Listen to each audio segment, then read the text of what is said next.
Yo! Alright. Alright. Genshin.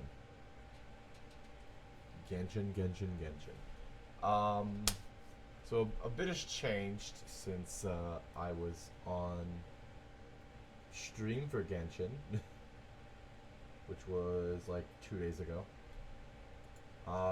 Yeah, I already have Sandrone. And her weapon. And yeah, Nico. And I already have her level 70 and I got her buffs. So, yeah, and Sandrone is already level 81. 83 now. Alright. And then Miko, I gotta get her thingies. But yeah. This is the team I have them on. I have Chi-Chi, but I don't have her at level 70, so I don't really have her buffs. I kind of just gave her stuff for now. Obviously this is probably not what she'd ever want to run. Yeah, Instructor's actually her best thing. Have I just never had... Okay, I guess I've never had Shilonin's pure stuff. Oh, because everybody else is kind of using it. I just kind of gave her stuff that worked better.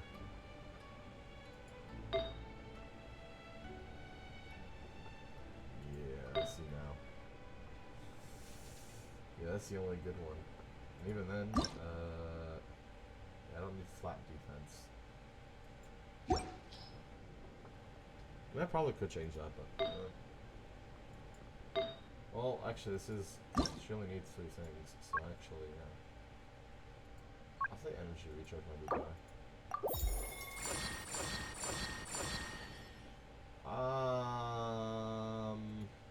Yeah, I'll take it. It's probably better. Right? Yeah, probably. She has more defense. That's exactly what she needs. Oh, she's only at 1900. There we go. Anyways, we have Sandrone. We have Yamiko. And those are the 2 I wanted the most. And I have her weapon. So I don't even need to get any of these. The goal is Rivesley, which I'm already at like, I think 30 draws. I think I'm at 30. Oh, I also got Mizuki from the standard banner, so I don't even need to get her here. Not that I was going to, but I now basically have all of them. Once I get Rivesley, I'll have all the actual characters here, and then I just need the weapons. And I'm not going for Mizuki's or Chi-Chi's weapon because first off, I think I can get them here if I really wanted to. I think, anyways. Okay, I'm seeing it now. You can't get Mizuki's weapon. So this is like the only way I can get Mizuki's weapon from here. Her personal weapon. Which I think is a little dumb that they don't have them here. But it's whatever, I suppose.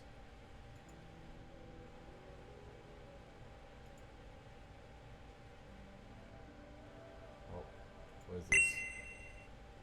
I'm already getting these. Wait, did it just send it to my thing automatically? Wait. Whatever. Oh, wait, yes it did. It did send it to me. Personally. I'll take that. Yep. Who would have expected me streaming it on Twitch also gives me the Twitch rewards? I didn't know that. Okay, that's fine. Anyways. Yeah, I just need Rivesley. I need his weapon as well. It'd be nice to get his weapon. Sino's weapon, and definitely Nico's weapon. I think Nico's weapon is what I'll go for first. And then Sino's weapon. Because I know those 2 you can use on a lot of characters. I'm not so sure about Rivesley's though.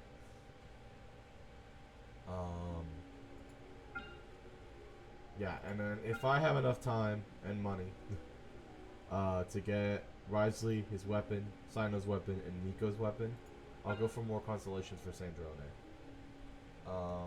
I think that's purely what's gonna happen. She's really fun. I like using her. Do I have a good kit on her? Yeah. Not really. I have grabber kit. This is probably the best I'm getting for now. With just these. It's no elemental mastery, unfortunately, but that's probably the best thing I have for her. So, and this is decent, I guess. Cryo damage bonus. It's probably not as useful as attack percentage will be, but like, it's better than nothing at the moment. This can be, I think that could be for somebody. Not her though. I feel like this will just be slightly better, and I already have her 4-piece, so.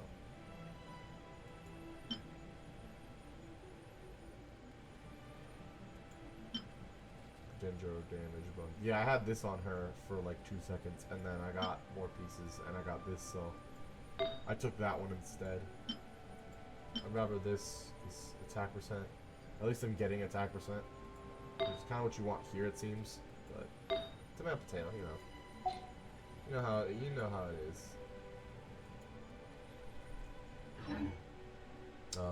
What else?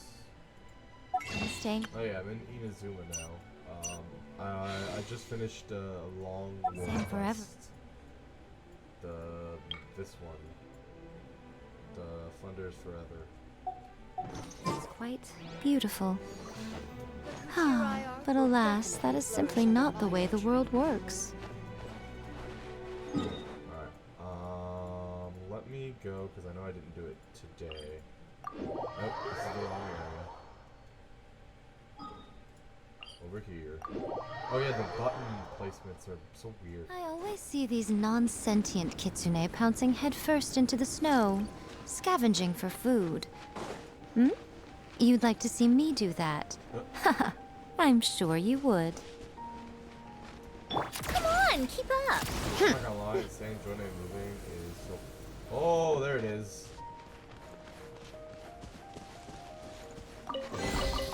So, what's inside? Not that I care. There's something you know. Yeah, I've been meaning to get this a long time ago. Untellable tale. Make an unexpected friend in an unexpected location.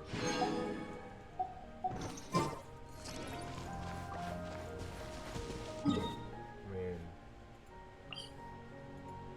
Oh yeah, I gotta go back to Inazuma. Hold on. I gotta give all my rewards. The perfect weather for cake, strong coffee, and getting lost in a good book.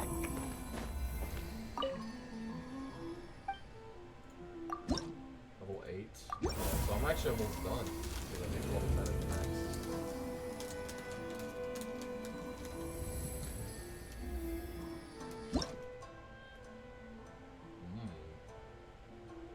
Only 27 more.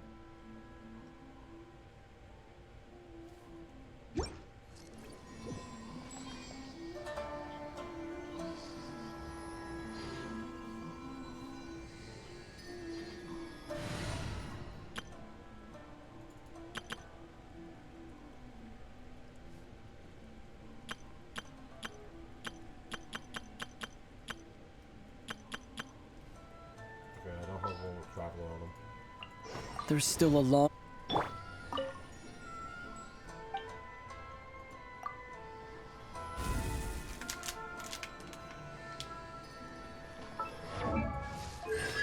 Alright, well, C6 electro traveler.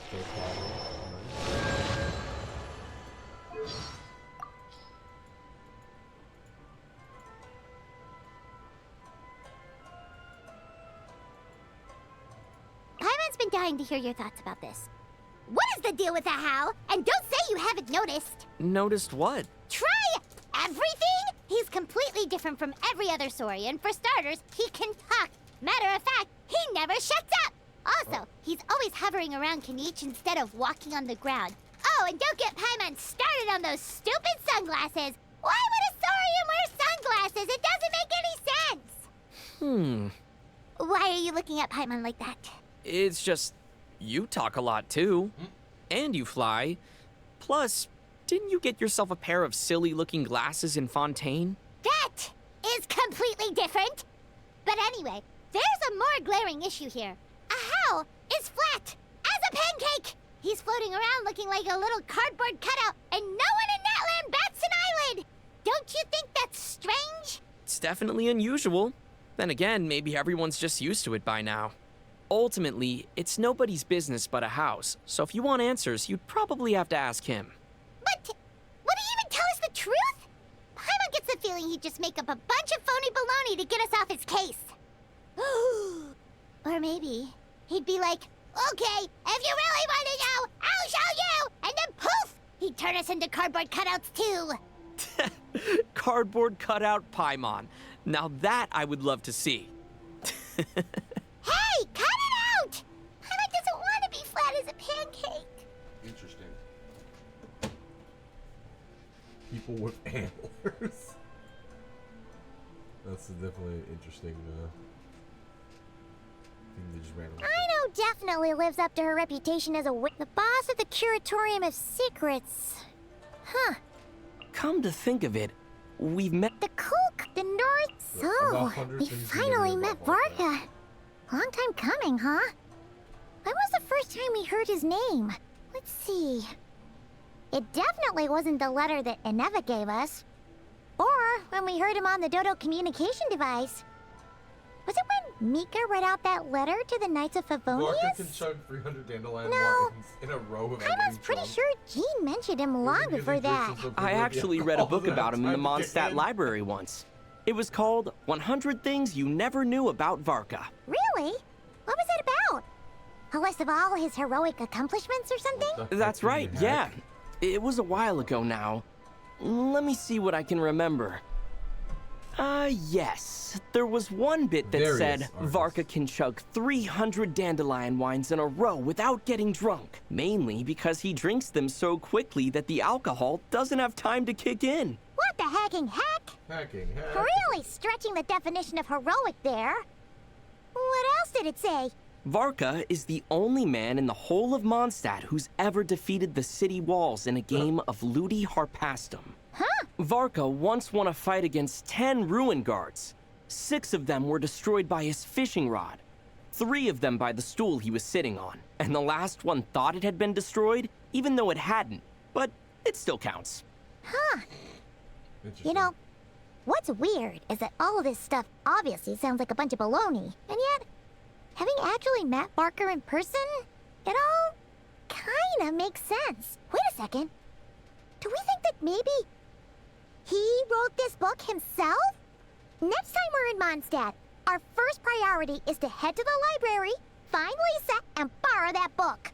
Then, we'll take it to Varka and demand answers. In that case, we'll have to rename it as 101 Things You Never Knew About Varka. Really? Why? What's the 101st thing? 100 Things You Never Knew About Varka isn't even a real book. That's the one thing that even Varka never knew about Varka. But of course, the book would never dare break the news to him. Interesting. Alright, that's goofy. Alright, Chi-Chi, come back. I will bring my notebook. We're gonna go not cry.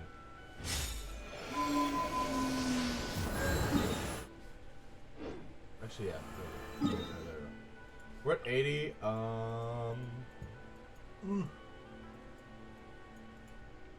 Not cry.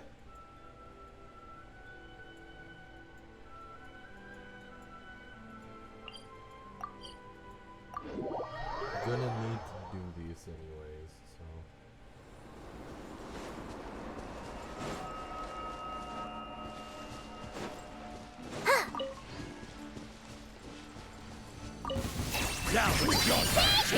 Insulation chamber.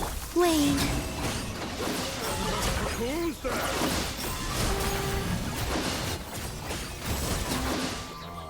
That was easy.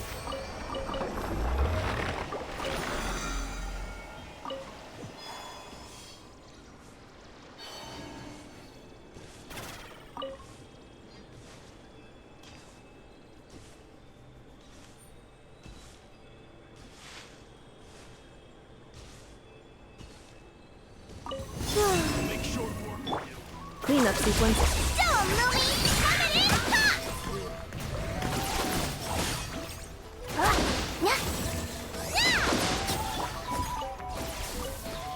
Accelerating. Accelerating. Defensive mode engaged. Go get him, Aiden! Go get him, Aiden!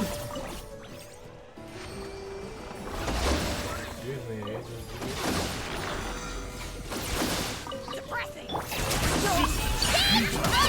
Save yourself pain. Intel. Send.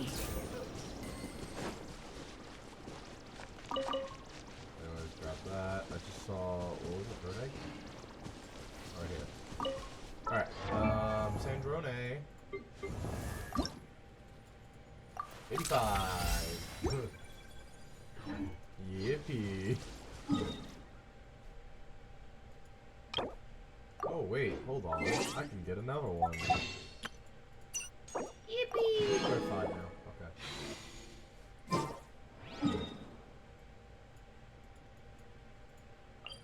Alright. Let's actually play the game. Hey, move on silver. Hey, move on silver. Hey, move on silver. Hey, move on silver. Where the hell am I supposed to get in from? Down here, maybe?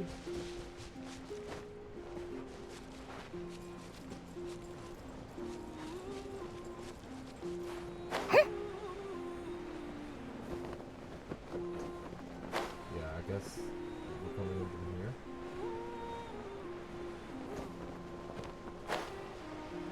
No. Now it's up. How do I get in? I don't even know where in is.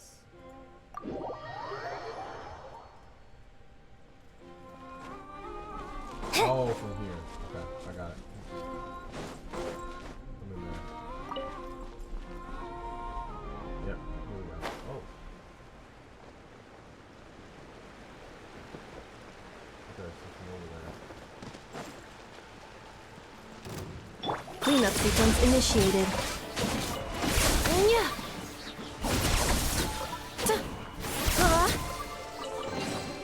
Initiating categorization process. Fishing spot? No, it's just doing that. Hey, look guys, I found Columbina. She's here.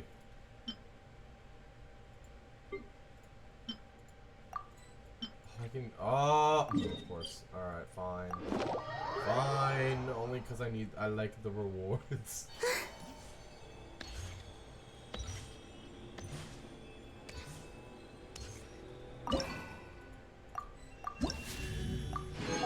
Only because rewards equal me lucky.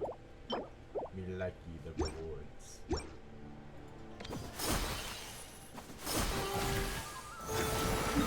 Okay, hold on. Is there anything else I need to do beforehand? No? Actually, I could spend those. I could spend those real quick. They're just gonna give me Mora, which is what I always need anyways, so. I always need it.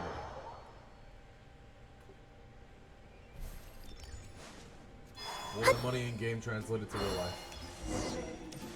You'll be freaking rich, bro.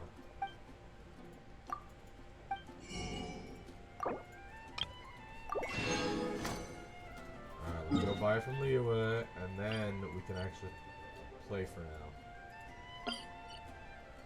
This one.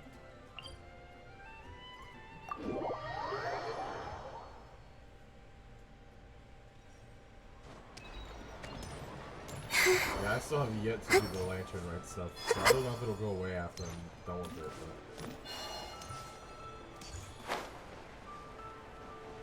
I mean, I figured it was gonna go beforehand, but... Honestly, if this is permanent, it's a good look. I'm not gonna lie.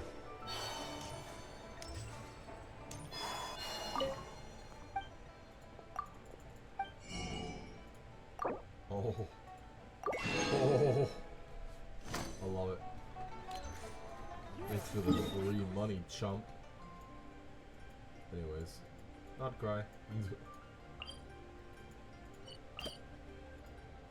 Alright, fine. I suppose we'll go see Yanfei. Just real quick. Alright, Yanfei, where you at? Hey, look, Moonfall Silver. Hey, look, we fall silver. Here's Yanfei. Miss? Are those antlers on your head? Wow, they look just like deer antlers. I bet they are. Just like us Frost Moon Scions. Yeah, Our Lady Moonchanter, Miss Lauma, also has a pair of really pretty antlers. That's not odd. I don't fully understand what's going on, but I'm quite sure my horns and hers aren't the same thing. I know! Miss Lauma's horns go up and yours go down. Wow, are you also a Moonchanter, Miss? Moonchanter? Well, I don't think I am. Moonchanter? That's a foreign term to me. I think Granny once mentioned an Adeptus who is related to the moon, but I don't think they were a Moonchanter, were they? Oh, no, wait! Granny told me not to tell outsiders about Adepti. So, what should I say to these kids? But your horns are just as pretty as hers. Miss, can you talk to animals like Miss Lauma can? Oh, hey! My savior's here! Hey, traveler! Over here! Oh, now you want me here. Let's skip that I first. remember she I ran away need you from to save me right now. If these kids keep asking me questions, I won't be able to hide my identity as an Adeptus for much longer. Ina, Kari, it's good to be welcoming to our guests, but if you ask too many questions, you may come off as impolite. Miss Lauma! Uh-huh. Yeah, you were caught. Yeah, you're right. Sorry, Longhorn Miss. We That asked just too sounds many mean. questions. Longhorned miss. Sorry. It's just that we've never seen someone from outside the Scions with horns. So... All right. Come, Ina, Kari. The rest You of two should come go visit. home. I saw your parents on the way here. They must be worried sick searching for you. They're searching? Oh no! It's way past dinner time! We're dead meat. Daddy's going to scold me. Bye-bye, Miss Lauma. And bye-bye, Longhorned Miss. Oh, thanks for your help, Lauma. I don't know how I would have wriggled out of this otherwise. Oh, I should have stayed in the library to search for information like you advised. Didn't think I'd be ambushed the instant I stepped outside. No need to blame yourself, Yanfei.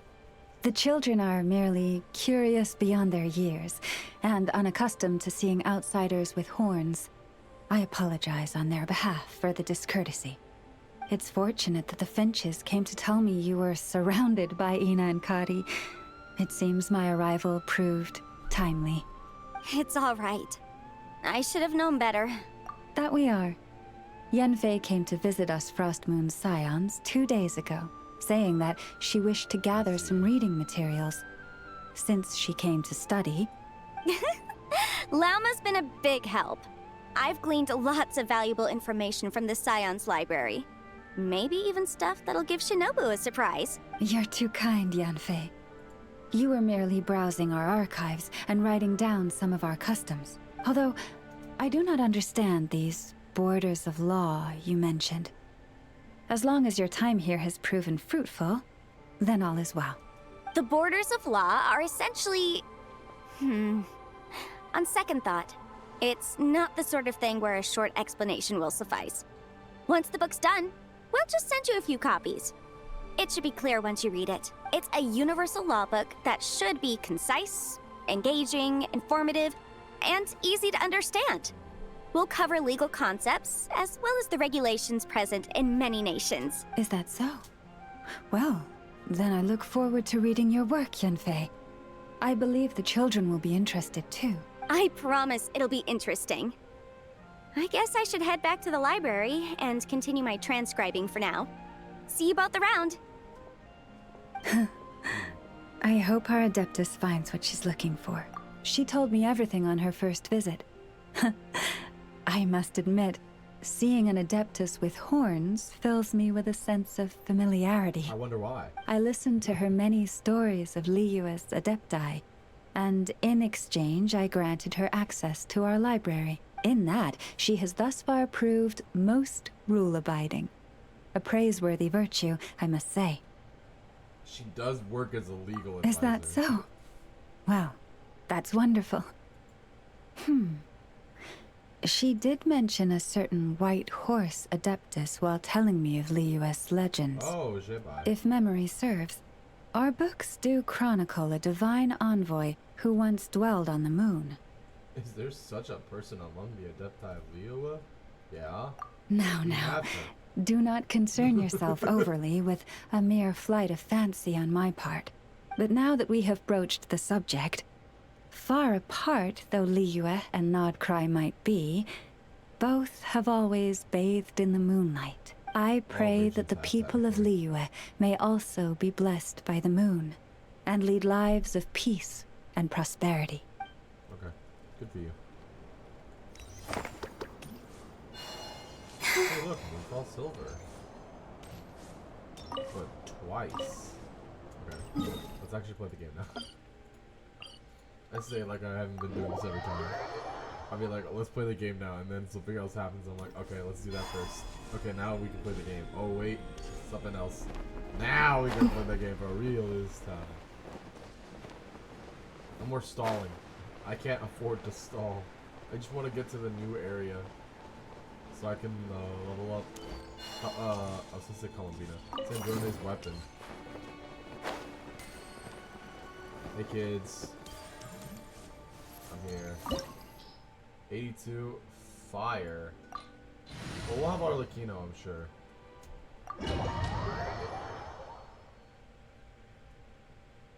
Oh. For somebody I don't actually need fire, it's just a recommended element type. I'd much prefer it be an just an elemental type. Are these people? Judging by their clothes, Something I need. they appear to be phantom Hyperboreans from the distant past. That could mean they have some clues about the moon goddess's name, right? If I had Llama, I would have gone a whole team just Hey travel there! it. Could you tell us what the moon goddess's name is? Sorry. That's probably a weird question, huh? How do we explain this? The moons are long gone, and their goddesses are dead. Their names no longer mean anything. Okay. When a new moon goddess is born, we will surely know her name. We have used every last resource at our disposal. All that remains is to wait, patiently and quietly. Okay, but like, what was their names before? can you tell us that at least? Or not? Okay, yeah, just Were the walk people away. of the past all this devout? It looks like this phantom doesn't intend to converse with us any further. Surely the new moon goddess he speaks of must be Columbina. Alas, Oh, no. Kuthar's birth came long after the age in which he lived. But, maybe if we find a fan... True. Keep an eye out. We should be able to tell which era they're from by the clothes they wear. Yeah! You've been pretty talkative this whole time. Oh, nothing. I'm fine. You all Are make you? good points. I don't know. When the Hyperboreans speak of moon goddesses, they mean the three from truly ancient times. I can't imagine they would know anything about our current moon goddess. There once was a time when the moon goddesses blessed them greatly and protected them from harm. So, when the war between the gods and dragons plunged the world into chaos, it seems they looked once more to the moons for help, praying for a new goddess to be born. Yeah, that checks out. Let's continue on. Who knows what else we may discover? Can I claim them from here? No, I cannot. Okay. I'll get them. Guys, I don't know why we're looking for Columbina. We already have There's a Columbina. door blocking this path. Not a problem. Try this. This is it. Insulation chamber Am I gonna deployed. need pyro? Oh, no. Okay. I'm just done. How did that door suddenly collapse? This device was maintaining the door's integrity. Remove the core. Is this our destination? Impressive. More precisely, this is a device that will help us reach our destination. Let's go. We still have a long distance to cover.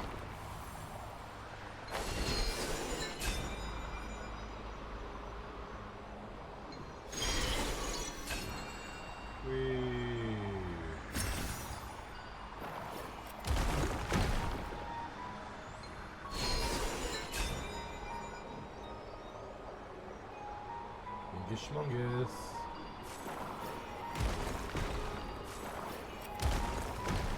Break 'em. Break 'em down. Together we'll strike them down.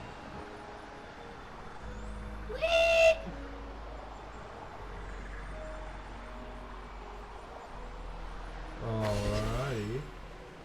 The way ahead is blocked by broken rocks! Let me guess. We gotta... Let's try that device again. Remember the door from earlier? Ha! So it works in reverse, too! I had a feeling it was gonna be something like The humans we see are all phantoms, but the monsters are real. What a fascinating place. There'll be plenty of time to admire it later! Wait. Wait, that was an electro guy. Wait a minute. I've never fought those guys before. Hey, now I have them registered. About damn time. Ooh, there's a whole bunch of Apparently artwork they in here. only spawn in a column. She's pretty old. I just never fought. Nicole, this is probably your area of expertise. What do all these paintings mean? Joe Mama. Let me see. Hey, is that Ryan? To understand these murals requires some knowledge of the history surrounding the War of Yes, I think I follow. The dispute Nibelung. between the Moon Sisters, the transformation by Nibelung. Nibelung. Oh no, it's no trouble. I'd be delighted to share the tale again. I'm sure you will. Alright That's then. not why we were saying. Tevat's 3 moons and their goddesses were brought into being by the will of Nibelung, the then ruler of Tevat. But when the heavenly principles came, they changed the world completely, down to its very foundations. The moon goddesses were nowhere near strong enough to challenge this entity. But the heavenly principles did not view them as heretical entities that had to be removed. Essentially, the 3 moons existed to keep this planet alive and operational, which did not directly conflict with the heavenly principles' aims. Nevertheless, the inherent precariousness of this arrangement would soon be revealed. Nibelung returned. Yes.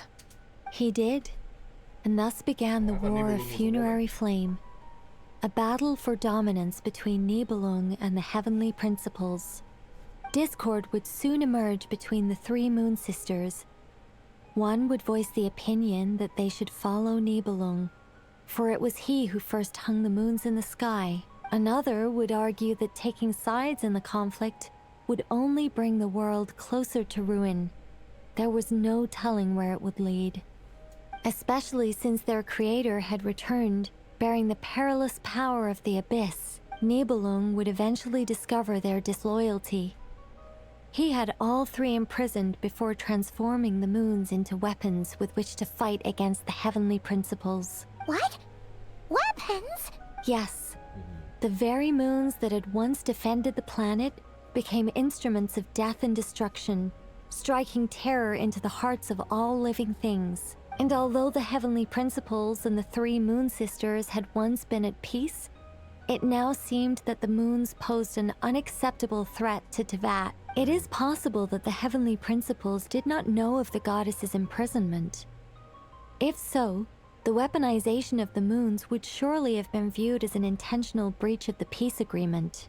Regardless of who knew what, when, the heavenly principles shattered 2 moons and flung the other beyond the skies. Whether the goddesses managed to escape Nibelung's captivity after his fall, nobody knows. But this much is certain. From that day on, the moons no longer belonged to Tevat. The rejection slowly drained their power until eventually they passed away. So that's the full story. You say the moon ceased belonging to Tevat from then on.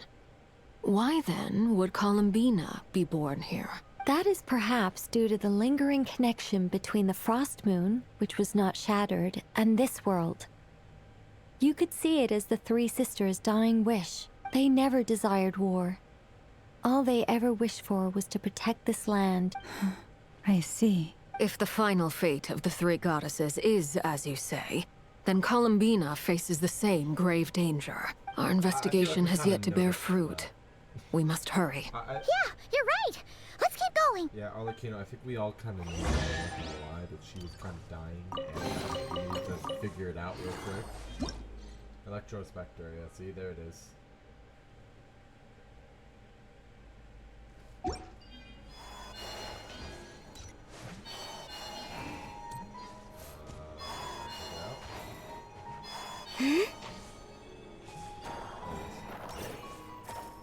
Oh, there's another one over here.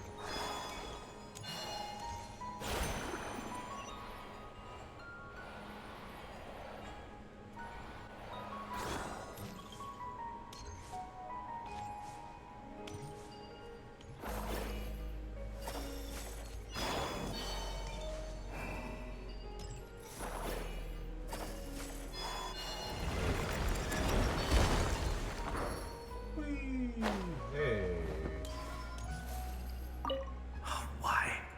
Why do the creators of this world no longer show mercy upon their people? Remember his words. We must... Okay. Should we trust him to keep his promise? We have to. There's nothing else we can do. Wait, that's odd. Who is he? I don't know. Is something wrong? No, not really. It's just that over 30 possibilities emerged in my head, so I can't be sure who he is. It's been too long. My memory isn't as sharp as it once was. Okay. 30. Wow. Impressive.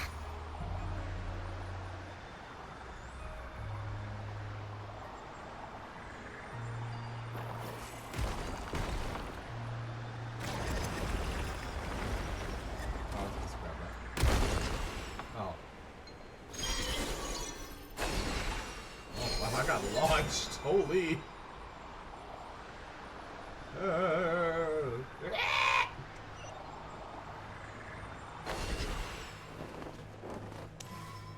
She probably took fall damage from that.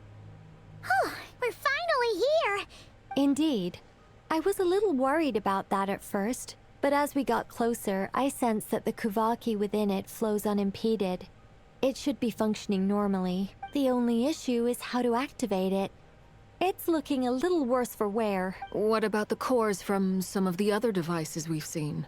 Can we repair it using those? In all likelihood, yes. I imagine that would have been the Hyperborean's backup plan. Oh, if she did take fall damage, it wasn't a whole lot.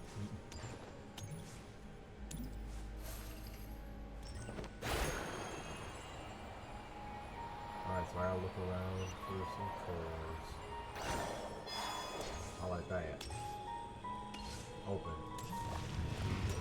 Whopper flowers! Yeah, beat 'em up.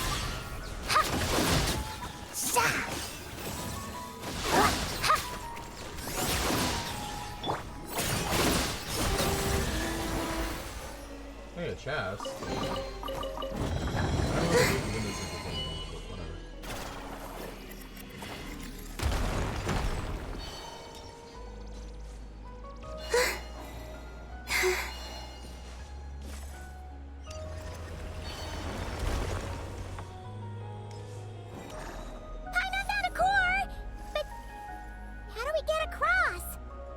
Walk up, then jump down. How do you know that's where that connects to, though?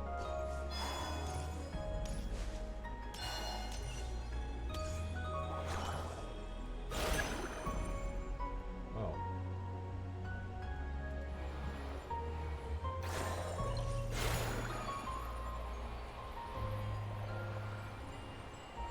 Oh, did you mean jump down from here? No.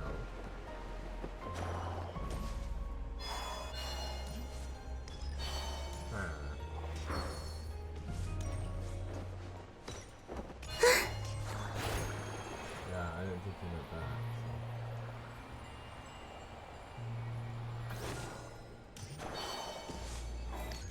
Alright, hold on.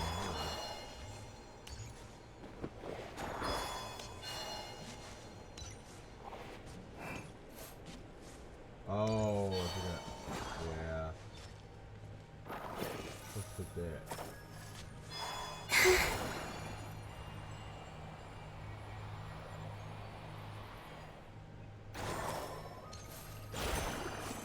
There you go.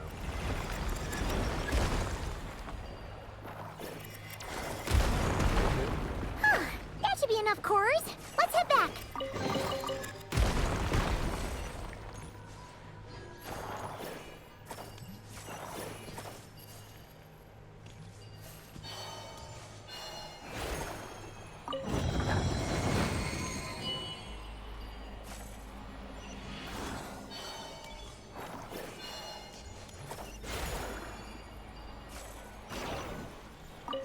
There we go. The device is up and running. It's hard to believe that the ancients were capable of constructing such things. Paimon sees our destination! It's right up ahead! Whee!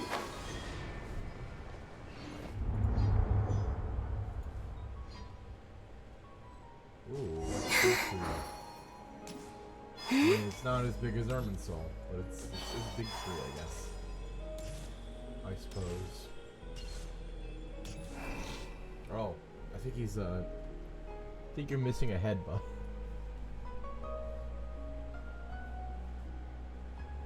This is where the people of Hyperborea communicated with the moons. We need only place the moon marrow upon this platform on Moon Prayer Night, and we shall be able to open a portal to the moon and send our moon goddess back home. The assumption being, of course, that we can find her first. That's right. You want to know if it's safe there, don't you? And yet, she has no choice but to return. Oh, that's not the only issue here. This is the end of the line, right? We've explored everything we can. And despite looking at historical artwork and talking to people from Hyperborean times, we're still no closer to learning Columbina's name. If it's not too much trouble, could you tell me exactly what Alice said to you about finding her name? Oh, sure. What she said was... Then your first job is to find it. As a moon goddess, I'm sure she must have a name she identifies with. Neither Columbina nor Kutar is her true name, and she's never really accepted either of them. She looks so Is it pretty. not also possible that she has never had a true name? Not at any point in history? That would be a hard pill to swallow.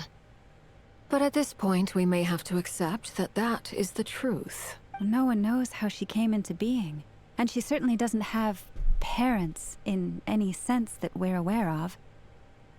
Perhaps she was never granted a name at all. But does that mean there's no way to get Columbina back? She's just gonna disappear and there's nothing... Huh? Wait, why all this pessimism? Was it the way I phrased this question? Well, just because she's never had a real name in the past doesn't mean she can't have one now. What? Think about what Alice said again. She never once said that you'd have to find a new name, did she? Are you saying what I think you're saying? Just give her a Yes. name. Names are anchors that connect us to the world. If she doesn't have one already, then all we have to do is create one, no? It's like... yes. Traveler, when you first arrived in Teyvat, do you think you would have turned around if someone behind you shouted, "Hey, Tumaini"? But what about now? I Oh. understand what you mean. Life is a long journey. Even the friends and family by our side can change over time. When people call you by different names, what matters isn't so much the words themselves, but what they symbolize. And of course, whether that resonates with you. Lumine. So, close your eyes and picture the moon goddess in your mind. If you were to call out to her in this moment, what would you say? Columbina. Columbina. Columbina. Paimon would call her Columbina too. Well, she has long forsaken everything that Kuthar represents. I think from now on I should call her Columbina too. Well, it sounds to me like you found your answer. Are you sure? Is it really that simple? For a journey like this, the process is every bit as important as the outcome. Had you not searched far and wide, rejecting every other answer you were offered, how could you have come to an answer you felt was finally correct? Oh, it all makes sense now. This has Alice's fingerprints all over it. Are you suggesting that Mage knew from the start that Columbina never had a real name to begin with? Alakino sounds annoyed, bro. I can't say for sure, but I can definitely imagine her chuckling in satisfaction somewhere right now, saying, "Ah, what fun." Llama! Your antlers! You should hurry. The festive moon has begun to rise. Do not worry, for when you called the name Columbina just now, I could sense that the power within was enough to summon back the moon goddess. Oh, okay. Power within what? Yes. So, the thing is... What's wrong now? This is so annoying. I really, really, really want to explain how that whole thing works. Starting from the founding principles of Tevat and... Oh, I could talk about this for hours, but... Deep breaths, Nicole. Deep breaths. You're an angel. A sober, sensible, solemn angel who has her priorities straight. Yeah. Okay then. Anyway, you all need to hurry. Last thing, remember how it felt when you called out that name. Then it is agreed. By the name Columbina, we shall find her. Then we'll throw her the best Moon Paranite party ever! And at last, we will send her home. After informing your friends, everyone splits up to look for Columbina by calling her name. You choose to visit the place where you first met. Oh, her little area. I can barely move anymore. My consciousness is fading away. Have they come back out? I'd love to see them one more time. Columbina! They didn't make it. Did they? Could you tell me your name? My name is... Columbina! I knew that was gonna happen.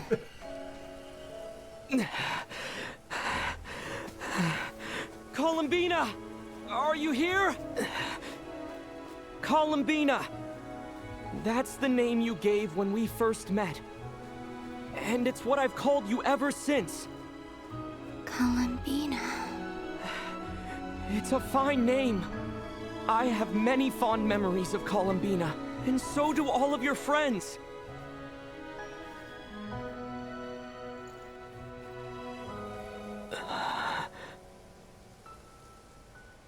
If you like this name...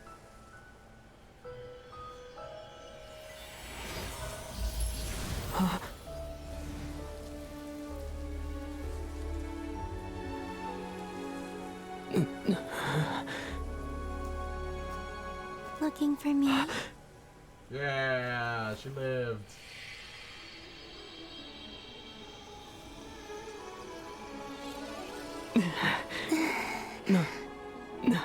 I like it. You can carry on using it. My name is Columbina Hyposelenia. Hyposelenia. I thought she was gonna open her eyes there for Columbina Hyposelenia. That's a wonderful name. I never thought that Columbina would become my real name, but Hey, change! after I It's met no longer you Danzelette. and my other friends, Not Columbina. the things I love that it. this name stood for slowly began to change. It went from being a Fatui code name to Oh something yeah, that is the Fatui. my That was friends her call Fatui name. how much she's changed since we first met. She never used to share her innermost thoughts. What is it? Why aren't you saying anything? I'm just so happy for you. We can go and meet them very soon. Everyone went to different places to try calling your name. Great. I'd like to thank them as well. Everyone's done so much for me. Searching for my name, entering those ancient ruins. Huh? Wait, so you were... Yes, I was there. Not physically, but my consciousness was still holding on. I followed you the whole way. Starting from when? You turned around and called out my name while you were in Nasha Town. Do you remember? So that's what that was. I could have sworn I felt someone pat me on the back. Deep down, I think I knew it was Columbina. Let's go. We don't want to keep them waiting. Sure. In that case, come with me. But... Before that... Could you call my name one more time? Columbina. Sure. Come with me, Columbina Hyposelenia.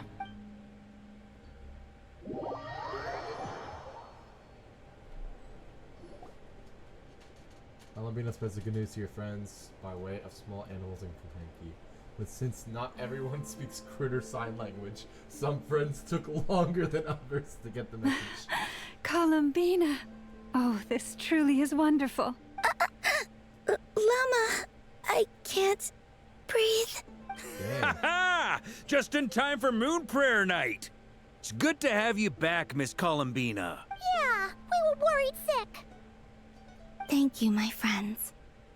With your help, I now have a name that belongs to me. Columbina Hyposelenia.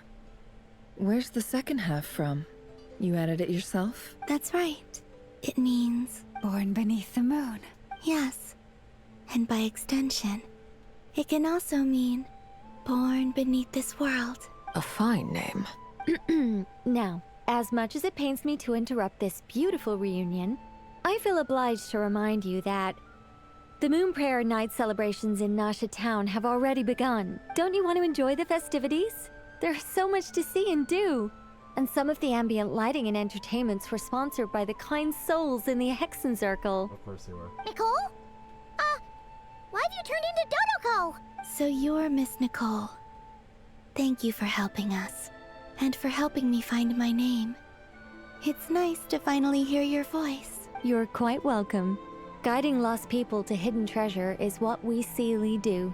And if you ask me, spiritual treasures are far more precious than material ones. Chests are all well and good, but this was what it's all about. Ah, so satisfying.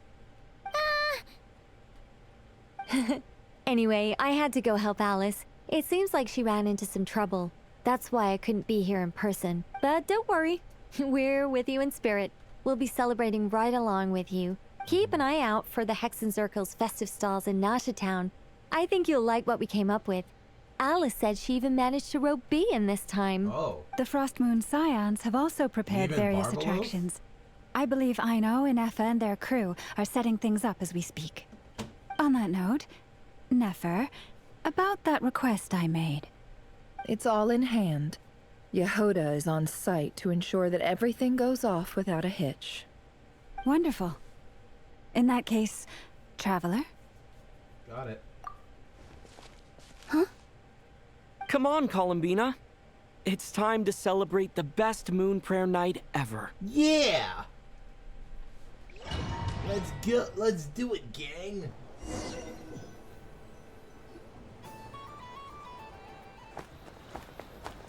Be happy.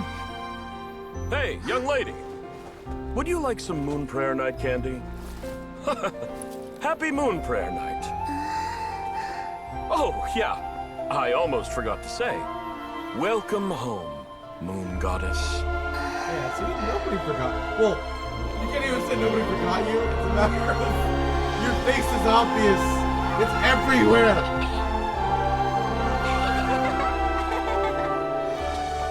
Welcome home, Moon Goddess. Welcome home, Moon Goddess. Welcome home, Moon Goddess. Okay, so they just say it in general. Turning Nasha Town into her home is a festive gift. A rather brilliant idea. Perhaps this is what Nodcry, Columbina's home, should have been like all along.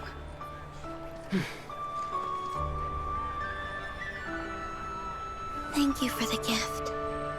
I like it a lot. Good. We spent way too much money on this shit. This feels like the surprise of my life. You like it? I do. I never imagined I'd ever get to enjoy Moon Prayer Night with everyone so freely. If you're happy, we're happy. Quite a strategy you came up with. Hide the tree in the forest. It's not your usual style, Lauma. Is there something about Moon Prayer Night that enhances what's in your head as well as the antlers on top? Apparently so. It even inspired a perennial penny pincher to use their resources for a greater cause. It truly is a magical festival.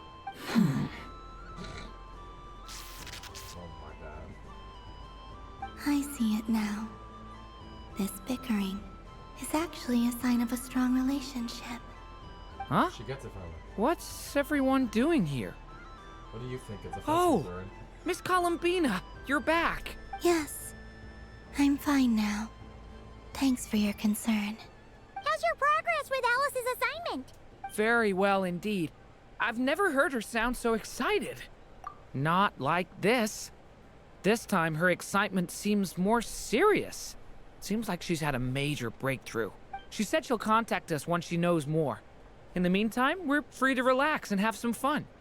Enjoy the time off while it lasts. I have a feeling that our next task won't be so simple.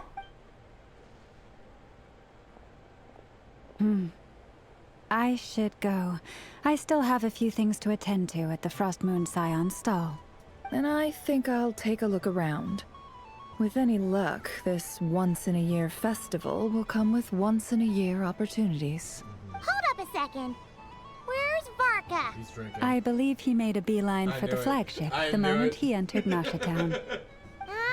That's Mondstadters for you. They know what they want when festivals roll around. Goodbye for now, Columbina.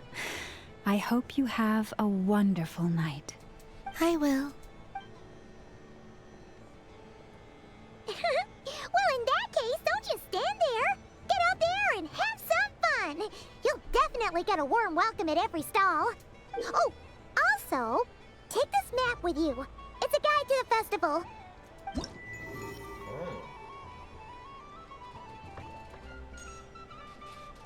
Talk to Yehuda. Talk to Jasek. Put this off in silent. Join Ino Ninefa. Limpu. Circle booth. Wait. Talk with Dory. Oh. Talk to the Dodocos. The Frost Moon Scion stall is over here. Lauma's invited a whole bunch of cute animals to celebrate too. Over there is the Hexencircle section. Alice seemed more excited than anyone about this festival, so she insisted on making it a grand affair. Oh, and then there's the Nasha Town local specialties, including... Actually, forget that. Better if you go check them out for yourself. Thank you. It looks like a lot of fun. You're not coming with me? We'll be around. But don't you want to browse by yourself for a bit first? Yep. If you find something you like and want to try it out together, otherwise, just relax and enjoy yourself. There's so much on offer, so try to experience as much as you can. And don't forget to stuff yourself with all the delicious festival food. All right then. Off I go. Where should I go first? This must be the mage's stall. It feels like I've entered a fairy tale. Ah, how lovely. So this is the Frost Moon Scions area. It feels very familiar. But everyone looks much happier than usual. What's this? There are so many attractions here. Since I rarely get out, I might as well make the most of it. Dude, I keep seeing people in Columbina's outfit, I'm just thinking, wow, Columbina's everywhere. Stream? Oh, Mark is over here.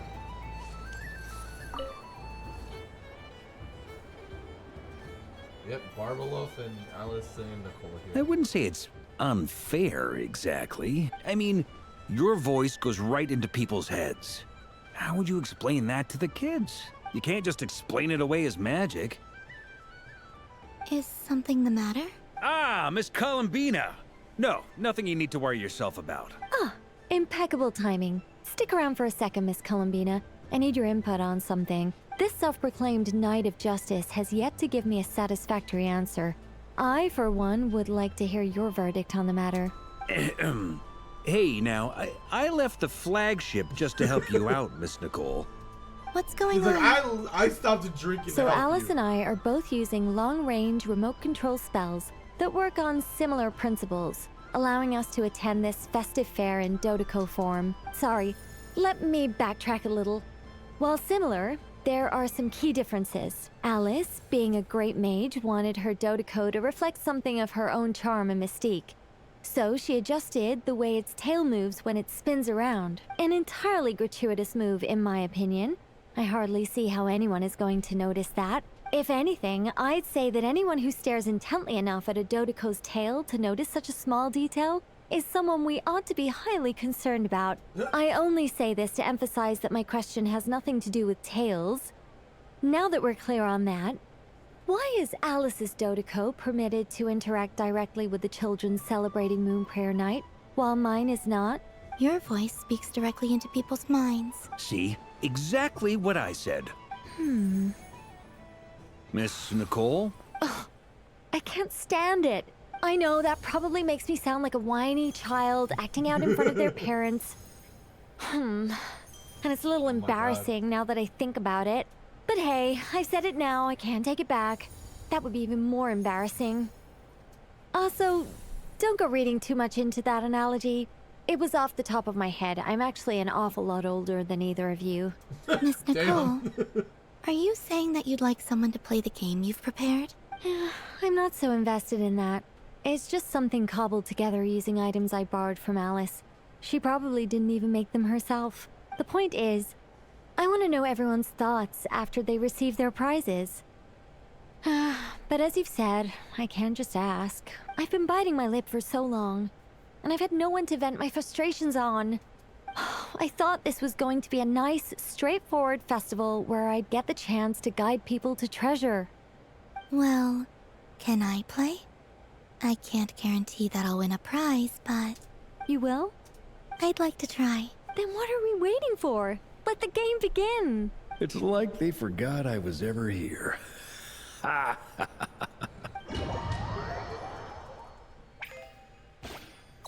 Amy, oh, okay. Oh, we're playing pinball. Oh, I've already done this before. Alright, I know it. Oh,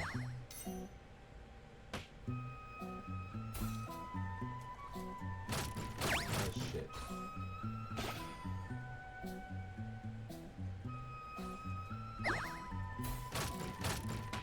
Okay. I got it.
Congratulations, Miss Columbina!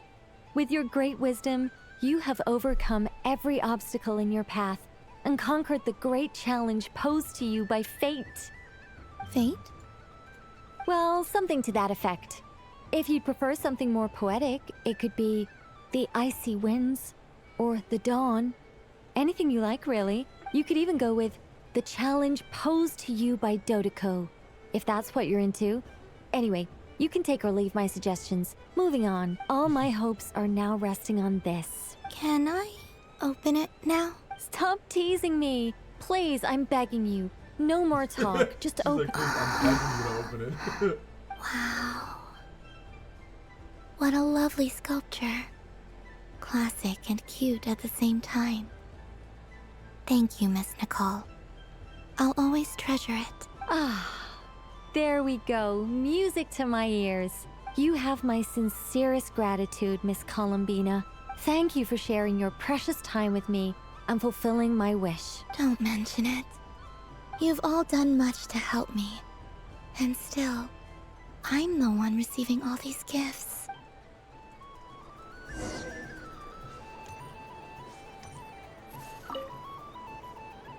A soft and furry creature that bounces and jumps. Welcome home, Moon Goddess. This one talks, too. Allow me to introduce myself. I am a Dodoko from a distant archipelago, the most mischievous of all my Dodo brothers and Dodo sisters. When the going got tough, I powered through, and when I met obstacles, I boomed them away. That sounds like a lot of fun. Doesn't it just? Oh, but then the trouble started. Recently, I found a lovely beach, the same beautiful jelly color as my hometown, and so I dove in to have a look, only to find it overgrown with seagrass and nasty little spiky fish everywhere, looking to turn me into a Dodoko kebab. I made it back to shore by the skin of my teeth, but my tail was sorely hurt. Couldn't you just boom them away? Oh, I wanted to, believe me. But I've heard that you, Moon Goddess, can understand animal speech. The last thing I wanted was to cause a gigantic fuss and get taken to court by a school of spiky fish. I'd be driven out of these waters for good, and my winter holiday would be ruined. And so, dear Moon Goddess, I was wondering if you might lend me your allegiance. Are you roping me into a crime? Oh, let's call it a once-in-a-lifetime carefree Are you adventure. trying to put? Does You that trying sound to pin this on me, buddy? All the festival goers tonight are dressed up as the Moon Goddess. But there's nothing to say that the Moon Goddess can't disguise herself as a Dodoko, is there? It's Alice now. Besides, this is your home. You should be free to be whoever you wish. I'm afraid I'm not well acquainted with Dodokos, Madam Mage. Oh, that's quite all right. We Dodokos are innocent, happy creatures with a free-spirited nature. Many, like myself, are mischievous troublemakers. Others are lazy souls who like nothing better than to lie down on a nice rock and take a nap. In our eyes, every creature who yearns for happiness and freedom is a Dodoko. But perhaps in yours, we Dodoko are a fluffier and more mischievous breed of Kuhenki. Huh? What'd you say? Yes, that is a much easier image to follow. Oh, wonderful! Then let's play! Grab onto my tail and follow me into the sea. Time to settle some scores with the bad guys. Oh, okay.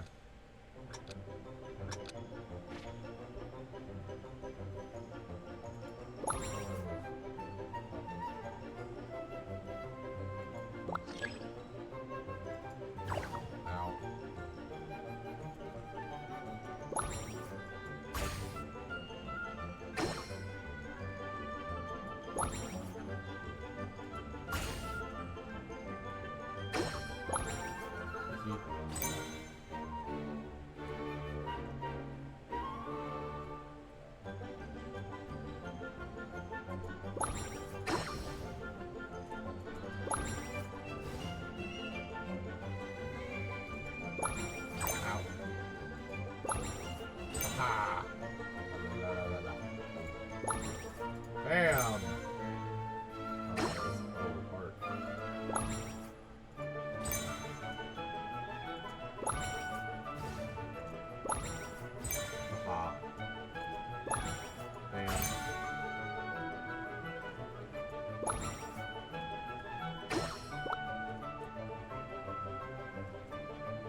I had an extra bomber, I would have put him more trapped in there. Just trying to trap him. Ooh, a remarkable talent. So, what do you make of it? The use of Jumpy Dumpties doesn't come as naturally to me as Kuvaki. But their unpredictability makes it fun. I think they call this... novelty? Indeed! And how did it feel blowing those pesky nuisances away? Not bad. Any guilt? What do you mean? Oh, wonderful. Lovely answers to all 3 questions. You've passed the safety test. Now I can give this special bomb to you as a souvenir. Remember, if you find any meanies living on the moon, you can use this to boom them into oblivion. I will. Oblivion! Oh wait, Albedo.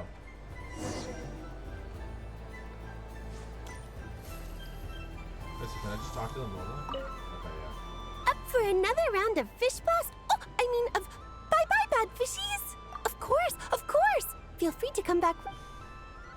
The thing that she teaches fucking... I don't suppose you'd like to play again, by any chance? Don't get me wrong, once is plenty. You're under no obligation to indulge me any further. All right, then. Happy Moon Prayer Night. Alright, Barbalos. What you got for me? Welcome home, Moon Goddess. Oh, you're the genuine article. Alice was right. This Moon Prayer Night was worth watching after all. Another one that talks. Greetings. Pleased to make your acquaintance. I am the Hexenzirkel member they call B. Barbeloth Trismegistus. Columbina Hyposelenia. Pleased to meet you too. Hyposelenia. A fine name indeed. Now then, Miss Columbina, do you wish to hear a mage's divination? Divination? The Frost Moon Scions used to ask me what would happen in the future. Is this like that? From the perspective of the one seeking answers, perhaps. As you look to your journey ahead, if you seek to understand the unknown, resolve your doubts, and soothe the confusion in your heart, divination could be for you. The unknowns on my journey. Of course, if one wishes to peer into fate, then hydromancy is the more precise option. But that is a complex affair, and to relegate that majestic art to the status of a festive amusement would seem somewhat uncouth. Besides, it is sometimes better to not know fate with great certainty. Hence, I shall use the suitably festive Luna Arcana to tell your fortune instead. It is more popular with the youth in any case. Lunar Arcana? Indeed. Unlike hydromancy, this will only display possibilities and trends. People like to think of themselves as creatures of agency and free will. Peering too far and too clearly into the future is detrimental to both body and soul. I'd like to give it a try. Of course you may. Come then, take a seat, Miss Columbina. Before we begin, are there any specific questions you would like to ask? Let's stick to general possibilities and trends, like you suggested. Ah, very well. Then I shall use the basic Lunar Arcana deck. Now, try to relax.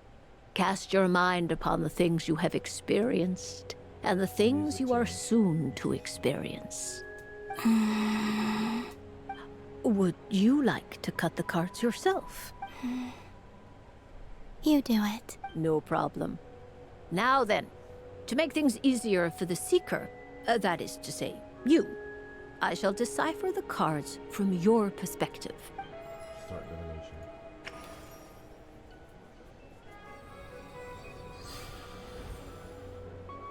Please, draw the first Lunar Arcana.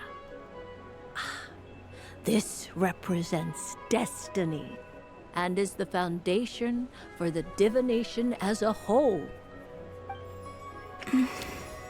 Now, draw your second card. And now the third Arcana. This is the present. Finally, the last card. This shall speak of the future, which... Oh. Kuvaki Pulse? Fascinating. I've never encountered this before in my role as a diviner. Something... What do you make of this, Miss Columbina? Perhaps this is the guiding hand of fate in action. Of course, if you wish, you can choose to deny the validity of this card and draw the future for yourself. No, it's fine. Let's go with this one. A bold decision. I must say I'm looking forward to the results. Well then, let us flip the Lunar Arcana in sequence and see what emerges. She definitely speaks like an older person. That much is for sure. First, Destiny. No surprises here. The card that represents yours is the moon. The moon. Indeed. The moon can represent the truth at some times, but deception at others.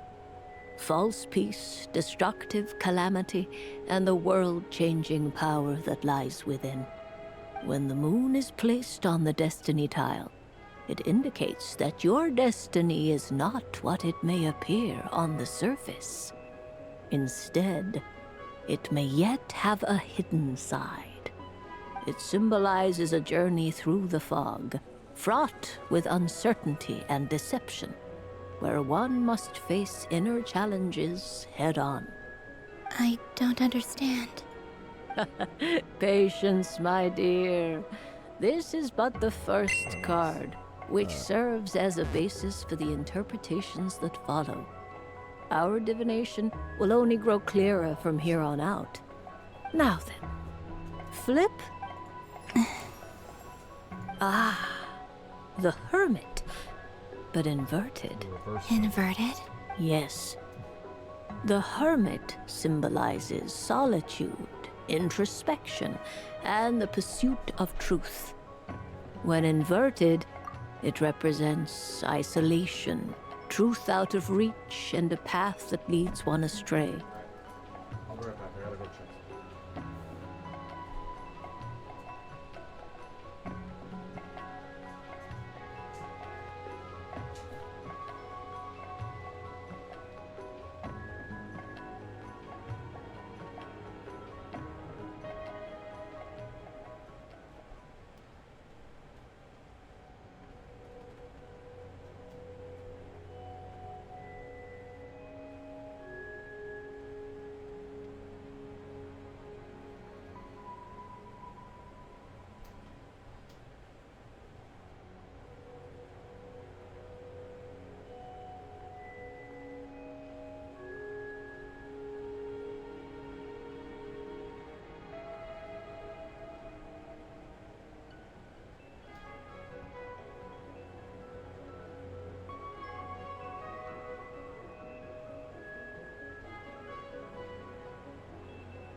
Boo. Combined with the moon as one's destiny, the hermit inverted represents a choice you made to stand alone in the past. It was a choice made not out of fear or arrogance, but for reasons that others could not perceive. You fumbled through the darkness without a guide, but you did not find your way.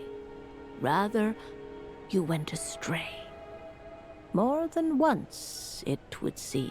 Is this about how I became Kutar despite not wishing to become a god?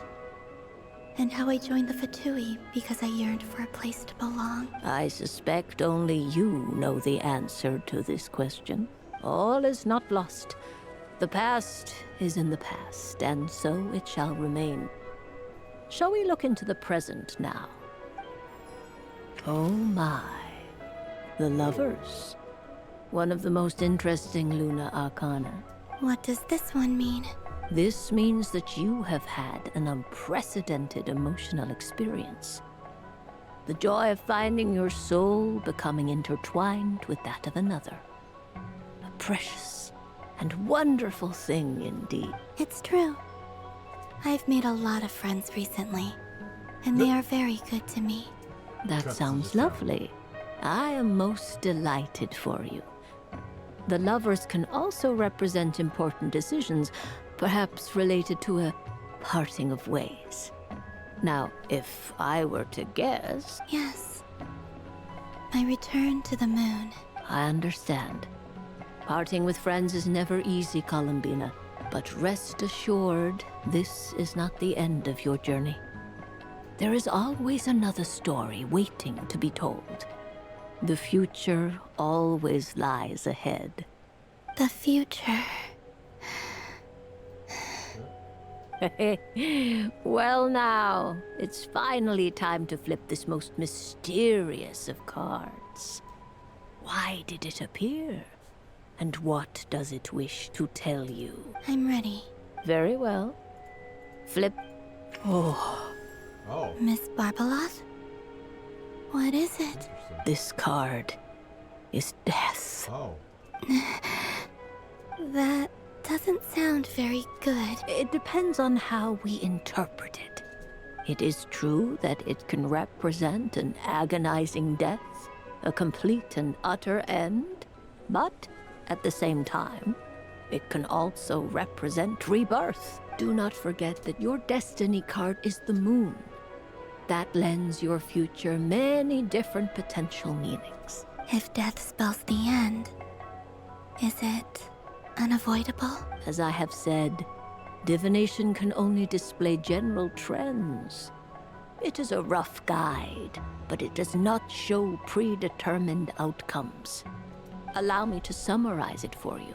In the past, you may have lost your way, but now you have gained new connections and new strength. You now face an important decision, one that may bring about a great change in what is yet to be. This change might, in turn, be the end of all things, or their beginning. But remember, everything is subject to change because of the moon present in your destiny. You must see the truth clearly and face your innermost thoughts. The truth. My innermost thoughts. Thank you, Miss Barbaloth. Don't mention it. Some people dislike divinations, for fear of glimpsing an ending to their story that they wish was not so. But I can see that you're different. The result of this divination will not sway your decision. This is a rare quality, and one that diviners always hope to see in the seeker. We are here merely to guide, not to exert undue influence. I understand. Go then and illuminate your future, Undue. Miss Columbina. The moonlight that shines from you now is most captivating. The little Dodocos. Okay. You finished playing this plus. Oh shoot, and Albedo and Varka.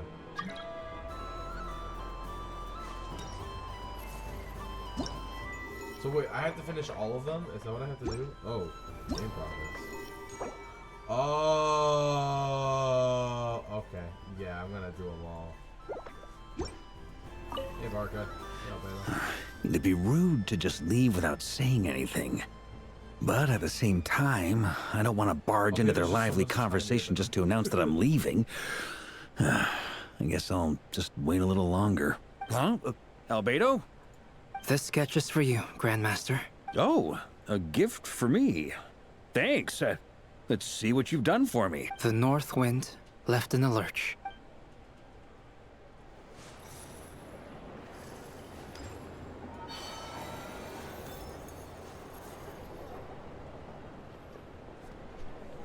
Dodoko's Whirligig! Come check out Dodoko's Whirligig! Ah, welcome home, Moon Goddess. Might I ask what this is? Ah, it's a very special amusement sponsored by the great mage herself. Ride on a soft and furry Dodoko and embark on an unforgettable adventure. I say that, but I'm just following a script here. Who is this mage, anyway? And what the heck is a Dodoko? I'd like to ride. No problem.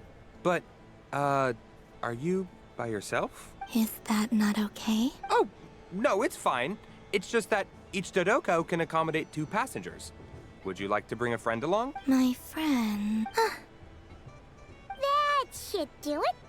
Now, we just need to get everyone else to draw something on it too. But we gotta keep it a secret from Columbina. Traveler, Yeah? I want to go on that ride. Will you join me? Spinning Dodoko. Ah, I see. It's a ride for 2. Let's go then. One moment. Don't worry. Paimon will do the rounds. You go have fun. Thanks, Paimon. No. All right. I think we have to wait in line over there. Please take your seats. For safety reasons, you mustn't try to leave the ride before it comes to a complete stop. All right, you're all set. I wish you both a wonderful journey. You can always rely on Alice for weird and wonderful gadgets. Not bad. It reminds me of riding a moon lane. Sometimes, the Kuhenki circle around me like this, playing their beautiful melodies. That sounds so Yeah. sweet. I'm going to miss them. Wonder what Columbina will find on the moon. Perhaps even she doesn't know. Does it scare you at all? It does. I've felt scared in the past, too. But this is a little different. You know something? I got to see a lot of fascinating things during my disappearance. I saw how the Frost Moon Scions act around their families. So different than how they used to act in my presence. And I also saw how they interact with their friends. It made me curious at first. Why do people act so sincere when they're worshipping gods, but save their truest, warmest feelings for each other? Slowly, I came to realize that it's because they trust one another. I know. I know. I knew it the moment you started calling out my name. What I fear now is the end. I fear losing all this the very night I have gained it.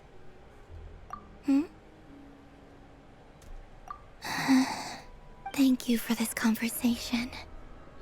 Thank you for listening to me. Don't worry.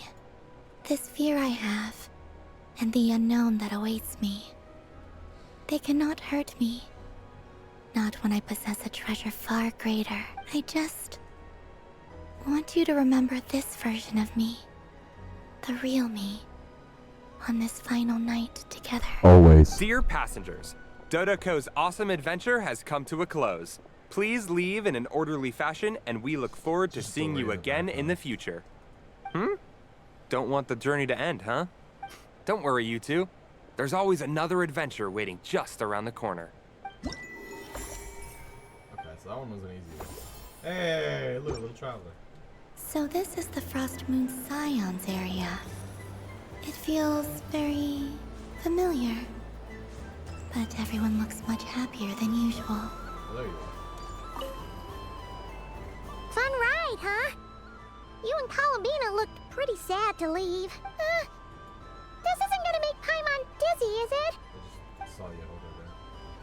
Alright, well,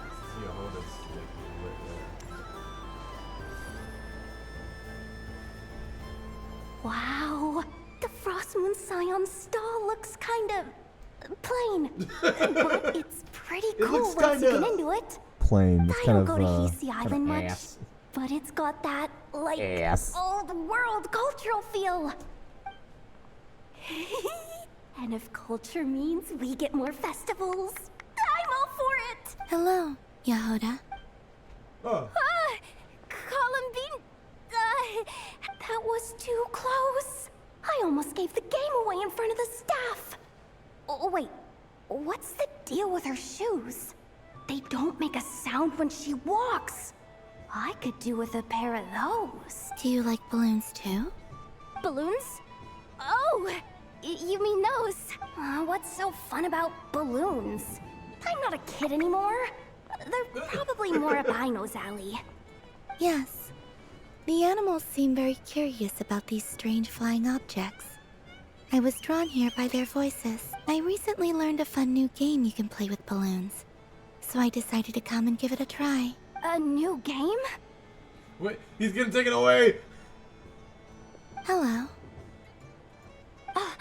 Welcome home, Moon Goddess. Here to buy some balloons? Yes.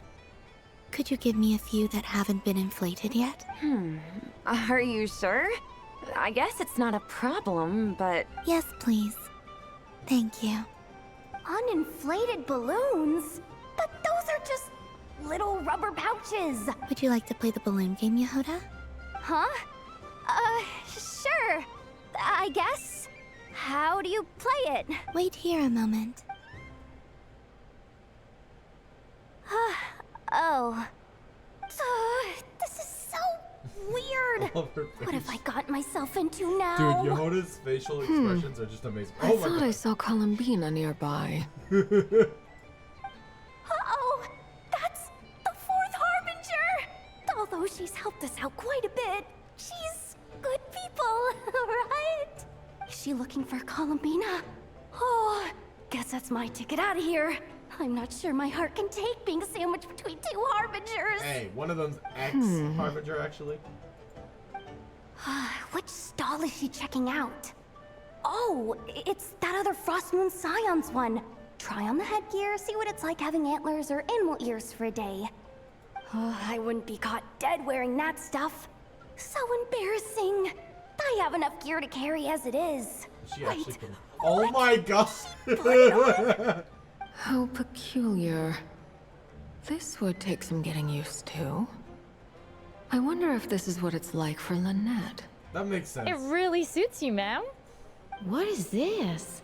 She was so intimidating a She's moment really ago, but rocking now, those ears. Dang, she's really rocking those ears. How does she make them look so cool? I suppose I may as well keep them on for now. All part of the festive experience. Nobody says she can't have fun too. She's coming this way. How do you do, Miss Yehoda? Oh, jeez. Don't talk to me while wearing that thing. Where am I supposed to look? Oh, hey there. I'm looking for Columbina. Have you seen her? She just... Huh? Wait, is that what she meant by balloon game? Is she gonna throw it at Arlecchino? Oh. Oh, no. Oh, I was like, Arlecchino would notice this. Fair. How come I get caught in the crossfire? An ambush from the rear? Is this a declaration of war, Columbina? Would you like to play too, Arlecchino? Seriously? Are they gonna start some beef right here, right now? Gladly. That said, I believe there is another who would like to join. Oh, Nefer. Boss Nev!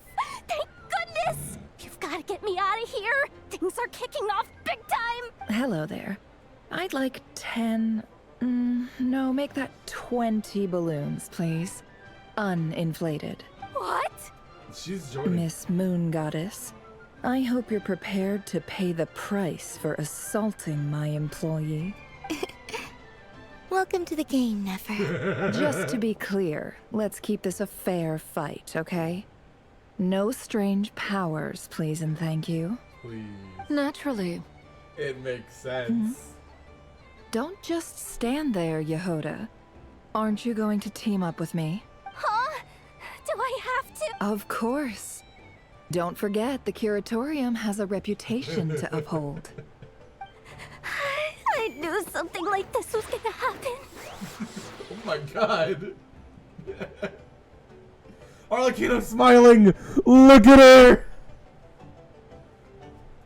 Dude, I love this. This is fucking phenomenal. I love this one. Oh my god, Arlecchino smiling is so funny to see. Because it's just, it doesn't happen often. Take a balloon. Put down the balloon. I've seen Linnea and the other children play this game before. It would seem that it's not a bad way to relax, once in a while. Where are the other guys? There's Nefer. Okay, Hoda's over there, yeah. That was fun. It's a shame Ashru doesn't like playing with water, or I'd have roped him in as well.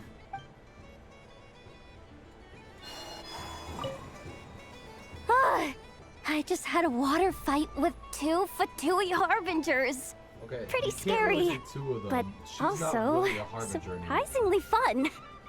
Columbina's not really a Harbinger anymore, so that doesn't really work here. What's that? Oh shit.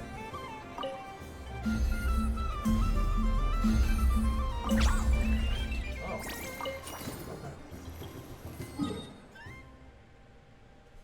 What? Sandrone's here? I pressed M and I see Sandrone. What the hell? Oh. Sunny days. I prefer sunny days. Ah, well, you are as Oh, it's warm as Flint. the sun itself, Moon Goddess. Very well. I believe Oh your my spirit animal has to be this most adorable chic badger. Wow. Thank you, Mr. Talking Magic Lamp. Have a I very didn't know he happy could talk festival, from Moon inside Goddess. his lamp. I didn't know he could do that. I know he can go inside his lamp, but I didn't know he could actually talk to it. Lance? That's you, isn't it? Shh. It's our little secret, my dear traveler in Paimon. Okay, sure, but why are you here selling sugar sculptures? Everyone celebrates in their own way. After gazing into the abyss and spending time around gravestones all year, what better way to relax than to see sunny smiles? Besides that, I like to think of myself as a fair judge of character. I dare say matching personalities to confection suits me rather well. That's not what Paimon was talking about. Aren't you afraid that your true identity might be exposed? Should I be? There is all manner of magic in the air this moon prayer night. Thanks to the work of the great mages, I see Miss Columbina is hiding in plain sight. Why should I not do the same? Why miss this rare opportunity to enjoy a special evening in my true form? Fair enough. You got a point there. People who don't know you will probably think you're just a talking lantern. Well, now that we see eye to eye, what brings you here? Not a search for your spirit animal, I presume? Ah, well, actually... Here, see for yourself. Oh, this is... How Oh, wonderful. that's what you're talking A beautiful idea. Yeah, we just met Barca, and he said that having everyone draw their own section was kind of boring. So, he did your bit for you. Ah, Varka. Ever the maverick. I see his artistic skills are truly one of a kind. In that case, I shall paint something on Mr. Albedo's behalf in a short while. What? Why not now? Ahem. Welcome home, Moon Goddess. Phew, that was close. Hello, Flint. She recognized you right away. What keen eyes you have, Miss Columbina. Especially considering they are shut. I did not see you. Rather, I sensed you. I can sense the fluctuations in Kuvaki all around me. One would expect no less of the Moon Goddess. Might I interest you in some candy? Yes, please. Excellent. I shall make some for you right away. Something the matter, Miss Columbina? What about my spirit animal? All the other children carrying sugar sculptures are talking about it. Wait, is she taking the test seriously? Ah, My apologies. How could I neglect that? You are quite right, Miss Columbina. Every one of us has a magical creature living in their heart. Would you permit me to help you find yours? Yes, please. Do you prefer the day or the night? Night. Which of the 4 seasons is your favorite? Winter. Think of a perfect day. What is the weather like? Sunny, rainy, or perhaps cloudy? Rainy in the morning, sunny at night. What kind of answer is that? Forests, lakes, and open seas. Which do you prefer of these? I like them all. Imagine you opened your very own shop. What would you sell there? Moonlight, I think. Wow! Paimon would totally shop there. How much would It wouldn't cost anything. You'd just need to visit. Aha! I believe I know what your spirit animal is. Here. For you. Oh, it's a Kohenki! Indeed. A free-spirited being with a deep love for all things here in Nodcry, who selflessly lends her aid to as many people as she can reach. It is the perfect fit for you, Miss Columbina. Thank you. It would be my honor. But you shall have to forgive me. We have known each other for quite some time. I doubt there is any answer I could give that would come as a surprise to you. So instead, would you accept this sugar sculpture as a token of our friendship? It's a lantern. Hey. Hey, why don't you two go enjoy your candy over there? Paimon wants to try out this spirit animal thing too. Right, Blintz? Come on, play ball. I get this drawing done. But I want to hear Paimon's answers. But it'll probably take ages. Paimon's a complex soul. Yeah, so complex. And we don't want your candy to melt while you wait, huh? Oh. Okay then.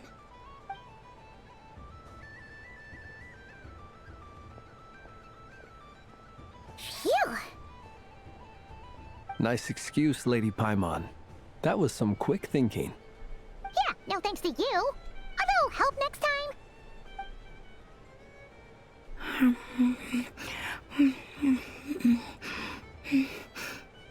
It's sweet. Is that Lockaberry? I wonder what flavor the traveler got. This way, this way! It's the candy-selling lantern! Oh shit. I'm coming! Of course. Traveler, maybe we can share? Yes. I found out recently that people share their food sometimes, so I'd like to try it. Thank you. Try my food. Yours is a little more sour than mine. Here, you try it.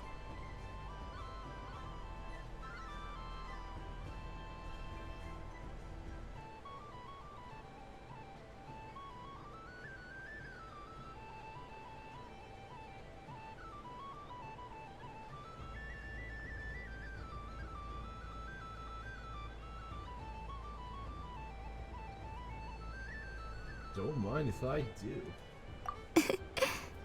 Amazing. My sugar sculpture has shrunk, yet my heart is filled with feelings of sweetness. I will remember this feeling. Would you like another bite? Sure.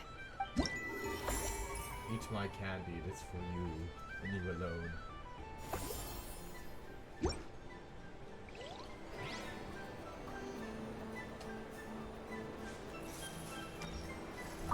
Something about festive lighting always has a way of putting the warmest smiles on people's faces.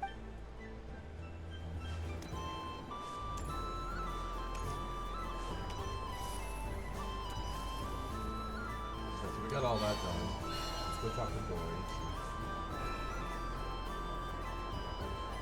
But I was aiming right at it. Aw, what a pity. I saw it with my own eyes. You were so close. So very close. That's not true. It dodged out of the way right as I was about to snag it. I'm sorry? You heard me. This paper frog can move. I swear.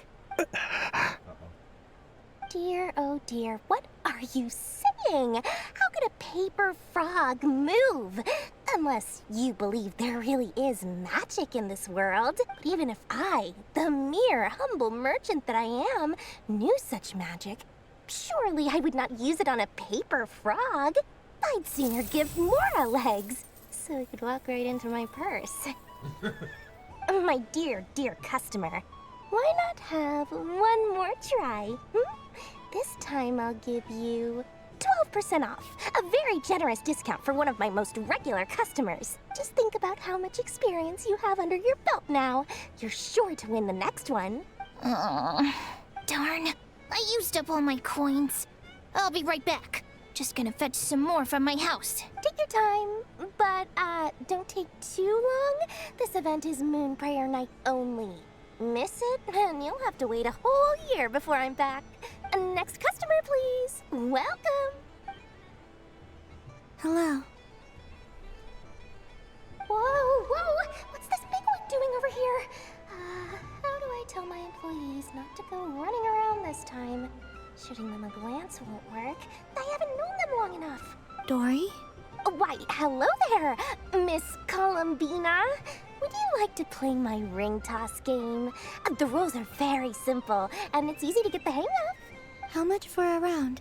Oh, first time's free. Not a single Mora. After that, well, we can cross that bridge if and when we come to it. But with your sharp skills, I'm sure you'll win all the prizes in one fell swoop. That was an obvious enough hint for them, right? Right?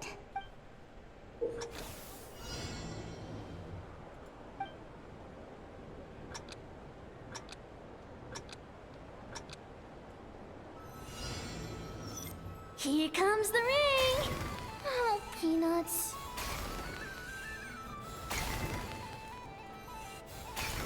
Change tracks. Roselle, should we move or not? Just a tiny bit. All right, then I'll... Oh, sugar plums. That was easy. Let's see now. Wow, very good. That's the highest score we've had all night. And here's your prize. Now, how about another round? As for the cost... Happy Moon Prayer Night, Miss Columbina. Happy Moon Prayer Night, Durin and Hat Guy. Are you here to play the game? Yes. Yes, no. You said we were just coming here to say hello. I did, but then I recognized a few more people as I got closer. Do my eyes deceive me? Is that... It's our little dragon. He's all grown up. Someone's popular. Well now, since you came all this way, why don't you try out this lovely game we have going? Okay. First try is free. He'll have a go. I'll pass. It's only one free try per customer. You can't give your try to him. I'm aware. How has Elder Almond been lately? He's in great shape. He goes for a run in the forest every morning to stay fit and healthy. He tried to go boat racing with Firecracker a while back, but he couldn't even make it onto the Lotus Leaf. Firecracker was in fits of laughter. How about you, little dragon? Can you still fly? Yes, I can. But you've become less chatty. Has growing up been tough on you? We call that maturity. You know, the thing people sing about. The knight wields a sword of stone to defend those hearts that are made of gold. Stone is very heavy. That's what keeps him from talking too much. That's awesome! I want to be a knight when I grow up too. Ring, here I come! That's a... Oh, the hat-wearing man. I never thought I'd see you again. You seem man. more determined than when I saw you last on the train. If you say so. Oh, I do say so. The people you once helped see it clearly. It's because you are once again on the right track. May the engine in our hearts propel us to the station of our dreams. I can move! I can move now, Roselle! What are they doing? Running into the rings like that? You got them all so quickly! I have never seen anything like this in all my travels. Is this guy actually an old friend of theirs? But how? They're origami animals, and clockwork people from a fairy tale. Getting to know them would be quite an arduous task, unless they share a hometown? I have to get to the bottom of this. Next time I see the Great Mage Alice, I shall demand answers. Thank you, Dory. I had a lot of fun. Now for your prize. Where did I put it? Give me a moment to dig it out. Oh, sweet grand prize. How I wish I didn't have to let you go. Good thing I've already turned a profit from the customers earlier in the night. Otherwise, I'd have wasted all my hard work. Okay, I'm back. What? I leave for 2 seconds and someone's already claimed the grand prize? Oh, well, these things happen, you know? Perhaps you'd be interested in one of the other prizes instead. We've got all kinds of wonderful goodies here. Is this the thing you wanted? Here. You can have it. Huh? But... Don't worry about it. It will be happier with you. Oh, thanks so much, miss. Moon Goddess. Oh, goodness gracious, Columbina. Give me strength! How am I supposed to make any more money from this child at this rate? Daddy, look! That's the game I was telling you about! Forget it. She is the moon goddess after all. I'll think of some other way to swing this. Maybe I can try to hook this new kid. Huh? Oh, someone already won the grand prize. You can take mine if you want. What? Why? Why are all these bleeding hearts coming here to ruin my business? Happy Moon Prayer Night, everyone. Happy Moon Prayer Night.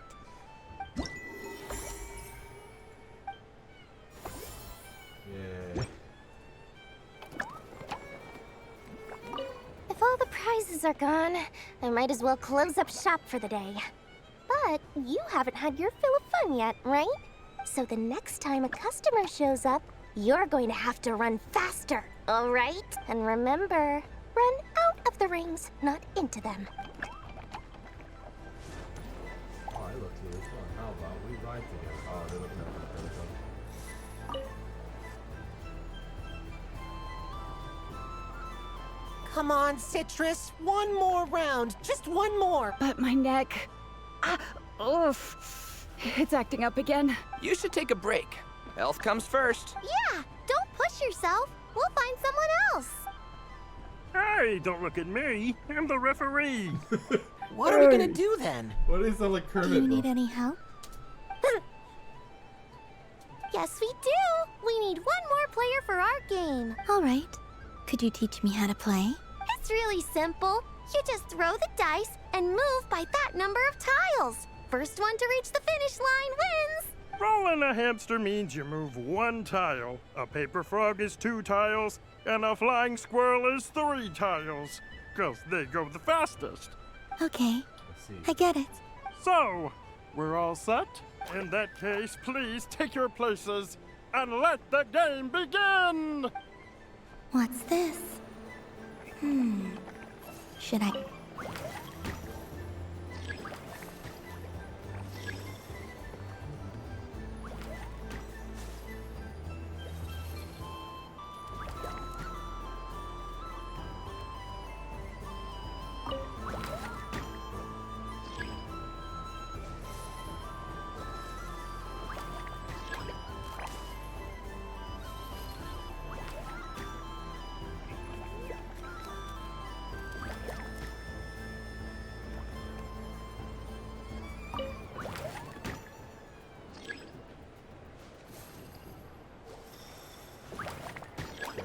And the winner is us!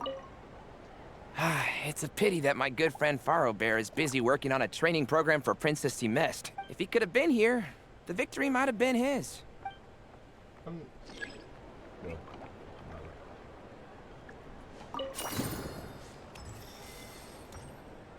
Oh, was that it?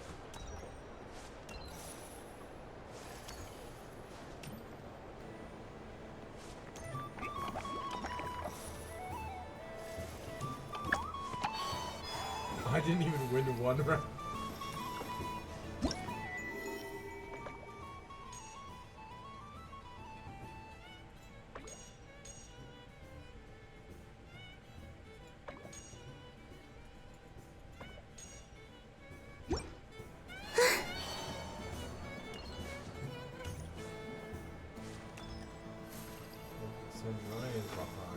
What's this?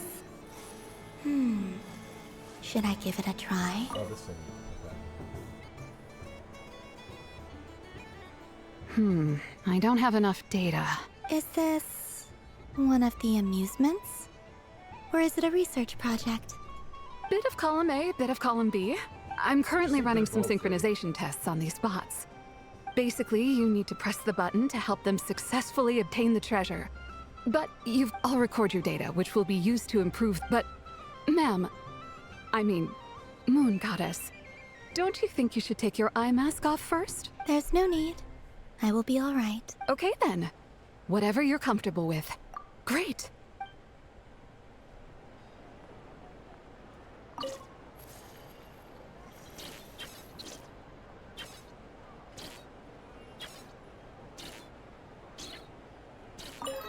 Oh, okay, that's all you want me to do.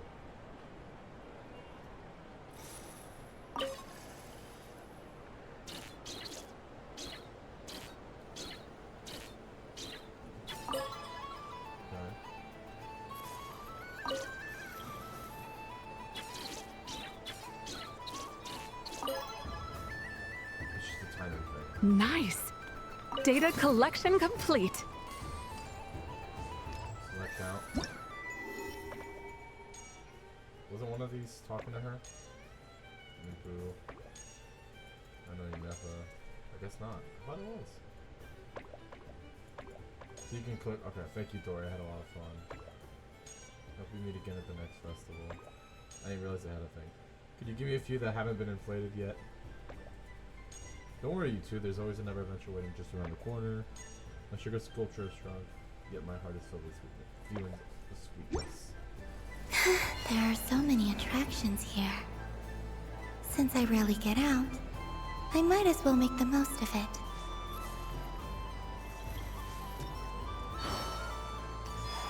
Me too. Oh. This doesn't make any sense! How am I losing every single time?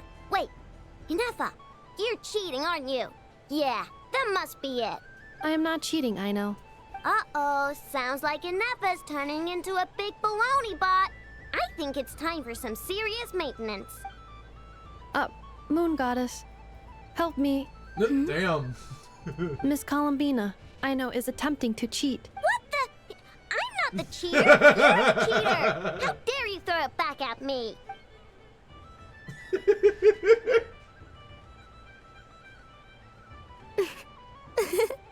Alright, fine. Let's all laugh at I know. Just you wait till I get home, because I'm gonna make a game bot that can win 100% of the time. Let's see you laugh when I come back and beat your butts. You'll all have your heads covered in stickers when I'm through with you. We came to check everything was okay after all that yelling, but,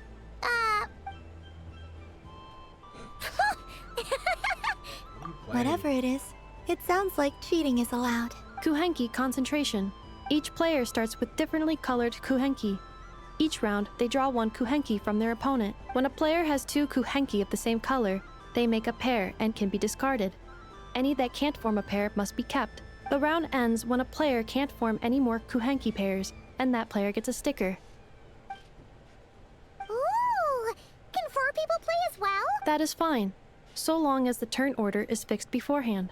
Alrighty then. In that case, the 2 of us will join as one team. Okay, but if you lose, you're both getting stickered.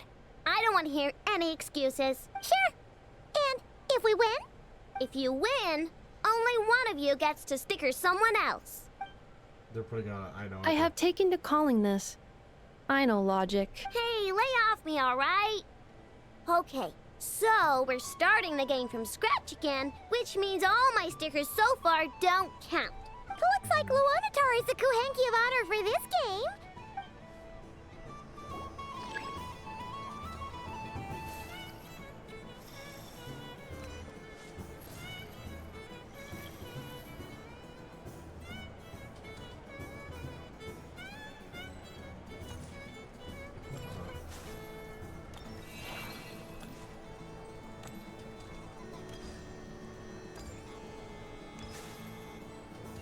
Nice! That's a pair!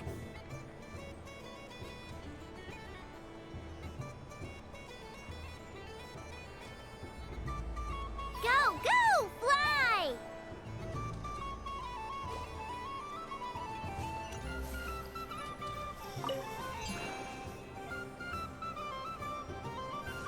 Go on.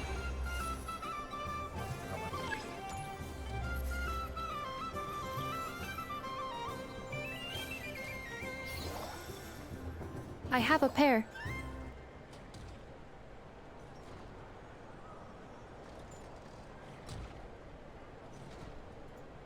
Uh-oh! We gotta pick up the pace!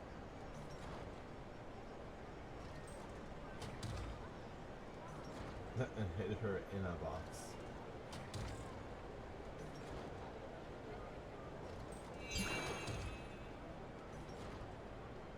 I know, couldn't fair thing.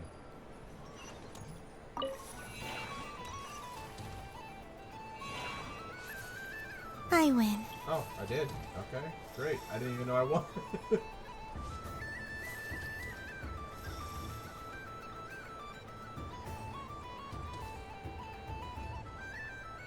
Phew, that was too close. I thought I was gonna lose. Good luck, everyone. Ah, we're out!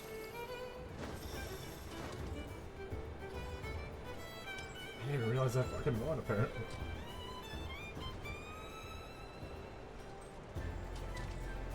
Let me pick a good one. What's it gonna be? You're looking very pleased with yourself there. What happened to being a huge Grumposaurus? I won. Duh. Like the usual child.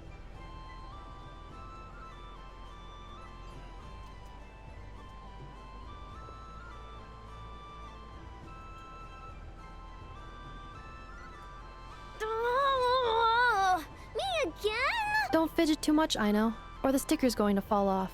I don't care. If it falls off, it falls off. If a pair of Kuhengi get discarded, why not a pair of stickers? Huh?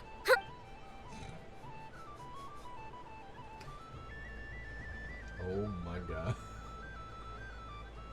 Her face must be covered. You can't even see her eyes. Okay. I've lost. Oh. Sticker, sticker, sticker! Ready?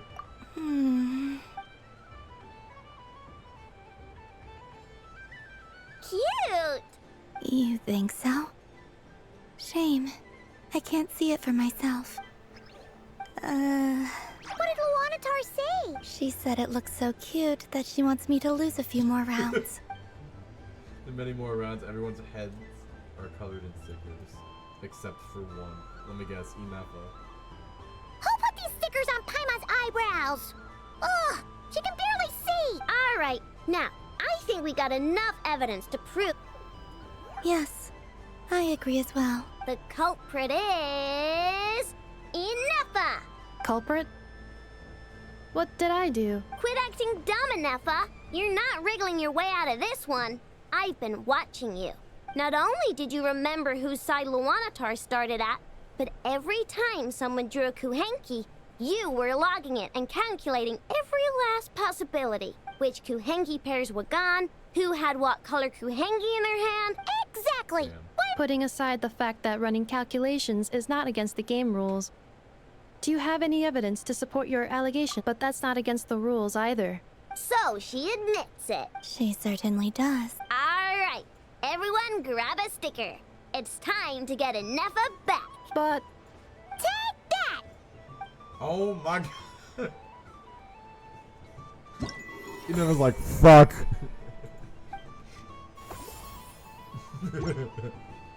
Goofy all, you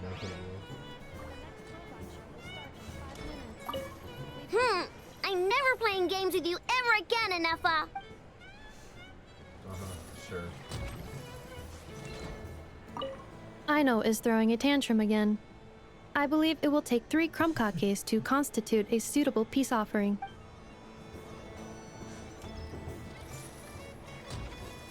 The robot show will now begin. I guess that part is Sandrona. wanna visit Sandrone last, and there's like 3 more places.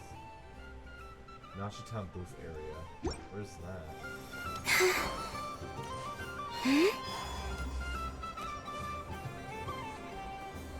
So I've visited all this. What's up here is a thing. No, it's not that. I'm supposed to. I guess you can't replay that one, so.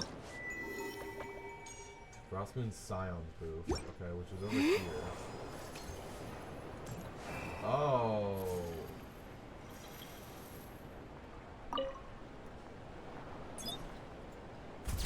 Yay. And done! Does this I happen think it often? looks quite fun. Well, it looks like a silly chic badger and a rhymehorn deer that's about to fall asleep. Maybe I'll stand on the chic badger's side instead. It looks like we've attracted the attention of quite a few animals. Hey. Let's make room for them. Boards.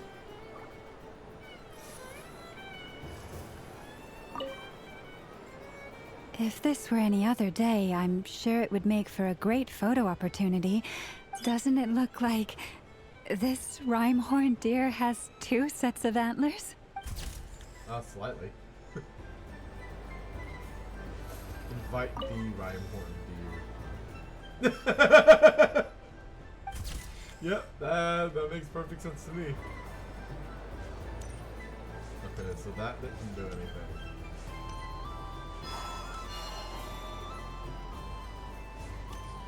Oh, this was one of them. Okay. Yeah. Okay. I wish for a never-ending supply of laka berries. What a humble wish. Probably written by a child. Mama. Is that Llama the Moon Chanter?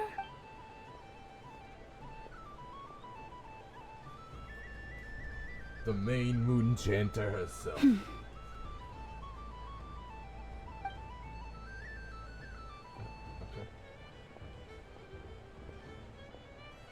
I wish that the long plume ibises would stop biting me. Oh dear, poor Llama. All right. I'll write that one down for you. I got it. While everyone else is celebrating Moon Prayer Night, you're as busy as ever. I don't mind. It's rewarding work. A good kind of busy. My antlers are at their heaviest tonight, and the Kuvaki waves are especially strong. But as I help these dear friends hang their wishes up, I feel a great peace within myself that is hard to describe. You see, they are all such beautiful wishes, and they are ones that we can fulfill by our own strength. Do you blame me, Llama? I want to hear your honest answer. It is by the help of so many people that I can return to the moon.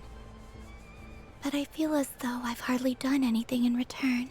You've done plenty, Columbina. I say this in earnest, both as someone who knows your history, and also as a friend who has seen what you've been through. What about as a moon chanter? I feel proud to honor our moon goddess's wish.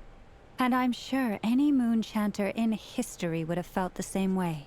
Thank you for your kind words, Llama. But... since you asked for my honesty, I won't lie to you. My feelings are mixed right now. Besides pride, I also feel... I suppose it's... a reluctance to let go. Once you return to the moon, we will be far apart and separated by a false sky. I'm sure those of us left behind will gaze up at that sky, yearning for the moon once in a while, just as you used to do. I will miss you, Llama. I will miss you all. I hope to stay in touch. I will try and find some way to send messages down from the moon. Perhaps you could use Kuvaki. I've heard Yehoda say that signals can be sent using long and short waves, or strong and weak lights. That sounds a little complicated. What if we forget what the signals mean? We could prepare a code book beforehand, but... You're right. It wouldn't really suit you. Still, whatever happens, I believe that you will find your own unique way of communicating with us. And now that I think about that, my heart feels lighter. Because you trust in me? Yes. I have faith in you, and in the power of truth. In my experience, the truth tends to be difficult. But that's what makes it stand out from what is false. So I'm confident that your thoughts and your love will shine through the curtain of lies. Thank you. Now, could you help me hang up my wish? Is this? I wish that all who dwell in this moonlit world can find a place to belong. And I wish that I shall one day see my friends again. It's 2 wishes. I hope that's not too greedy of me. Not at all. And I think you speak for us all with the second one. I shall continue to pray until the day that all of these wishes come true. There we go. Yippee. Alright, so that's this one. Alright, I just have to look for these places. There's one that looks like a shark-ish guy. Yes. May ev...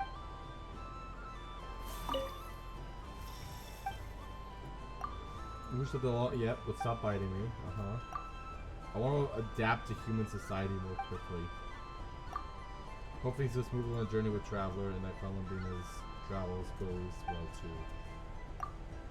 Really hope my boss gives me a raise. I wonder who wrote that one. Only Miss Lailiki would notice me. Oh, is it just gonna keep playing this one because it's the last one? Yeah, it's just gonna play random ones now. Alright, so there's one that kind of looks like a shark or sea animal of sorts.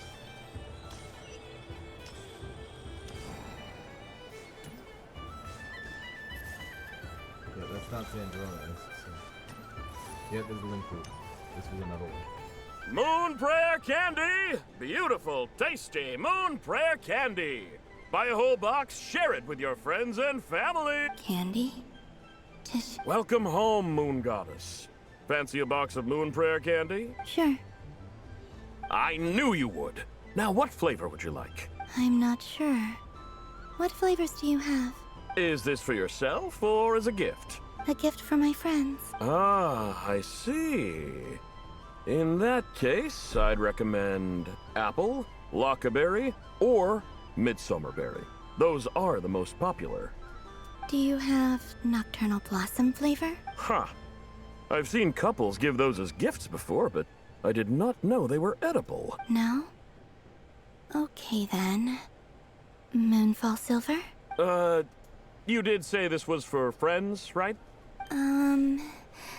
Maybe smetana then. Hey, now that's a creative idea! I've never tried it before, but if you're happy to wait, I can see about whipping up a batch on the spot. While we're at it, you got any other ideas? Green grass, crumb kake, extra strong coffee. Columbina describes the flavors. Scent of exotic candy soon comes over the, soon draws over the nearby children, who excited form a line. Before long, everyone is brainstorming new ideas for flavors. Smoked fish steak, berries and fried meat, rain-soaked moon prayer blossom. The stall owner, peppered with expectant gazes on every side, lets his courage soar free, and colorful candies are placed in the box one after another. Here you go. Every flavor you asked for is in there. Oh my. Thank you. I should be the one thanking you! You brought me a whole bunch of new business. It's like a genuine blessing from the Moon Goddess. I hope you and your friends have a lovely night. It literally was a blessing from the Moon Goddess. Okay, so now there's just one. Assorted Moon Prayer Candy! All your favorite flavors in a box! Literally right there. Alright, kids, just line up over here. So just line up over here. Oh, this is the one with Santrone. Okay.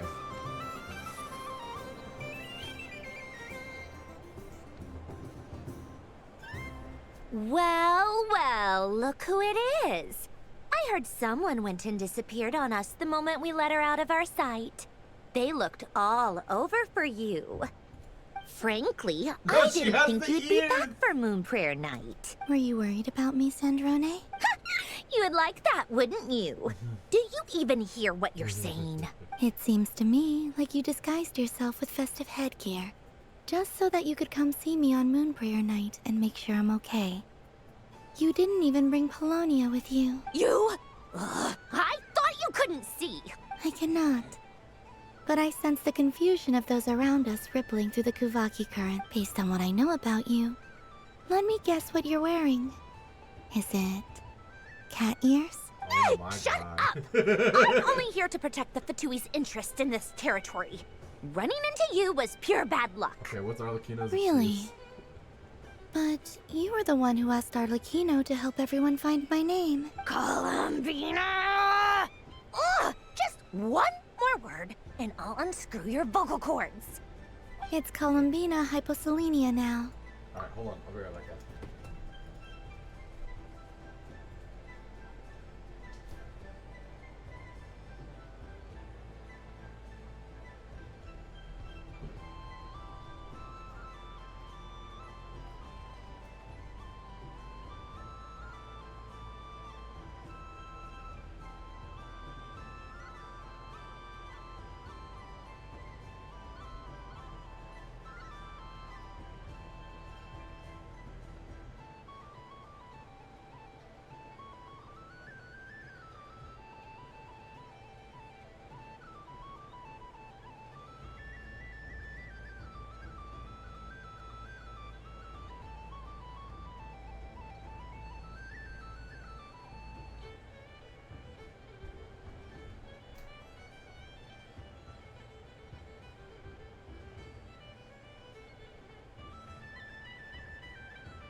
I'm back. I got me a new computer mouse. Cause the other one's been kind of acting up, so I think this was actually bigger than what I have. Oh, it is. Okay. It'll be different in use, that's for sure. But it's wireless, so unlike the one I've been using. It's been acting up, and that's why it does the double bun thing sometimes.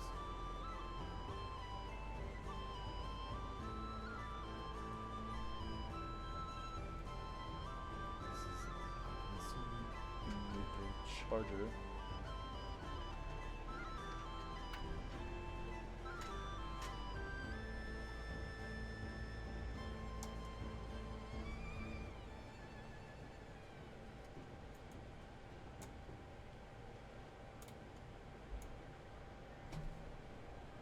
And it has RGB.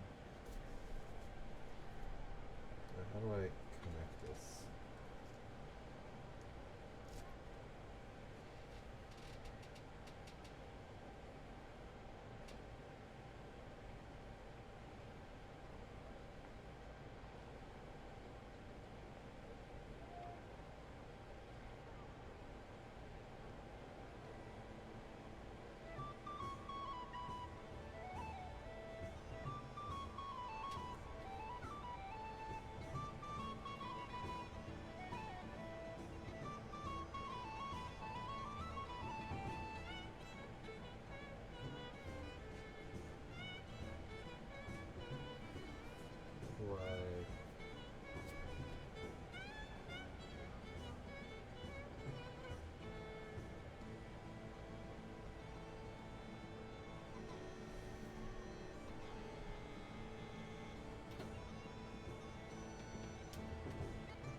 I actually need my other mouse real quick.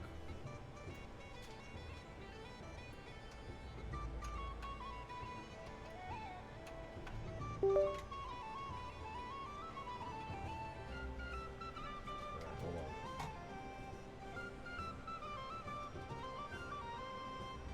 It's in settings.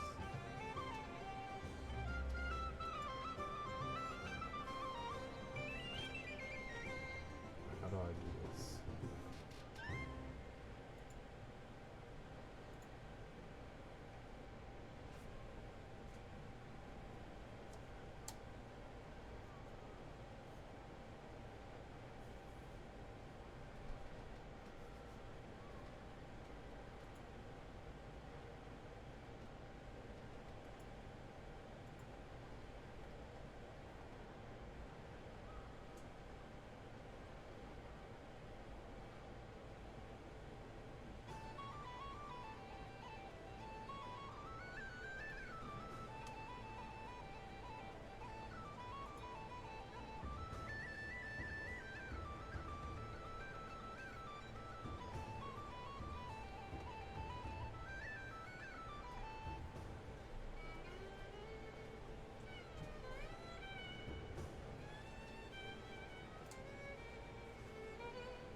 It's not showing.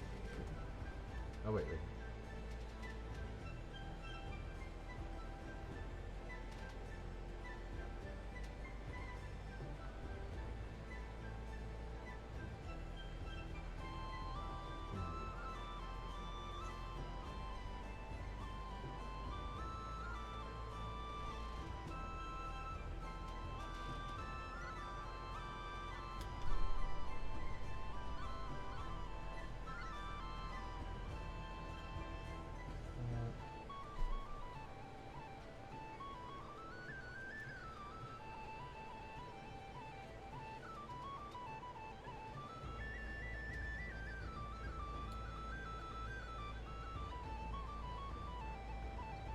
Oh, wait.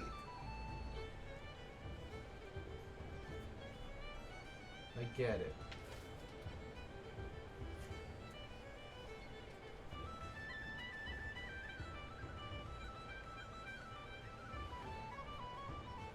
hold on. If that's accurate with what I'm thinking, let me try real quick.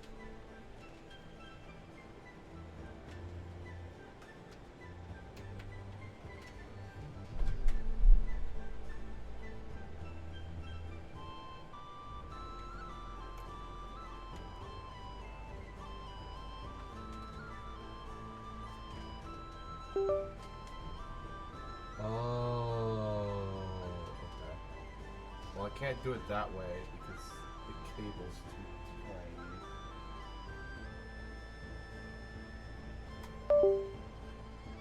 Just out of curiosity. Did this one work? Oh.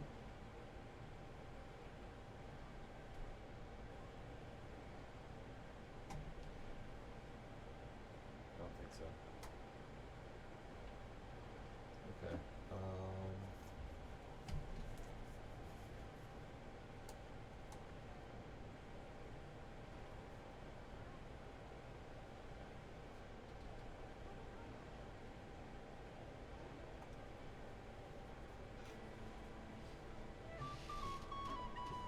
We have to physically add it.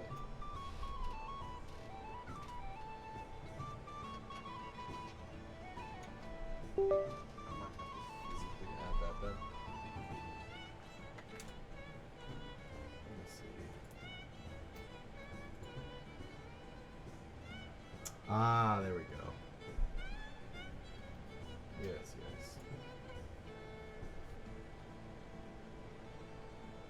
Alright, it's connected. Yep, okay.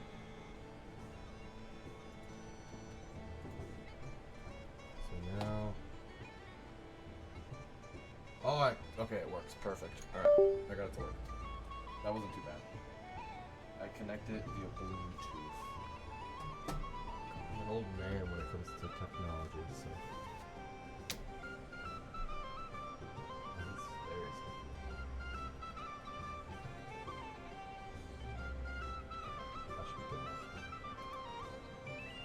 That should be good enough. Surely.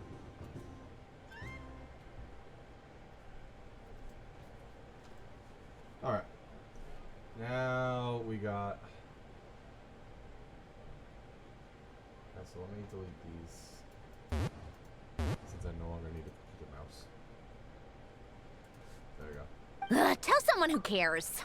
I've missed you, Sandrone. The whole time I was gone, I was thinking. I hope I get a chance to say some ugly words to you. Is that supposed to be a joke? Anyway, let's go play that game. What? You mean that frostfin whale? Yes. It's some kind of game where you get bitten if you step on the wrong tooth. Seems like fun. Who in their right mind would wanna? Because you're not a scaredy cat. Fine! You wanna play? Let's play. Don't complain when I kick your sorry butt. Lovely. You old geezer! I'm gonna beat the pants off you! Just you watch! I almost forgot. Sandrone? What is it now? You'd better not lose, or I'm going to beat your head in. What? She's like, huh? Allow me to demonstrate since I'm feeling so nice. You just step on the teeth, like this.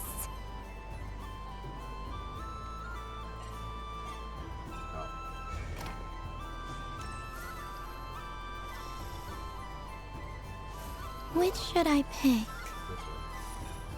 Your turn, Sandrone.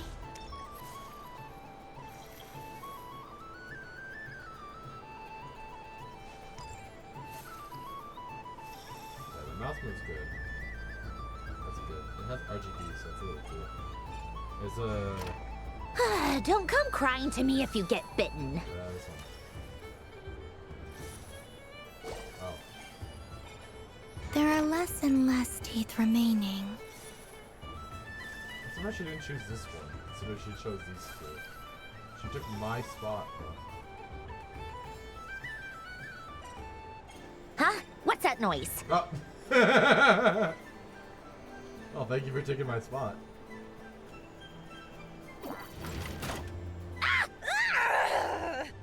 I think you might have picked a bad tooth, Sandrone. Shut it! Do you need any help? It seems like you're stuck. No! It's just a blasted toy! How is its grip this strong? Stop laughing! All right. Well, you lost. So just like I promised. Hey! What are you doing? Are you seriously? Hiya! Why, you... Oh, just you wait! Rematch! Are you all right, Sandrone? That was quite a strong bite. Are your clockwork parts? Quit your fussing! I don't need it! All right. I'll go first this time.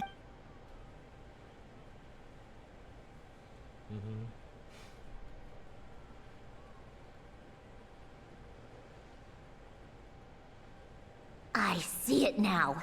She can sense which teeth are rigged. So I just need to avoid the same ones that she does. She's gonna get bitten or something. This one. Seems fine. She avoided that one then? All right, my turn. Yeah, because only one tooth is rigged. And she's like, wait a minute. What?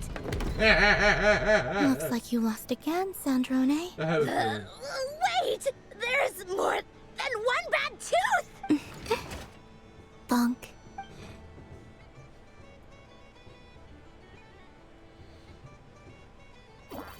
Oh my god, she loses every game, doesn't she? Oh my god. Stupid game! What idiot came up with this? Are you all right, Sandrone? You said some nasty things just now. Oh, I'm peachy. Should I let you bonk me on the head as well? Ah, forget it. Come on, bonk away.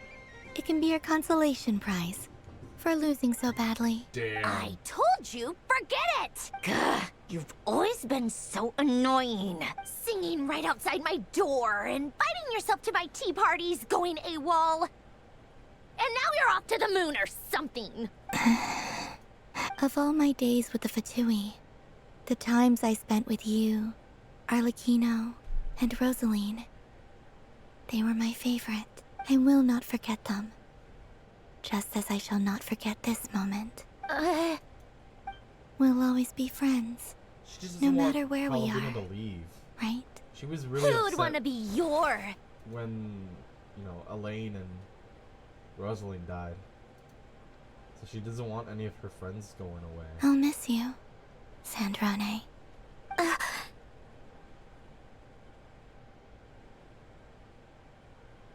No.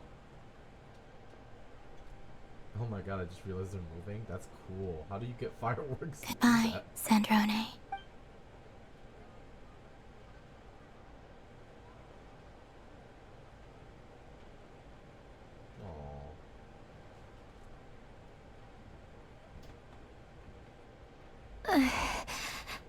I'll miss you too, Columbina. Sorry, what was that? Shut the fuck! Ah! Yeesh! No need to freak out. What's wrong? We've been looking everywhere for you. What do you want? Oh, nice ears. What do you want? Huh? It's your turn to draw something. You're one of her friends too, aren't you? Doesn't know how lucky she is. Alright, so now we play, we're finished playing everything. Moon Prayer Night.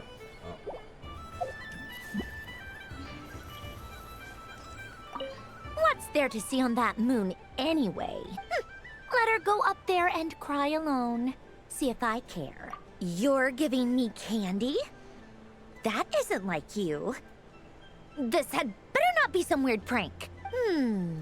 Coffee flavor? I thought you hated coffee. It's extra strong too. You didn't do all this just for me, did you? Hey, hey! Don't take it away! I never said I didn't want it. I mean, you can't unmake the candy now.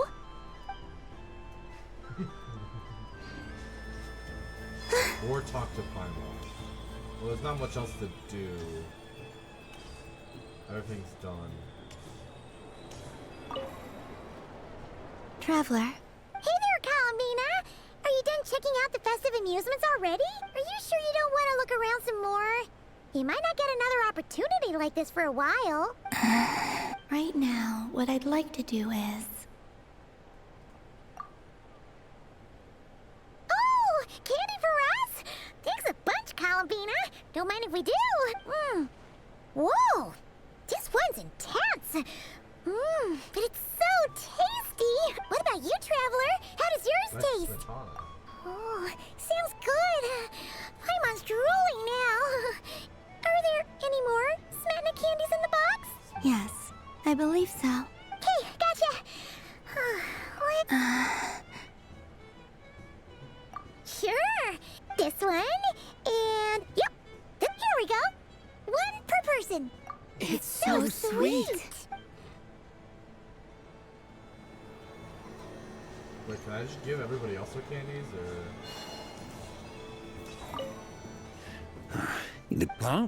Albedo? This sketch is for you. Oh. The north wind left in the lurch. Yeah, okay. Thank you. It seems I've picked lemon. It strikes a good balance between sweet and sour. This has piqued my curiosity. What if we were to add citrus and other spices, then enhance the flavor via caramelization? I wonder what the end product would be like. Perhaps I should take the time to try this out.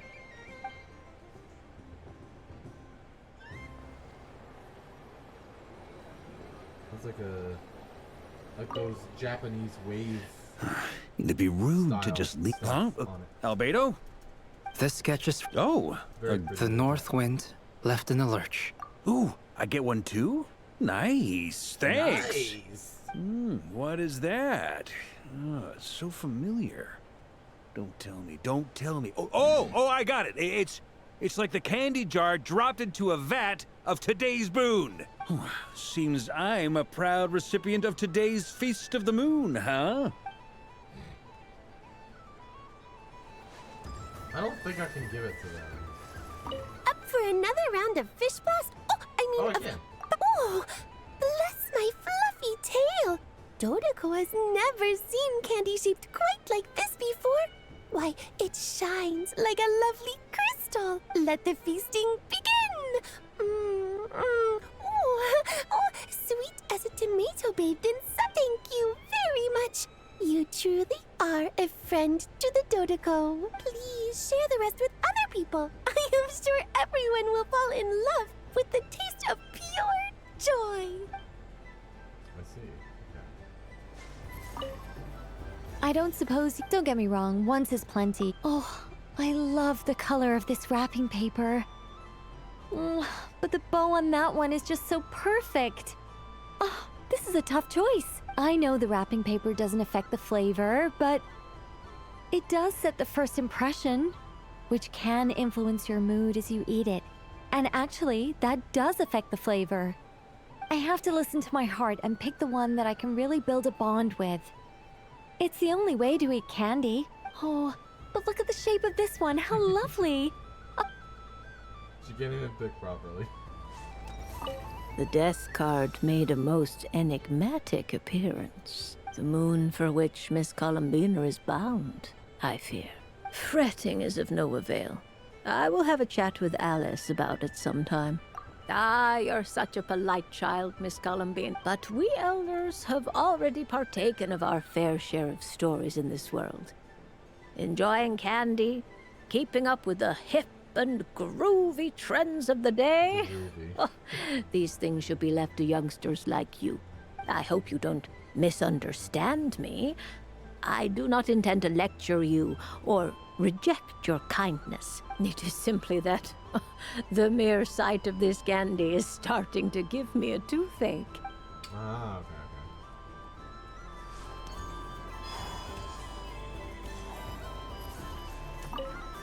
It's a pity that if he Right. could have been here. No, how about that? I don't even think I can. I'm sure Dory.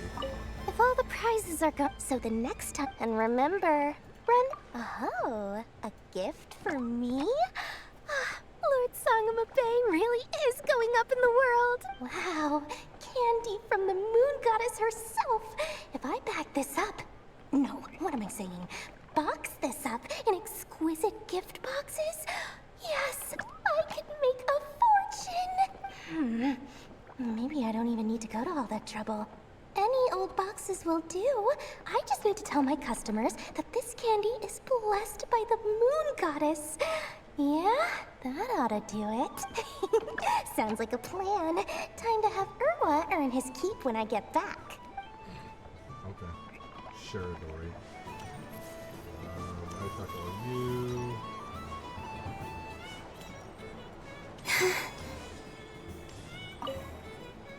I've seen Linny and the other children play the candy. Would you mind if I took a handful extra? I'm sure the children will enjoy them. I must say, Columbina, you really have changed. You never used to show this much consideration for other people, even when prompted. I'm sure Sandrone would agree when I say, I like the present version of you better. Aww.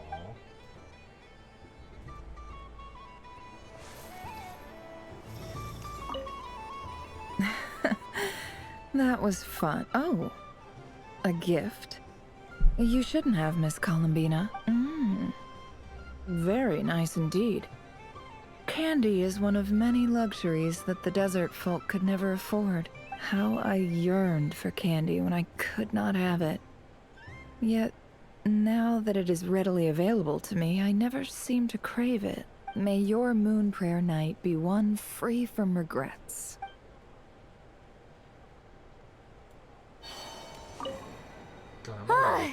I just had a water fight with two Fatui-Harb. Oh man, this feels kinda wrong. Like, shouldn't we be the ones giving you candy rather than the other way around? I guess I'll just take one. What flavor is that? It tastes like getting a mouthful of muddy grass after being rear-ended by a blunt-horn rhino, then face planting the ground. I'll never get this taste out of my mouth. It's delicious. Oh my god. Of course she gets the bad one, bro. Look at fucking Bean Boozle. She be Yes. losing. Why, thank you. Don't mind if I do. Oh, my. It's so sweet. I'm so accustomed to plain, simple meals that this sweet treat is quite a shock to the senses. But I savor this moment in its entirety because it tastes like true friendship.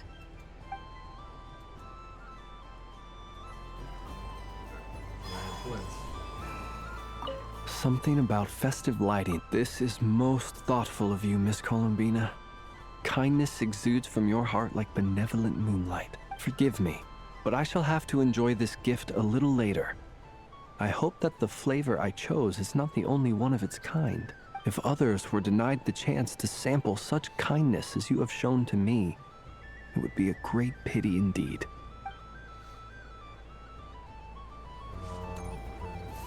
Traveling Paimon got it. Sandrone got it. Arlecchino. Everybody over here got it. Everybody over there got it, including the mages. Oh, Durin and... Okay. Done being a do-gooder yet? Thanks for coming here with me, Hat Guy. Are there any games you'd like to play? It's your turn to pick. I'll come with you. Why does that hamster think you've grown up? You haven't changed at all. I know you don't mean that. You're just taking the opportunity to make fun of me, aren't you? Even if you won't admit that taking some time to compose yourself is important, I can see that you're doing it in practice. Otherwise, you'd have taken off your hat and flown away by now. Looks like Albedo's socialization program has been far more useful to you than all those Vahumana textbooks. A moon prayer candy for me? Huh, thank you. It smells like baked apples and butter. Reminds me of Good Hunter, a restaurant in Mondstadt. I always have to resist the temptation to go there unless I'm ordering food.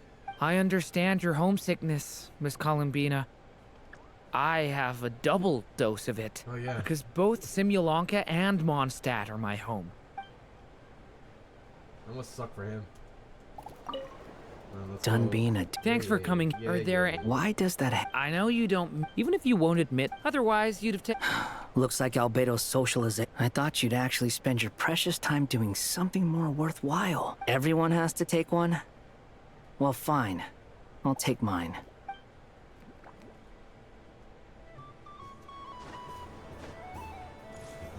Oh yeah, Nefa and I know. They didn't get theirs. The robot show will now begin. Okay, so I can't give it to Nefa.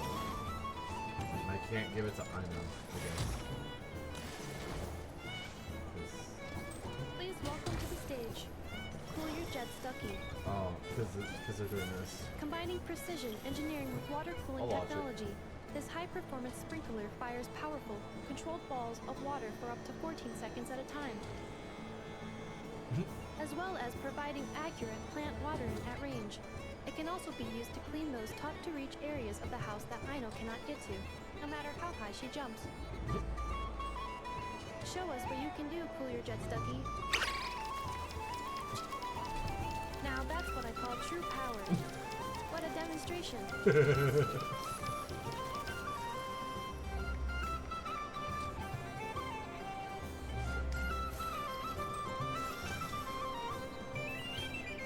Dealing with stage waterlogging. Task complete. Can I talk to you now? Or it's just that? Also, where do you go? Ding dong. Okay. I'm never playing games with you. Ooh, So I have to moon wait prayer for them. candy. Sweet. Is it okay if I grab a whole bunch? Psst, Columbina, turn around. Use your huge cloak to block Nefa's vision. Yum. Oh, this one's even yummier. Oh, the flavors are blending in my mouth. Ew. Show will now begin. Oh. So now I can't hunt for him.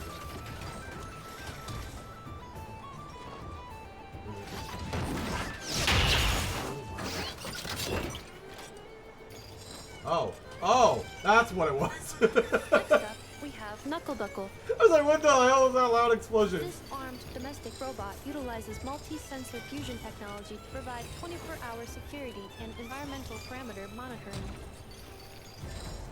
Duster mode redefines the meaning of dusting, providing our companions with a holistic, thorough, and effective cleaning service Once I for give the it to long Nefa, term. alright? Once I give it to Nefa, I think that's Take it. it away. Because...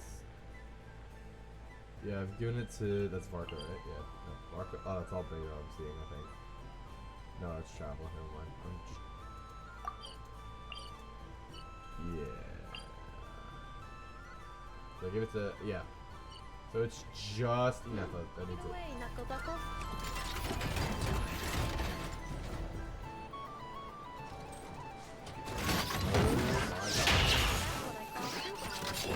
What a demonstration.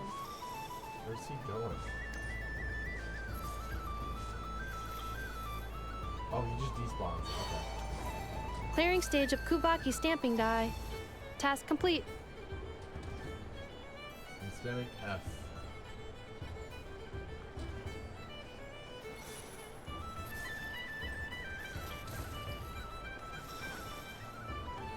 I think I have to wait for her to go all the way back.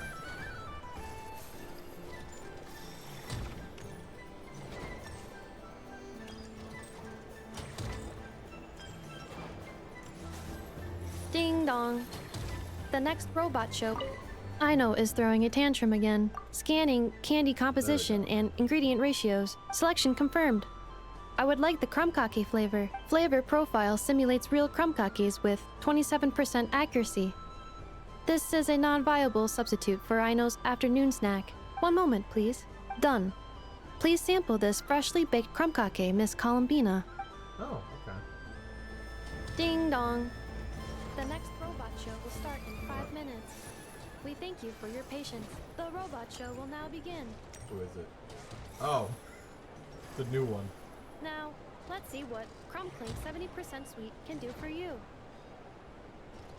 This dessert-making robot fully automates the baking process with smart recipe analysis and precision temperature control. How many of these robots did she make for this? Don't miss out on Crumbclink's taste testing function. Unique to the market, it is a hallmark of Aino's forward-thinking design philosophy, which places mechanical empathy at the core. Crumbclink 70% Sweet. The stage is yours.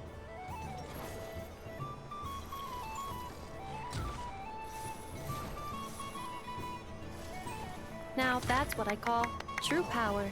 That actually does look good. What a demonstration. Converting excess desserts into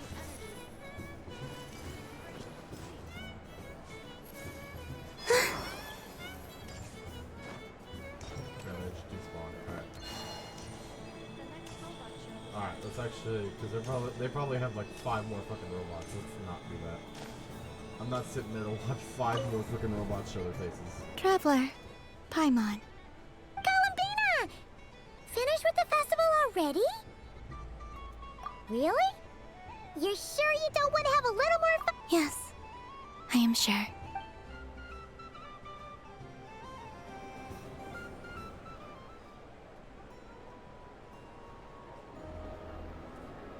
This was the most fun I've ever had on a moon prayer night.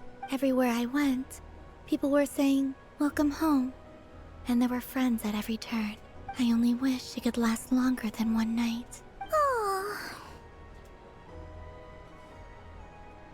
Yes, you're right. The moon prayer blossoms.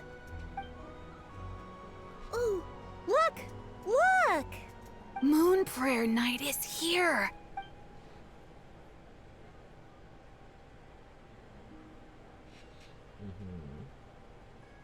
The moon. It's so beautiful. The moon haunts Happy you! Moon Prayer Night, dear. Happy moon prayer night. Happy Moon Prayer Night.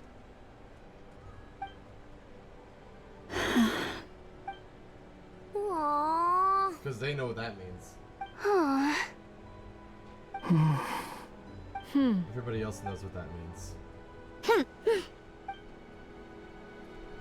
Time flies when you're having fun. To everybody else, it's Moon Prayer Night. And to Looks like the time has come. everybody that knows Columbina, it's Columbina. it's a little sad. You'll be heading off now? Yes, to the ruins you mentioned. And from there, back home to the moon. Wait! I know? At least... Take one of our craft shop's crumb cookies up to the moon with you. You know, for a snack. Sure, why not? The Curatorium of Secrets believes in proper farewells. No story should be left without a satisfactory endnote. Never. Farewells are an important affair for the Ratniki, too. We never know when we might meet again. Haha! And here I thought grand farewells wouldn't suit tonight's mood. But I suppose friendly passion is not to be stopped, eh? Durin, hat guy, come on. There you go. I was like, you're the only two. We made a little something for you, Columbina. Ta-da! What is it? A Moon Prayer Night greeting Did card. you just say, oh no? With drawings by all of your friends. Oh, okay. Yeah, that was definitely Aino's drawing. Nefer just drew Ashru. That one's Albedo, obviously. That's Durin and Hat Guy. Nicole and Alice. There's Arlecchino. Oh my god, I love how Sandra drew her getting bitten. She lost every time. There's Llama, Yehoda, obviously Traveler and Paimon. That one obviously wasn't drawn by Columbina herself. I don't think Varka drew that. I'm gonna be real. You did mention that you'd like a portrait done, so I took the liberty of creating one for you. I, meanwhile, did the portrait of Mr. Albedo. And Mr. Varka did the same for me. Okay. So, Flinge drew Albedo. Albedo drew Columbina. Varka drew Flinge. That checks out. I mean, I think my work was pretty true to life, don't you think? The picture of Ashru was my doing. Yeah, makes sense. The two of you seem to get along rather well. Oh, wait, was I the only one who did a full body picture? Oh, that's so embarrassing. I did pictures of me and Anefa. Yep. I did my own portrait and one for Hat Guy. Yep. Plus, there's the two mages, Arlecchino and Sandrone. So, if you ever miss us, just They flip the drew their card own open stuff. and we'll all Damn. be right there They with know- ya. I mean, it kind of makes sense that Sandrone would know how to somewhat draw. At the end of the day, she is a robot, so she could probably draw that a lot better than most. I mean, she drew it definitely better than frickin' Varka did. Wait, so who drew Varka's? I assume Albedo did. Because it's similar in style to Columbina. And then Arlecchino drew her little teeth. I don't know what to say. Thank you so much, everyone. This whole moon prayer night was more than I could have ever asked for. It is the greatest gift I have ever received. Lama, I figured it out.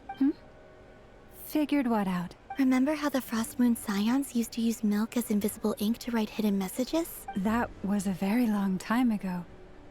Oh, are you saying? Yes. When I miss you all, I shall use moonlight in the same way, to write words that only you can see upon the moon itself. Wow, that sounds lovely. Quite. But how will we see them? Simply open your windows on nights when the moon shines bright, and the moonlight will naturally flow towards the words I have written. That sounds most fitting indeed. Very true to form. I'll try to write them in places that won't disturb your sleep. I, for one, would sleep all the better for having read one of your messages before settling down for the night. Exactly. So don't worry about disturbing anyone's sleep. Just promise you'll write to let us know you're okay, alright? All right. I promise.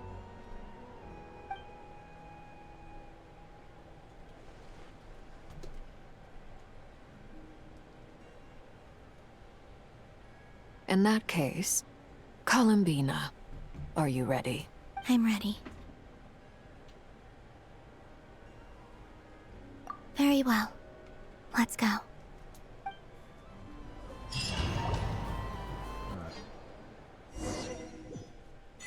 Oh, between the eternal and the ethereal. In just a few moments, I will be gone. I still don't know what to expect on the moon.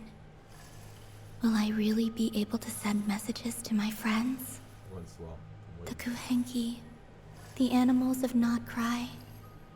I'll never get to see them again. I wonder where I'll be when the next moon prayer night comes.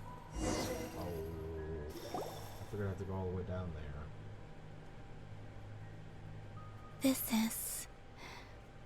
This is where the people of Hyperborea used to communicate with the moons. Oh yeah, because she couldn't see it before. She couldn't enter here before because she didn't have a body. Eternal moon, frost moon, iridescent moon. When the power of all three converge, the gate to the moons shall open.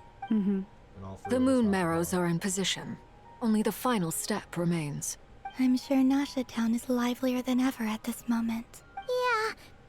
It's a shame you couldn't be there for it, but it's now or never, right? I mean, she has a name now. It's fine. Isn't it better? I'm more than happy with this. My last piece of luggage. My only piece of luggage.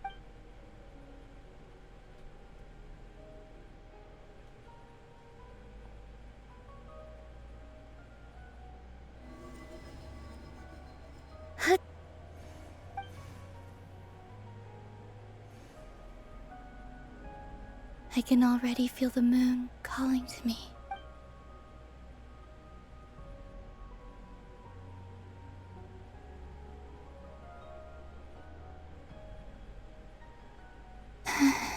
This ray of light will lead you home, Columbina.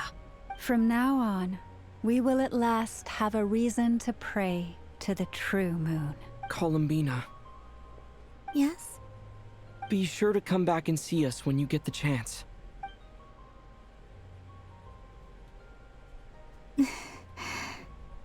Of course. But if that chance doesn't come, then remember that you have friends on this planet. People who will miss Columbina. Yes, I will. Thank you for Yeah, we're everything you've done Columbina. for me. And remember, come night or day, the moonlight shall always connect us. Well then, farewell, my friends. Cutscene. It was on now.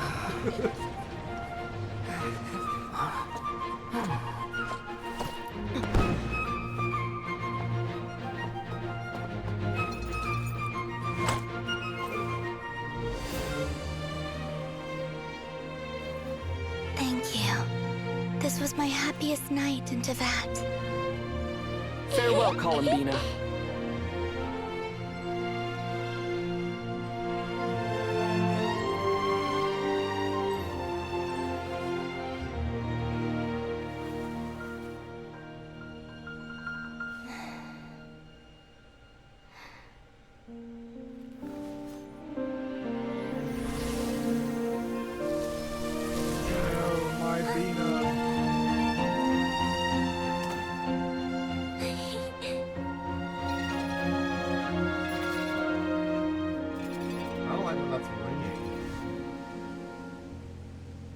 Alice said she'd only call. The moon Shit happened. really is closer than ever tonight.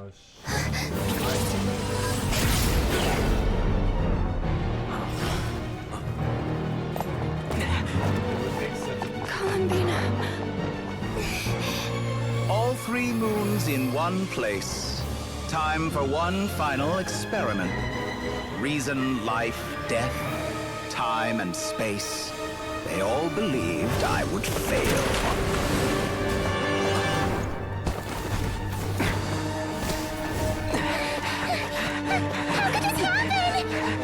I mean, is it really so surprising? But Tevat's primordial power never did belong to the throne of heaven. And now, they are mine. I got it. It doesn't work on me because I'm not from this world. I'm a sucker.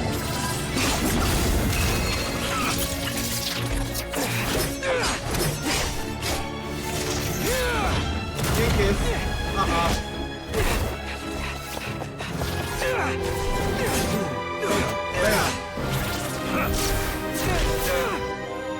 No, as long as I'm here. The Doctor is free to wield the 3 moons' power. Coward! It's the only way.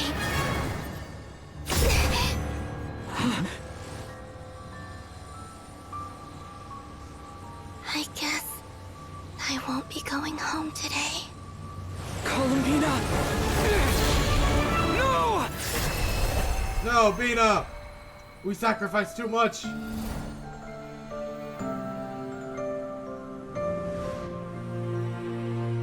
No! Pretty sure that's what was going on anyway. No!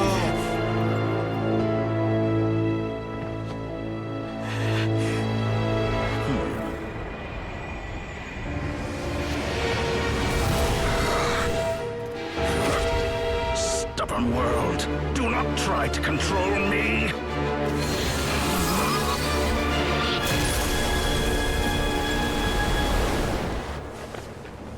Columbina. No, my woman.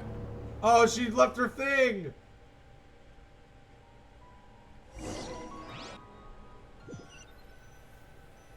She left the little book we gave her. No.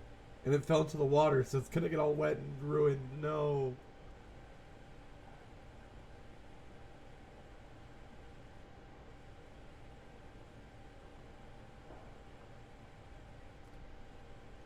Are you all right?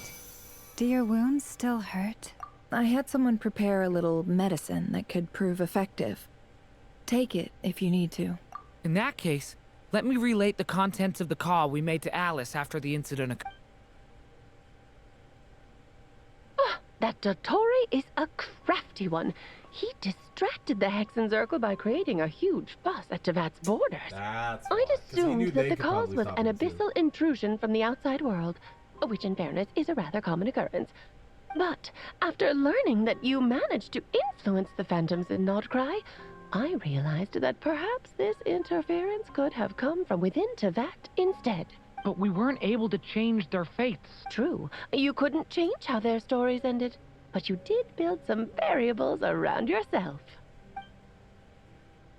Variables? Yes. Things you heard that you could not otherwise have learned. Ideas that would otherwise have never crossed your mind. All these things are variables. Of course, most variables usually pale into insignificance with the myriad of possibilities floating around. But the moment you start treating them as building blocks and intentionally stacking them, that changes things. That's what Dottore did, and it's how he created the necessary conditions so that when you activated the portal tonight, it played right into his plan. However, we have no way of knowing exactly what he did. Yeah, we also need to ascertain Columbina's status. And that about sums it up. As I suspected, Dottore has disappeared completely. If it's any consolation, he wasn't able to control Columbina as he might have wished to. Oh no! She heaved into the moon's reflection. What? She did what? All we saw was Dottore appeared and used some kind of power. The next thing we knew, he and Columbina... The doctor froze time, which is why I could move freely. From their perspective, the battle of Columbina's decision all happened in a single instant. So that's the power of the free moons, but why wasn't I affected? Is it because I'm a descender? That's what I assumed immediately. Because everybody Columbina here else is from intentionally Tibet. opened the moon gate and escaped into the same mysterious world as Rerir and Thalindis. Sounds like bad news. Seen in that way, the Trilunar Syzygy and Rerir's emergence, Dottore might have been pulling the strings in both cases. According to Miss Alice, he is attempting to transcend his destiny and finish an experiment that only a god might complete. An utter lunatic. Wait a sec. Where's Hat Guy? Seems like he'd want to be here for this. He left. He's gonna go find He this took motherfucker. off with the Dodo communication device after we spoke to Alice. He said he had a hunch that he wanted to investigate by himself. The look on his face was terrifying. I've never seen him like that was before. Pure rage. Probably anger and frustration at the fact that Dotier was one step ahead despite his best efforts. Honestly, I feel so. I'm back. Oh, he's back. Hat Guy! We were just talking I about went to look for the Hyperborean phantoms again. I think I've gotten to the bottom of it. I got them to talk to Nicole on the other end of the communications line. Turns out, the history they describe is different from how Nicole remembers it. Really? But how? Because the phantoms are the ones who are deceived. They speak of a savior who appeared in their history. One who never should have existed. This savior promised to create a new moon within the false sky, and even bring back their moon goddesses. Foolishly, they believed in him, and told him everything he wanted to know about the moons. It's obvious that this was Dottore's doing. Now you mention it, the first time we entered the Hyperborean ruins, we heard the phantoms discussing their history, and I... But Dottore shouldn't have been able to get in there in the first place. He didn't. Nicole said that this was an anomalous state triggered by disruptions in the causal connections between phantoms from the same era. The variables that Dottore put in place were substantial enough that they even affected phantoms that he never met. So it's not that their memories were unclear. They'd been tampered with. That's exactly the possibility Dottore was trying to manufacture. He turned these variables into knowledge and engineered the situation so all that knowledge would fall into his when hands. they said he and she's like, that's strange, I was like, Then, Dottore. he harnessed that knowledge on Moon Prayer Night to truly create a false moon. How is that even possible? To be precise, he exploited a weakness in the way the spell works. The spell senses Kuvaki to detect the moon's location. So, as long as the false moon more strongly resembled a moon than the frost moon beyond the skies. The gate would teleport Columbina to the false moon's location. In other words, to Dottores' side. Once he had her under control, the teleportation spell remained active, and he manipulated her power to seize both moon marrows. At that moment, the moon marrows disappeared right before our eyes. It was already too late, even as we were leaving the ruins. By then, Dottore had already amassed the power of all 3 moons.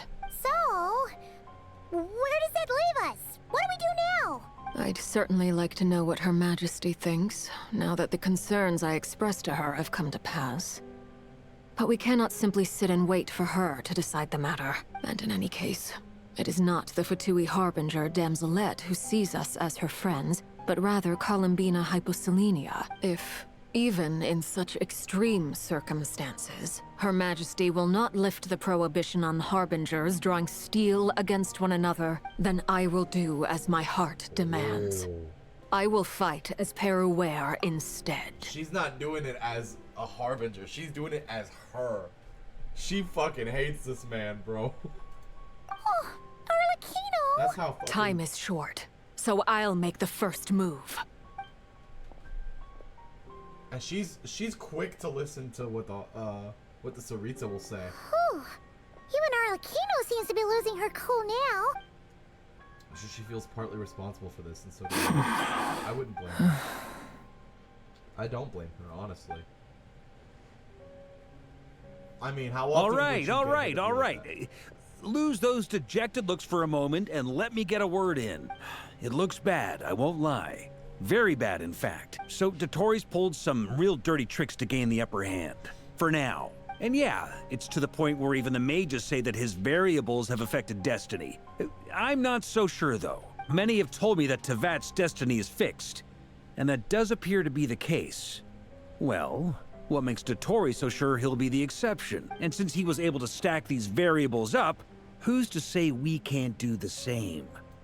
You, of all people, should not be discouraged, traveler from afar. This isn't over yet. Like, everybody here knows I'm a descender, so... And you're not alone in that.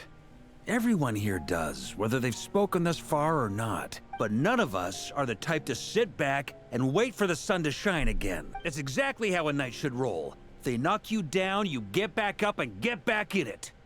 Don't forget, Honorary Knight, you're a legitimate member of Mondstadt too. Mark is right. This is far from over. Dottore's already way overdue a butt-kicking given his past shenanigans. And after this, he's earned himself a double dose. That's what I'm talking about. How's everyone else feeling? I'll use Kuvaki to investigate Columbina's whereabouts. I am not ready to give up either. Leave the intel gathering to me. Whatever happens within Nodcry's borders, when the Curatorium of Secrets wants to be in the know, we always find a way. Aino and I will do all we can to support you. We will attempt to reverse engineer Dottore's actions and seek a breakthrough that way. Alice and Nicole are busy dealing with an emergency at Tevat's borders, so they can't return just yet.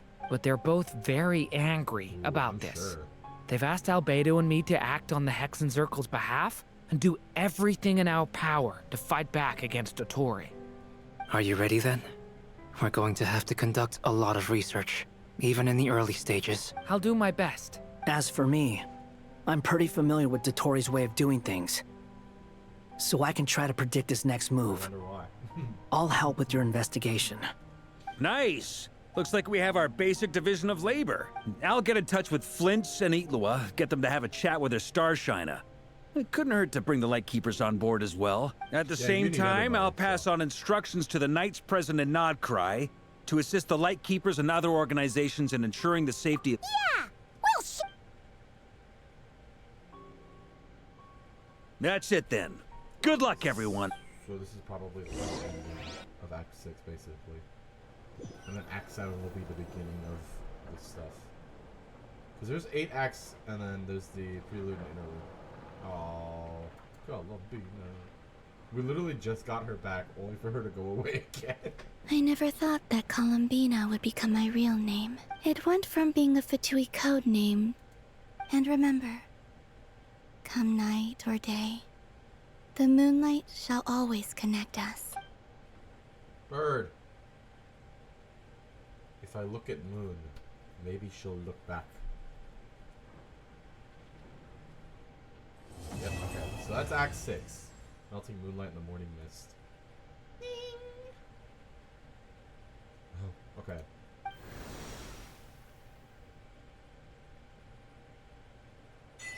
Oh, okay. Greeting cards from Columbia. Alright, alright. An important day. The whole point of a holiday is to kick back and have fun. After a night, enjoy the last night in the sublunary sphere. Between the eternal and the ephemeral. I don't remember how to say that word. The moonlight will always find a way to connect us night or day. Yep. I'm gonna grab all that mail from Twitch event rewards. Oh, I still don't even have 160, bro. That's crazy.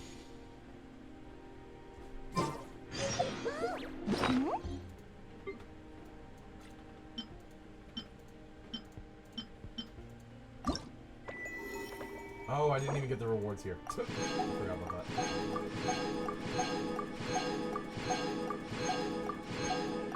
Well, I got them now. Okay, so that one doesn't even have a picture. Quit acting dummy, Neffa.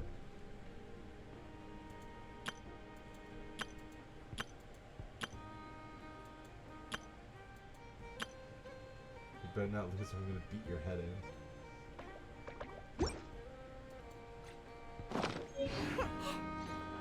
Oh, I got moved. Hold on, hold on. I assume that will be here. Or is it? It might be a key item, to be fair.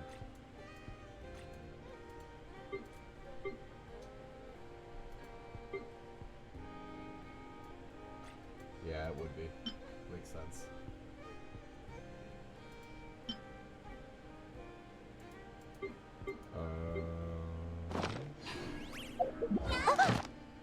Get this. Now we're at 6. A traveler on a winter's night. Interesting. What's over here? Okay, available quests. Oh wait, we have Durin's now? I mean, yeah, I mean, I could do this now, but I'm not going to. Alright, so it wants me to beat the final. Okay, makes sense. Traveler's log. Okay, okay. So now we have Durin's unlocked, but first I want to finish up. I need to finish hers up real quick. But like I said, first, I'll be right back.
Alright.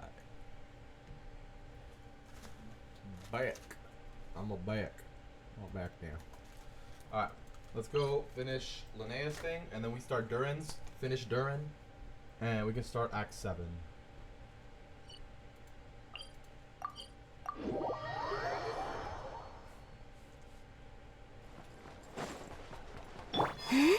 Hey guys, look. Don't worry guys, we're fine. Columbina's here.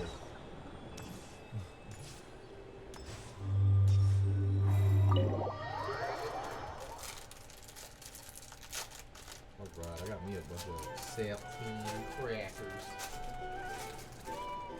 Quackers.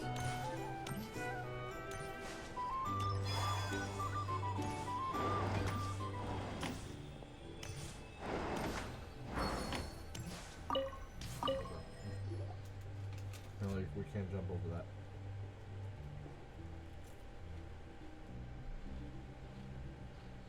Traveler, are you awake? Oh, neither can Paimon. Linnea and Celino aren't the only ones with a big day tomorrow. You've got your semi-final match, too. We have no idea who your opponent could be, and Paimon's a little nervous. Since we're both struggling to sleep, you want to head out for a stroll?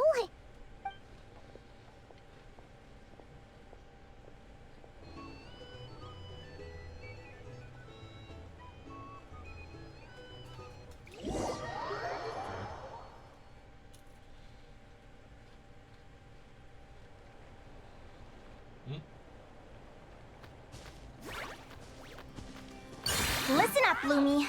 I've seen Celino's Radiant Blade Horn in action, and it isn't just strong, it's fast, too. Her best way to exploit both of these traits will be to make her Radiant Blade Horn charge you.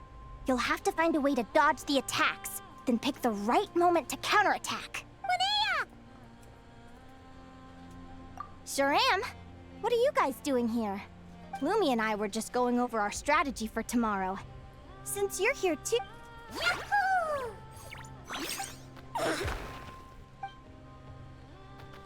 Oh wow. Lure the enemy in and wait for an opening to strike. Yeah, looks like that's my best shot at victory. But Hemus is so powerful. Even if we do find an opening, I'm not sure Lumi's even strong. Thanks. Just because I've seen a future where I fail, doesn't mean I'm willing to go down without a fight. Fate is such a mysterious idea. Despite having it explained to me and having seen it with my own eyes, I still find it hard to wrap my head around it. What does fate mean to you? You're in a philosophical mood, huh? Well, I don't know if I'm the best person to ask. I've only just learned who I really am. I need some time to think. Besides, I'm an advisor, remember?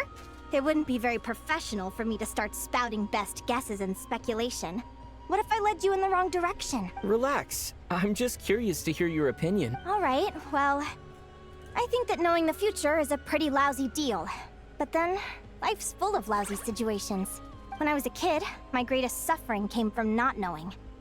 I didn't know how my parents would react when I told them the truth. I didn't know where to go when they left. Back then, I actually wanted to know the future.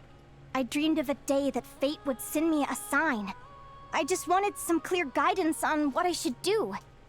Something to give me the courage to go on. But fate didn't show me anything. It was my own stubborn will that got me through. Turned out that the only person I could rely on was me. I've always known what it's like to be terrified of the unknown. And now I'm learning that knowing for sure isn't all it's cracked up to be either. What's the big deal? The world hasn't ended, and I haven't changed. What do I have to fear? Yahoo!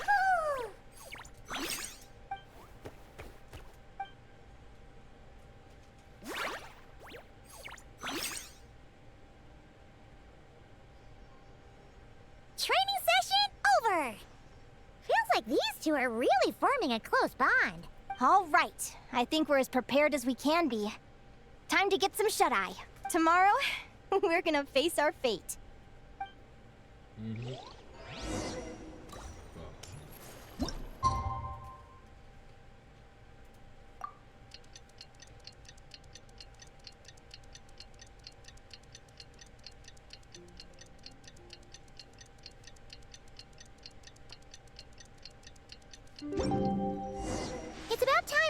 over to the Curatorium of Secrets.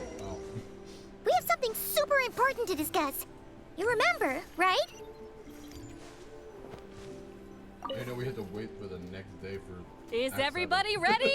Prepare yourselves for the opening match of the semifinals! Our contestants are ready and raring to go. On the one side, we have the Traveler and his partner, Aguara. And on the other side, we have Viliana and her partner, Gornisen. You can do it, Aguara!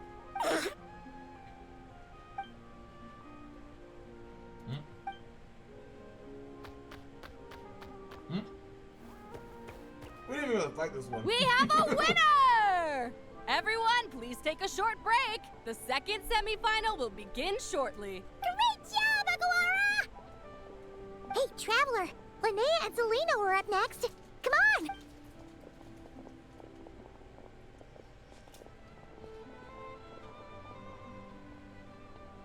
Looks like our contestants and their partners are in position. On the one side, we have Linnea and her partner, Lumi. And on the other side, we have Celino and her partner, Hamus. Buckle up, folks. The semifinals are about to begin. Honestly, having him as a partner with Hamish, really cool. You can do it, old boss! Go get him, Linnea! Hamish just seems cool. Charge, Hemus!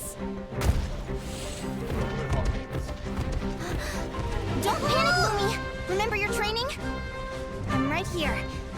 Ready? Now jump! Attack! Stop her!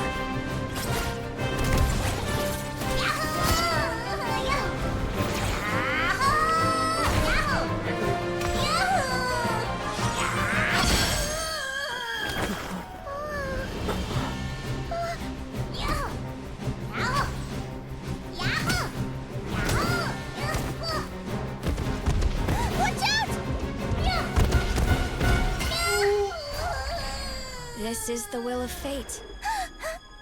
It was over before it began.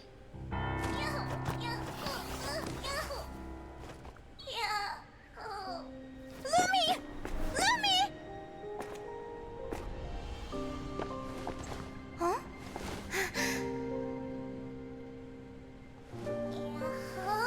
Oh? You wanna come with me? Let's go then. The wide world awaits.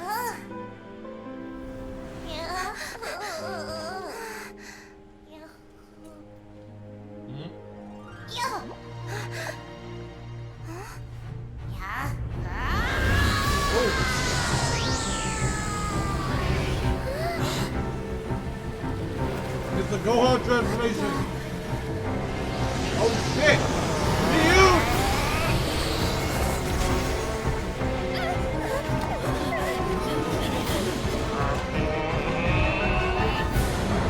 Motherfucker Dynamax! I just look more Gigantamax. Don't worry, Hemus. Victory will be ours. Holy shit.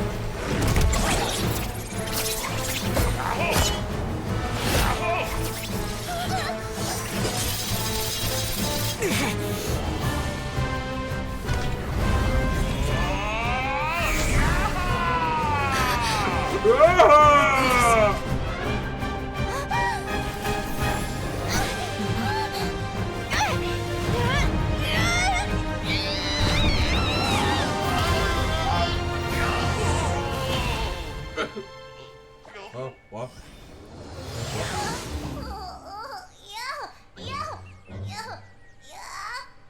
Oh.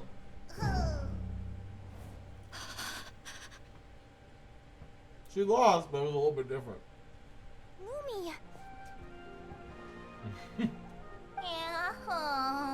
You were amazing! I didn't know you could grow that big!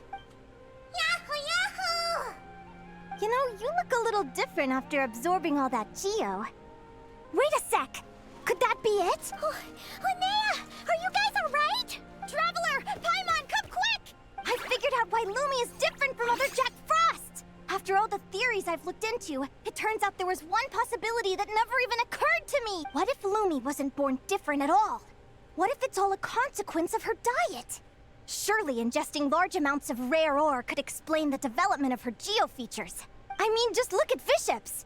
Depending on their element, fiships can look wildly different. But from a biological perspective, they're still considered the same species. Lumi, you don't have to wait for evolution to catch up at all. You just have to find another Jack Frost who likes the same things as you do. Then you'll have a true companion. I'm so happy you unleashed your full power, Lumi. If you hadn't pushed yourself like that, I never would have had this eureka moment. Linnea. Why did you hold back? What do you mean? If Lumi had landed that hit, you and Hemus would have been in serious danger. Even so, when that hammer started to fall, the future I once saw went blank before my eyes. Did fear cause me to see a false vision? Or did she truly cheat fate for a brief moment? What does it matter? In the end, the pull of fate exerted its force all the same. The prophecy came to pass as surely as the sun rises in the morning. What's on your mind, sis? I just think it's a shame. You gave your all in that battle, but it didn't change a thing. Whatever path you take, it always leads to the same place.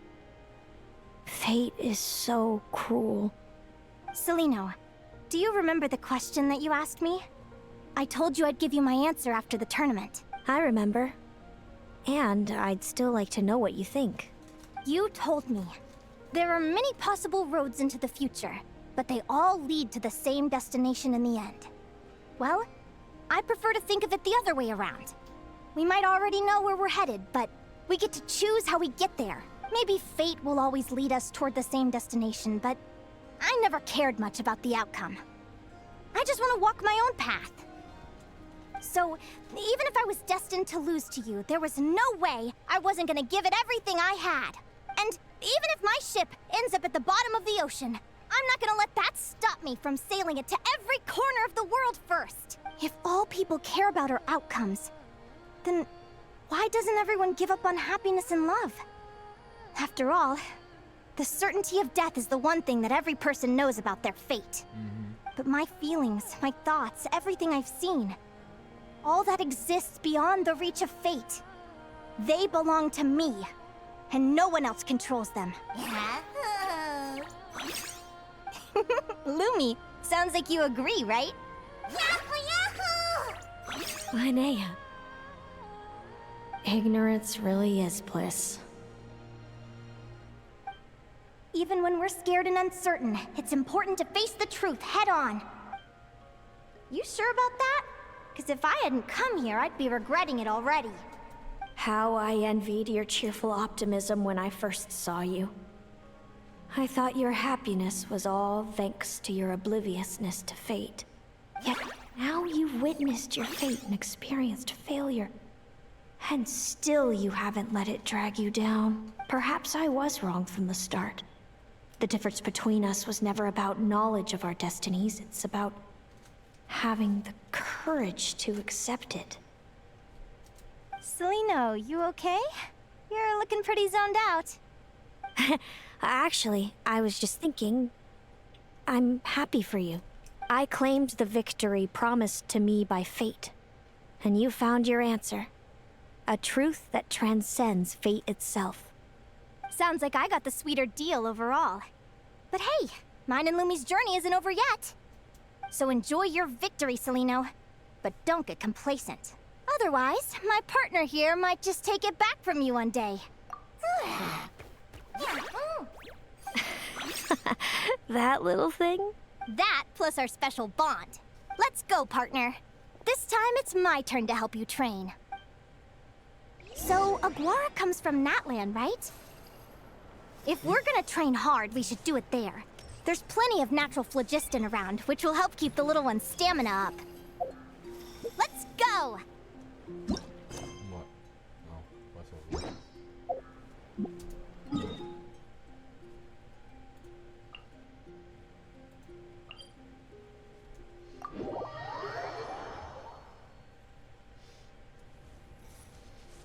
Yep. Action. Come on! Show you! Go get him, Aiden! Go get him, Aiden! Go, Lumi! Like it or something!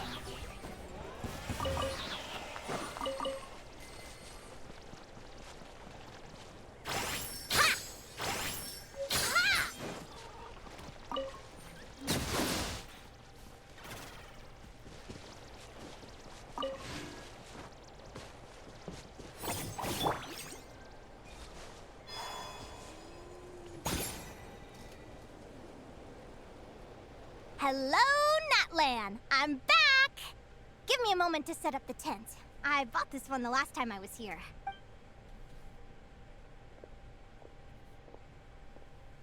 Oh, I'll lend you a hand!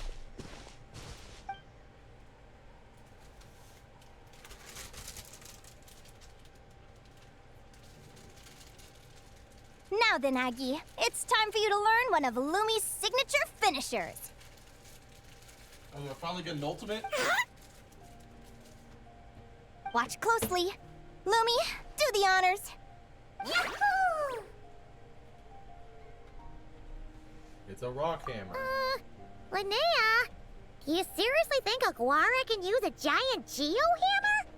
From what I've seen, Aguara's fighting style isn't that dissimilar to Lumi's. They both use agility to set up their opponents while searching for opportunities to attack. But Aguara isn't strong enough to break through Hemus's defenses. He needs a weapon to level the playing field. Aguara will need to channel geo-essence from the ground and fashion it into a powerful rock hammer. Why a hammer? Simple enough in principle, but it might take some time to master. Aguara, want to try it out? Wow. Don't worry. It's normal to fail on the first try. Just gotta keep trying. You'll get the hang of it. Lumi, it's up to you to show Aguara how it's done.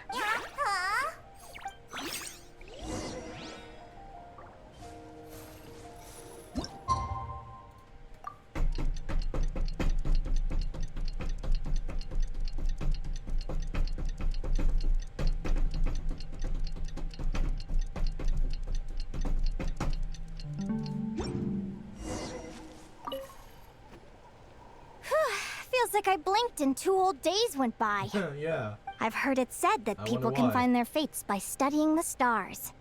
I guess that means that fate's been looking down on us this whole time, huh? I could really do with some sleep. Good night, you guys. As a descender, my fate is my own. I don't know what it's like to have destiny anchored in place. The rules of this world surely exist for a good reason. The same must go for fate, but on this journey I've witnessed far too many people who yearn to defy their fate. Is anchoring fate in place truly the best solution? Maybe one day I can.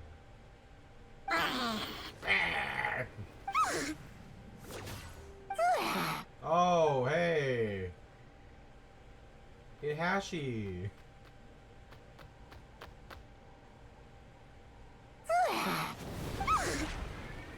Is Hashi trying to learn it too?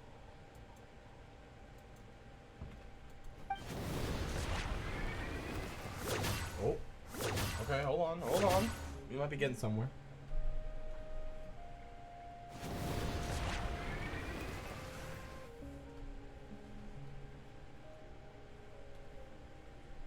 We're just gonna see both of them.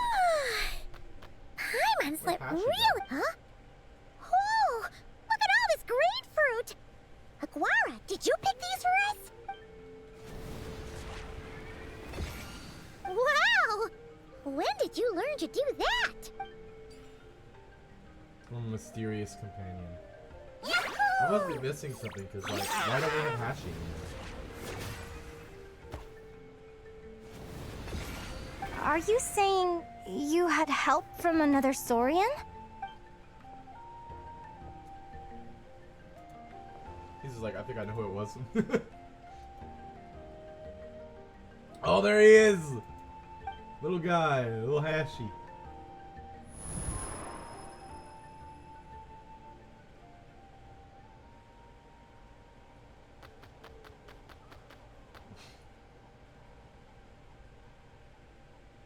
Alright! Now that Aguara's mastered Lumi's secret weapon, it's time to head back to Notcry! Looks like we should get back just in time for the finals! We'll pack that up real quick by giving it to me, you know.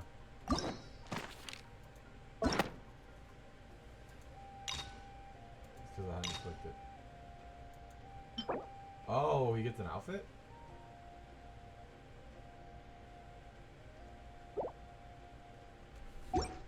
Is there a difference?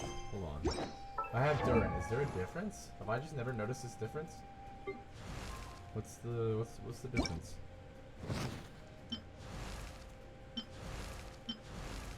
Oh, it's the tail. Okay. Is there anything else about it?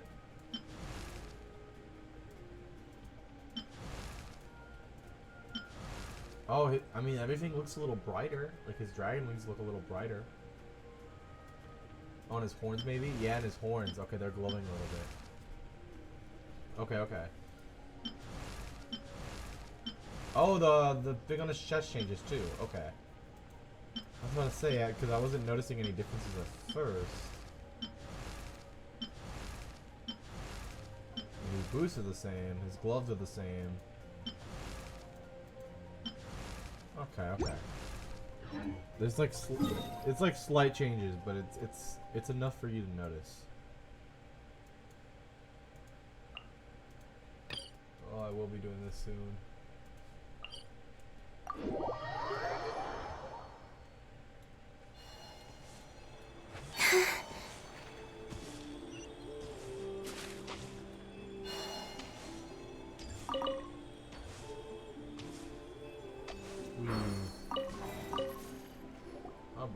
The final is about to begin. Oh, it's finally here! Huh? It's all up to you now, partner. You've done the hard yards in training. Now, go out there and it's time to write your name in lights and show the world. Yeah, this song, like the Sonic song. Sonic the Hedgehog. Ladies and gentlemen, the wait is finally over. It's time for the Spirit Envoy Championship Final. You'll be very familiar with our contestants by now. I fucking hope so. Celino and her partner, the Radiant Bladehorn Hamus, who seized their place in the final. Then we have the Traveler and Aguara. This little Tapet Lazur might not look like the most ferocious beast, but this duo have fought courageously to reach the final stage. Who will be crowned champions today? Back from training camp? Then let's do this. Show me what you've got. You've got this, Aguara. Don't be nervous. Mountain Crusher Rhinoceros. The bandana. I forgot to do it. Extremely powerful. At the beginning of combat, Hamus's actions cannot be observed. Once Celino has assessed the situation, she'll direct Hamus to perform feints. Use prior combat experience to identify the true intent behind each move. Hold out long enough and the momentum will shift in your favor.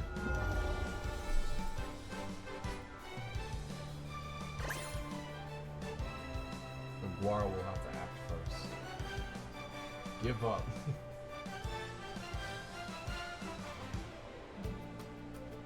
540 power. Damn. Oh, it pauses the time?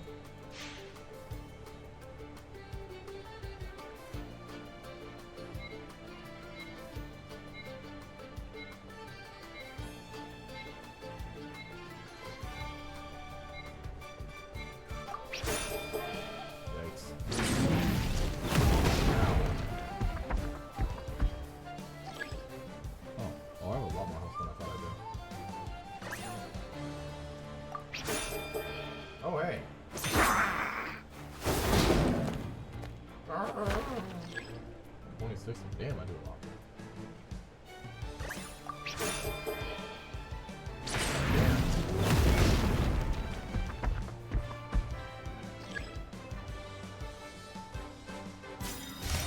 What? Already? Impressive. Hamus, summon Animo energy on your horn and then charge. Now you see what you're up against.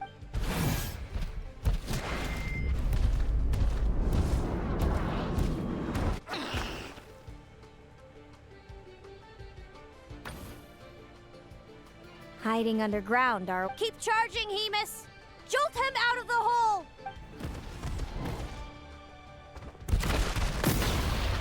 Alright, miss.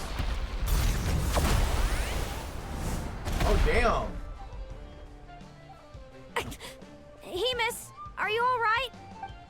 He's like, yeah, I'm fine. That hurt a little bit, but I'm good. Nice. Wait, his power went up. What the fuck?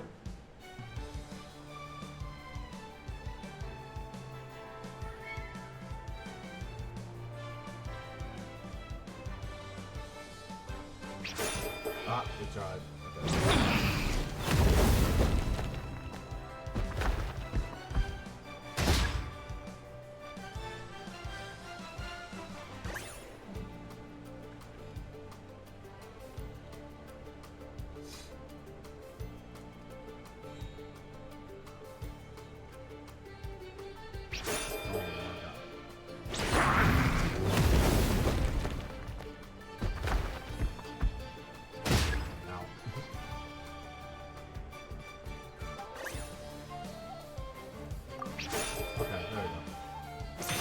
Okay. I just I'm gonna try.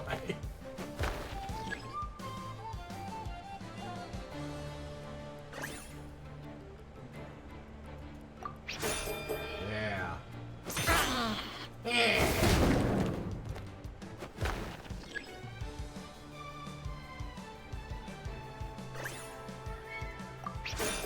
Yeah, I had a feeling.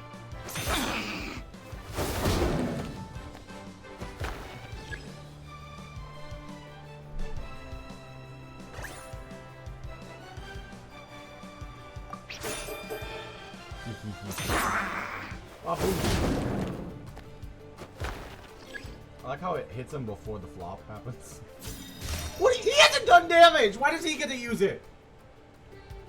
Now, Hemus, trample him, march to victory, and leave nothing standing.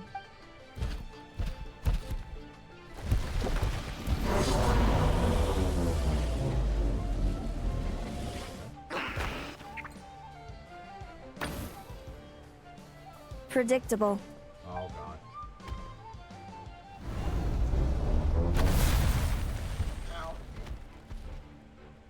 Aguara hit her right in the belly! It was the obvious move. He... Okay. He still took damage from it though.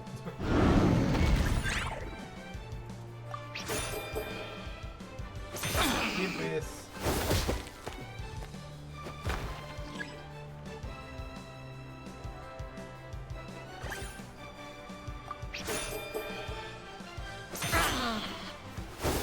Yeah, he blocked it, but doesn't mean he knows how to handle it.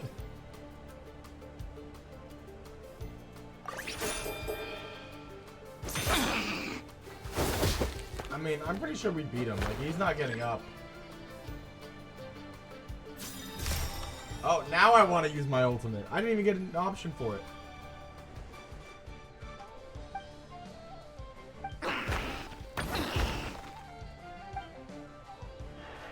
Come on. Time to put that training into practice. Hey, the music! Yeah, do it!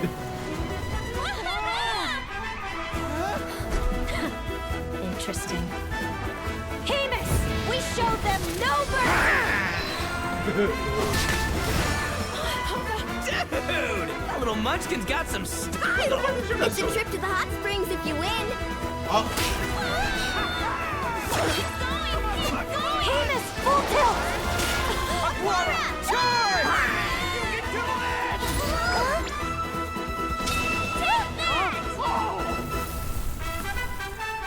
Yeah! Little guy. Hemus has lost the strength to fight on. It's all over, folks. The champions are the Traveler and his partner Aguara. Yeah. Aguara! Aguara! So, I lost. You did superbly, Hemus. Get some good rest. Seems I underestimated your little partner. I'm impressed. What did I say? Told you my partner would help me settle the score. Yahoo! Ladies and gentlemen, we will now take a short break to give our finalists a moment to recover. But don't go too far, because we'll be back very soon for the award ceremony! Yippee! Wahoo! Thank you to our I didn't even get the contestants for rest. your Okay. amazing performances! Now we'll be interviewing our 4 top finishers. First up, it's our champions, the Traveler and Aguara. What up? We can all see that Aguara is still a young slip of a Tapetlosaur, and yet the fiercest of enemies couldn't stand in his way. So tell us, what's the secret to Aguara's success? I see. It sounds like behind every champion is a dedicated group of supportive friends. I'm sure we're all looking forward to even more spectacular performances from Aguara in the future. That little guy. Do you think you're up for the challenge, little one? Next, we have our runner-up, Celino. Let me start by asking, what's next for you and Hamus? Will the two of you keep adventuring together in the future? No, Hemus doesn't belong with me. I'm hoping that soon I can set him free to roam the wild. And of course, since he's so friendly towards humans, I do hope any adventurers who run into Hemus in the future won't mistreat him. Sounds like Hamus is a real freedom lover. If we have any adventurers in the crowd, please keep your eyes peeled and make sure not to hurt our friendly, radiant Bladehorn. Moving on now, we have some more familiar faces from the semifinals. This first question is for Linnea. During your match against Celino, you jumped in to stop your own partner Lumi's rampage, costing you a certain victory. Do you have any regrets? I'd be lying if I said I didn't regret it even a little bit. But who wouldn't? All we can do is live our best life and hope to look back with as few regrets as possible. And overall, I had a really great time in this competition. I found my long-lost family, and we really care about one another. Inspiring words from Linnea. Now it's time for our final interviewee. Please welcome Viliana from Snezhnegrad. Anything you'd like to share with the crowd? Well, I've been really loving Notcry. There's so much to see and do. I'm planning to stick around for a while, so if you see me around, come and say hey. Great. Enjoy your stay, Viliana. Well, folks, we've heard from all 4 of our semifinalists. Now, to round things off, it's time for a group photo. Even if she beat Thank me, you to she was everyone who not gonna took be part that in the fucking Spirit radiant Envoy guy. Championship. She We would not hope be to that see you big ass next rhino, time. bro. Hey, this would have annihilated her bare minimum 10 times over. Linnea, I gotta get going. I'll make sure to tell Mom and Dad how you're doing. I know they'll be so happy for you. Without me around, your prophetic abilities will be slow to develop. But you should know that since you've been to the tundra and you've encountered others of your kind, it's only a matter of time before... I'm sure you already know how I'm going to respond, sis. I'm not afraid. I know. Well, write me whenever you want to see me. I'll be there in a heartbeat. And when you're ready, come visit us in the tundra. I'll give you the address. Thanks, Celino. I can't wait to see you again. Yeah.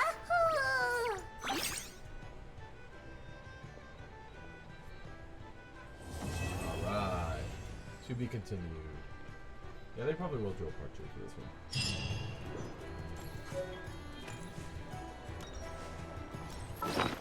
Okay. Now let's go. What's over here? Alright, let's start Durin's. Hit the Star Sand. Shand? No. Star Sand. Star Sand Shoal. Oh, traveler from beyond this world, will you witness this tale unfold? Alice. Alice? Hi. You recognized me just like that? Maybe I need to work on my impression. Anywho, come to Star Sand Shoal. There's a little something I'd like your help with. Oh. Well, it wouldn't be Clay's mom without a hefty dose of mystery, huh? Let's go see what this is about. Durin?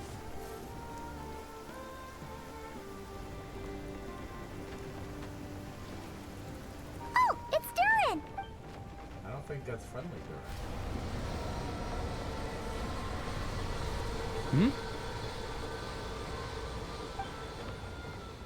Oh, it's fine. Traveler and Paimon? Ah, I'm sorry. I hope I didn't scare you. Oh, no, you didn't scare us. Just give. I don't know. It just feels like it's gotten harder to control. I didn't mean to strike so hard. I'm so relieved you didn't get hurt. It's all good. We've had worse. Ah, no, don't worry about that.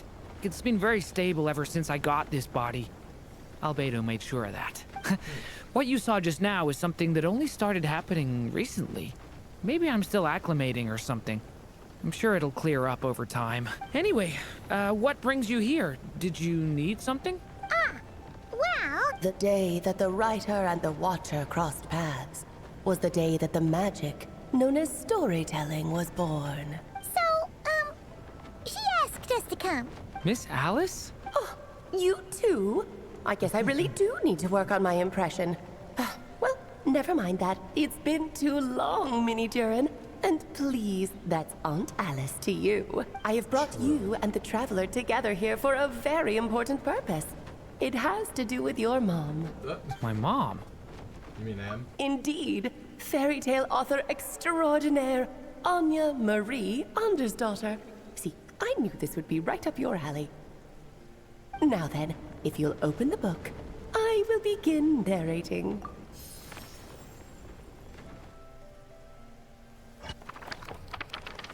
Give the writer and the watcher cross paths. Oh, we're in book land. Whoa! What is this place? It reminds Paimon of Simulanka. The two are indeed similar. Both worlds were built using the same magic, after all. Aha! So it is Alice! Hello, Aunt Alice? Oh, no need to be shy. Just think of me as one of your mother's dearest friends. You keep talking about stories and magic. What's this all about? Simulanka 2.0 or something? Certainly not. Simulanka was a peerless masterpiece. Without the original author, it would be impossible to create a sequel, even for me. But you are right about one thing. Just like last time, I want to show you a work of magic that has to do with storytelling. What's this? Your mom. It's the book we just saw. This is your mother's dying wish. My mother's dying wish was a book? Let me answer that with a question. What do you suppose would be a writer's greatest regret? Not writing more. I don't fucking know. Have you ever read a book called The Little Witch and the Undying Fire? Oh, that's because it was the work of more than one person. It began as a little game at our tea parties. Each of us took turns writing the next part of the story. I wrote the first volume, then the other mages took their turns. Em was tasked with writing the final volume and tying everything And up. she died. But by the time everyone had finished writing their parts, Em had passed away. Oh, it was a terrible shame. A true tragedy. And that is the answer to my question. A writer's greatest regret is to leave I a was, like, story partially right. unfinished. I was partially All right. is not lost. I couldn't stand the doom and gloom of it all, so I went ahead and wrote an ending myself on her behalf. Then what's this book? This is the answer your mother gave to the same question. In her eyes, this was her greatest regret. She made me promise that I would bring it to you, because she believed the only person who could resolve this regret is you. So my mother's greatest regret is another unfinished story. You could say that. And I guess resolving the regret means finishing the story? That's one way to put it. Is a straight answer too much to ask for? Her answer was quite the opposite of what I'd expected. But oh, how touching it was. I'd love to tell you what she said, I really would. But that would spoil the plot, and we can't have that. Spoilers ruin everything. Oh. What do we do with the breadcrumbs? Just think of this task as giving a story a much-needed ending. All I ask is that you do your best. I understand. but I only just started learning human script, and I don't have any writing experience at all. Relax. Why else do you think your dear aunt went and found you two such wonderful helpers? With their experience, you'll have so many story ideas you won't know what to do with them. Yeah. If it's to help Durin fulfill his mother's dying wish, then we're in. Aunt Alice, could I ask, what kind of story was my mother hoping to write? I had a feeling this might come up, but that answer isn't mine to give. You'll have to find it yourself, here inside this book. Great. Don't worry. We'll help you come up with loads of ideas. Yeah. Let's find a nice spot where we can settle in and read through this thing.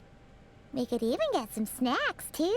Oh, the actual process might not be quite the walk in the park you're imagining, Paimon. Yeah, you gotta go inside the book. Why's that? Because when Em created this book, she borrowed my magic. In other words, it's not a book you can just pick up and read. It's a magical book. Its chapters are scattered through memories of the past. Gather them all, and the book will show you its secret. So, where are we supposed to find these memories? Inside the book. Em left a trail of clues for each unfinished chapter. Follow the hints, and you'll find them. Oh, and when it comes to adding to the story yourselves, you'll need to use this. Oh. And this is... Wait, we can just see This, that? my dear little Paimon, is the ink Em left behind. Infused with a little of my own magic, of course. If you're planning on writing something inside the book, you'll need it. It's extremely precious, so be sure to use it sparingly. This is all that's left. So we need to search for the memories and keep an eye on how much ink we're using. Oh, it just had to be... Perhaps it's just another form of storytelling. Em was ever so creative when it came to things like that. Just think of it as a little challenge your mom left behind. Who knows? There could even be a mysterious prize at the end of it all. I don't care about that. This was my mother. Yep. With the two This was my Okie dokie. mother. That should be... Oh, and once the story's complete, do let me have a little look-see, okay? I've read everything she ever wrote, so naturally, I can't miss this one. Yeah. Most of the time, you're pretty hard to pin down. Don't worry, I'll know when you're finished. Just wait for me to reach out. All right, off you go. I can't wait to hear how the story ends. It was a day that the magic known as storytelling was born. Oh. Oh, here we... Right. Alice mentioned... Huh? A corner of repose for countless tales, watched over by the honor of knights. A place there, a witch once spent a sleepless night, and all to bring forth a story yet untold. Find the place I speak of, for it is where the seeds of this story lie. Was that a riddle? Where do you think this... Hey, you... might actually... I had a feeling that's where we would be headed. After all, it's where my mother was from, and I bet it's where she wrote this story, too. Yeah, that makes sense. Still. Don't worry about it. Yay! The magic known as storytelling.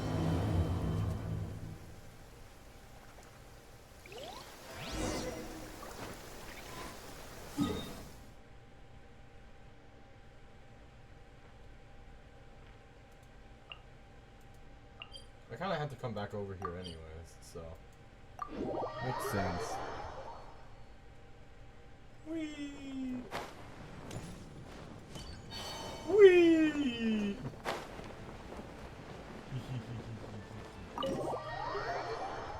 Three moons converge. Back in the Mondstadt Library, huh? Talk about a trip down memory lane. So, we're supposed to find the seeds of the story, right? What do you think that means? Well, we're in a library, so it's gotta be books, right? But seriously, there's so many here. How are we supposed to know which ones we need? Making a racket in a library? You should know better than that. Lisa! Oh, sorry about that. Now, who do we have here? Ah, my golden-haired cutie. And my little horn cutie, too. Sorry, Miss Lisa. I know you taught me to be quiet in the library, but Paimon was just trying to help. Please don't be too hard on her. Well, it has been far too long since we saw each other. So I suppose I can let it slide just this back when he first arrived here. Poor Jean wasn't sure what to do with him, so I stepped in to lend a hand. I figured, if I can handle a boy raised by wolves, then teaching one who's part dragon should be a walk in the park. Nice! Sounds like Durin was welcomed with open arms. Why, of course. Now, let's save the reminiscing for another time. I'm sure you're here for a reason. Did you need to borrow some books? It's kind of hard to explain. Maybe you could take a look at this. Oh?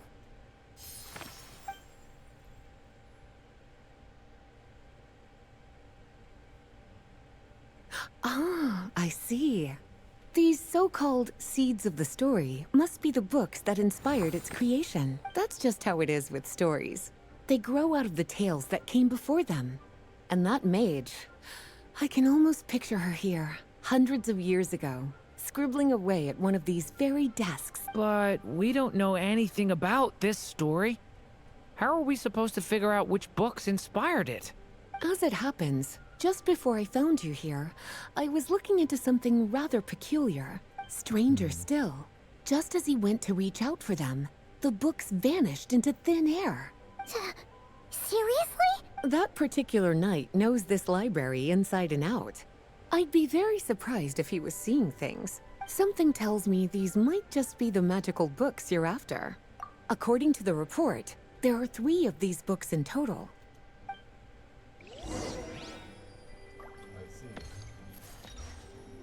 Oh, wait!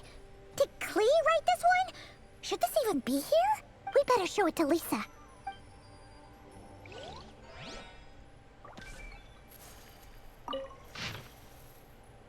Oh yeah, official one.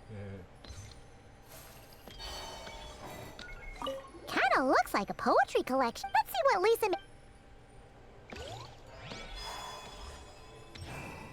Second strongest spell in existence, the War Princess.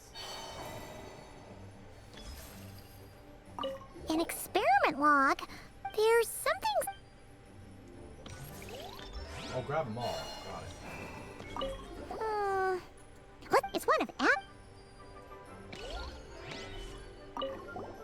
second strongest spell in existence. Do not show. Do not show Klee. Wait, there's actually a book like that right here in the Mondstadt library? That title's just gonna make people even more curious. Huh. There's definitely something fishy about this one.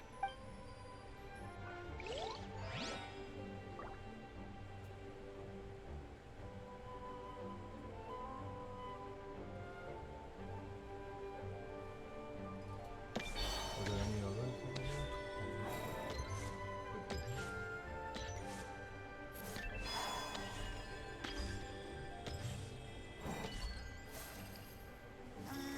Gusha Biat? Okay, I'm gonna assume that was all. Well, did you manage to find them? Huh. This book definitely doesn't belong here. Yeah, we can tell just from reading the title. Albedo was the one who brought it in. He suggested I place it on the restricted list and keep it sealed away. Why? He said it's full of forbidden alchemical formulas, some of which could even result in the creation of dangerous monsters. Apparently, the danger it posed was so great, he didn't even feel like it was safe to carry around or keep it in his workshop. Really? Definitely sounds like it shouldn't be here then.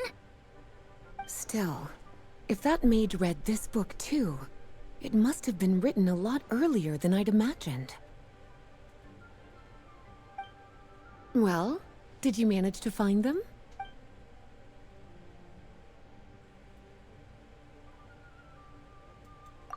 Yes, this is a restricted book, all right. It certainly isn't supposed to be here. Huh. But it looks like a regular poetry collection. How did it end up being classified as a restricted book? The issue lies with one of the poems inside. You've heard of the great battle that took place on Dragonspine, yes? 500 years ago, during the cataclysm in Conria, an evil dragon descended upon Mondstadt. A fierce battle with Dvalin ensued, but in the end, the evil dragon fell, and Dragonspine became its resting place. We're talking about Durin. The Durin of Dragonspine. Well, the poem in question turns the whole battle into a dance, with the evil dragon recast as an innocent child who came here in search of friends. But given all the suffering experienced at the claws of that dragon, how could the people of Mondstadt accept such a retelling? Bards are often accused of inventing history or distorting the truth in their ballads. But this one hit a bit too close to home. And since the knights back then were unable to track down the author, they decided to ban the entire collection, blot out the title, and seal it away for good. So the version in the poem, it was all a lie? I'm afraid that question is something only the dragon himself could answer. Which he's kind of not. Well, so. did you manage to find them?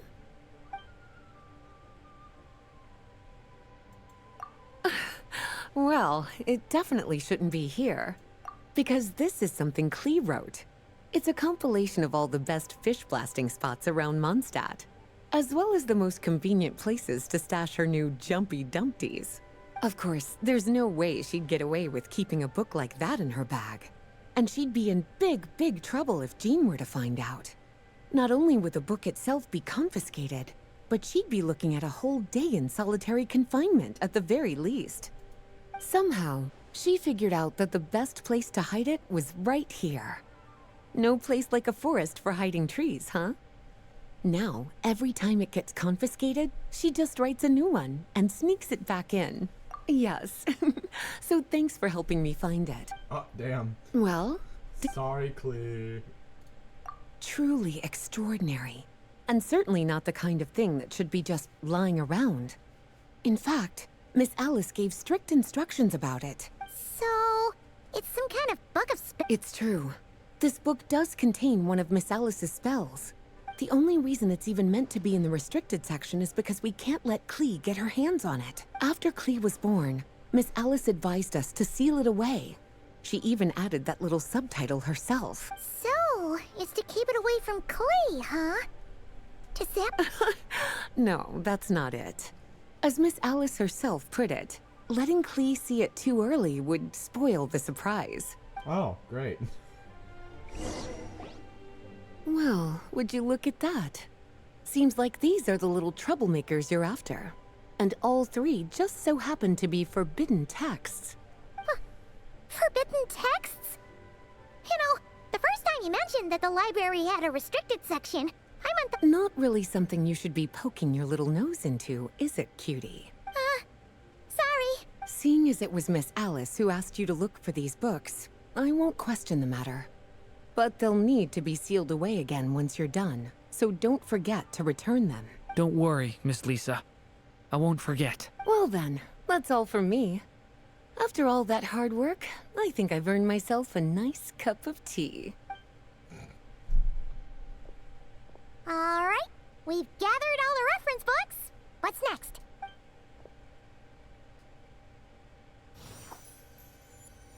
Wait, look. Oh.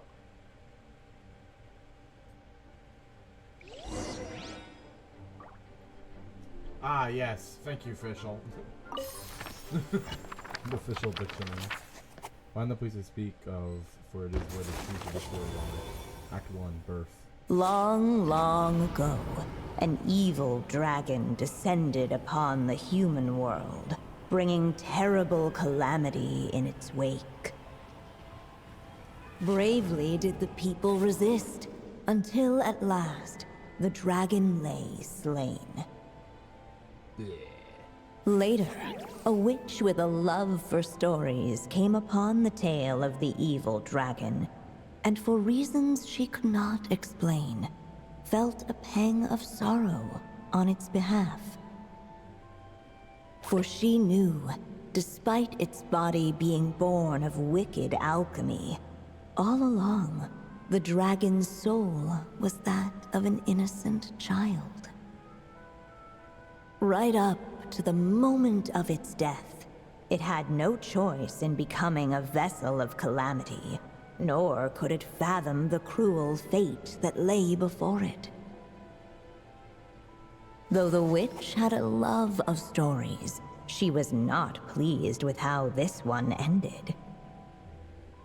No, that won't do, she thought. I'll write you a better ending instead. And so she set off to do just that, borrowing a little magic from her friend. With it, she wove a dragon's egg, resolving to rear a dragon child of her own.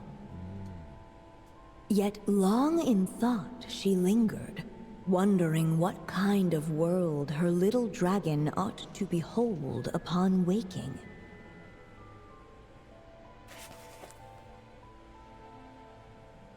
What should be used to adorn his cradle? At last, she made her mind up, adorning the cradle with a wisp of woodland air. Then, she quietly waited for the egg to hatch.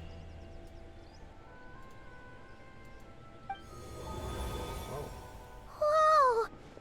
We're actually inside the story! This must be Aunt Alice's magic. Yeah. A story about me? Why don't we just see where the story takes us? All we know is the beginning at this point. Okay. Yeah, I'm sold. And now a golden-haired traveler, a silvery sprite, and a dragon-born youth. Whoa! That came out of nowhere. Was that the same voice? Yeah. I've missed this. It's just like the stories my mother used to tell me. You mean... Em? She used to tell you stories? Yeah, she loved it. Back when she was still alive. Sorry, we should focus on what we're here to do. So, now that we're in the story, what's next? The dragon youth wondered aloud. Yet all he could do was wait for the story to unfold. Of course, there's something to be said for helping it along. Perhaps a little exploration could prove... Oh! Is that a hint? Yeah, I...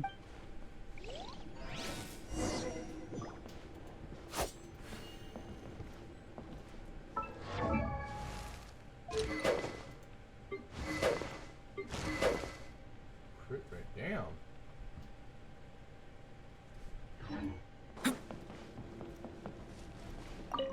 Hey, it's the egg. This must be the dragon egg, right? So we've got a dragon egg about to hatch, a witch who loves stories. This is my story, isn't it?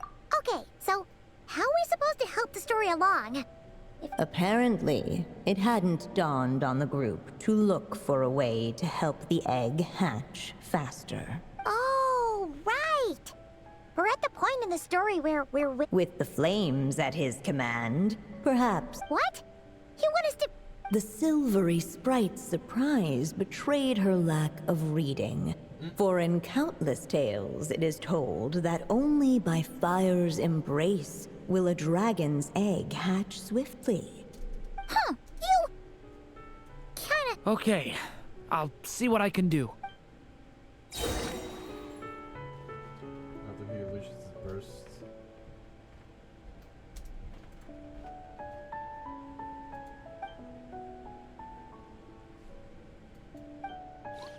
The story has only just begun! Let every unborn life be welcomed with tender anticipation, and may that warmth stay with it for a lifetime.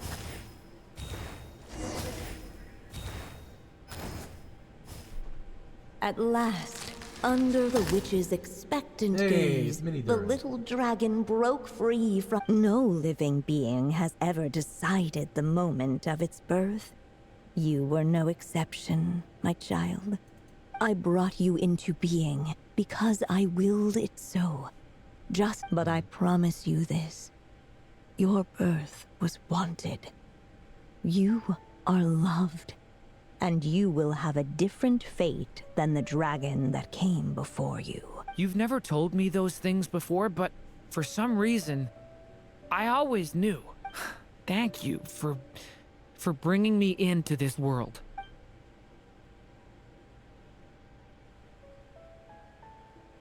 The waiting witch did not feel lonely, for she had 3 visitors by her side.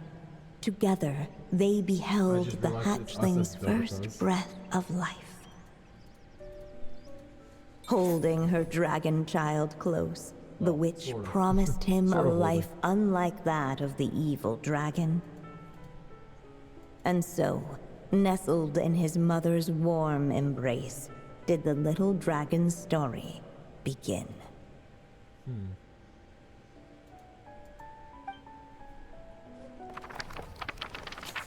There, a witch once spent a sleepless night and also bring forth a story yet untold. Hey, regular monster. Wait, isn't this Mondstadt? Looks like there's more written on the page now and less ink left than before. So, yeah, but why does M seem to think that the story isn't finished yet? Durin broke free from the curse, came into this world with a new body, and true. Everything's always so mysterious with these mages. Huh. Hey, Dodoko. Is this thing on? Hey! That's Alice! Hello there, children. If you're hearing this, you've stumbled upon the little recording I left for you. I thought you could use a few hints about how the book works. By now, I'm guessing you've already begun to leave your mark on the story. You should know, however, that the book needs time to absorb the ink, so the next chapter's clues won't show up right away. Wait, so even magic ink needs time to dry? The good news is, you can return to any chapter you've already completed and continue to explore the mystical, magical storybook world you helped create. Have fun, dearies. Toodles! Oh, man! Paimon was so ready to knock this out in one go. Maybe it's for the best. Sooner or later, we'll end up being whisked off to another world again, and if that happens, who knows when we'll be able to come back. So it might be good to take a break while we can. A break? Yeah! Paimon has a sudden craving for the good hunter's sticky honey roast. And we happen to be in Mondstadt, so... So let's meet up here later.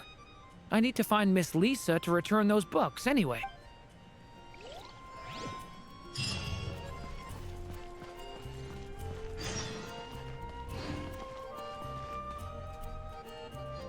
Next chapter, what? Aunt Alice said we can if you feel like checking it out again, just come find me. I have to wait? What? Bruh. Alright, well, fine. I guess we're going to go... I'm thinking, alright, I can probably do this all in one go, and, you know, it'll probably be like a 2-hour quest or something. Since I'm on stream, it'll take even longer. But fine, I guess I'll just start Act 7. Since I have to wait freaking 11 hours. Which is stupid, but whatever. Guys, Columbina's already here. I don't know why we're going to look for her. She's here. She's right here, guys. Boy, howdy. Oh. The lizard guy.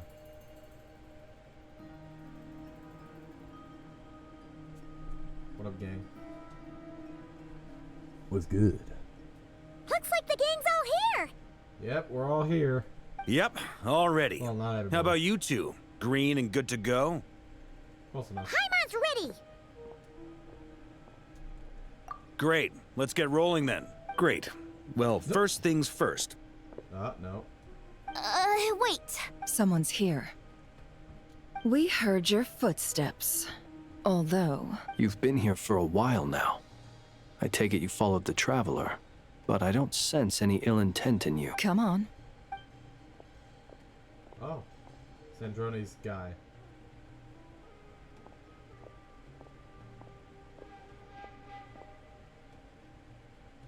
I figured it wouldn't take you long to notice me. Oh no, it's the knave. Okay. I come bearing news from my lady, the knave. Okay. Dottore went through the motions of returning to Snezhnaya, but it was obviously a facade.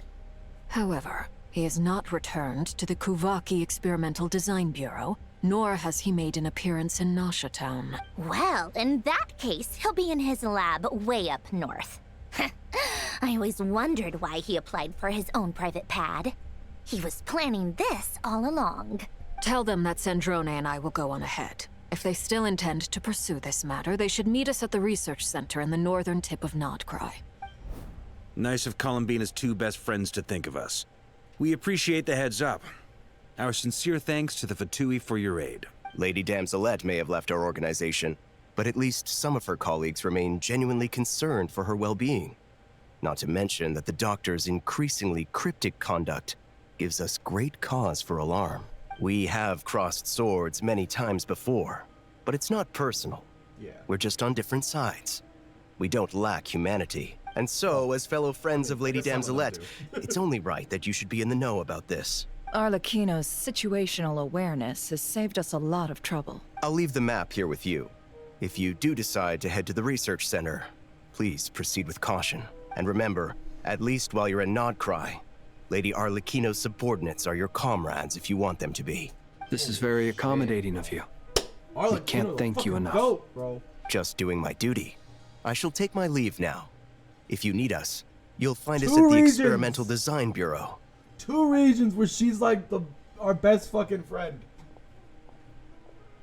So, the doctors left the Experimental Design Bureau. Marionette seems to think he's been planning this for a long time. But when did it start? Before he even arrived in Nodcry? It seems his loyalty to the Tsaritsa is lip service at most. Behind the scenes, he may even be working against her. Whatever his motives, we know that he's decisive and incredibly ruthless. Facing him unprepared would be a recipe for disaster. At this stage, it's difficult to predict his next steps. I suggest we split into 2 groups. We need some people to stay behind and guard Nasha Town. Well, as much as I... Oh shit. But at least take Cool Your Jet's Ducky with you. It should be some help during the battle. And as for Miss Inefa, I suppose you will stay to protect Miss Aino? Detecting operational logic. Protect Aino. Priority. High. Just in case, Servarka, I think it would be best if you stayed behind as well. Damn. You can leave the research center to us. I mean, I would have said the Knight of Berea should probably be out on the front line, but... Okay, fine. Leave Nasha Town to me. Be careful out there, okay? If things get out of hand, fall back right away. Yehoda will be on hand to assist you. In my absence, she can handle any intel gathering work. You got it, boss. You guys make sure to get back here in one piece, all right? We will. Things are moving fast. We'd better head off soon if we hope to keep pace. So, it's infiltrate a secret research facility, or... Yeah, alright. We all have to bring our A game here. So, anything you need to wrap up before we leave? Special phase, certain systems or functions will be unavailable. Ensure you get the best experience. Recommend that you complete. You have ample time. Then you'd better get going. Oh, we're doing it. We're doing it. We're doing it. We're doing it, guys. I may have work early in the morning, but we're gonna do this. All these broken machines on the ground. Someone got here before us. Could it be Arlecchino and Sandrone? Could be purely because fire, but at the same time, I don't think that's Arlecchino's fire. And even then, it wouldn't be Sandrone doing this because, oh, that's definitely neither of them. I think that was Dottore.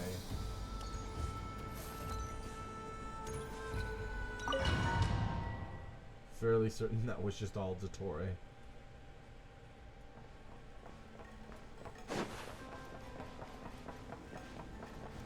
Oh, they made me Hydro.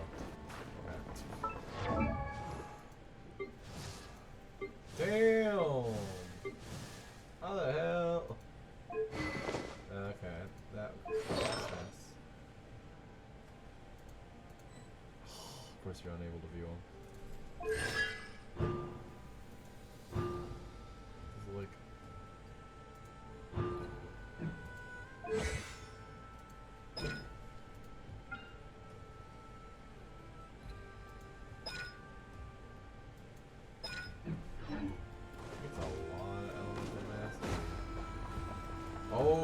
Holy shit. Okay, hold on. People are dead here. Look, he's dead. He got dead too. I thought he didn't have a head for a second. I was about to say, wait a minute. Motherfucker got beheaded. No, his head's just there. Oh, okay, well, I didn't think that would happen. Okay, well, at least we don't take damage from it. Oh yeah, this is the Torre, for sure. Well, no, this is his place, right? Oh shit. That's quite a welcome party. Oh,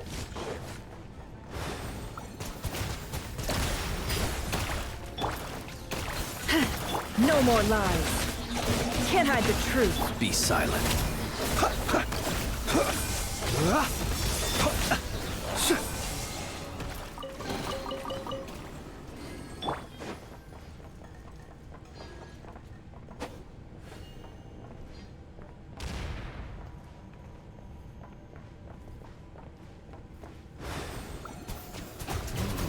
Water jet! Close your eyes. Observe.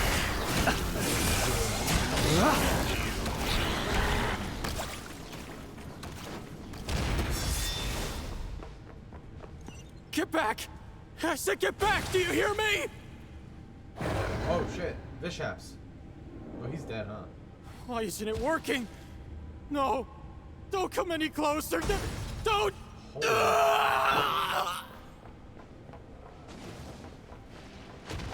Guys, he's dead. Holy shit, we just witnessed an actual murder.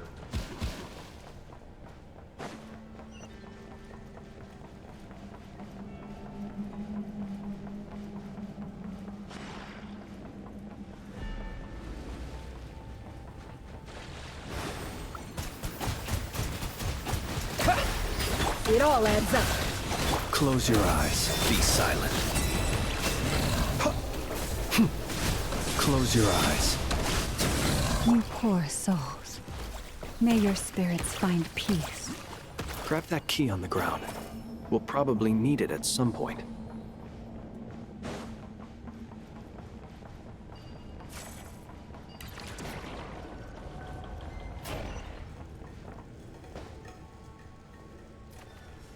Watch out. Ugh, there's no way through. Let's go around. Even the Wild Hunt got to die there.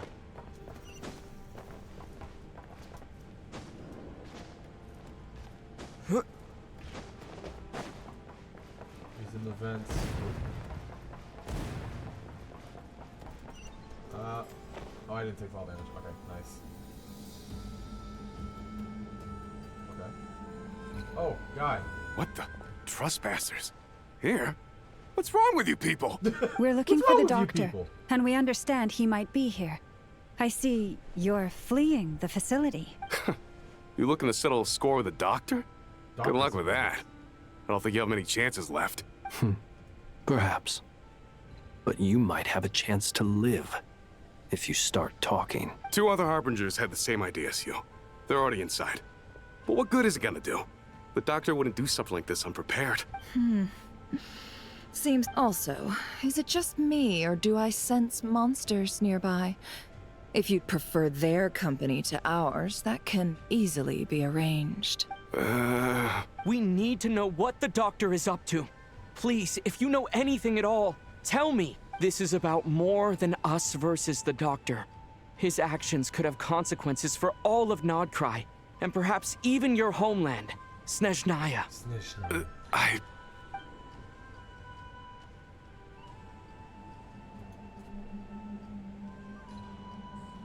He's building something. Ambitious doesn't even begin to describe it. Feels like this could be the big one. God knows how long he's been planning it. A while back, he told us he'd be returning to Snezhnaya. We weren't expecting him back so soon. This time he brought some gemstones with him, or something. 2 of them. The moon marrow spheres. He stole them from their rightful owner, Columbina. Oh, Lady Damselette? Last I heard, she left the Fatui. Before she went, she told us she'd finished what Her Majesty asked of her, and wished to focus on some personal matters. I remember thinking that leaving us might not be the best choice. I mean, I always looked up to the captain the most. Sorry. Back when this all started, the higher-ups dispatched 3 units to Nodcry to execute their plan. They were led by the Doctor, Marionette, and the Damselette, respectively. I was a part of the Damselette's unit to begin with. Oh. She never really interacted with us much.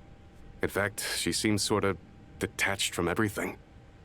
Not because she was distracted, just felt like she was indifferent to the world around her. She always seemed like she was staring off into the distance. Almost as if she didn't see anything worth living for in the present, so she had to look further afield. That's right. She always used to stare up at the sky. The Doctor used to stand nearby and watch her. Apparently they got along well at first, but somewhere along the way, she grew wary of him. Started avoiding him as much as possible. After she left, everyone in our unit merged with the Doctor's. He's similarly indifferent to the world, except when it comes to the moons. He seems to have big plans for them. Right now, obtaining the 3 moons is his #1 priority. He even said if he can only get his hands on 2 of them, he'll create a 3rd one himself. How would he create an artificial moon marrow? Maybe the knowledge he gained from the Hyperborean phantoms has something to do with it. Thank you for cooperating. We appreciate the level of detail. I get the sense that you'd serve under Columbina again if you had the chance. Would that be fair? No, she's no longer a Harbinger. As a member of the Fatui, my loyalty will always belong to the Tsaritsa. I'm only telling you all this because I don't completely trust the Doctor. His actions do not align with the goals that first brought us to Nodcry. I understand. We'll do everything within our power to stop him. The Knaves unit is based at the Kuvaki Experimental Design Bureau.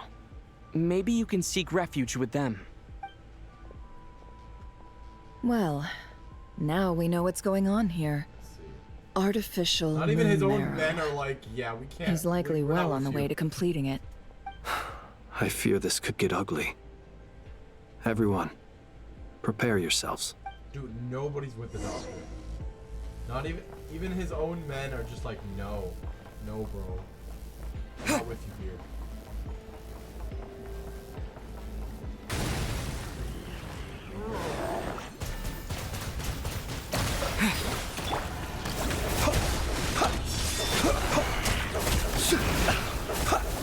You poor lost lamb.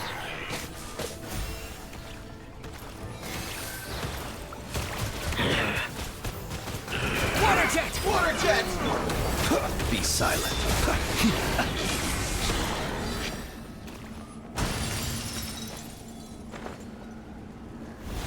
Close your eyes. Go! Yeah! Forest, protect us. By the frost moon of old. Be silent. Close your eyes. Do you fear the dark?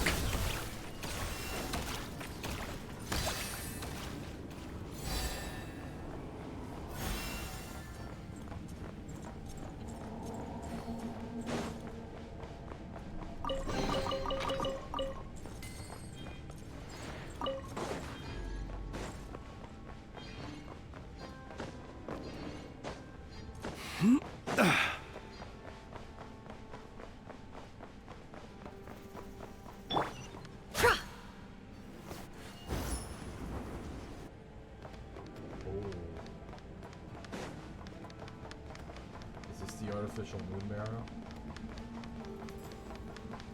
Oh, there he is. Welcome, one and all. I've been expecting you. I hope my humble research facility is to your liking. Yeah, we really appreciated fighting our way in through a horde of monsters. The gall. You expect us to believe you've just been patiently waiting for us? Of course I have. Should I be worried about something? Everything seems to be going quite smoothly so far, and you've shown up right on schedule. First Sandrone and Arlecchino, now you. Ah, quite a surfeit of guests I've had today.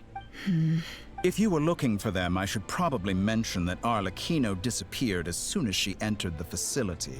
As for Sandrone, Why, she stood right here only moments ago demanding answers from me at the top of her voice. Hardly out of character. She never was one for basic courtesy. But I have to admit, I was a little surprised to see her showing concern for someone besides herself. Does everyone you associate with undergo such a change in temperament? Speaking as a researcher, I have to say, it is not a change for the better. It threatens one's ability to remain objective. Well, since you ask... Since I asked? So you've got your hands on the moon marrow, and now you're claiming godhood. Don't you think that's a bit of a stretch, Dottore? I must protest what you are insinuating with that phrase, claiming godhood. I am not claiming anything. I am stating a fact. You're a researcher. I'm sure you appreciate the distinction between the two. Huh? Wait, you really think you're all that? You'll excuse me if I'm not being a polite little lady for you. We're colleagues. We both know what kind of person you are. By the same token, I knew you'd respond along those lines. You and I both understand that facts speak louder than words. Polonia's ready. To that end, I've had my people send you a small gift. It should go some way toward helping you understand my present position. What gift? Where have all your troops gone? Who knows?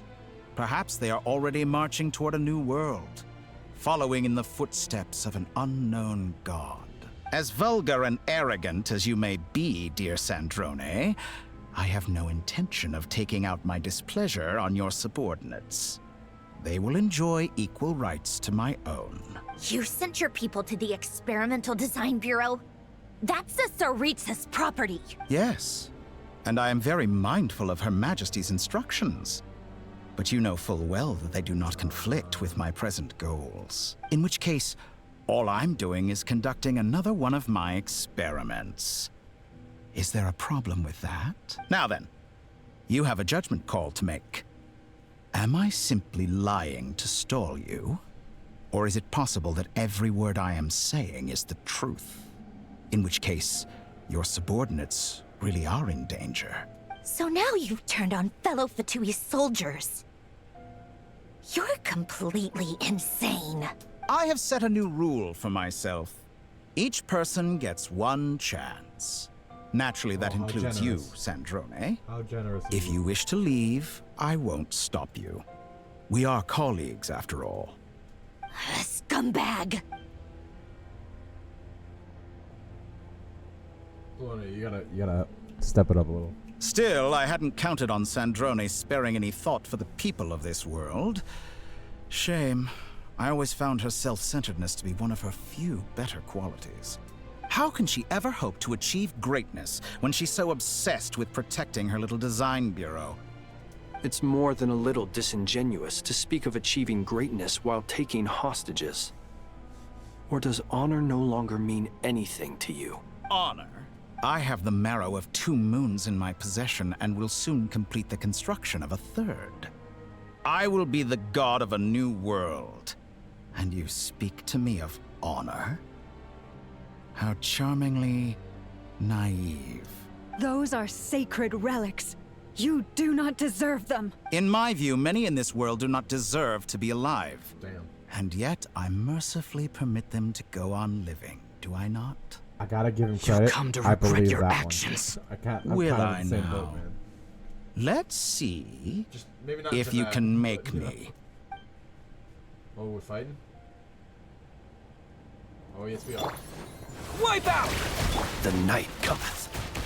Observe, be silent. For the everlasting forest, lead. The mystery unravels. Can't hide the truth. It all adds up.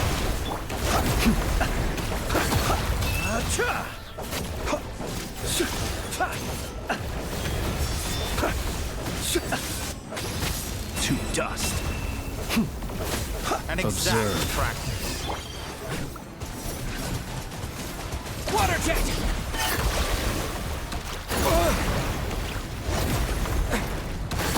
Target acquired. Be silent. Close your eyes. Do you fear them?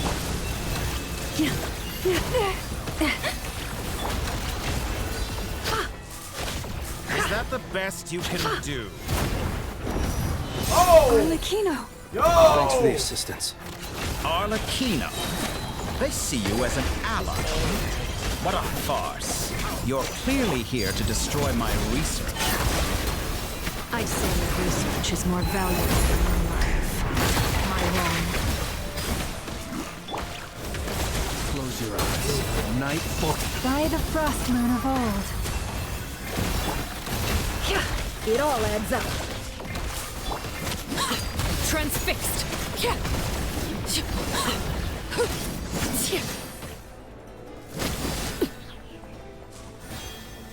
Shatter like a Be reflection. silent.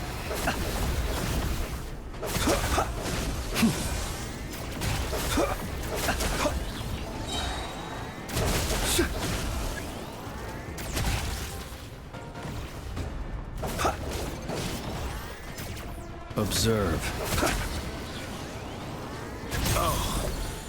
Beware the creatures of the night. Yeah! You poor lost lamb. Your actions With one betray heart, your fear we of me. seek within. Target acquired. Can't hide the truth.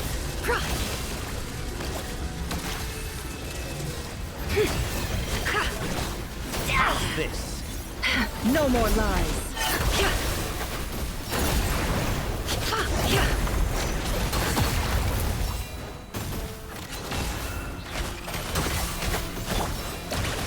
Close your eyes. Dottore is too powerful with the artificial moon marrow in his arsenal. Fighting him is futile. Quickly!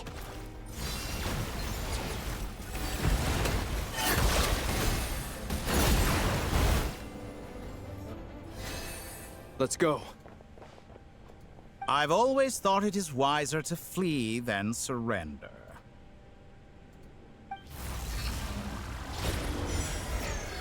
Watch out! What the? Forget about me! You should... Where's the traveler? Hey, what happened to my one chance? My one choice or whatever.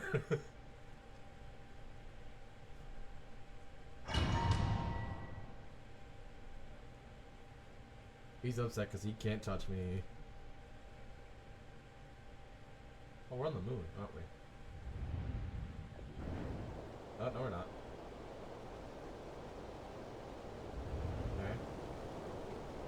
Okay. Nasha Town? How did I get here? Strange. I remember something weird is going on. Huh? Traveler? What brings you here at this... Huh? What are you in the mood for today? A hot dog? Or something else?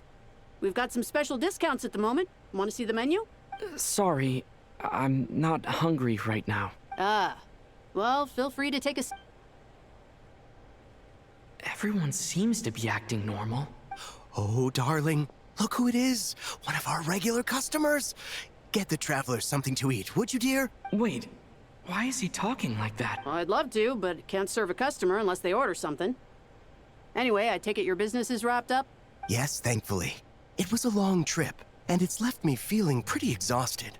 But the upshot is, I won't have to leave again for a good while. Wait, these two are a couple? I see some kids around too. Hey there! I haven't seen you in ages! What's keeping you so busy? I've been looking for... You forgot already? What is she talking about? We've had a lot of customers over the last few days, so we've been real busy. And like my... Oh! Another customer's arrived! I better go see what they want. This is all wrong.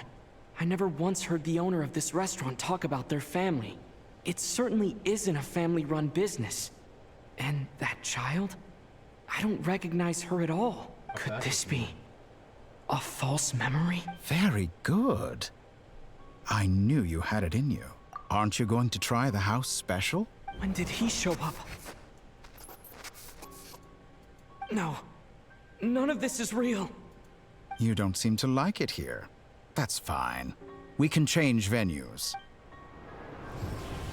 He's like, yeah, I'm sorry. I didn't know you didn't like that one. This area better. I gotta say, I love Dottore's voice. That's the thing I like the most about him.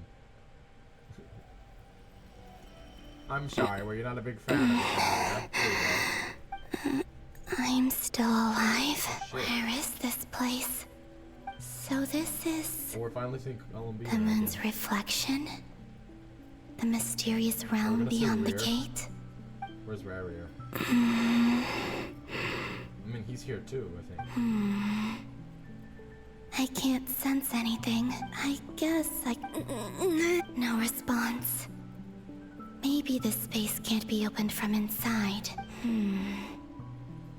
If this was the space that killed both Rarier and his lover, Well, then why am I technically not unscathed? killed. Or... No, I'm not unscathed. I should conserve my strength and proceed with caution. I don't believe Dotori's scheming will stop just because I escaped. I must return. no moon for you.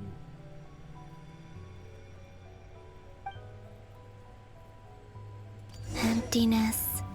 Silence. What is this place? Or maybe the real question is, what is it for? What's this? Looks like it responds to my power. Golden. Like Kuvaki. Is it some sort of guide? And why does it feel so familiar? I might as well follow it.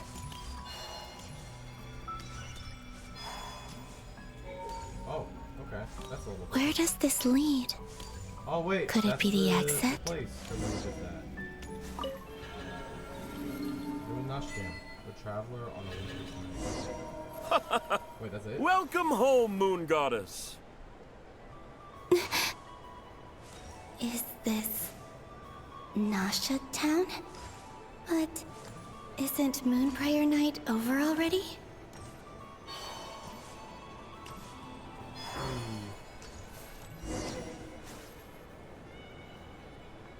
Goodbye for now, Columbina. Oh. I hope you have a wonderful night. I will. Are these my memories?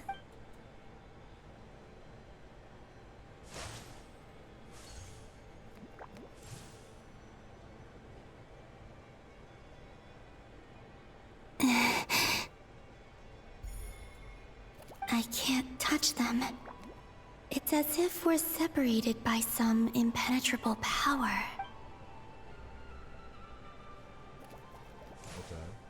Over here! Over here!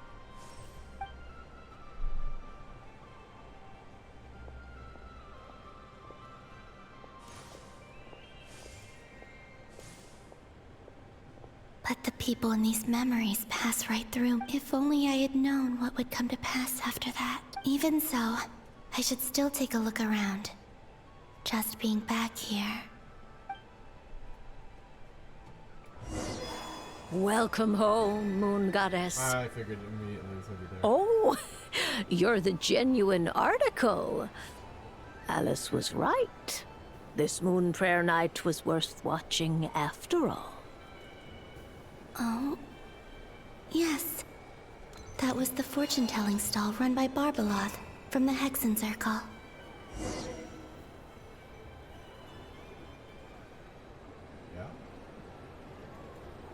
Please, draw the first lunar arcana. Ah, this represents destiny and is the foundation for the divination as a whole. My destiny. I believe the card I drew was the moon. Now that I think about it, Barbeloth's divination was absolutely right. It's almost time to draw the...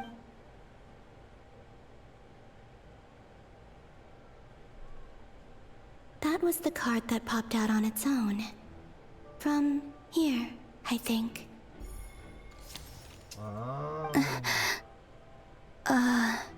Kuvaki Pulse? What? Fascinating. What's going on? Did that card leave the deck? All I did was try to touch it. Maybe this memory space is not untouchable after all. Or is it possible that there's more to this space than my memories alone? This card is death. I need to get to the bottom of this. I'll try touching something else. Is this the wind? No, it's gravity. It's pulling me outwards. No, Traveler!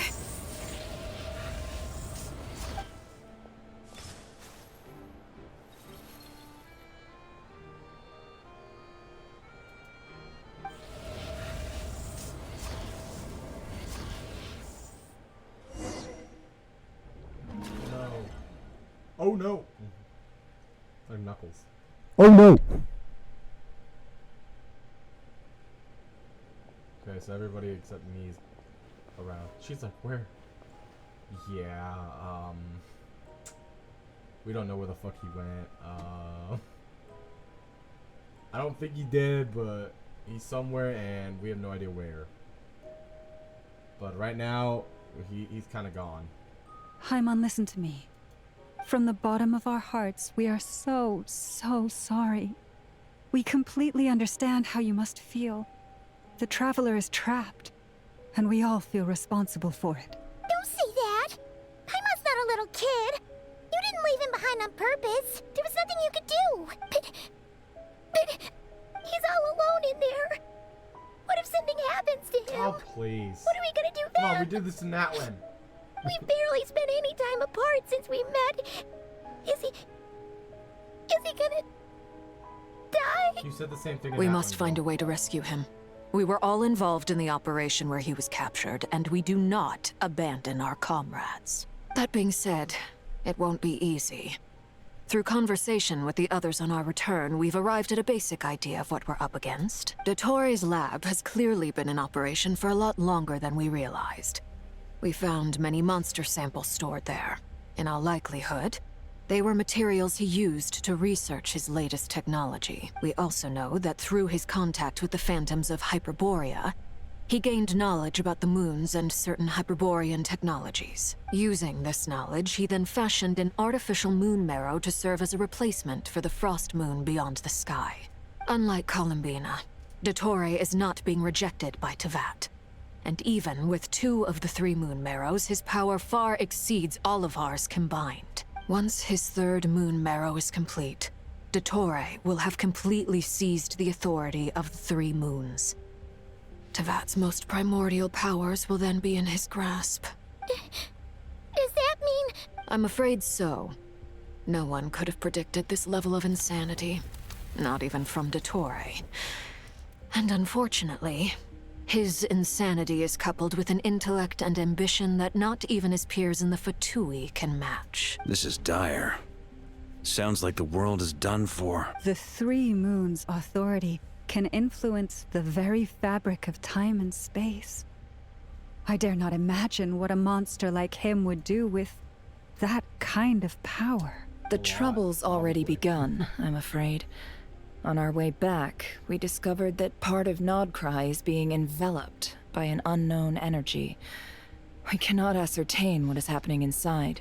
I'm convinced this is Dottore's doing. Not that there's any way to prove it. The issue is, we have no idea what his intentions are. The only thing more frustrating than facing down evil is knowing that it will surely come, but not knowing when.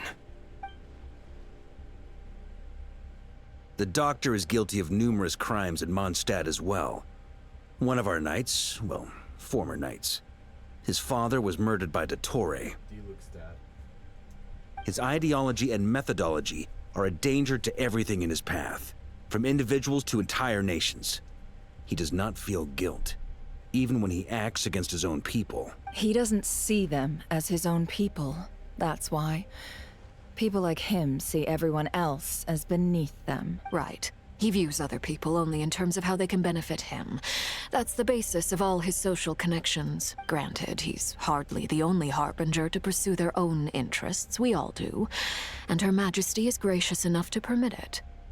Still, her mercy has its limits. Dottore's actions have gone beyond even what the Fatui could have imagined.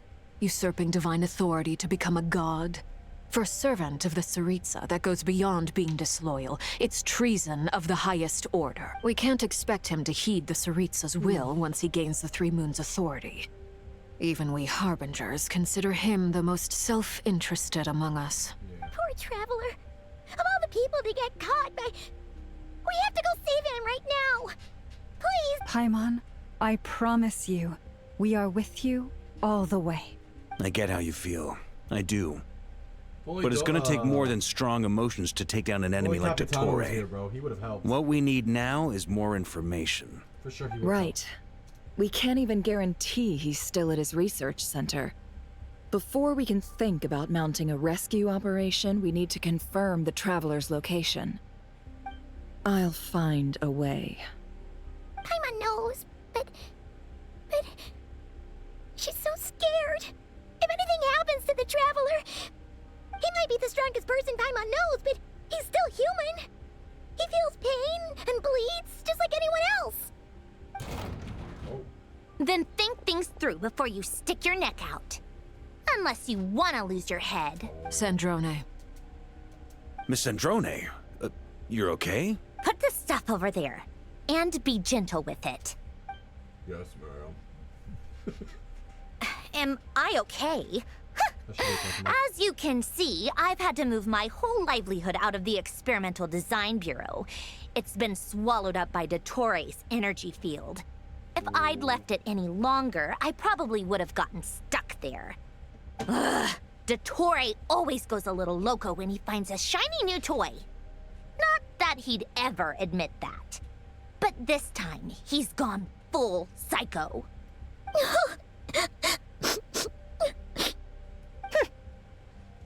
Just go ahead and cry already. Sorry. Paimon's not trying to make it scene. It's just... She can't. Oh, Paimon. Let it all out. There's no shame in it. When you're overwhelmed by fear and despair, crying can help get it out of your system. You'll feel better for it. Okay then, while the baby of the group is having a moment, how about the grown-ups get to work? Give me your hand. You've made a discovery? Polonia, scan.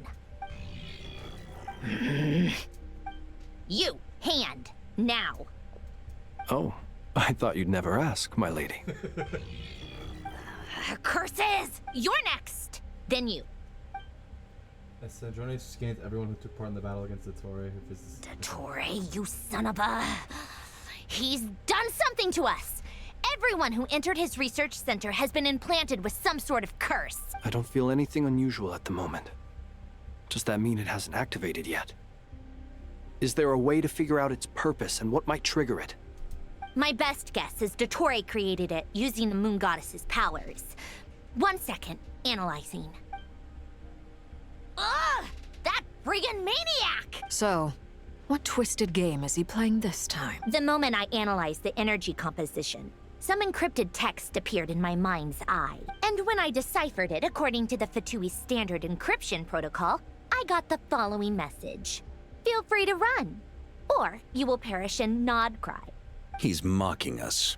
Yep, he loves to toy with people. Only in this case, there might be more to it. But I didn't detect any murderous intent or malice either in the message or the curse's energy.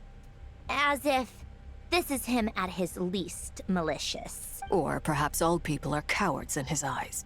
Maybe he thinks the threat alone. What a despicable person. And he has the Traveler in his grasp. If I may.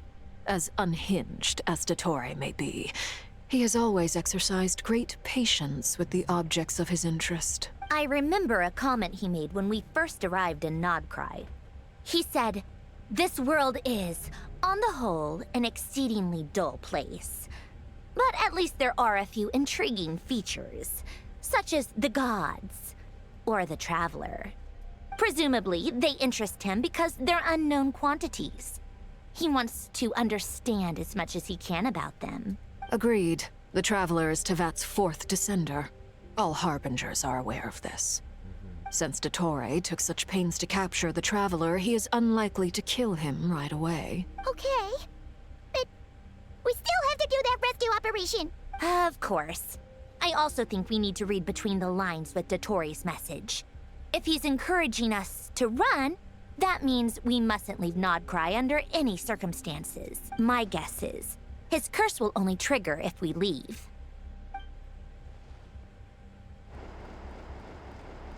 Durin, what up? We've discovered multiple energy fields.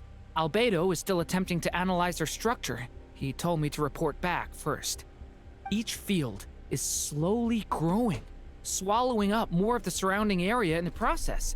And the pace of their expansion has increased since we first examined them. He's probably trying to swallow Nodcry whole. His nefarious ambition knows no bounds. If this continues, the whole of Tevat will be in trouble, not just Nodcry. The loss of Columbina could not have come at a worse time. Do we think she's truly gone for good? She entered the space beyond the Moon Gate, knowing what became of Rerir and Thalindus. I'm sorry, but I fear the odds aren't good. Don't be ridiculous. If I know her, she's busy finding a way back as we speak just so she can annoy me. She isn't dead. Whatever has become of her, the fact remains that we are two comrades short on the eve of a decisive battle. We need to find out the Traveler's location. But there is also other work to be done. Agreed. Whatever Dottore planning, we have to get the local populace somewhere safe. So, as well as a rescue mission, we have to organize a mass evacuation at the same time. It would be best if someone could approach leaders of neighboring nations and negotiate emergency asylum for Nodcry's inhabitants. Can anyone handle that? Snezhnaya is one option. I'll see what I can do. This would be so much easier if the Traveler was here. No! Stop thinking like that, Paimon. Yeah, I'm fine, don't worry. Paimon will join you. She's pretty well connected thanks to the Traveler. Maybe it'll come in handy. Either way, that's what the Traveler would do if he was here. Get Natlan too. Get people go by boat. Mariko would be fine with this. Back here again. That gravitational force that pulled me back. When I saw that memory of Moon Prayer Night, I think I influenced reality. Was it just a coincidence? Or if only I could have sent the others some kind of warning on Moon Prayer Night.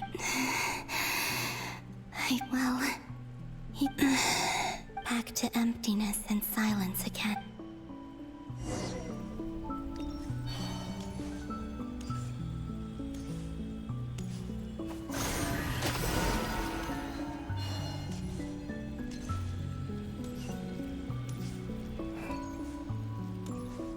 The entrance from last time isn't showing up. What am I missing? Looks like I need to gather these scattered fragments.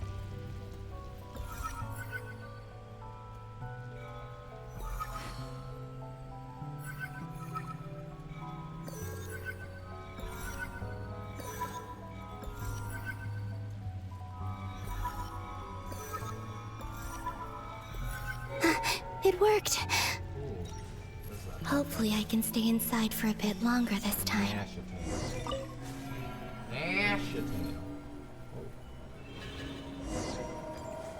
Ad Astra Abyssosque. Welcome to the Adventurers Guild. Why she sound different? What? This doesn't look like Moon Prayer Night.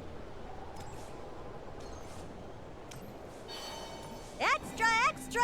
Latest issue of the Nasha Express! I don't think I've ever been here. Maybe this space isn't comprised of my memories after all. There aren't any festive decorations around. Is this Nasha Town after Moon Prayer Night ended? Did Dottori's plan not affect the town? Or is no one aware of what happened because he used the Three Moons' authority? Let me see if I can influence anyone else. So, what do we do next? Wait, that voice. Paimon? The most important thing right now is to find that mage. Oh, this is before. Lauma the Traveler and Mr. Varga are here too. I'd better go pay the Fatui a visit. Traveler! The Fatui a visit.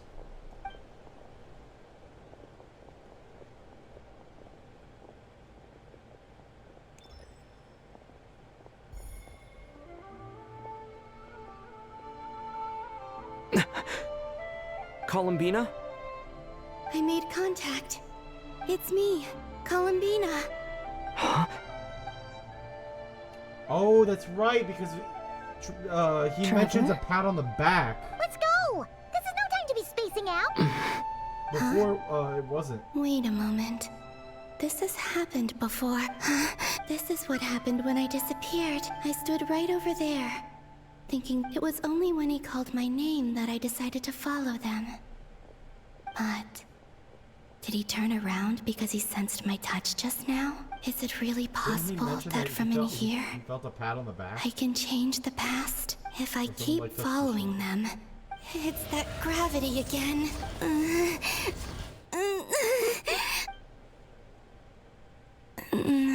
Every time I influence reality within that space, this force intervenes and pulls me back. It's as if it's trying to stop me from leaving. I'm getting weaker and weaker. I'll just have to try another approach next time. Come on, Columbina.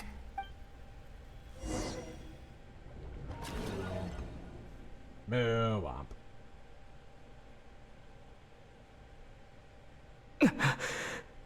Suddenly, I've been plunged into darkness. Alone. It feels strange. As if... Look at you, standing so still in total silence. I almost didn't recognize you. Hello there, traveler. He seems to be in a good mood. Ah, so you noticed. This is the completed Trilune. 2 primordial moon marrows and 1 artificial specimen. You are wary of it. Good. Maintain that reverence. You performed well in that recent battle. Brave and reckless as always. Courage is the sign of a true hero. And impulsiveness is the hallmark of those who strive to advance. I say this not to belittle you. Most creatures are far more timid by comparison. 3 moon marrows? Does that mean the artificial one is now complete too? Well spotted. What do you think?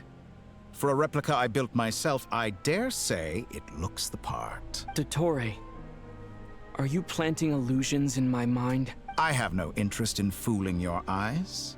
On the contrary, I hope to show you the true essence of all that you see before you.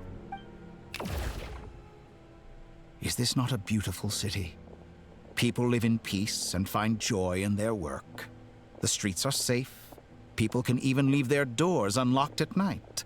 You might say it is the Elysium everyone dreams of. All available data indicates your values and worldview conform with the mainstream. This kind of society should be quite to your taste. False beauty is deceitful. Lies are to no one's taste. I wonder, is it your moral standards that are too high? Or your expectations of reality? Answer me this. If someone existed in a sweet dream from the moment they were born, a dream in which they never once felt pain, which do you think they would consider superior? The dream or the reality? That's pure sophistry. It has nothing to do with your actions. As I suspected. You have yet to understand all of this for what it really is. What do you want from me? You sound impatient.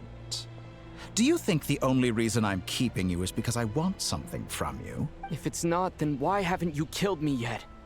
No one can stop you if you're as powerful as a god. You've noticed. I'm delighted you recognize that fact. I've heard this before. I've heard that line I before. believe we last squared off in Sumeru. Ah, the memories. How time flies. You and I have both grown. I'm not surprised that Arlecchino and Sandrone worked with you. You've always a way of slowly but surely ingratiating yourself with all levels of society. People laud you as a hero, but I suspect there's more to it than that. Oh, but to be clear, I don't say that to flatter you. Do you always give your opponent an appraisal before you deal the final blow? Call it a long-time habit. I'm a researcher. Call it a and one of my one-time habit. duties is to give an objective assessment of my subjects. Actually. But you misunderstand. We are not opponents. Not at this moment. I just want to talk. Think back to Tartaglia, Arlecchino, Capitano, Colombina, and now even Sandrone. You're loading these guys in way too slowly, bro. There she is. You've worked with each of them in the past. I believe you can work with me as well. What makes you so sure? Well, why not? Should the good associate only with the good and the bad befriend only the bad? I like to think we could have a more mature relationship than that. Surely you don't think all your relationships are grounded in friendship or shared ideals? People come together because it benefits them to do so. If you think of the people you admire, you must surely admit that they have provided some benefit to you. Morality, ambition, dreams. People have plenty of words to embellish the nature of their relationships. But once you break free from those ethical frameworks, you will see that the only thing connecting the two of you is mutual benefit. And that is what I'd like to talk to you about. We're finally getting into it. He's probably been planning to kidnap me for a long time now. But for what exactly? He has the authority of all three moons. I won't be— You say you're a god, but you also speak of mutual benefit. What could a god want that the three moons cannot provide? Excellent question. But before I answer, I would ask you the same thing. What? Gaining Colombina's allegiance was a rare and extraordinary feat. But the Moon Marrows are now in my hands, and I have the edge over her. For this artificial moon is not being rejected by Tevat. Her identity and lineage may have been a thing of glory in the old world, but they were also shackles that prevented her from ever integrating into Tevat. I, on the other hand, you may view me as a thief, but I have overcome that limitation. So what is it that the Three Moons cannot grant you? What stops you from negotiating with me to get what you want? I don't make deals with lying psychopaths. That's quite an accusation. Are you expecting me to get angry with you? Well, this is one aspect in which my personal growth has served me well. In the past, my less mature self might have been disappointed, perhaps even angry, over a small setback like this. Like when you and Lesser Lord Kusanali joined forces to oppose me, for example. But things are different now.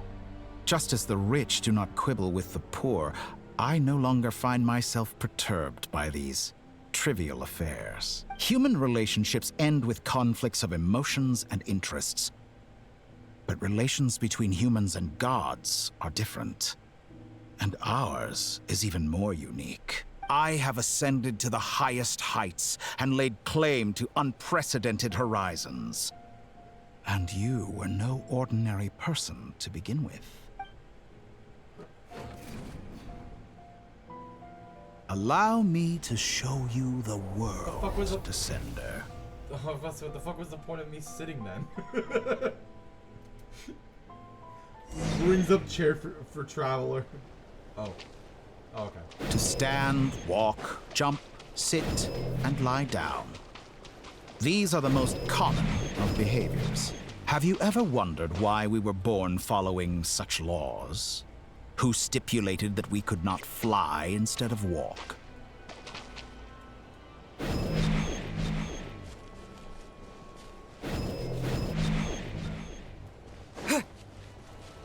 Take this! Yeah! Someone of your talent and experience must surely know of the four great rulers who serve the heavenly principles.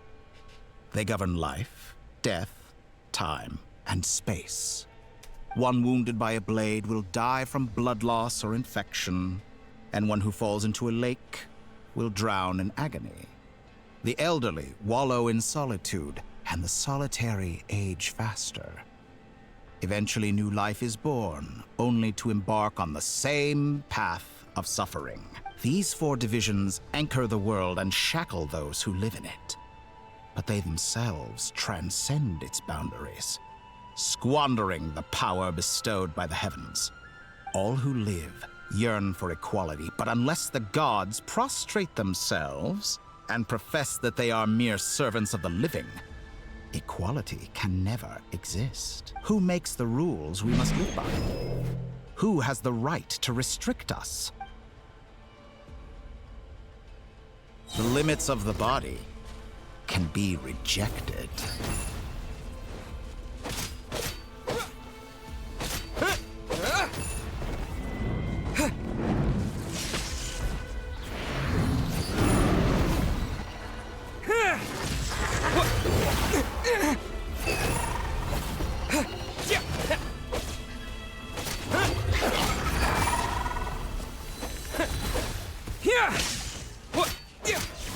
How does it feel to be among those with absolute power?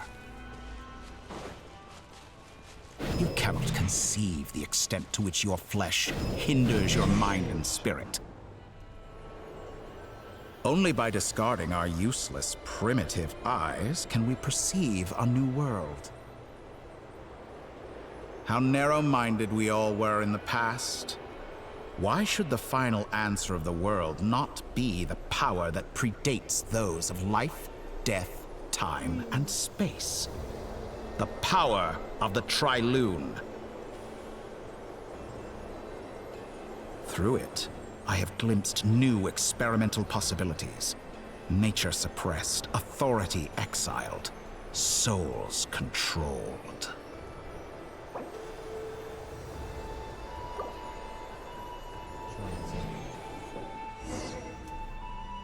You know, I heard recently that a group of critics reviewed countless stories and drew an interesting conclusion.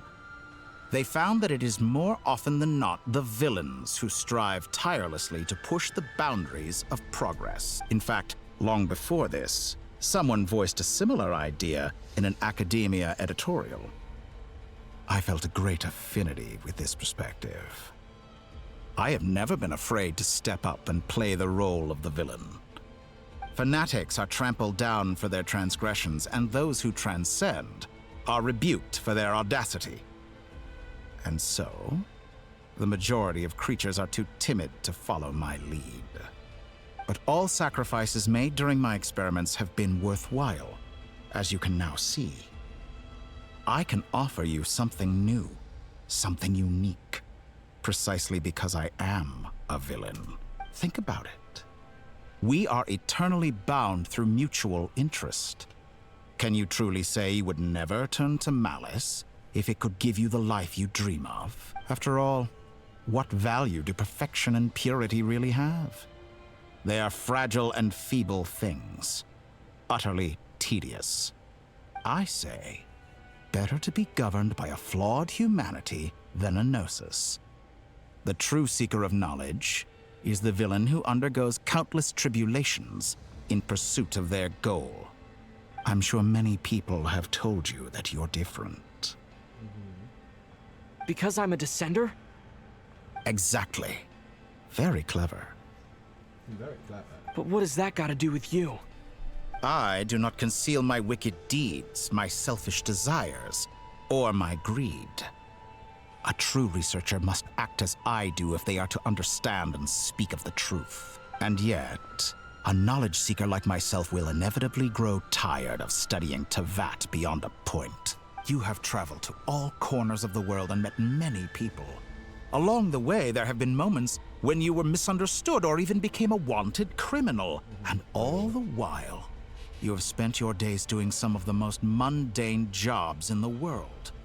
You fight and toil, claim minuscule rewards from my friend Pantalone, then you fight some more, winning some battles and losing others as your search goes on. And this cycle continues, with no end in sight. Surely you must sometimes grow weary of being stuck in this same loop day after day. We're completely different. I embrace everything that life throws at me. I am engaged in every step of my journey. How does that make us different? I, too, embrace what life brings, researching everything that interests me. Think of all the novel things I've managed to create. Like the artificial moon marrow. Don't you see? As unique a specimen as she was, even Columbina is not irreplaceable. Take that back! She's gone because of your actions! I didn't say that to anger you. Though admittedly, I don't see what there is to be angry about. Anything Columbina. Anything Columbina could do for you, I can do better. I still remember that line, and then it was an animation of the other Harbingers. It's just Child rubbing a lamp, and what the rooster comes out of it. He's like, "Oh, Genie, I'd like to make my final wish. Want you to give him bone cancer." I still remember that. I know what your ultimate goal is. You wish to walk the path your sister walked, and seek answers from her at the end of that journey. No, man, Don't you? Someone like you could never understand what it feels like to care about another person the way I care about her. Perhaps not. But that doesn't mean I can't help. I could find your sister right now, bring her before you, and make her give you the answers you seek. Don't be so presumptuous. You'll never begin to understand the situation between us. Oh, no. This is no presumption. I'm only offering what I know is possible with the power of the Trilune. But it seems like you would sooner continue with your journey through this world.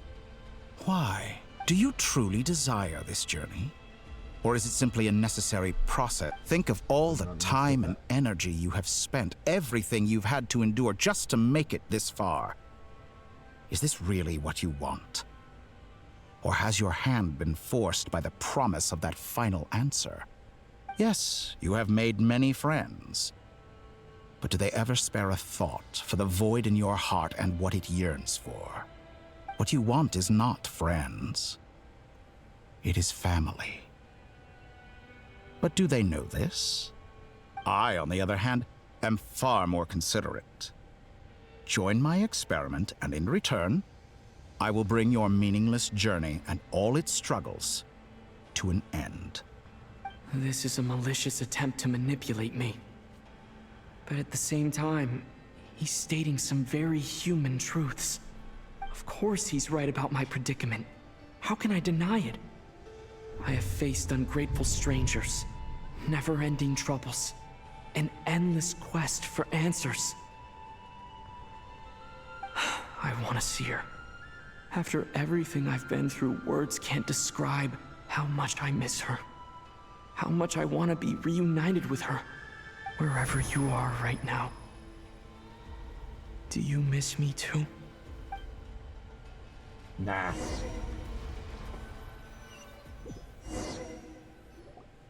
All right, everyone. Our next mission is clear.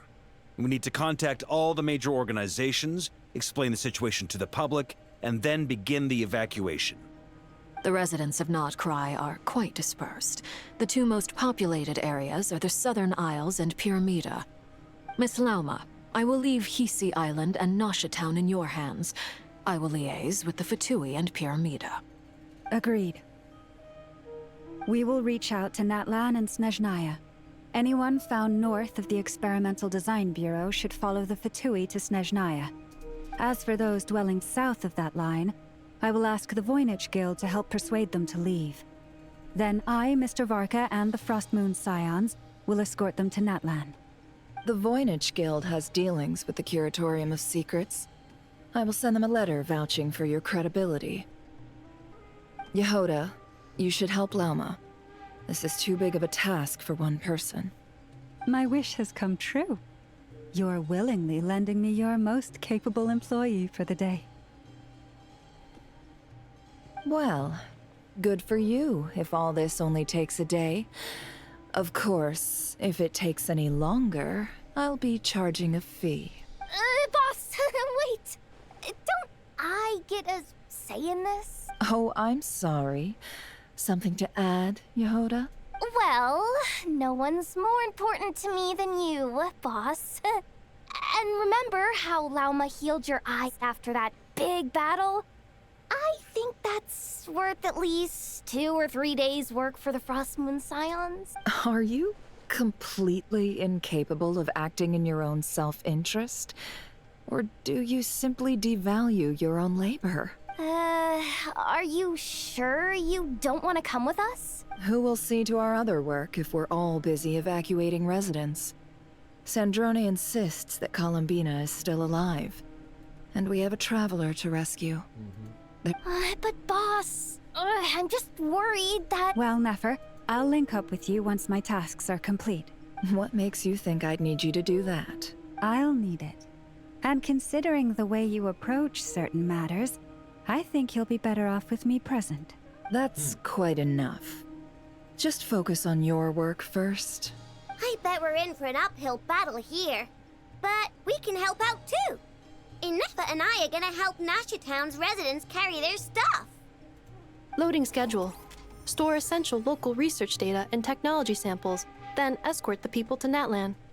Understood. I will execute this to the best of my abilities. Great stuff. Thank you, ladies. I've contacted the Lightkeepers. A colleague of mine will join us shortly. I will persuade them to conduct a thorough search of the region to ensure that no civilians get left behind. As for me, I guess I'll be making an early return to Sumeru. I think it's important that someone informs the Dendro Archon of what's going on in Nodcry. Roger that. Someone should inform Mondstadt, too. Mr. Durin, can I trust you to handle that? I think you fly faster than any of us can run. As an added incentive, get there fast enough and I'll see about getting your gliding exam waived. Really? He's like, You all should right. accept it, sir. I intend to stay behind and help Miss Sandrone with her research. She has some alchemy-related questions that she'd like me to explore. She recognizes your expertise, then. I wish you a fruitful collaboration. Thank you. In truth, I was surprised to hear her express an interest in subject matter outside of machines. I believe she has been investigating some Fontanian technology recently. She made a point of bringing the relevant materials with her when she left the Experimental Design Bureau. She's sorting through everything in her room as we speak. I should mention that we have one other friend who isn't present. He hasn't made his position in all of this clear. But if we know anything about him, he's likely investigating on his own. Paimon's been very quiet today. But I know how close she and the Traveler are with the Natlanese. She should come with us to the border. Okay. Dude, someone tells me Mawiko would honestly probably Make just sure to come over heed just to fucking Sandrone's beat warning. Dottore, bro. Many of us have been cursed by Dottore. As such, under no circumstances should anyone cross national borders. Remain within Nodcry. That aside, personally, I have faith in Columbina. Things look grim, sure, but who knows how it'll play out. Same goes for rescuing the Traveler. Both of them are important allies and friends. We'll be counting on you to gather intel on them, Miss Nefer. Oh, wonderful. You're all here. Ah, perfect. Nicole and Alice. Your maybe. voice again. Maybe Alice? Nicole? Nope, just Nicole. Whoa, that was loud. And it came out of nowhere. So mysterious. Sorry. This is the only way I can speak to you all right now. Please accept my apology. Anyway, time is short. I'll cut to the chase. We're still facing quite a catastrophe here at the world's borders. Alice has roped in every Hexenzirkel member she can get a hold of. Except for me. She told me I had to come and help you all out as a matter of urgency. I quote, "You love talking, don't you? Well, now it's finally your time to shine. Take these. Make sure the whole party gets one each. You'll be in charge of making sure everyone stays connected." Huh? Is this a Dodo communication device? Scanning. Unknown device. Analyzing. Unknown device. Conclusion. Cute. Affirmative. It is cute and good. I believe that I quite like it. This is no ordinary Dodo communication device. It's my very own special modified version, specifically... Ah, sorry. I almost went off on another tangent there. Anyway, help yourselves. It will allow us to communicate over long distances within Nodcry. No more worrying about shuttling messages back and forth. What astounding technology. Am I right in assuming that it relies on your personal abilities to function, Miss Nicole? Yes, exactly. Right on cue, Albedo. I'd love to brag to you all about how it all works. But no, next time. Anyway, I'll be right with you all, serving as a communication hub. That's all from me. Head off as soon as you're ready. I'll be staying here to keep watch, and I'll be sending you my blessings.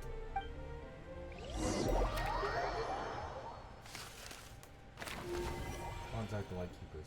So we're starting off with Flynn's. Yep, I figured it was Elua. I figured it was Elua.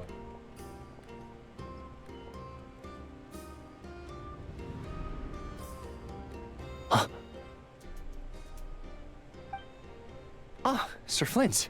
Perfect timing. I just arrived myself. You are most considerate, Master Elua. But in fact, I know you have been sitting here for quite some time. If you saw me, why didn't you say something? I was curious to see how long you could sit still for. Also, shouldn't you have managed to sense me approaching? That would be a first. You always seem to appear out of thin air without making a peep. Also, how many times do I have to tell you not to address me as master? I don't qualify. I beg to differ. Why should a young man so well versed in social graces as yourself not be worthy of that title? Please, Lord Flint's. Sir Flint's. I'm begging you, don't flatter me into complacency like you do with everyone else.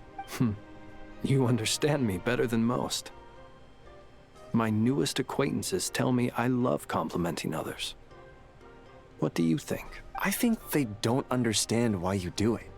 You just love puffing people up till they're a big, happy ball of hot air that floats away into the sky. In all sincerity, I can only hope that they bring good tidings when they come back down to Earth. Is the situation that bad? We just held a strategy meeting. Let me fill you in.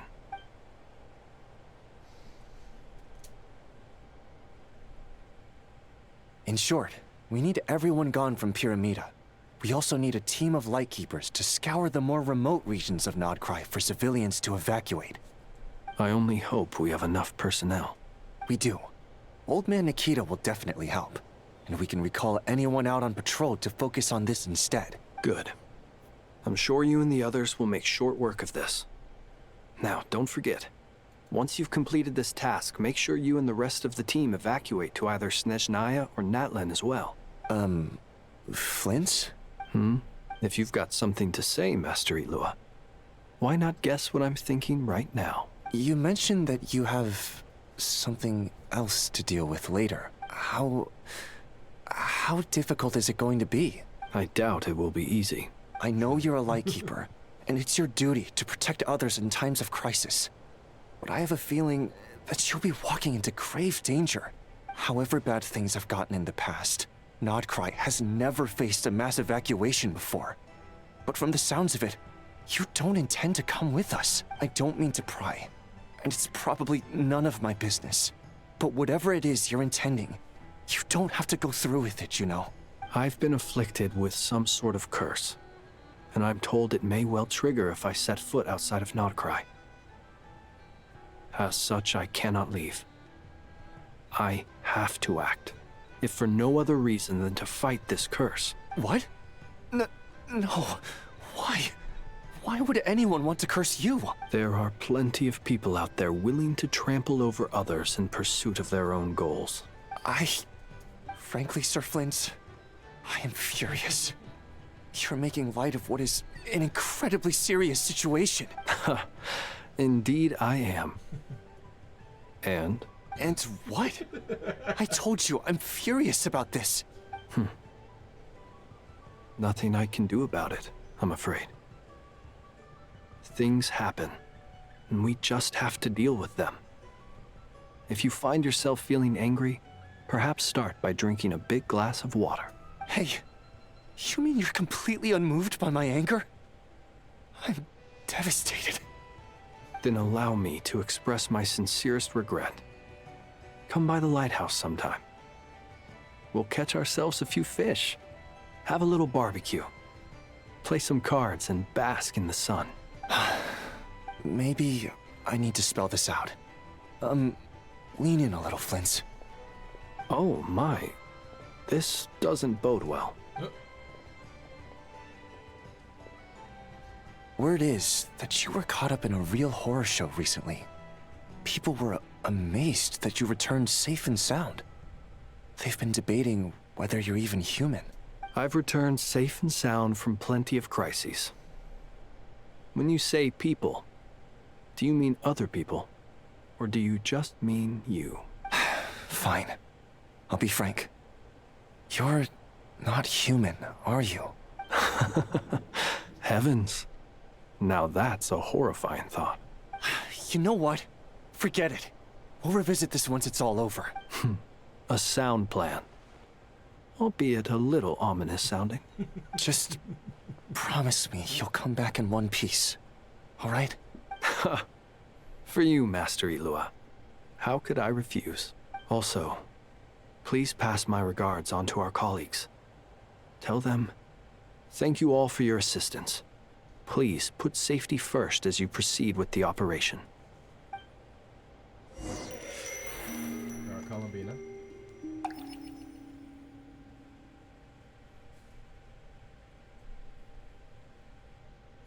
I have to keep searching for a path toward reality.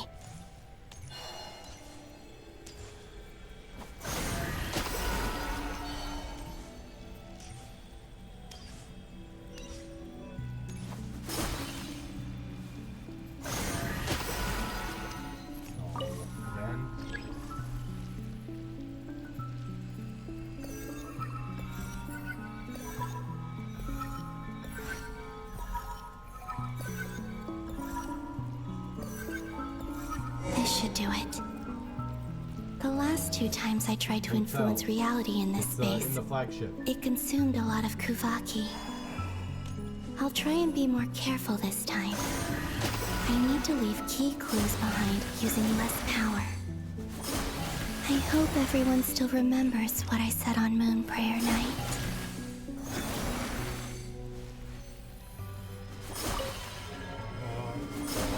Oh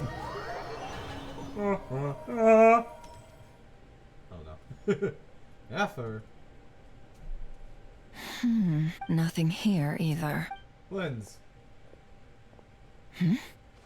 Flints? Ah, Miss Nefer. Miss Nefer. What are you doing here? Unless... I just spoke with Itlua about arrangements for the search and came for a walk nearby. As for you, why would... Huh. It appears we think along similar lines. And neither of us likes to accept things at face value. As well as figuring out how to gather intel on the Traveler, I wanted to confirm some of my own suspicions. Also, we'll need to bring a lot of force to bear against Dottore, even if we're only looking to rescue the Traveler. We can't leave anything to chance. You don't think Columbina perished either, do you? I'm merely considering the possibility that she survived, just as you are. How much can we really know about a deity like her anyway? Do you remember what she said on Moon Prayer Night? About using moonlight to send messages to us? Of course. I think that's why we're both here. Where have you checked so far? I've been focusing on the outdoors. Anywhere the moonlight shines. I checked most of Nasha Town, but didn't find anything. I checked the Curatorium of Secrets, and a few rooms where I thought I might find some leads.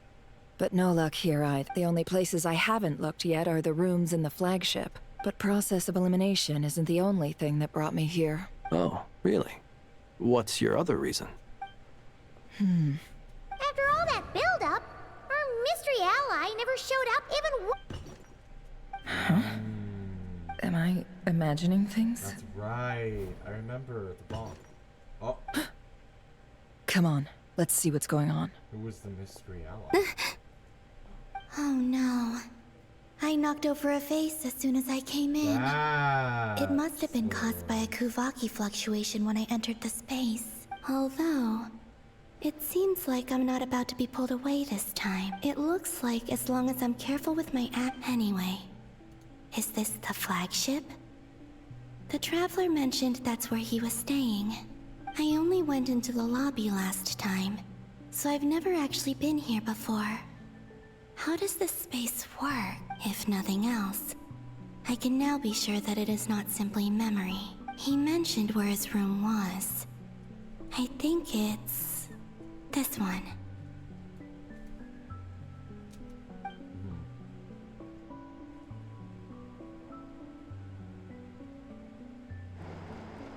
then they see the broken vase.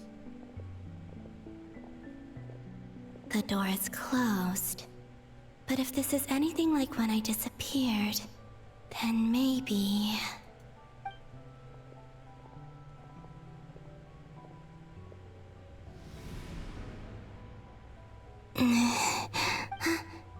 I'm in. He and Paimon aren't here at the moment. I hope he's okay. I wonder what happened to him after that battle with Dottore. Yeah, about that. Best not to dwell on that for now. I need to try and leave them some clues. Please, Traveler. I really hope you find this.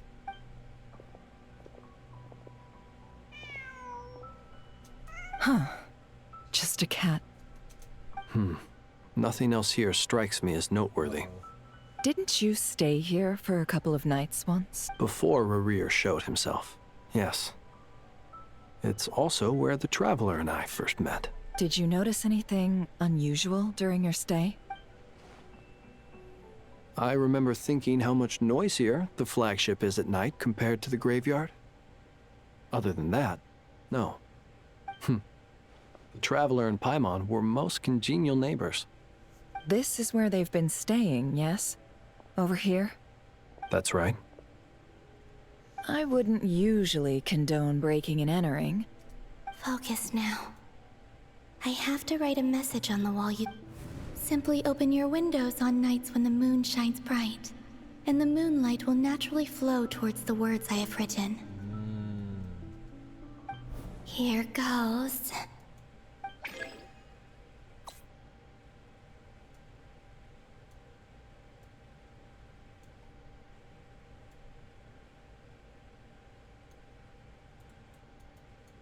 Hold.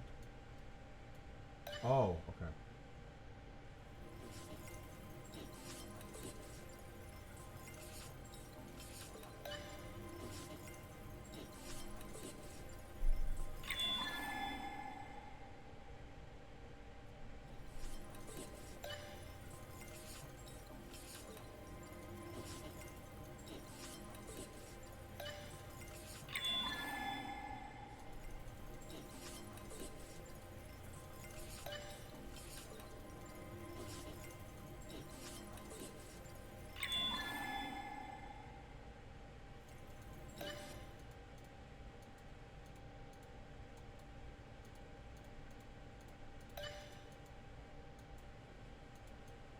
There you go.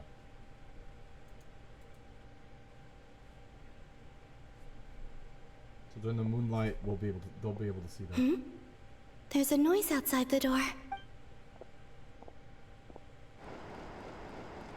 Please, you have to see these words.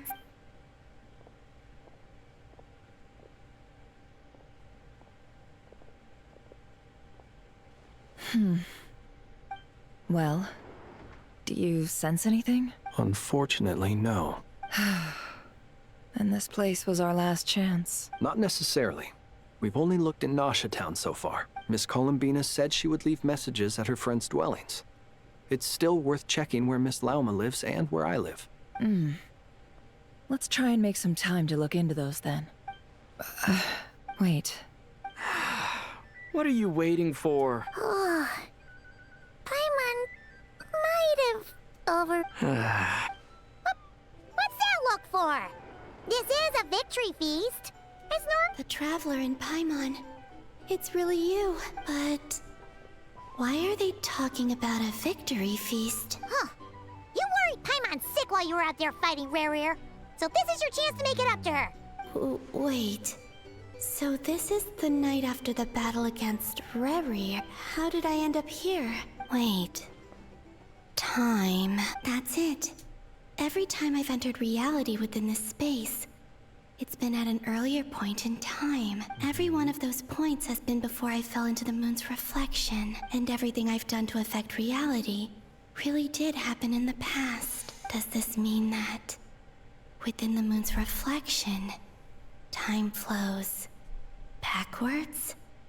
Starting from the moment I fell in? Not long till Moon Prayer Night now. Although, it's gonna be sad saying goodbye to the damselette. She seems like a really nice person. Paimon.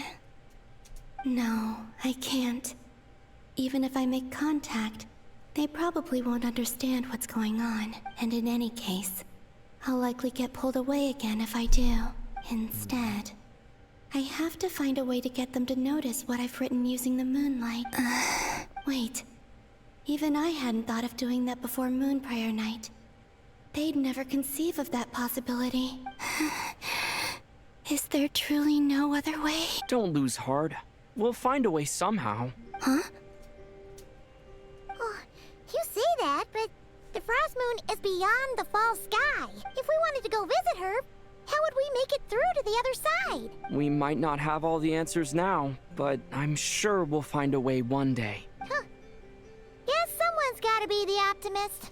The present. He wasn't Electro by then, so it's actually incorrect. He was actually Pyro by then. There are still things I can do. What's your plan? Flins, when you were staying next door, did you ever open the window? No. The rooms here are dark and damp. And there's such a buildup of dust on the windows that the moonlight can't even get in. The moonlight? Ah, I think I see where you're going. One moment. I'll see if the owner is available. Don't bother. Time is of the essence. Break the window. We'll pay him later. Time. Even if no one sees what I've written at this moment, maybe someone will. I need to write down as much information. Well, yeah, bam! She's like, whoa, what the frig? What's up with you? You can't even hold your cup steady. Are you getting tired? A little. Well, you should probably hit the hay then.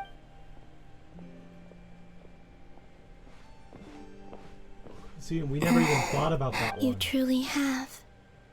You helped defeat Rerir, helped me reclaim my name, and you helped the others organize Moon Prayer Night. Wherever you are right now, I'm sure you're still fighting against the injustices of fate. This is all I can leave for them. How I wish I could stay here, but it's time for me to go. I hope to see you again in the next time, and if the opportunity presents itself. I will surely return to your side. She was here all along. Columbina. She's alive. Not only that, but she's left us an entire wall's worth of clues. She even wrote down what would happen on Moon Prayer Night. It's just a shame we found it too late. I am here. Time in this place flows backwards. I am constantly moving forward. It sounds like she's found a way to influence the past using Kuvaki, but her future is our past. So, these words have been here ever since we defeated the Reihir of Solnari. We just never discovered them. Which came first, the chicken or the egg? Do you ever mull over questions like that? Only when I'm in a good mood and at leisure. Well, I never do. Everything that has happened already belongs to the realm of fact.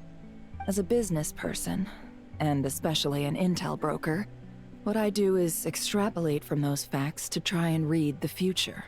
An admirable philosophy. It's a means of survival. Let's go. We have a wall's worth of clues to share with the others. So now they at least know that she's alive. So, alright, Sandrone and Albedo. Find a way to make a breakthrough. It appears that the doctor's energy signature has changed to something similar to Kuvaki. But not like the Kuvaki we're used to. Nodcry's Kuvaki devices will only have a limited effect on it. I can see why you've chosen to place your hopes in alchemy instead. Also, I must say these books are rather profound. My subordinates just shipped them in from Fontaine. Some of them are from the Narcissenkreuz Ordo. Some are incident reports from Petrichor, and then there's a few test reports for these junk machines. Additionally, after some further scanning, I've discovered something extremely annoying. What's that? Tevat's skies contain multiple moons.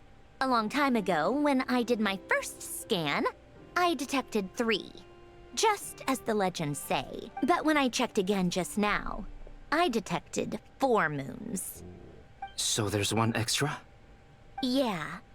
Originally, I thought that if I could still find 3 moons, that would at least mean Columbina's still alive. But then it occurred to me that apart from the Frost Moon, Tevat's moons are just husks. And husks surely shouldn't show up in the scan, since they're not alive. It's weird, isn't it?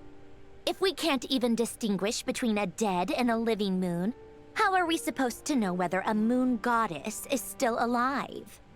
Or does this mean that the moon marrows are equivalent to the moons themselves? It's certainly possible. In which case, the 4th moon you detected may be Dottore artificial creation. So he wasn't bluffing. He really built his own moon marrow. Ugh! I'm so mad right now! It's easy to get overwhelmed when you have too much on your plate. Maybe you need to relax. Perhaps try going for a walk. Or simply take a few deep breaths. Nothing can calm me down at a time like this. I need more time, and I need progress.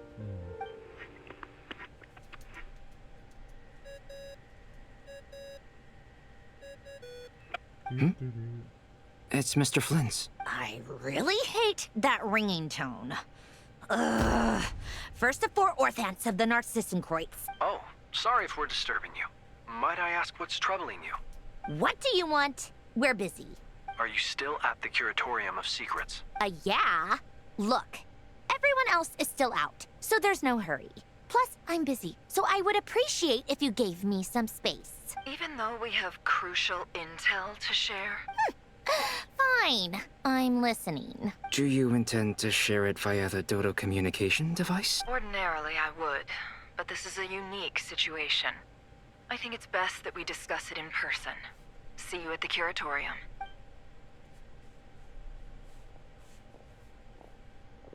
All right, then.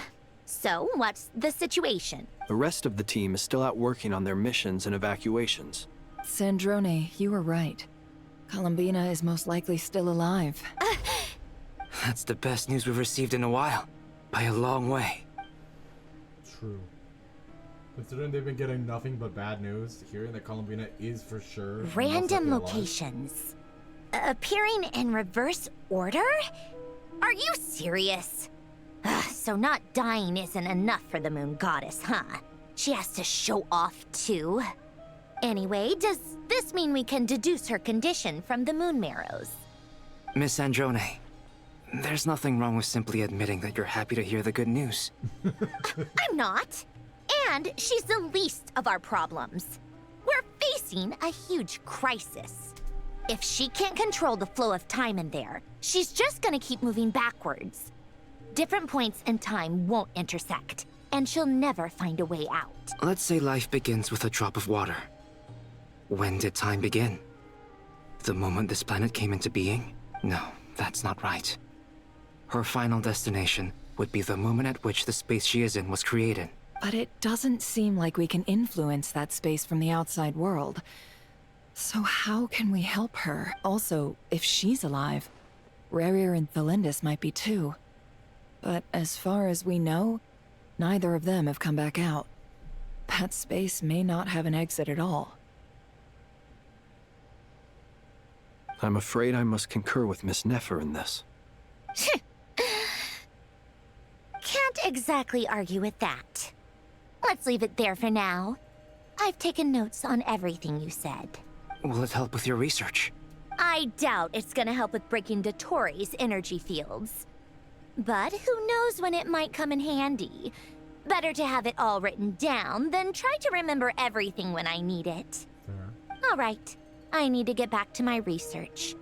Mr. Albedo has made a lot of suggestions that will require my undivided attention. Sure, I'll stay here. I have things to work on.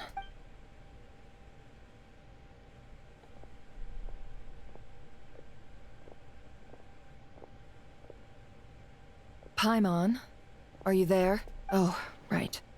She went with Varka to Natlan, didn't she? Good thing we've moved her and the Traveler's luggage in here. Speaking of the Traveler, there's a note from Paimon. Paimon here. Not in at the moment, but if anyone needs to borrow her stuff or the Traveler's, go ahead and help yourself. Paimon won't be mad. Also, Traveler, if you get back before Paimon, make sure to get some rest. Paimon misses you a lot, but put your health first, alright? How sweet. Well, since you offered, Paimon, don't mind if I do. This is the Traveler and Paimon's luggage. All the items they use day to day are here. It's well organized. I wonder which of them is responsible for that. What do we have here? The camera captured a special moment that can only occur between people who are close to one another. You can really sense how the photographer feels about their subject. I wonder why this picture was placed outside. Is it because Paimon recently looked at it?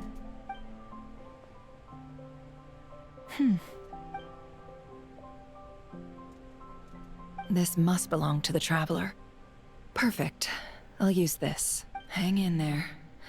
We'll find you.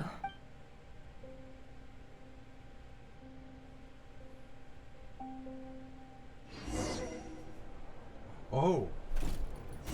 Paulownia. Paulownia. Search keyword world formula and bring me all relevant books. Dude.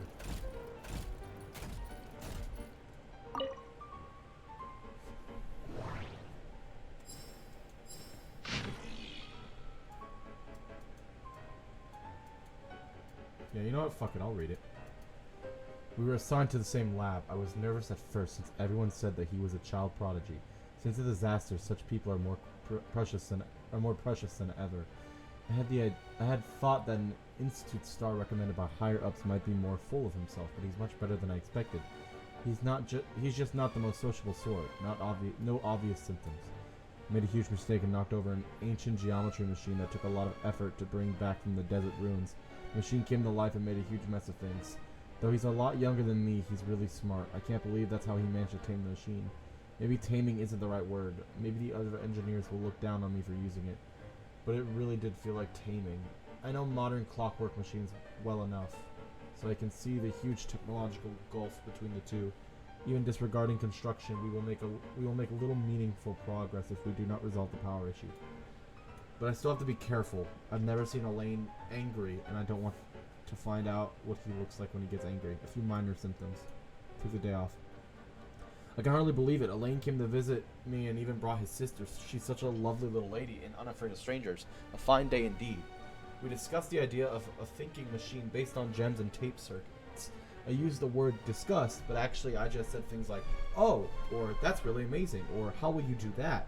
Whenever he paused and didn't make any real contributions. He was really into it though, and he behaved very differently than he usually does in the lab. His little sister is probably way smarter than I, a research assistant. It seems there are interesting upsides to having my disease flare up, but I'd prefer to return to the Institute and help as soon as I can. Additional machines got there, previous ones are no longer usable since they were completely dismantled, but it did clear up a lot of things, at least according to him. Something about it being driven by the elements in the ley lines and an interaction we cannot recreate with our current level of industrial precision and material science. I helped to compile the report, but there's so much I couldn't understand. Apparently lots of people are secretly unhappy that Elaine is getting more research resources than they are. But if you ask me, everyone's smarter than me, and they should all get along. We'll make the world a better place that way. His sister said that some of their friends will be joining the Institute. I'm looking forward to meeting them. No obvious symptoms.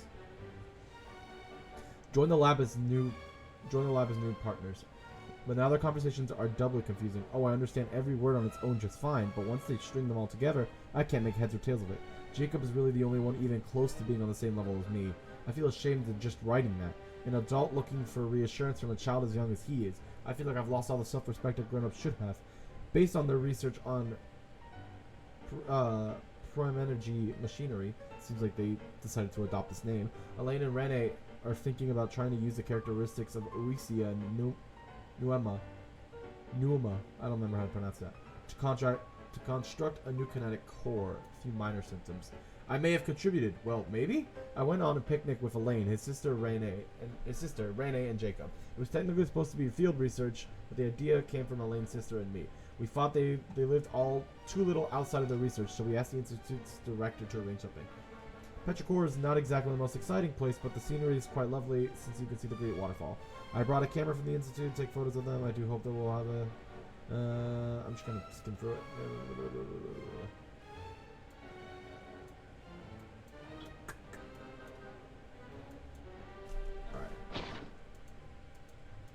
This is gonna be a while.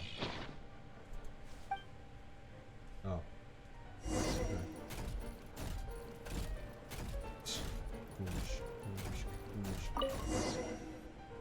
There you go, Miss Sandrone. Let's see. This one is on Tonki's sermon dictation concerning the... I believe that the correct term for this is Fortuna. This was an ancient Romorian technology, a wisdom unparalleled. I never imagined that Romorian ideas would be so similar to the diagram I have named. Human civilization should gradually shed possibilities as it continues to explore and evolve. The sparks of civilization shall run out, unless we consider introducing variables from outside the system. Variables? Descenders? Dottore likely captured the Traveler because of his descender status. But the Three Moons' authority comes from the world itself. Why would Dottore need anything beyond that? Where does this variable factor in?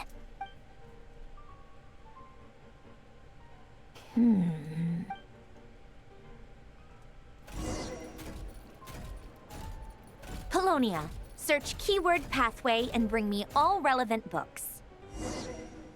Oh, no way. My bad.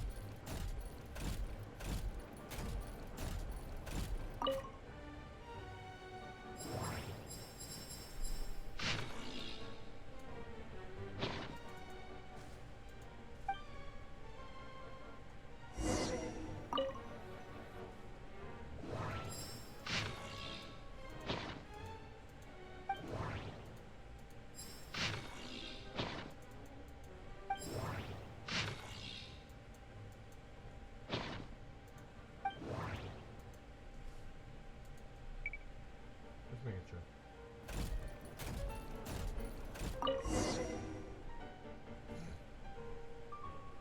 Otonki sermon dictation.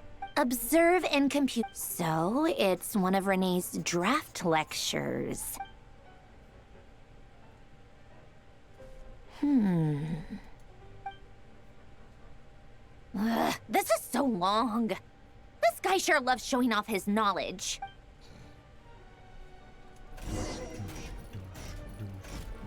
Polonia, search keyword tree model and bring me all relevant books.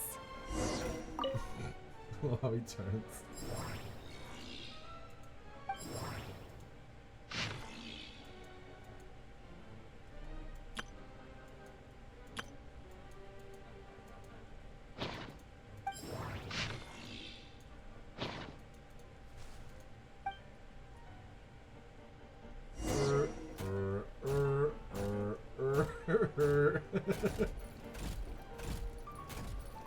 Bob, get me this book. Most of the experimental devices proposed by the Lilia Crucis. When Duke St. Germanus departed, in all other things, he is but ordinary. Excuse me? I'm sorry. That's just ridiculous. What kind of book is this? Joe Mama's.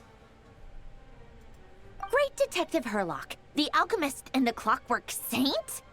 Isn't this a novel? Come on. Still, the author swears that they knew Renee well. Whatever. I get memory, wishes, souls, and persona. Frankly, this sounds more like occultism, but if Albedo vouches for it, I suppose the way Alain Guillotin saw it, the world was comprised of machines. René, his full name was René de Petrichor, if I recall correctly. Sounds like he and the town must be intricately connected. That place was also the source of most of our information regarding Remurian civilization.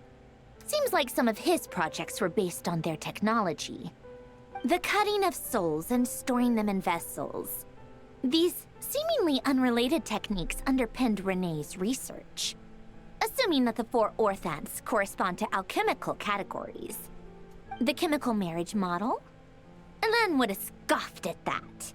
He never would have let those theories or parameters anywhere near his mathematical formulas.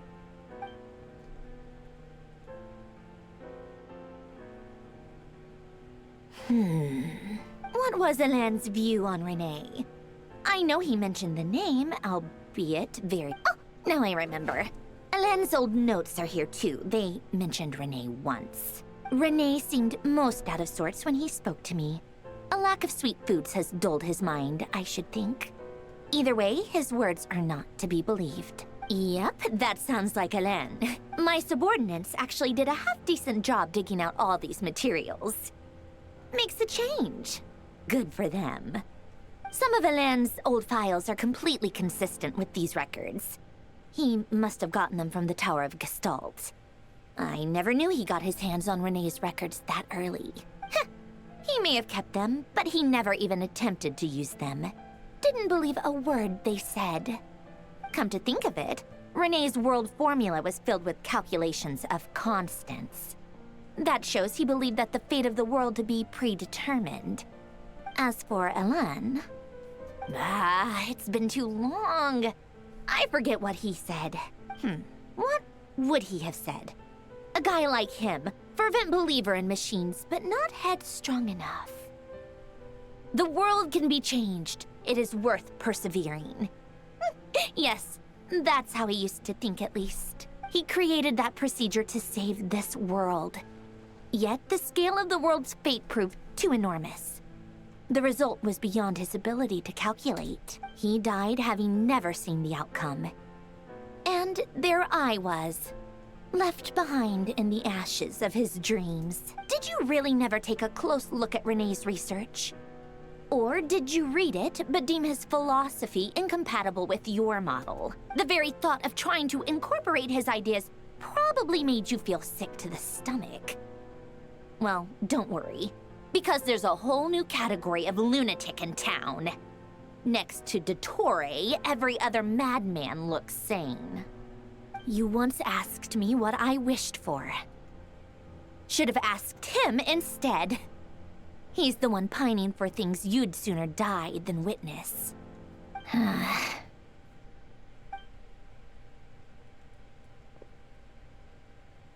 Even the tiniest variable can make big waves in the present. Now then, allow me to put these incompatible fragments together in your stead. First, establish and verify the existence of the Great Circle. Absolute nihil on one end, absolute reality on the other. Now, search between these two extremes. Then, the construction criteria. Variables. The sparks of civilization shall run out unless we consider introducing variables from outside the system. Input variables. Traverse the world, space-time, and civilization. Then extract the essential nodes from the records to determine which variables they point to. The primordial power that differentiated itself from the void. The power of light. Yes, light. Records. Hyperborea. This is horrendously complicated. After all that, I'm still missing a few variables. I need to think. How do you think it looks, Polonia? Like the frenzied scrawlings of a madwoman? Fine, keep it to yourself. It's not like you can talk anyway. I'll assume you gave it a passing grade. I jest. But true madness does often start with trying to save the world. What would Arlecchino and Columbina think if they saw this incomprehensible hen scratch? So would Rosaline. She's been dead for a while now. When I close my eyes and think back, I can still see her face. And that enormous dress she used to wear. Such a bizarre choice. No one's asking me, obviously, but I hope you all know that I never wanted to save the world. I'm not crazy. I don't have delusional ambitions, and that's a clinical fact. The world needs a solution, but I don't need the world's validation. It's the world begging me for answers, not the other way around.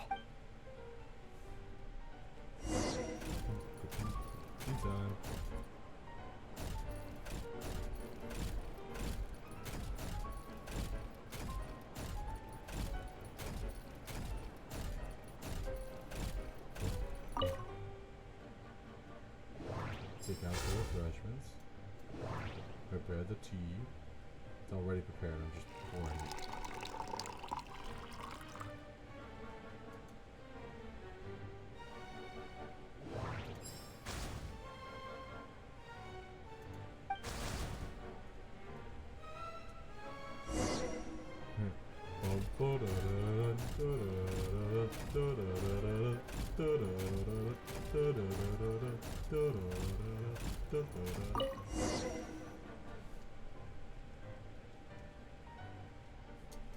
Oh, cookies to go with the tea. Let's see, something's written on the box. We are proud to present this homage to the Fortress of Meropede's fun-filled mill collection system. Sounds like a dumb gimmick to me. Be early to bed and early to rise. Get plenty of sun and drink plenty of water. What? Are you kidding me? Somehow I doubt that an early night and a glass of water is magically gonna save a world on the brink of existential peril. You don't know that, maybe. Sure. That's for the evacuees. Just Arlecchino. Kino of Arle.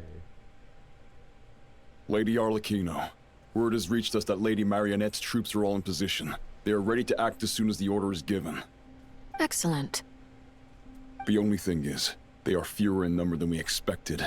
It looks like many of them must have lost their lives at the hand of the monsters released by the Doctor. Can't be helped. Allow them to join our ranks, and keep in contact. As you wish.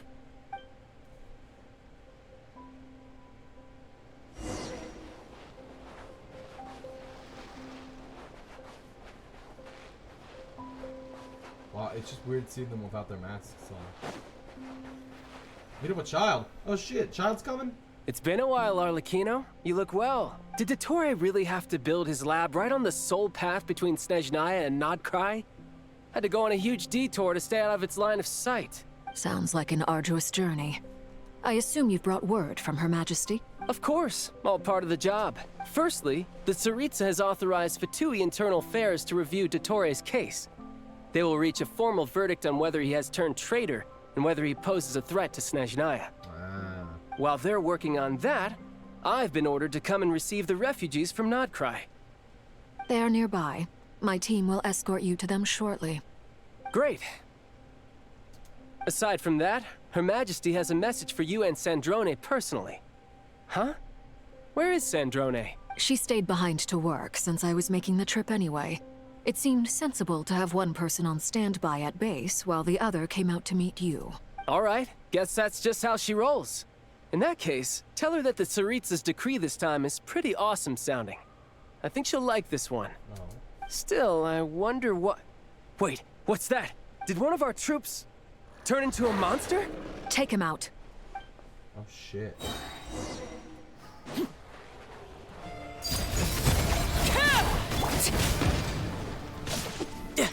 Riptide! Riptide! Everlasting as the moon! Overruled! You've gotten stronger, Arlecchino. Nice. Stop that right now. I appreciate the praise, but I am not fighting you today. I knew it.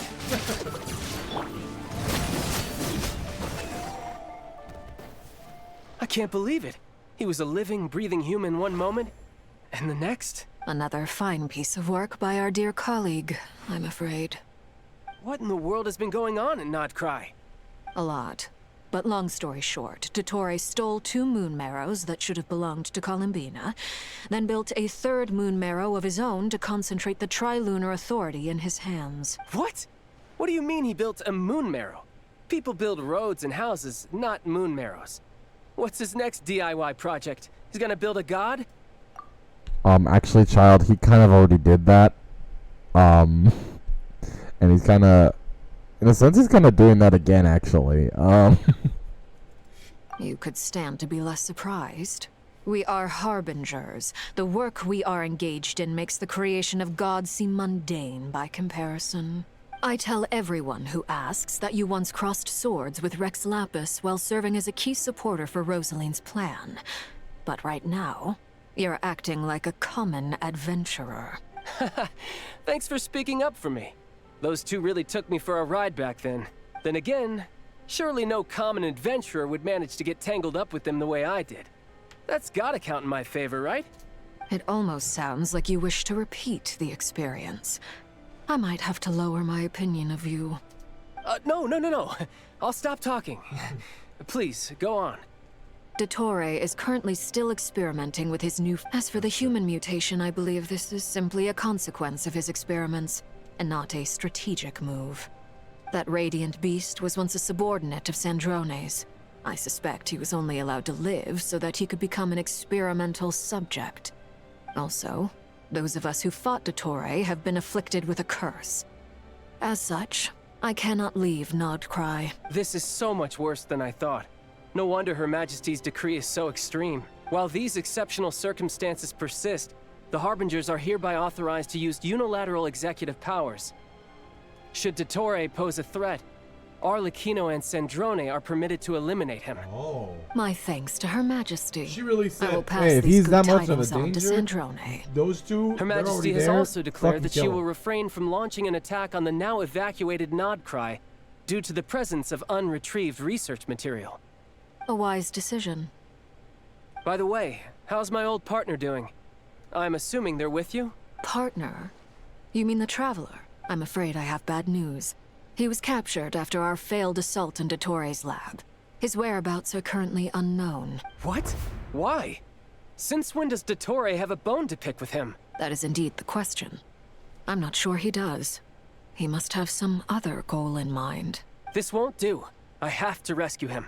You can't. We have no idea where the Traveler is. He said, "How dare he take my mans? Give him back. I'ma fight you. Give me my mans back." What am I supposed to do then? Stand here twiddling my thumbs? He's really upset that we're Sandrone is working on it. The best thing you can do right now is complete your mission. Fine. I guess I'll leave this to you then. I know, child. Don't worry. When I come back, we can... One last thing. Tell the Rooster to get the message out to the gods and citizens of every nation in Tevat. Beware. An uncontrollable pollution is spreading forth from Nodcry. The source of that pollution is a madman drunk on the success of his experiments. The Fatui and our allies will endeavor to contain the threat. However, if Nodcry falls, things are likely to escalate.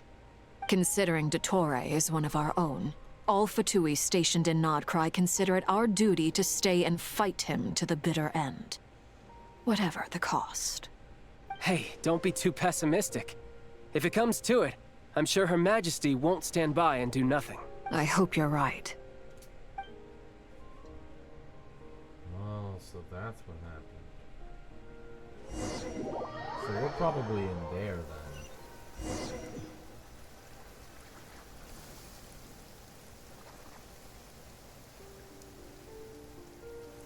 You're right on time. Thanks. Hey, do you think I'll get that gliding exam exemption? I made sure I was on my best behavior in Mondstadt. I landed well outside the city and walked in through the gates. I'll help you apply, don't worry. For now, let's see what we have here. What are the doctor's energy fields even made from? The usual attract and repel principles that govern Kuvaki don't seem to apply to them. They are very mysterious.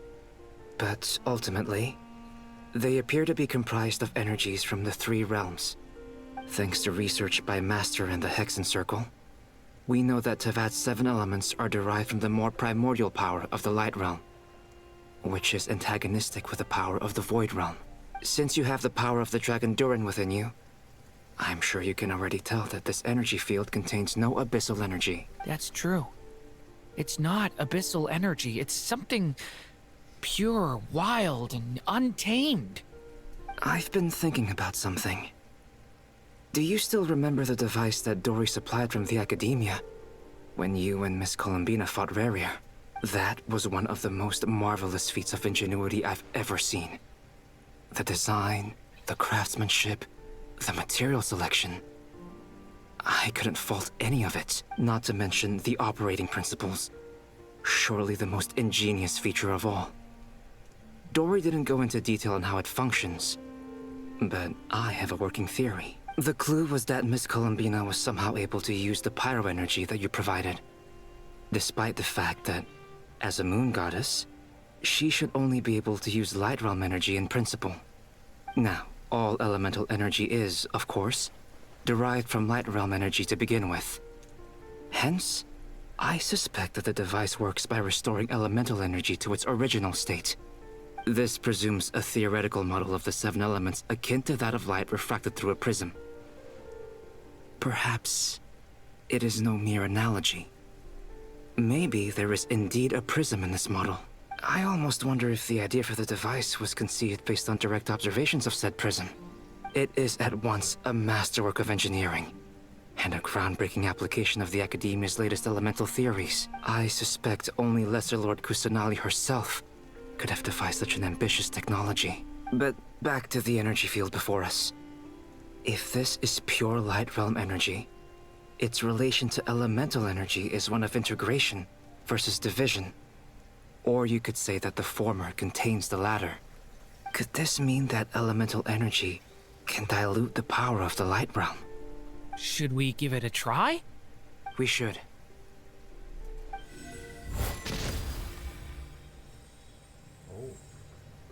Ha!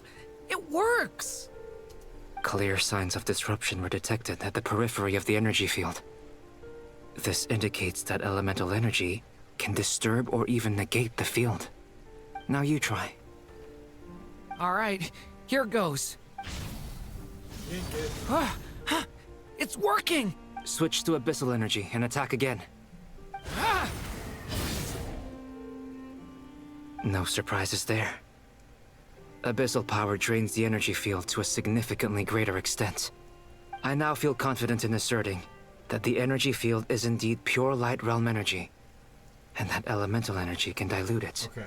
But the energy field is huge. How much elemental energy will it take to neutralize it? Way too much. We don't have to neutralize it completely. We can try other approaches. That's all for theory. Would you like to continue watching? So you knew I was here? Huh? When did you get here? A while ago. But Albedo sounded like he was working on his thesis defense back there. Back in Sumeru. You can end a person's whole career by interrupting them mid-speech. Very thoughtful of you. I'm truly touched. Could I ask you to lend me a hand? With what? A little test. Try using Animo to unleash a concentrated assault with circular blades, with the goal of breaking through at a singular point. Nice! This time it tore through the field. Tremendous. This is a major breakthrough. Should we go through? No. We probably shouldn't risk having mutually antagonistic energies in such close proximity. Durin, you stay here and watch the entrance. Hat Guy and I will go in to investigate. Sound like he said hat. Sounds sensible to me. Keep your eyes peeled, Durin. Don't worry, I got this. You two be careful in there. Just give me the signal if you need help, and I'll dive right in. What do you mean, signal? It's based on a new alchemical concoction I developed last month. When 2 bottles of it are smashed on the ground together, they emit a blinding burst of light. If it comes to that, remember to shield your eyes with your hat. Glad I asked. Thanks for the heads up.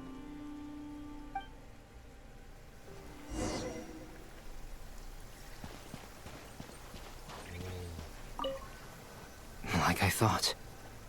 Beyond a certain distance, we can't see the opening where we came in. Oh. Maybe that's to prevent people from escaping. Sounds like Dottore style to me. Not much has changed. Things are basically the same here as they were before the energy field appeared.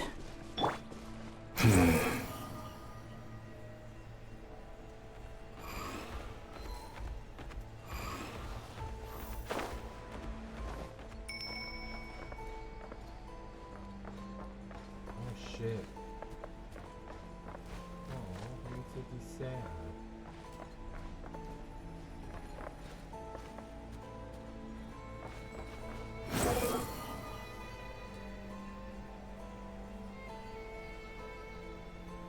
Oh, let's be over here.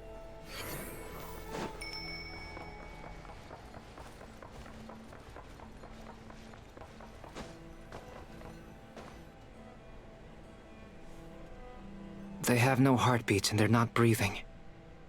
We can only assume they're dead. But there are no visible wounds. Also, there's an animal squatting next to each body. It's watching us. That's not an animal's gaze. What are you trying to tell us? Doesn't seem eager to talk. I guess maybe it's just an animal after all. Let's keep looking around. The heretics utopia. Quit following me. Quit following me. Behold! Oh. Same situation everywhere. Not a living soul in sight. Just countless bodies with animals standing watch over them. Well, I think we can safely rule out the possibility that they're all pets. Is skirting around the topic your way of showing consideration for other people's feelings? Just being cautious. I don't doubt that you can handle the truth.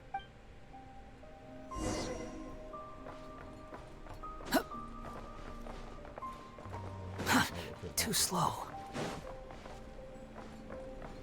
The wind rises.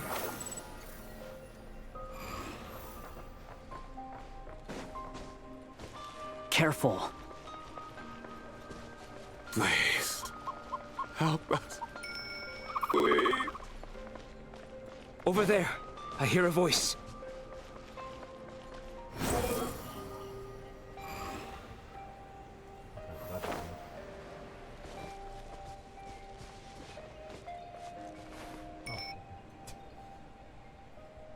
Please.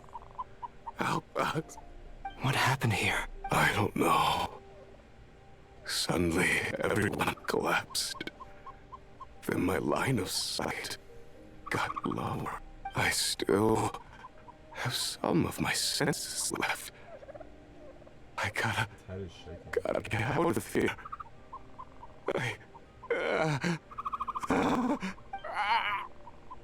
It looks like there's a huge experiment going on inside this energy field. Maybe each energy field is its own giant experiment. Vile. He's swapping human minds with those of animals. Even without the other circumstances, this would be an extremely radical experiment. Those people may have lost their sense of selves, but they are not fully animals either. If they were, they would have left.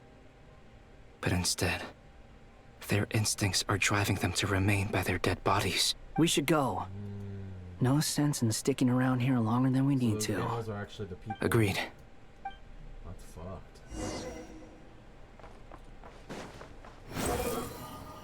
Search forth. Search forth.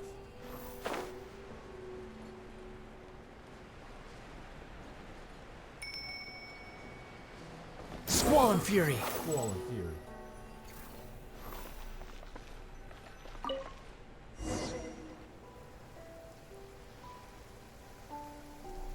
Ah, you're back! Everything okay?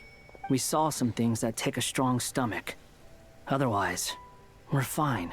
We should share our findings with the others.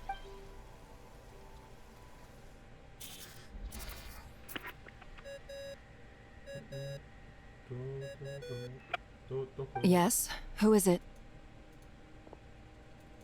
Miss Nefer, it's me, Albedo. We found a way to break through the energy fields. With enough control, it's possible to tear them open using elemental energy. Also, we managed to take a look inside. Dottore is carrying out his cruel experiments on an immense scale. Sounds like he's living down to our expectations. Might I ask how things are proceeding on your end? I'm just about to get started. I'll be in touch once I have a result. Understood. Stay safe. I will. Is she going to do what I think she was? What I think I Well, said? Nefer, I'll link up with you once my tasks are complete. What makes you think I'd need you to do that? I'll need it. And can...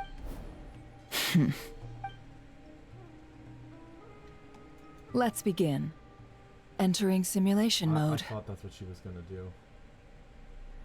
I had a feeling that's A what she was vast gonna do. wasteland. I was expecting something more vibrant.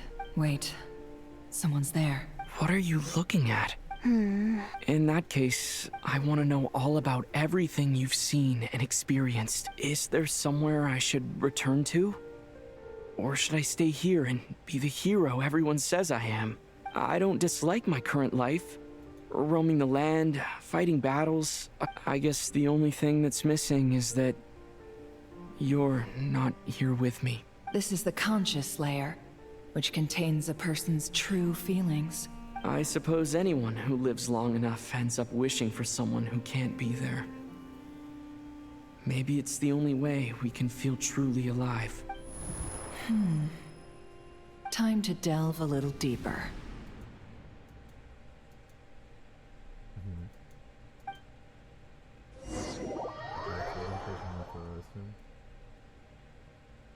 Nasha Town is hardly the optimal choice for a place to live, but it has character and a reasonable population density. What are you trying to say? Oh, don't be nervous. I was just thinking where might make a good starting point for your journey. Perhaps I should send you further afield.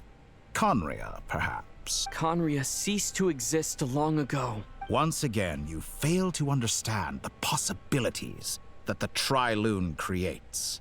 Anything that has existed in the past, I can now recreate. You simply do not wish to see that happen. That might be because you miss your sibling and fear getting answers that you are not ready to learn. But this is not for me to judge. If we are to collaborate, we need to maintain an amicable relationship. In a moment, you will be able to...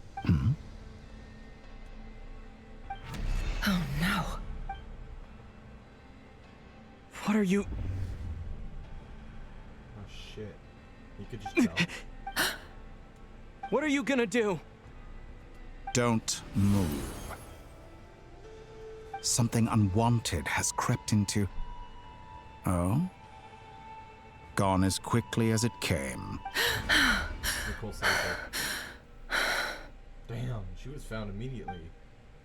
Fuck. Did you save me? If I hadn't cut the connection, Dottore might have caught you from the other side and destroyed you. This was a good idea, but once is plenty.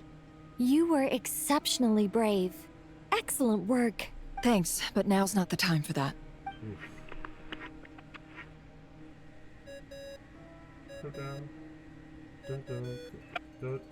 Albedo speak. I think I know where he is. What is this endless darkness? I can't see anything. What happened? Ah, sorry about that. I take it you didn't notice. Just now, a friend of yours took a little peek into your mind. Could it be Nefer? How did she do? Do you think she's aware of your current circumstances? Oh dear. Have I stunned you into silence? I only wanted to slow down your time a little so I could stop your intruder in her tracks. It would have been nice to capture the spy. I must say, I'm finding the ability to adjust the flow of time rather intriguing. The moment you closed your eyes, time seemed to grow impossibly viscous, didn't it? A whole month passed before you opened your eyes again, but only for you. No one else was affected. I dare say this is something only a god can achieve. Point taken. You've proven once again that you have god-tier powers. Oh, you misunderstand. This wasn't about proving a point. I was testing things out. I find I learn best by doing, and I have to admit, time is not the easiest dimension to control. I only wanted to make you sleep for a short while, but it ended up lasting a whole month. Clearly some finesse is required to wield the authority over time as I wish. I hope you're not angry with me. It was only a month's discrepancy, nothing too serious. Had I been off by a year, a decade, or even a century, that would have been quite a different story. You could have frozen me for millions of years. So much for collaboration. You aren't showing much sincerity. Millions of years? To what end? I wonder if you don't understand humans all that well. They are very pragmatic creatures who understand only that which they can perceive with their senses. If I had you sit here for a week, I imagine people might sympathize. But if I left you here for 100, 1,000, or 10,000 years, the sheer size of that number would cause it to lose all meaning to them. They would not have the capacity to comprehend your suffering, and thus they could not empathize. Unfortunately, while gods do exist in Tevat, it is ordinary humans that account for most of the population. Their lifespans are so limited, their bodies so fragile. Did you ever really hope that they could begin to understand someone like you? Your long life and unique origins make you fundamentally different from them. How long will it be before they start to treat you like the alien you are? Before you are ostracized, outcast? Alien? Even I feel bad for you sometimes. This world has made you into a slave. So many times you have served its will, and not once have the powers that be ever thought to grant you the one simple thing you wish for. You have been treated most unfairly. I can change that. I will grant you special privileges, and give you back the status you rightly deserve as a descender. Oh, we're going back to Columbina? Let's see, yeah, it's been a hot minute. I've entered the past 3 times at this point. For instance, beyond each point being further back in time than the last, what determines the specific locations at which I can make entry? So far, the common thread linking all 3 scenarios is that the Traveler has been present. But it's more than that. I know I sensed something familiar around him. I'll keep this question in mind as I carry on.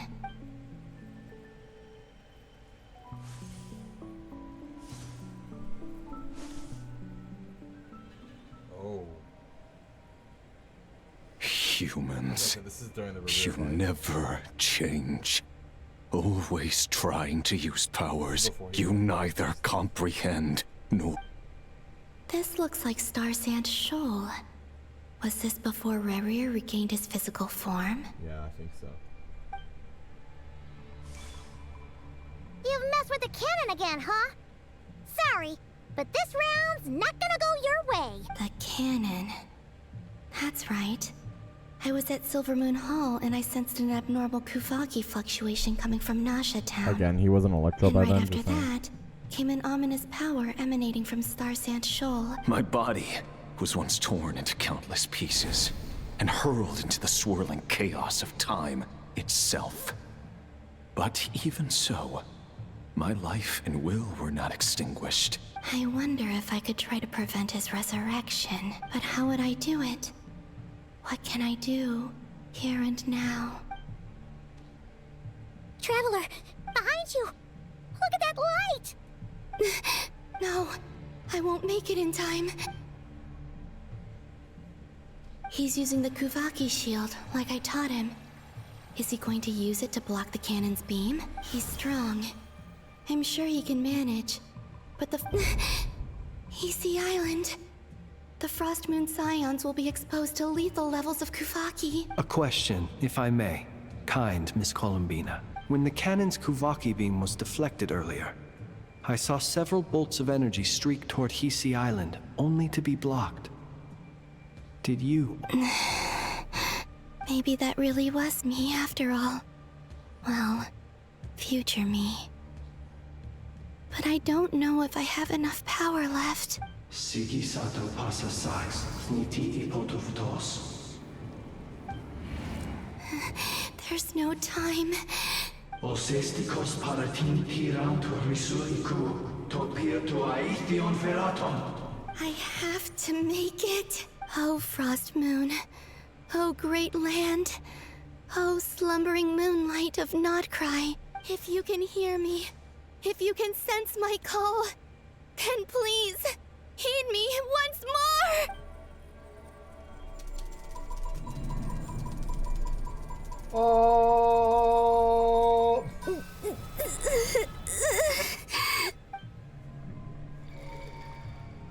Shield! Did it work?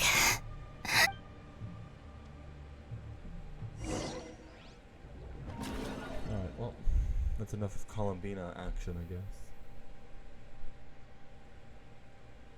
Hey, wake up. Oh. Hey, did you hear me? Columbina, I said wake up now! Oh. Oh, good morning, Sandrone. It's 3 in the afternoon, actually. And could you kindly not use my quarters as your personal nap room next time? But I feel so safe here. And your coffee, right? It's so bitter, but it smells lovely. It's like you were raised by wolves in a forest or something.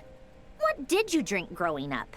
Grass tea? The Frost Moon Scions certainly led a more frugal existence than the Fatui. Then I'll bet you've never eaten one of these before. It smells delicious. That's because it's a Fontanian recipe. I had a little free time today, so I made a batch. Rosaline will be here shortly, but if you really can't wait, I guess you can go ahead and... Hey, at least let me finish before you start eating! Did the Frost Moon Scions not teach you basic table manners? Or did the rules not apply to you because you're the high and mighty moon goddess? These are so tasty. Of course they are. I made them. I was worried they might contain traces of machine oil. What? You know, there's something I've always wanted to ask you. Why did you leave your old home and join the Fatui? I mean, I'm sure their food was awful. But there's gotta be more to it than that. Well, life there didn't go quite how I imagined. What were you expecting? You're a god. Your followers are gonna make some demands of you, right? Surely you can just answer a few prayers here and there in return for the free food and drink. How bad can it be? Well, would you help other people just for free food and drink? The doctor told me that you were created by a great mechanic. Lord something Fisher. The Lord Artificer. Ugh, some people can't keep their mouths shut. Oh, Lord Artificer. And didn't he have something to do with the, Narcissus? Narcissenkreuz Ordo. Yes, that was it. Narcissenkreuz Ordo. So, would you try to fulfill their wishes? You must be joking. I wouldn't go even if they paid. Exactly. Well, I felt the same way. I did not know the people who made demands of me. What do you know? We're on the same page for once.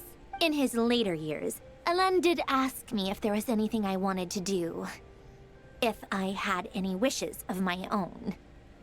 Well, I don't. And I'm not in any mood to fulfill someone else's either. Who's Alain? He was the... You know what? Never mind. You're not gonna remember. Anyway, the point I'm trying to make is, neither of us is the self-sacrificing type. Let me ask you this. What sort of place would you like to live in, if you could choose? A place where people don't ask me for things I cannot give them. Where they don't worship me, or fear me, but just want to chat with me like a normal person. I'd also like the freedom to come and go as I please. And ideally, It would be somewhere with the smell of coffee and snacks. Not to burst your bubble, but no such place exists in the world. Now, take your snacks and scram.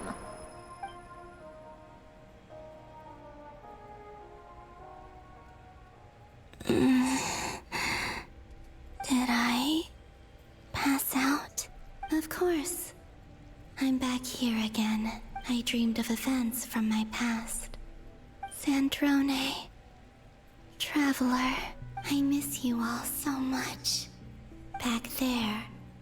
I guess I managed to harness all the Kuvaki energy on Hisi Island. But how did I do it? Time is flowing backwards here, and I can use that familiar power to enter the world of the past. That mystery ally everyone talked about. It was me all along. I can sense that there isn't much more power remaining up ahead. What lies at the end of all of this? Will time keep flowing into the past? And will I ever find my way back? Yes. Probably.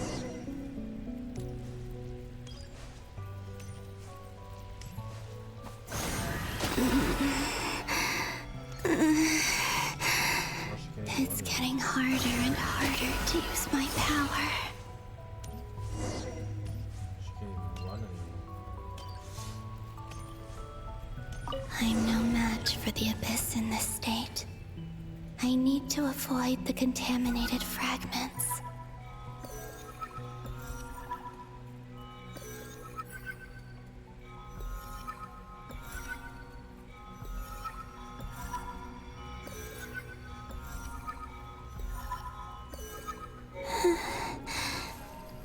Time to go. I wonder where I'll find myself this time.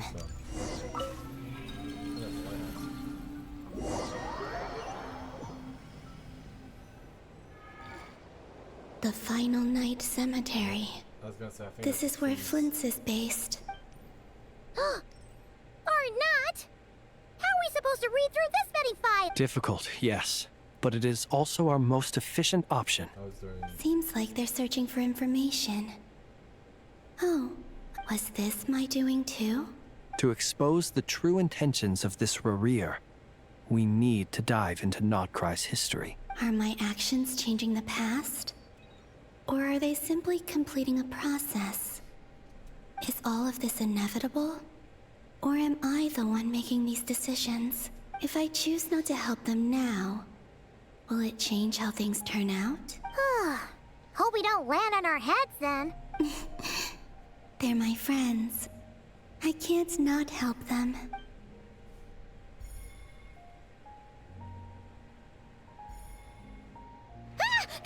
Ghost! And the other one was... here. Hey! Another file's moving!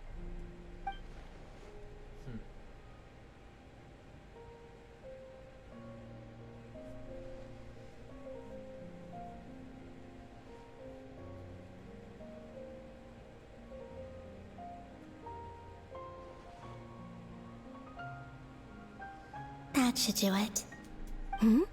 Luanatar? You can sense my presence? Wait! Damn.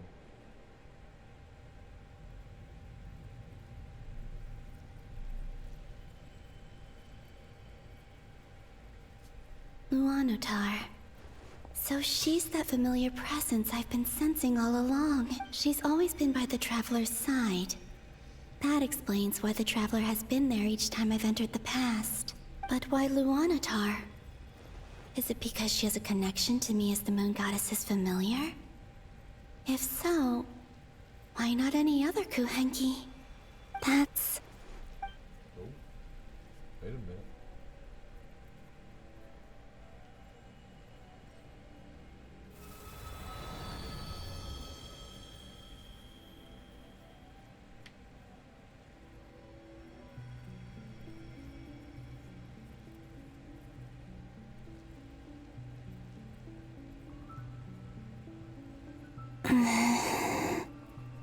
I cannot sense any power up ahead.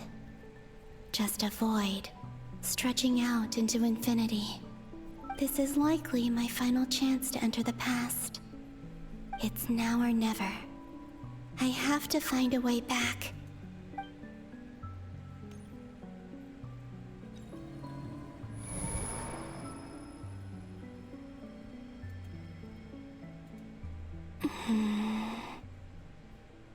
Easy Island? How far back in time is When this? we were going to go Where's see Luanatar? That's what I'm guessing. Can't sense her presence this time. We're walking over for the first time. Go see Lama. Seeing Anafa and Aino reunited like that sure was heartwarming. Yep. Traveler, Paimon. No, stay calm. I don't have much power left to change things. I don't even have that much time left here. Think, Columbina. How do I find a way back? A way back? To where? Do I go back to Moon Prayer Night? Or to the future that followed? And if I return in my current state, Dotori's actions that day prove that he'd been planning that for a long time. He had already seized the power of 2 moon marrows before capturing me. Even if I managed to get back, how can I fight against him when he wields the Tri-Lune Authority? I can't. If I go back like this, I'll be playing right into his hands. I have to find some way of rivaling the power he has usurped. Wait. Time flowing backwards. The Tri-Lune Authority. Does that mean... I think I know what the final destination of this lunar reflection might be. I know what I must do. Speaking of homes, we must... But how do I communicate my plan to my friends? Should I write it down here? No. Someone else will see it. I need something with a close connection to me. The Luanatar. Something I can use as a medium to tell... Now it makes sense.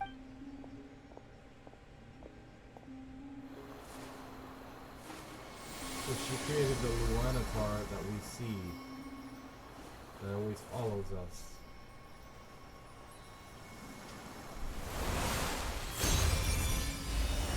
Yep.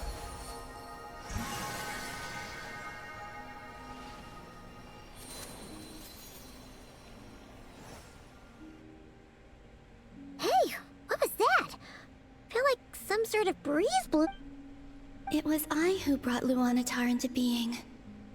I gave up a piece of my own soul to create her. That's why I could sense a familiar power from the moment I entered this space. It also explains why she's been present in every past location that I've entered.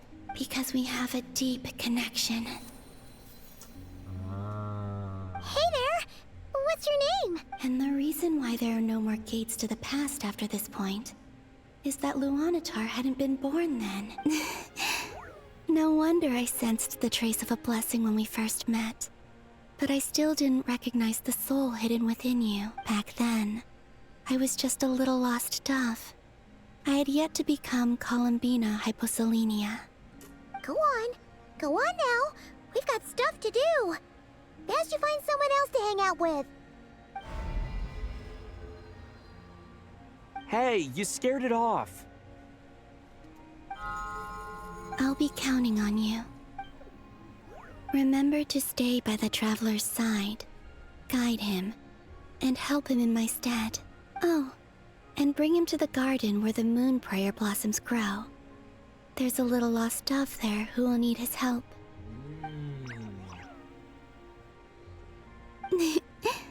Go on.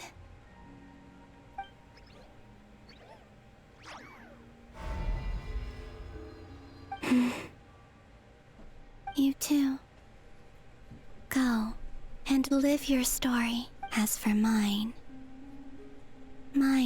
must go in a different direction. So ultimately, the entire time that we've been doing this, the entirety of Nod Cry has been... Okay, there's Act 7. Oh, that's fucking cool. The entire story of Nod Cry has just been Columbina's past. And we've just been watching it, in a sense. How would you like to experience the thrill of never being held accountable for your actions? You could crush people like ants without consequence, or tear off their heads or limbs as you please. Believe me, such a life is but one small step away. What point is he trying to make? Freedom? But the freedom to kill? To do evil and get away with it? Why would you offer me that? The creation of a world is the ultimate scientific experiment. I have taken my research to the highest level, where I shall be not just a god, but also a servant to many sacred spirits. I shall heed the truth and perform holy deeds. A god's laboratory is the perfect playground. But it needs the right occupant to explore its full potential. Mortals are found everywhere one looks. Not so with Descenders. I'd prefer my first guest to be a distinguished individual such as yourself. And I know you could make the most of the opportunities it offers. So the condition for entering the new world is to take innocent lives. Could I really bring myself to kill others for my own benefit? Have you made up your mind? I can't do it. Your playground is no place for me. You're putting your hopes in the wrong person. But we both know I'm not quite the hero you say I am either. I have my own reasons for the journey I'm on. And they aren't all selfless. You've grown a lot since we last met. But there are still things you are unwilling to compromise on. This will only hinder you. Why don't I lower my requirements a little as a gesture of goodwill? I'll give you a little time to learn to be a less noble soul. That'll make things much easier for you. I really doubt I could live that sort of life. And yet you already sound less defiant than a moment ago. The benefits appeal to you because you can read the signs of the times. Why don't we return to my research facility? Your last visit was so rushed. There is much that I have yet to show you.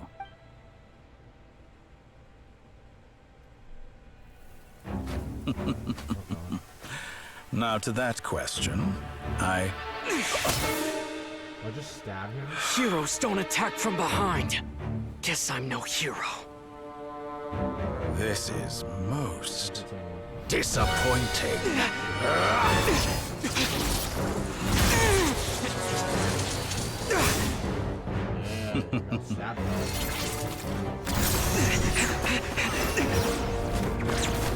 Why am I pyro now?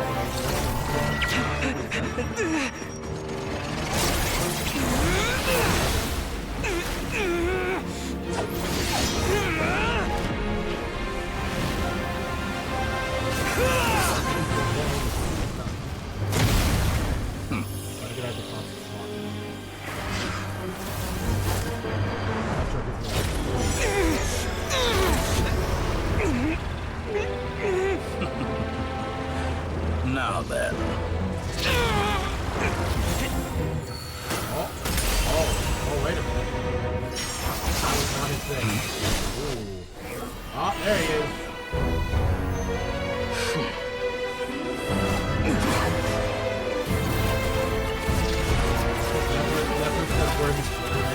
A new face. Interesting.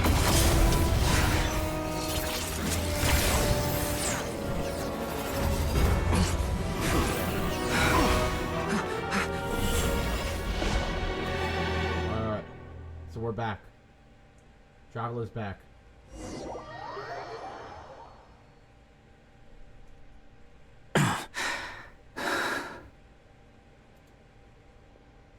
Hot guy. What are you doing here? You're still gonna call me Hat Guy after that, huh? Right? I didn't see anyone else in there who needed saving. It's nothing. I'll be fine. Why are you looking at me like that? Is it that shocking that I'd come to your rescue? I owed you a favor back in Sumeru. Now we're even. Fair. Distracting Dotori was tough. I won't lie. He's not gonna fall for the same trick twice. That was my one shot. I'd hoped to use it to take him out. Ugh. I never wanted to obliterate someone more than I do right now. Dotori doesn't recognize me, but his segments were originally made based on an analysis of my operational principles. I expect it's only a matter of time before he figures out what I am.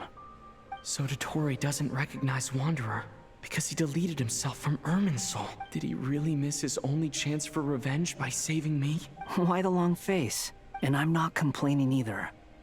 Rescuing you and killing Dotori are equally important goals. Everyone would be pretty stuck without you.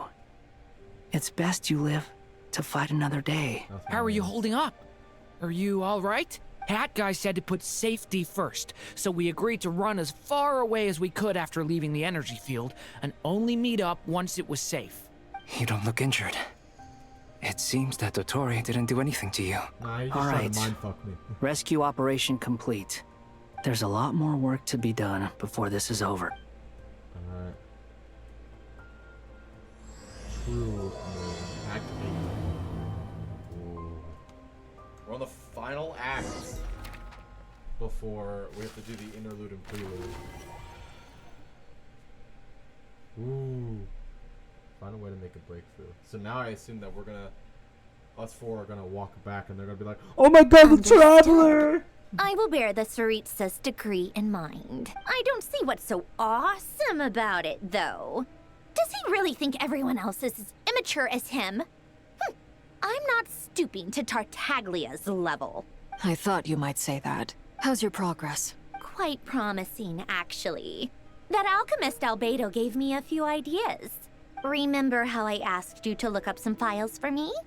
That stuff on the Nazi-Kreuz Institute. René de Petrichor and Jakob Ingold. Alain Guilton despised René's theories and methods, but he never managed to come up with better alternatives either. So I adopted some of René's ideas. I thought Alain was like a father to you. He and René were mortal enemies, were they not? And what would you say if Linnea and his friends one day learned something useful from someone you utterly detested? I would applaud them for it. That would mean that they have surpassed me. For all we know, Alain Guilton might have thought the same thing. Not that it matters, though. He's dead, and I'm alive. So it's my call to make. Once you die, it doesn't matter how great you were in life. Only the living get to decide what happens next. Hey, come on out. They're back. Huh? Hey, hey, hey. Still not dead. You're back? And your head's still screwed on? And you still have all your limbs? What does it look like? Way to keep your composure, madam. Excuse you. I am perfectly composed. Glad you're okay. Yes, it's a huge relief. Worry? I even made Arlecchino worry. Oh, yeah, right. You think we, the Fatui, were worried about you? We were worried sick. Hey! The Traveler and I were already friends. You are free to join this mission in whatever capacity you please. Much like your tea parties. It's a laugh a minute with you guys. I must say, I was quite surprised when Mr. Albedo told me he would need no additional aid. We discussed this on our way back as well. I am rarely so unequivocal, but in this case, we had full confidence in Hat Guy. He said he knew what he was doing. Albedo and I pretty much had to just wait outside on standby. Meanwhile, Hat Guy broke into the energy field and rescued the Traveler solo. You didn't have to mention that. Well, I'm thoroughly impressed. You are a force to be reckoned with, Hat Guy. Is he back? Is he really back? Traveler! It's really you! Oh, thank goodness! You can finally breathe easy, Paimon. It's great to have you back in one piece! Oh. Paimon's been having nightmares the whole time you were gone! Look at them. You know, once you reach my age, there's nothing better than watching a misty-eyed reunion between friends. That's nothing. Same goes when you get to my age, too. I bet Aino and Anefa would be tearing up as well if they were here. Varka, I'm not sure Anefa can cry. Oh, yeah, good point. Hey, your eyes are looking a little red and puffy. Come here. Let's hug it out. What? no thank you. You're not my dad, okay? Everyone, But he's I'm basically sorry one. for all the trouble I caused you. Dude, Marco But would the be a silver lining sick-ass is, dad.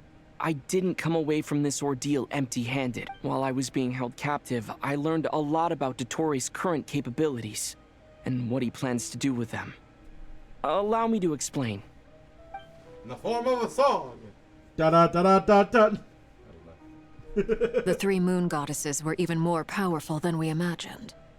No wonder Dottore believes himself to be equal to the gods. Maybe even superior. Utter blasphemy. While everyone was gone, Nefer and I made an interesting discovery. And I believe Miss Sandrone has something to share too. Ma'am, perhaps you could do the honors? Sandrone explains Columbina's situation, shares the findings of her research so far. Called it. Getting rid of a pesky troublemaker like her is like trying to clean up after a crumbly cake. Our next step is to find a way to bring her back. A place where time flows backwards, with no destination in sight. Surely it must have been created for a specific purpose. But I fear the answers are... It sounds like she's on a specific path through time, just traveling in the opposite direction to us. The question is, where does that path lead? Or will it keep going to infinity? We considered that question as well. Strictly speaking, time is not infinite. Indeed not. Every road has an end. Nicole! You sure loved quietly sneaking in mid-conversation. I in the do, middle. in fact. What do you fucking It's something mean? I've always done at our mages' tea parties. Quiet, She just like mysterious, spawned in out of and nowhere. persuasive. Nobody thought about it. You wonder what lies at the end of her road. Well, just as the world has a beginning and an end, so too does time. And so, the end of the road is the moment that Tevat was born. But where Miss Columbina will end up along this road, that depends on where this particular river of reverse time began. What about the original moons and the moon goddesses? Do they have a beginning too? All things do. In the beginning, no moons adorned the sky.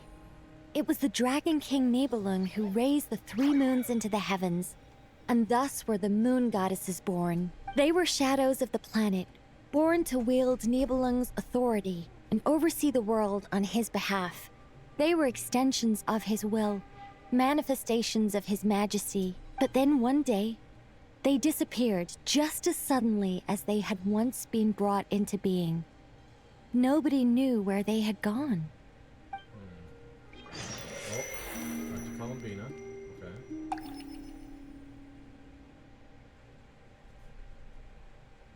Like I thought. No more paths back to reality have emerged since. But how can I be sure that I'm going the right way without scenes from reality to keep me on track? I can't even be sure of how long I've been walking for. The further I travel, the less stable this space becomes. There are even moments where I can sense something that feels like abyssal energy. They can just materialize out of thin air. I have to keep my wits about me.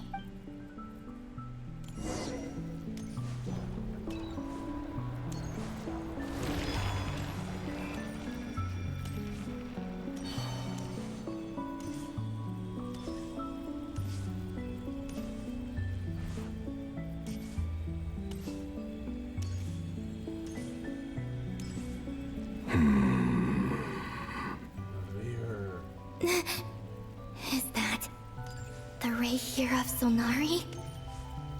I can't believe he survived. How did he do it? Because he can't die. I swear we've discussed this before.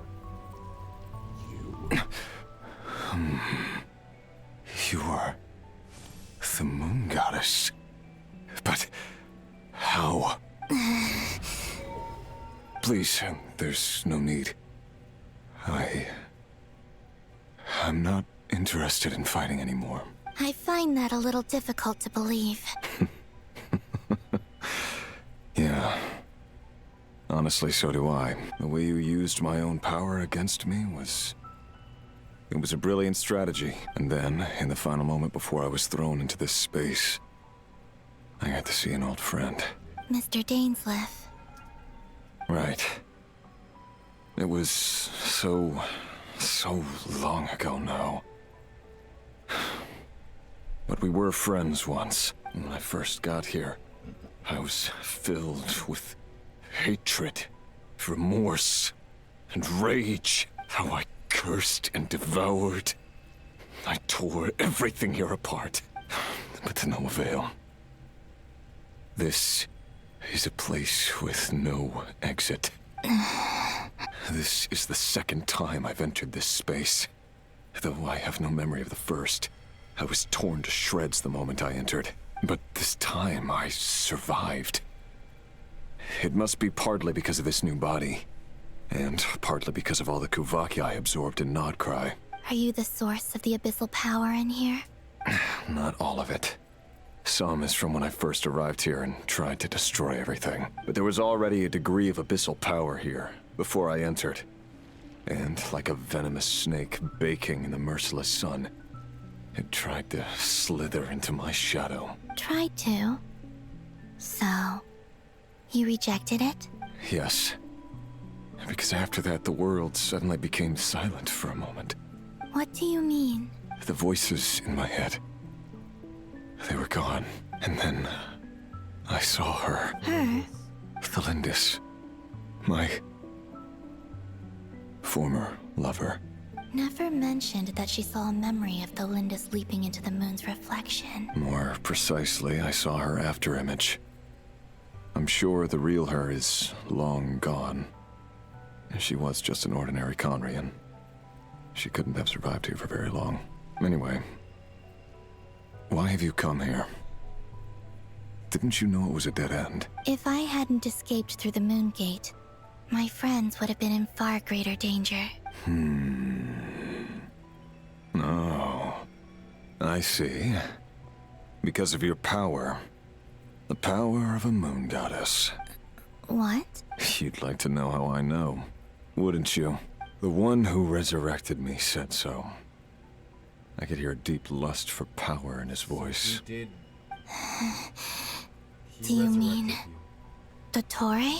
Dottore. So that's what he's called. He'd been collecting fragments of my body for a long time. All so that he could resurrect me at the moment of his choosing. I had no interest in his research. But being as corroded by the abyss as I was, we were aligned as far as hunting the moons and recovering my strength were concerned. So that's why the Wild Hunt suddenly became so active in Nodcry. When I left the Fatui in my weakened state, Dottore must have felt that his time had come. Moon Goddess, could I ask a favor of you? What? I know this is a lot to ask, especially from someone who tried to kill you. If you refuse, I won't fight it. But this is the only thing I desire now. Nothing else matters. What do you want? I'd like you to take a message to Thalindis for me. Thalindis? But... Yes, she's dead. But like I said, I saw her afterimage. I can sense that some part of her soul remains here. Far, far ahead. Why don't you go and speak to her yourself? I can't. I don't know why, but I can't move freely in this space as you can. All I can see is a glimpse of her walking away. Just like the moment when I last saw her in life. In return, I will clear these abyssal obstacles for you. No, not in return. I'll clear them for you. Whether you want to help me or not. It feels like something I ought to do. Why? Yeah. Why, indeed.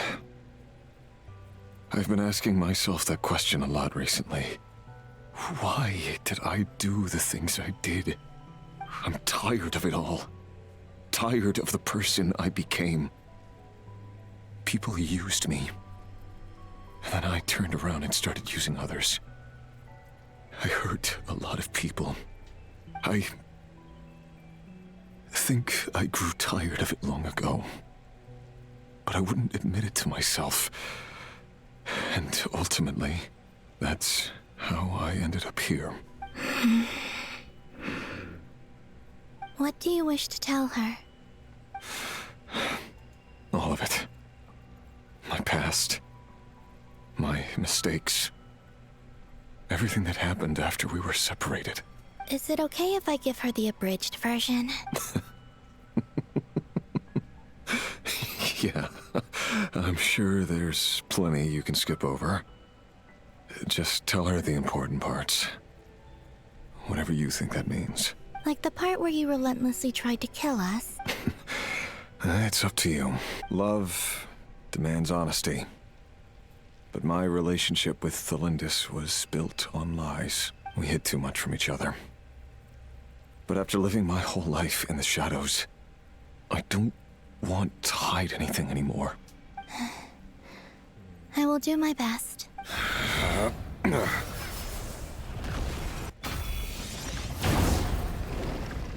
Sick.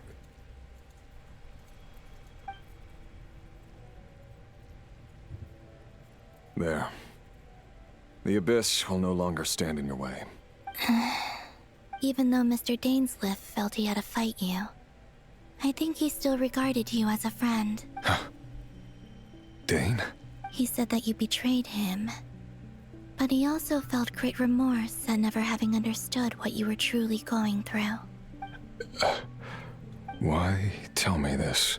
Because if he'd known that someone could take a message to you, I believe that's what he would have said. Thank you. It means a lot. I know this will sound strange coming from me, but don't die, Moon Goddess. I can tell that you're determined to get out of here. He's right of mind now. He still has such a sick ass design though. And I don't think he'll ever get out of here either. Columbina will obviously, but I don't think he ever will. But it's crazy that we got to see him. I had a feeling he was alive though, for sure. Oh, there she is. He kept his word. The Abyss is no longer obstructing my path.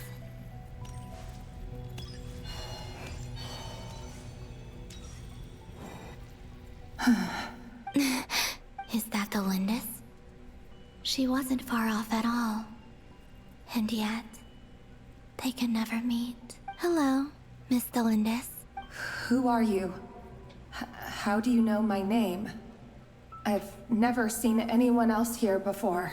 You can call me Columbina. I promised Rerir that I'd bring a message to you. Rerir? My Rerir? Is he well? He's doing better than he was. Better than he was, huh? Sounds like he's had a pretty rough time. Others have had a rough time on his account too. In many cases, their time ran out because of him. And I'm not just talking about the children of the Crimson Moon. So, things got worse before they got better. Could you tell me what happened, Miss Columbina? Are you sure you wish to know? Yes. This is my opportunity to learn the truth. No matter how hard it is to hear, I have to know. I admire your courage. However, time is short. I cannot stay here for long.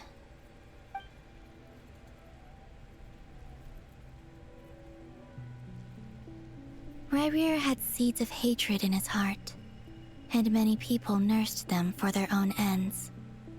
On some level, everything he did was to try and find a way to see you again. But in the end, he came to regret his mistakes. He wanted to apologize for hiding his past from you. Beyond that, he did not say specifically what it was he wished to convey to you, but I'm sure that you've always been on his mind. You are what has kept him going over all these years. I'm sorry, Miss Columbina. This is so upsetting. I'm not sure how to put my feelings into words. It's all right. I understand. Well, that's everything from me. So, I guess I'll be... Wait. One moment. Time flows backwards here. The road ahead only leads further and further into the past. I know. I intend to reach the end of that road. Without a moon marrow, without the 3 moons' power, you won't make it far. Wait, unless... Are you one of the moon goddesses? You could say that. I see. I often think to myself, if life is like a train ride, why haven't I reached the terminus? Where am I even going? And it's not just me. It's this whole place. Wherever it is, it seems like it's existed forever. It's such a mystery. Where is it going? I must seem so ridiculous. I can't answer these basic questions, and yet I jumped right in here without hesitating, only to be torn apart the moment I entered by powerful energy currents. Yeah, no idea why you did it. Anyways. Only my soul remains now. Like, why did you? Thinking back, I was suddenly overcome with fear and terror in that moment. Perhaps I too became bewitched by the abyss. I may have been the leverage it needed to control Rayrir. I used to be a researcher at the Universitas Magistrorum in Conria, researching the iridescent moon's marrow. If she was fine. Eventually, I came to the conclusion that time in here flows in reverse. Rayrir was one of the Vinster King's retainers. With me, he was in an impossible position. It plagued him constantly. I wanted to help him escape his lot in life. I wanted him to be happy. So I thought I'd use this place to return to the past. At the time, I thought I could just go back to the day that the Vinster King first found the princess. It was only after meeting the princess that the Vinster King started going too far with his research into the abyss. That was the day all of our woes began. And the princess was I thought I could stop the king from ever meeting her and solve everything. The princess, I think, was Lumine, because don't they refer to... In the Abyss, don't the Abyss refer to Lumine as the princess? Which is, she's the ruler. So it would make sense, because it was Conria. And she was there during the Conrian disaster that happened. And it would explain why Dainsleif is after her, because, as Felindus is saying, the only reason the Vinster King went into the research with it was because of the princess that he found. I couldn't kill the Vinster King himself, so I had to find another way to save Rayrir. That's why I wanted to go back, to kill the person who had brought new possibilities to our realm. So she wanted to go kill Lumine. I'm sure it was a futile endeavor, but the Abyss probably enhances the basest human desires. So I naively hoped I could change everything, but I was simply too weak. Like a speck of dust against the whole universe. Look at me. I didn't even survive the journey here. Not physically, at least. I know I'm never getting out of here. But you're different. You can make it, and I want to help you. I owe you that much. How do you plan to help me? Have you noticed the golden energy that exists here? Based on my past research and my observations since coming here, I believe they carry you forward faster. I can share what I've learned and help you understand the pattern in which this energy appears.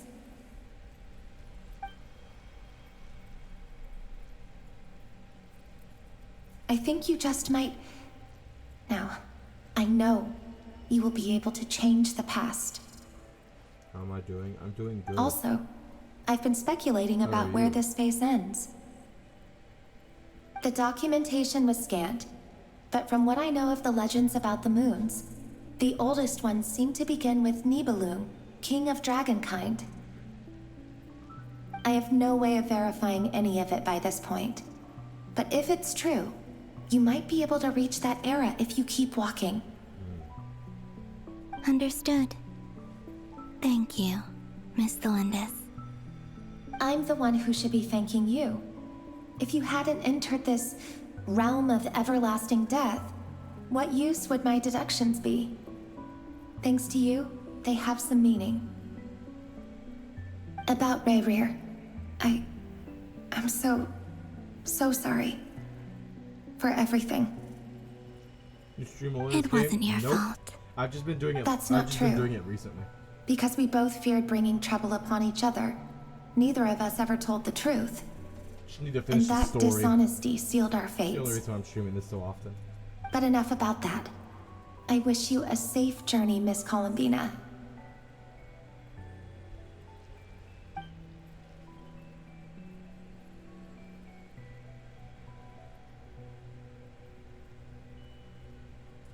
And may the outside world never have to experience Favorite pain game? like this again. I don't know. I like Genshin pretty much. Reverie, Genshin. you're there, aren't you? Pokemon. I cannot see you. Those kind of games. Because you exist in the future. Those are my favorites. I expect we'll be trapped in this prison of space-time for all eternity. God, I wish we could just get him as playable. But He looks please, cool. gaze upon the I need past Revere. and then sit for a while. Let's find a place to sit down together, just like we did when we first met.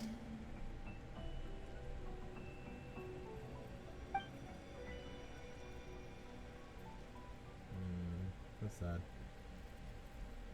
Very sad. How long have I been walking? How much further till I reach the end? Is there even an end to be found?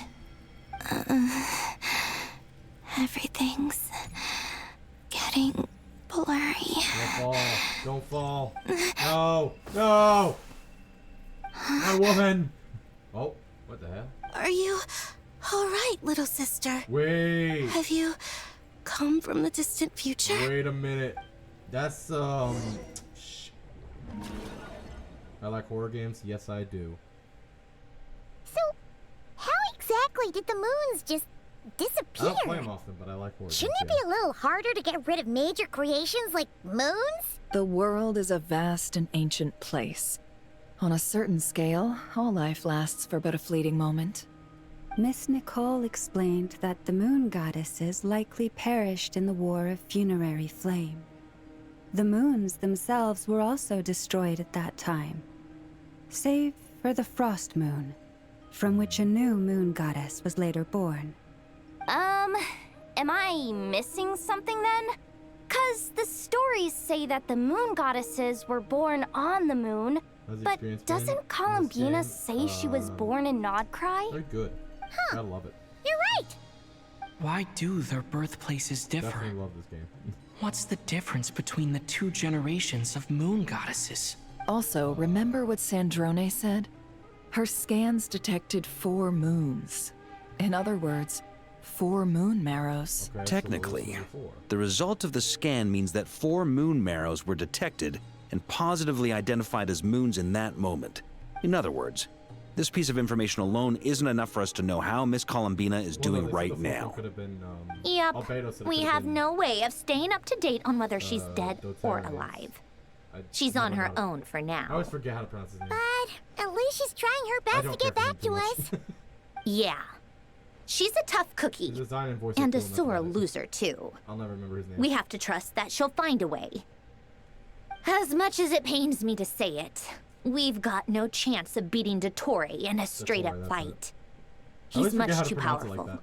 that. It wouldn't even be I always close. call him like Dottore. That maniac is going to devour everything in his path until he reaches us.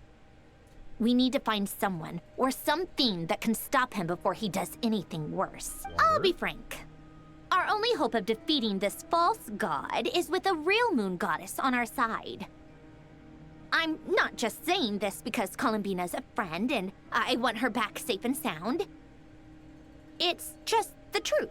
And I know that even she was no match for him when he attacked, but I don't have a better solution. We're not giving up on saving her, whether she can defeat Dottore or not. Right. Don't worry, Miss Sandrone. We're all aligned on saving Columbina. No one's trying to argue that save we the can woman. only justify saving our lovely friend woman. because it will help save the world. This is about multitasking. We want to save both. So, she's more than just a moon goddess to you guys. Yeah. Absolutely. Duh! Is that not She's obvious? part of the gang! And you are too, you know. Yes, I know. You don't need to labor the point. I knew that the moment I came running over with my documents that I was part of the in group. I mean, If Arlecchino can fit in, I certainly can. Anyway, as for how we get Columbina back, I've been working on it constantly. But I think I'm still lacking certain information about the moon. I'd probably get there if I could continue my calculations, but the problem is, I've run out of computing power. Computing power? You mean you need more energy? No, the issue isn't energy, it's processing power. There's so much data to get through that the whole process has just ground to a halt. Damn. That's a tricky problem. René de Petrichor of the Nazissenkreuz Ordo once foretold the fate of the world. But I don't know how he did it. My guess is that he used the primordial sea's power. However, that won't work for me.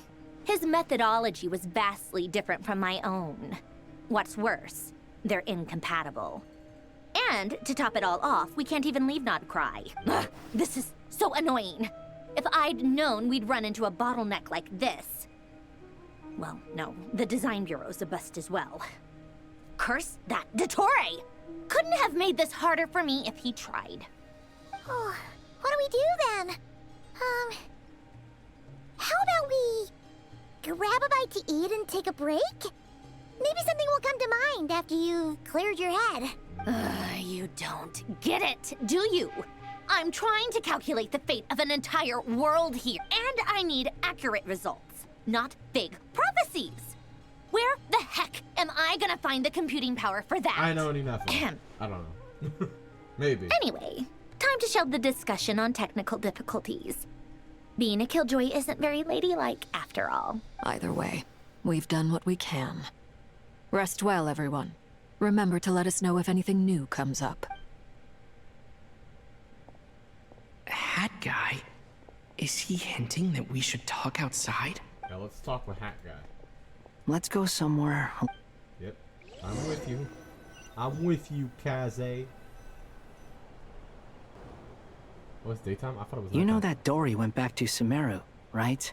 Yeah, she mentioned she was planning to head back. Things aren't looking good for Nodcry. She's gone to spread the word so that Sumeru has a chance to prepare for the worst. Vegeta, you From need what to I know come of and join. Dottore, there are two possible reasons why he hasn't made a move yet. One is that he's still working through some kinks in his new powers.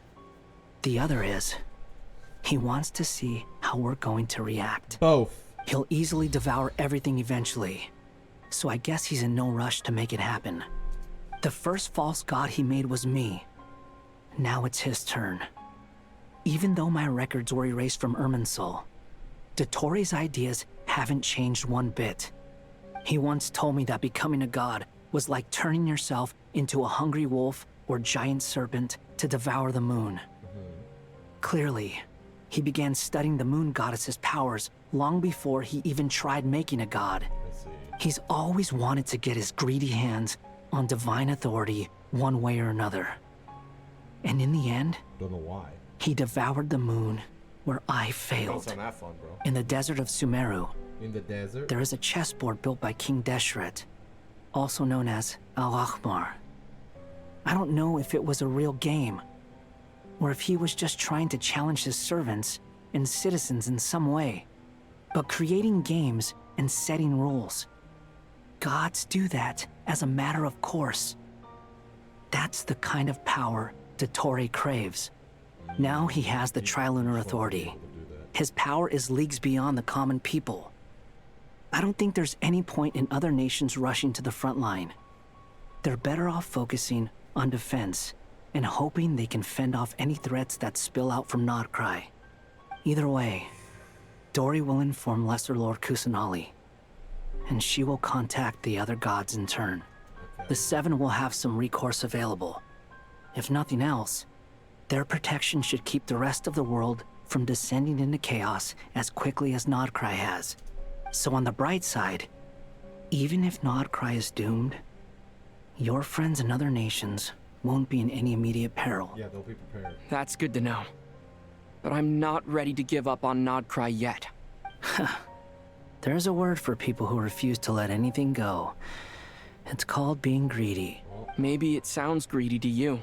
And probably naive too. I'm a greedy. But whatever you call it, I'm a greedy that's what gives me the bastard. determination to keep fighting. Battles are fleeting. but the will to fight is a long-term commitment. I'm a greedy Give up for bastard. even a moment, and your resolve will shatter. Why do you always feel the need to do the right thing? No one is born to be a savior. I mean, who's gonna criticize you if you fail or give up? You. Don't take this the wrong way, but Dottore said something similar to me. I guess the Fatui attracts people who don't believe in saviors. Not necessarily. It's less about belief for me. I just want to know how determined you really are. After all, I don't owe anything to anyone else here. Only you. You look kinda worried. If your arch-nemesis was about to achieve their ultimate goal, I think you might feel a little worried too. Fair. That's true. Dottore is about to become an omniscient, omnipotent deity.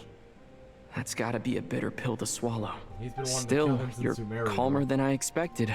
Obviously, I have to admit that my past self was a reckless fool who misunderstood not only the point of revenge, but how to achieve it. And as much as I want my vengeance, I know I'm not gonna get it by acting alone.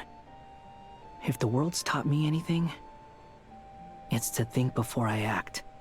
Too bad it never taught me any other virtues, though. So, I am going to destroy Dottore. No matter what it takes. Give me that crazed look at Kaze. So, what's your plan? I'll get to that. First, tell me, what do you think of Sandrone? Just like Paimon said, she's a friend. Part of the gang. How much do you trust her? This is a serious question. Think carefully before you answer. Although she's with the Fatui, she has her own values, and she's helped us a lot. If nothing else, she's clearly going the extra mile for Columbina. I see no reason not to trust her. If you say so. In that case, the three of us need to talk. I have some thoughts about her computing problem. It can be solved, but it will come with a cost. How much? If I can afford it, I'll cover it. Sometimes your heroism really backs me into a corner. You know that? Come on. Let's go talk to her. Alright. Talking to Sandrone. As Columbina.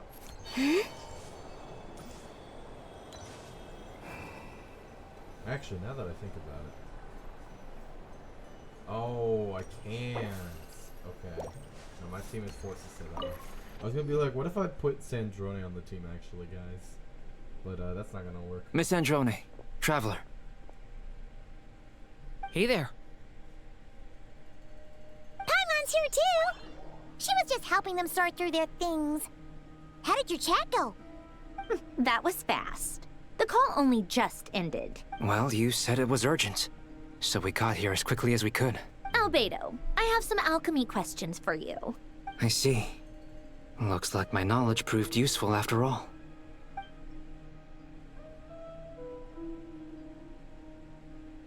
If I might ask, what is the end goal for the modified formula you'll be using?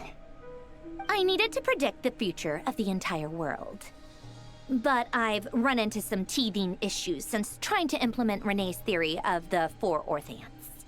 I see. I'll have a look at it. Still, computing power is the real issue here. How do you plan to solve it? About that, it's been sorted. Oh, with the Traveler's help? You overestimate me, Albedo. Actually, you're not wrong. He found the person with the solution. Was it Hat Guy? Yeah, it was him. Wow! Hat Guy. Go Hat Guy! Seems like all that time studying at the academia is my paying man's off Hat big Guy. time. But where is he? Come with me. Are we gonna be... Oh. Hat Guy? Hat Guy! Can you... No response. I guess he's in hibernation. Hat Guy mentioned that he was a puppet. It seems that his functions are currently shut down.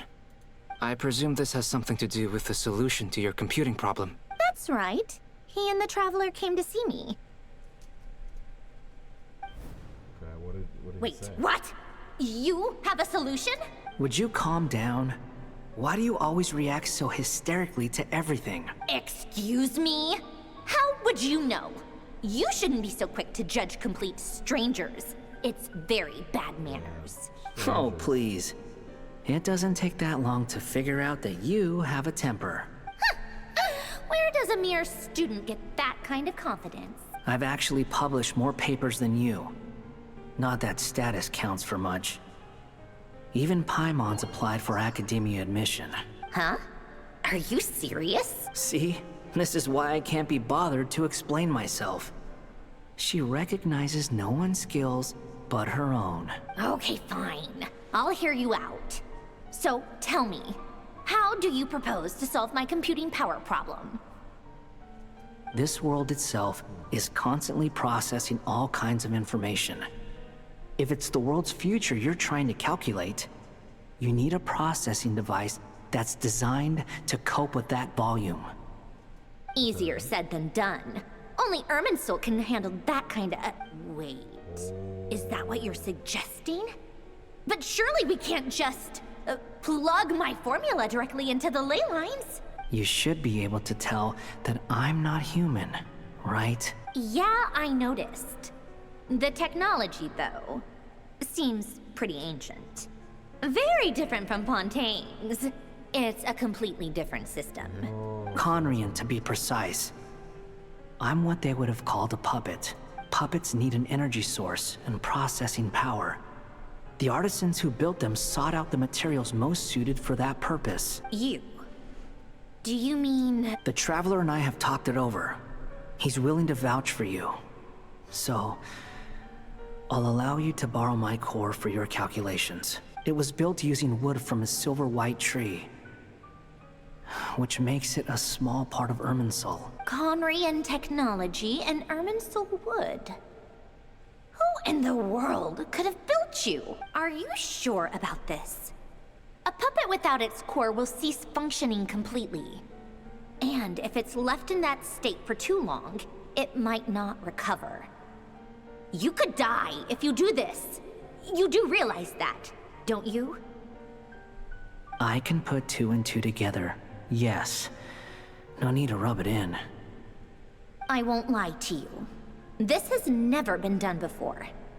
I cannot guarantee your safety. Doesn't matter. I'm prepared for the worst. Did you two actually talk this through? Is he... Are we really considering this? Yes, we discussed it. The bottom line is, he trusts me, and I trust you. Let's give it a shot, shall we? Honestly, I have no clue where this kid even came from. But for whatever reason, he lent me his core to use in my formula. I'm very close to finishing my calculations now, and the core is currently in use. So I'm sorry, but I can only show you a sketch right now. This is what the core looks like. A silver-white branch. It certainly matches the legends told about Irminsul. Is Hat Guy gonna be okay? Yeah, he'll be fine. He's not gonna die, right? Right? I'll be fine, In theory, he should be fine. As long as we put his core back in time. Exactly. Beyond that, all I can say is that I'll try my best to avoid risk and make sure the core doesn't sustain any damage. I think I know why you called us here now. Someone needs to watch over his body. And correct. He said that the only ones he trusts here are you two, and the Traveler. And the Traveler will have other work to do. he will have our undivided attention. Make sure Hat Guy doesn't break. On a more positive note, We need Hat things Guy are progressing alive. steadily on my end. I'll call everyone in for a meeting once the results are out. Sandrone returns to her initial question. She and Albedo enter an in-depth discussion. You, Paimon, and Durin stand next to Hat Guy, keeping watch over his silent body. You've never seen him in this state before. The worst case scenario with the core removal is either a system reset or a total loss of function. But I'm not afraid. A quiet death should have been my fate long ago. A core is completely different from a heart. It's like another vital organ entirely. I never believed it could be a true replacement for what I sought, but in the end, it turns out the core was more useful to me. Pretty funny when you think about it. It's like the punchline of my entire life. Do you think there's any difference between a puppet and a human? If not, then this would just be another samsara. I have already experienced both a past life and a next life. Part of me wonders whether I'm only capable of making this decision because I've become a real human. What's with that expression? Isn't this a good thing? Sandrone will succeed, won't she? She has to. She will. We all have to persevere until this is over. That's right. Die, guys. And I'll protect you all until a moment of victory arrives. You suddenly feel like the concept of time has become blurry. It rushes forward for you, yet marches backward with every step that Columbina takes. Silent, yet turbulent. Dotere's words echo in your ears. These 4 divisions anchor the world and shackle those who live in it. He may be deranged, but he understands well the rules of the world, which now tests you all.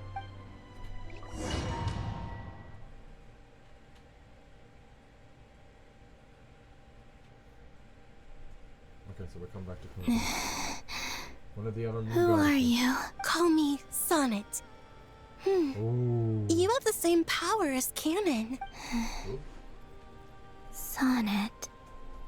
So, you're the goddess of the iridescent moon? Oh, goodness. You recognize me? Well then, what's Look your at her, name? she's not even a generic character. Columbina. This would have been awesome to have. Columbina Hyposelenia. Hyposelenia. What a lovely name.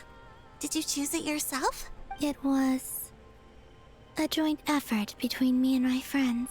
Friends? You mean your friends in the heavens? Huh? Oh, sorry. You must be exhausted. I apologize. Hang in there. Let me introduce you to my older sisters. Do you mean the other 2 moon goddesses? Arya and Canon? Wow, you sure know a lot. Hey, does that mean that our story goes on into the future? My brain is now racking Oh, up who this I is. guess that wasn't the best question to ask. It's all right. We were prepared for that possibility. You could say we were too prepared. I can't even remember how long my sisters and I have been here by this point. When did you get here? How long has it been? I can't say for sure, but it feels like it's been forever.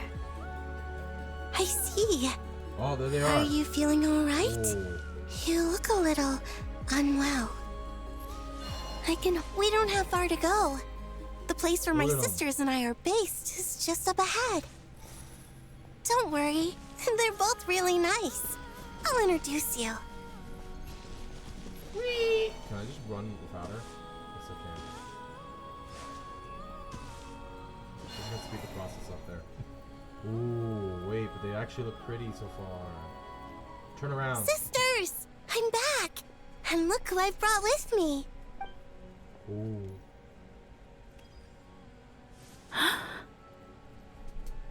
And they're not generic NPC characters. It's our lovely little sister, born in the far future. The pleasure is all mine. Allow me to introduce you to Columbina Hyposelenia.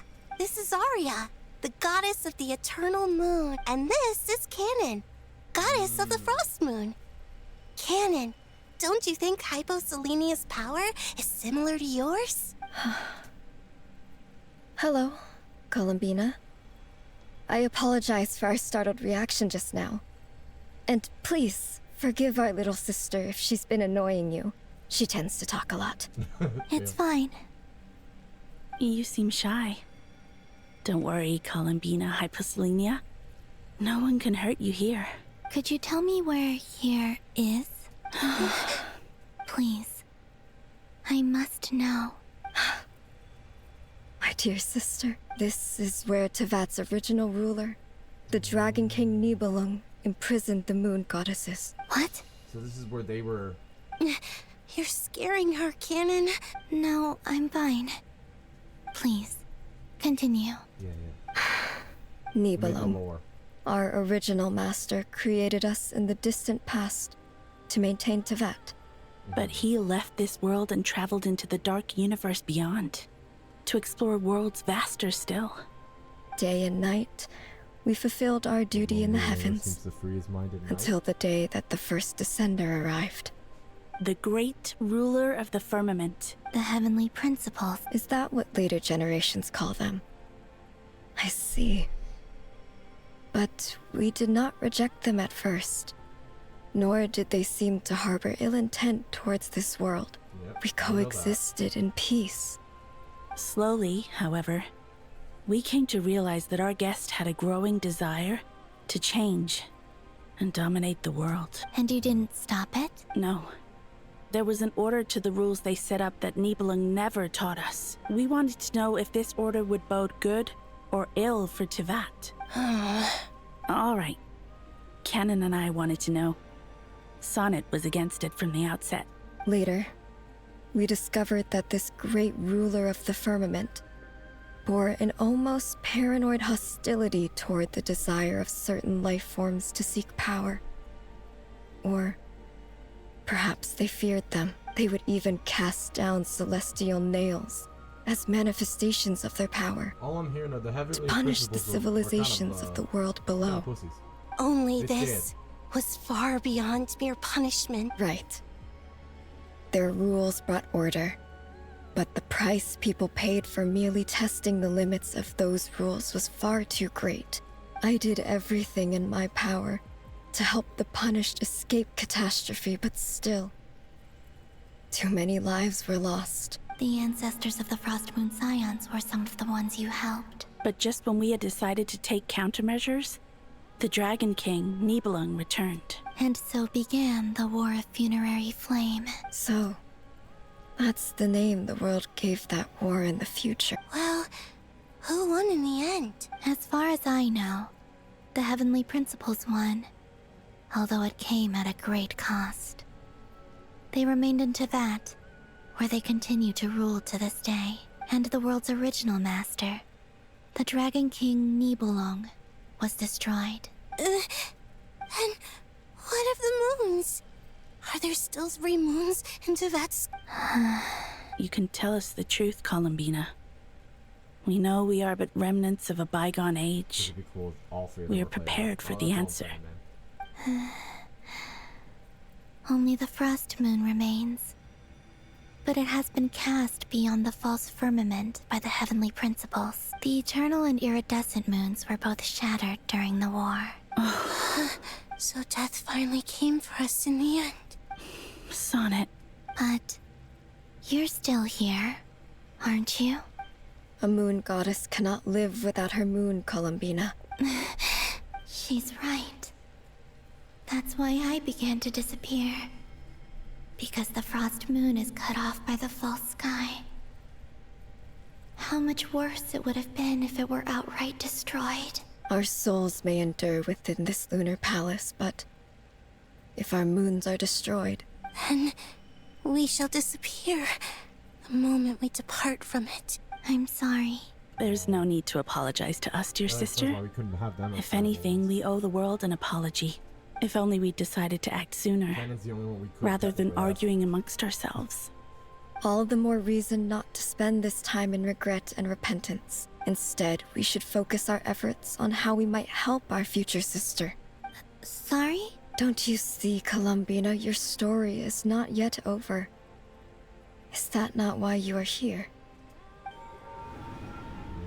Nay. Okay. It's done. Initiate numerological array. Continue running primary process. Calculate the world's fate through extrapolation. And identify nodes of potential change. Secondary process? Scan for moons. Still 4. The number of moon marrows hasn't changed. Wait, let me think. Is it possible that there's something I've been misunderstanding about the moons all along? Like? Variables. Variables in the world. I know where potential variables within the world come from. So what about the moons? Are there any variables there? Like their life or death, for instance. What if being alive or dead makes no difference to a moon? But that's so strange. Even immortal gods can die. Why would the moons alone be... Wait! Oh. I I've got it! I've got it! If alive or dead is considered a variable, we might have had this wrong the whole time.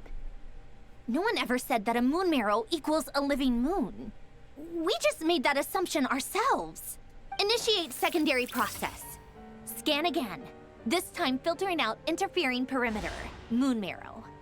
I don't care if they're natural or artificial. Get them out of my search results! Why? It says 3 moons still exist in Tevat, even after excluding the moon marrows. But we know for a fact that 2 of them are dead. Redo the scan. Narrow the results to living moons and real moons. No, scrap that. Narrow it down to moons that have lunar authority and remain alive. Why? Why is it still 3? What is this, Columbina? Has the world lied to us? Or are you the one pulling the wool over our eyes? Well, what was she of them?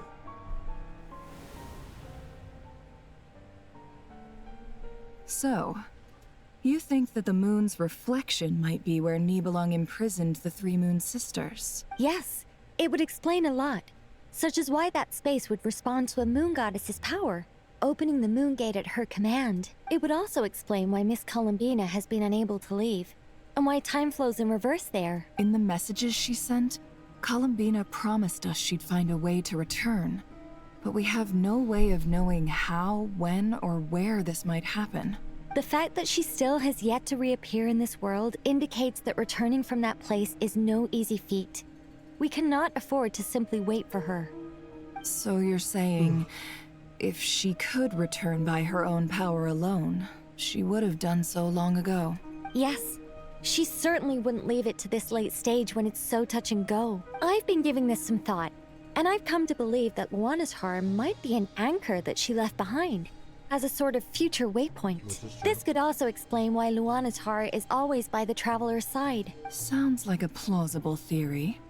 If that's the case, there must be some criteria we need to fulfill to allow Columbina to return to the question is, what could they be? Is it Alice? Hello? Listen up! This is extremely important! Sandrone frantically relays her great discovery.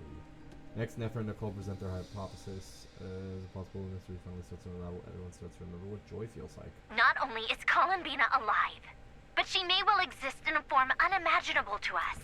I'm still unclear on the details, but she's done something truly inconceivable in the past. And the clue to what she's done lies in the moon and Tevat sky. Truly amazing. Oh, I'm so delighted for her. I'm sure we all feel the same. And I'm sure Columbina is ready to get back here and fight by our side. I'll keep my calculations going and try to find some way of coordinating with her. But that's not an excuse for everyone else to slack off, okay? All of you had better keep trying to think of solutions. How can the dead moon still live? And Luanatar. Okay. That was weird. That was weird. It's hard to believe that's what will happen in the distant future. Our authority is linked to the most fundamental rules of Tevat. I suppose it's no wonder that many would covet that power.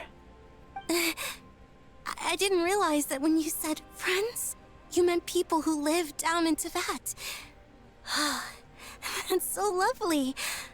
I always wanted to go down there and have some fun. Have you ever tried leaving this prison? Of course. Between us, we've tried everything. But no matter where we go, this space will eventually bring us back here. It's like the center of a whirlpool. Everything ultimately converges here, at the moment when Nibelung imprisoned us. In that case, have you tried using any of those pathways that connect this space to the real world? Sorry? What are those? They're passages through which you can make small-scale changes to reality by using Kuvaki. Or am I the only one who can use those passages? Kuvaki? What is that? You don't know? It's a unique kind of elemental energy, found only in Nodcry, the land from which the moons arose. Oh. Well, it's true that the moons first rose up from the part of Tvet you say is called Nodcry. But there is no difference in the elemental energy between there and anywhere else. What? Could you show us some of this Kuvaki? Okay.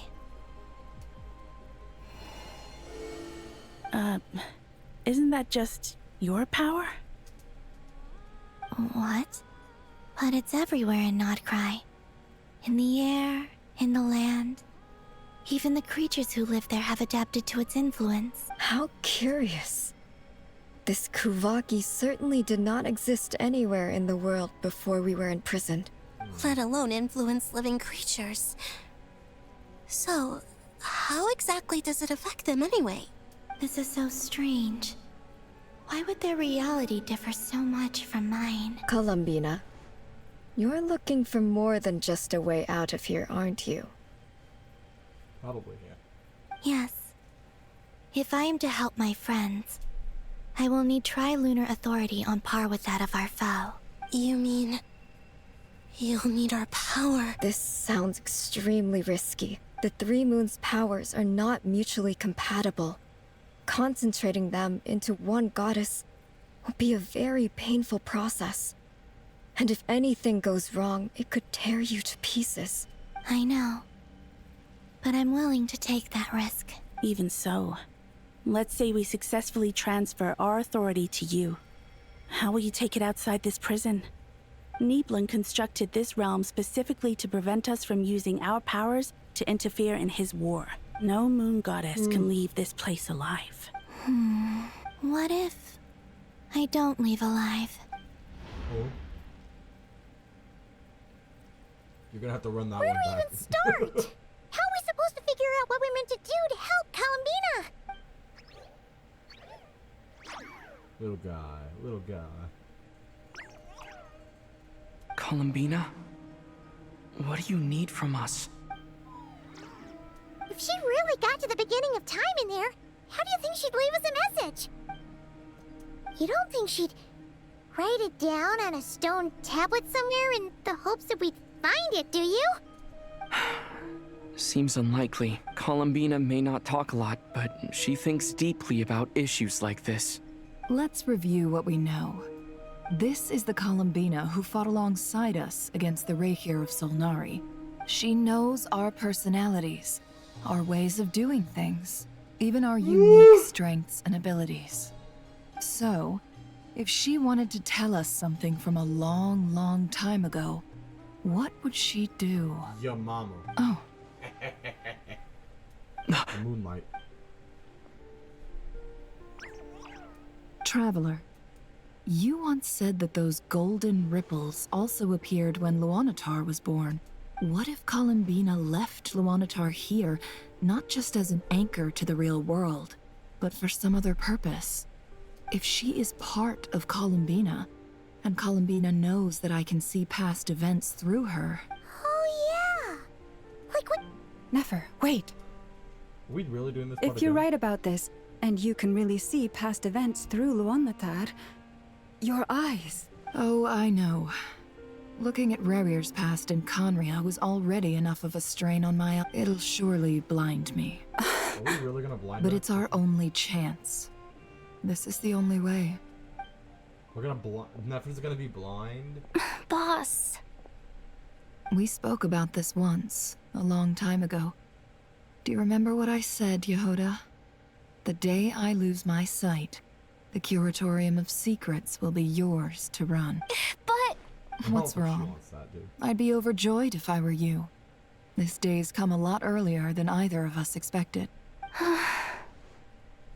I need to know you'll honor our agreement, Yehoda. Promise me. Yes, Boss Neff. I promise. Are you sure you don't want some time to think this through? What is there to think through? I should have gone blind after our battle with Rerir. Frankly, it's almost criminal that I got away with it for this long. Then at least let me take some precautions on your behalf. And if you really do lose your sight, I'll visit your office every day and make sure you're well looked after. Oh, please. Anything but that. I was actually ready to go through with this. Are you trying to scare me into backing out? As if I could ever scare you.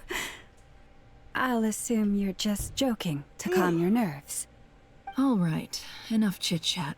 Let's do this.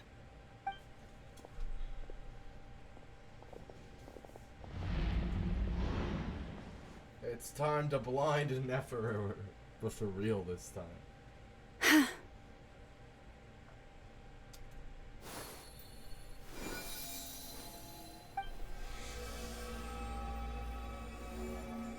All done. Good. Now give me some space. Come on then, little one. Show me what happened in the past. No, I don't feel like it.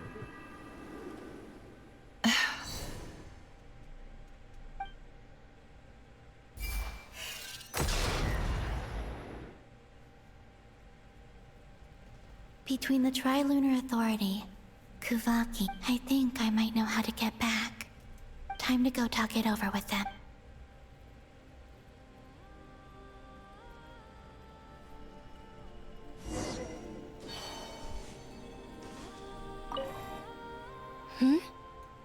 Have you decided what to do? I hope it's not too dangerous. Come on.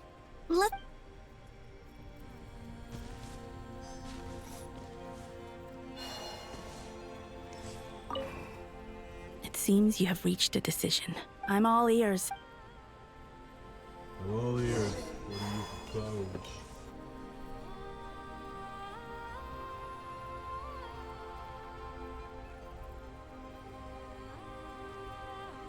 Have you figured it out, Columbina? Tell us. How do you plan to leave this place? I intend to die here, in this moment. And then be reborn in the future with the help of my friends. What? What are you saying? How can the dead be reborn? And how will you inform these future friends of your plans? You can't exactly leave oracles. Nothing can escape this place. Not a single ray of moonlight. And even if you found a way, what if they never find the message you left for them? You'll... No, that won't happen. Come again? They will find my message. I'm sure of it. I'm not following.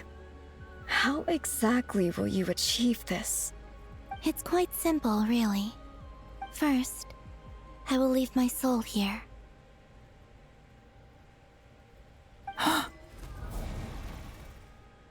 I see it. Your soul? You mean you're a divinity? Yes. I once left a portion of my soul in the future. One so small that this prison barely noticed anything. In this very moment, she can resonate with my soul across time. When the time comes, I believe that she can serve as an anchor to pull my soul from here back to the future reality. Just as gravity connects the world to the moon. Exactly. In the future, where I came from, in a similar way, I can feel a connection to the soul fragment I left behind even now. But how do you just leave your soul here? Is that even possible? On my way here, I met an ordinary mortal who entered this place long before I did. Her body is long gone, but her soul remains.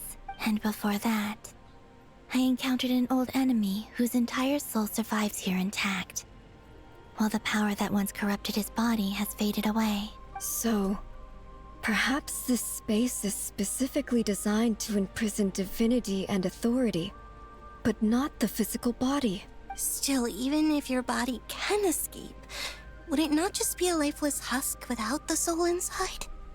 Wait, is that what you meant when you said you wouldn't leave alive? Yes. I shall turn my body into moonlight and pour it over Nodcry. That power shall protect the land and quietly blend into it, awaiting my soul's return in the future. However, I cannot do this on my strength alone. I would need your help to do this. So I'm humbly asking for your assistance. Oh, dear sister. You need not be so formal. As I said before, we are but remnants of a bygone age. You, on the other hand, were born alone in that distant future, and you have walked a long and lonesome road since then. How could I bear to let your story end here in this dungeon? Don't forget, we are your sisters, your family. Arya's right. Actually, I've always wanted a little sister. Can you imagine how it's been for me? Getting nagged by 2 older sisters all the time. Now, I finally get to be the big sis. And not just that, but I get to help you return to your world, too. How could I say no to that? Sonnet. Canon? I'm sorry. I know this is a bold request. The Frost Moon is rightfully yours, and it remains intact. Oh, no, please. Don't misunderstand me, Columbina. I was just thinking back on the years that the 3 of us once spent together. You cannot imagine how happy I am to hear of the future world you describe.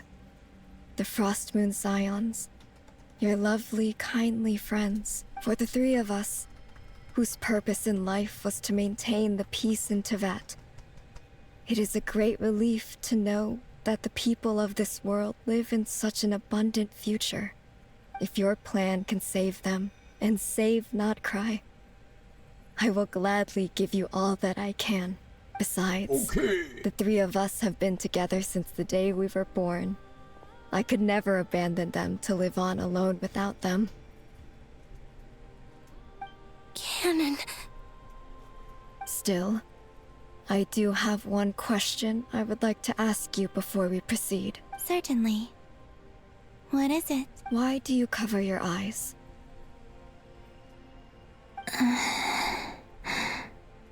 Yeah, I was curious about that too. But it seemed personal, so I didn't want to intrude. There was a time when I refused to look upon the world. I believed it was full of nothing but lies and falsehoods. I wished to hide my feelings, seal my heart, until I could return to my true home. I see. Perhaps that decision saved you from ever having to see the false sky again.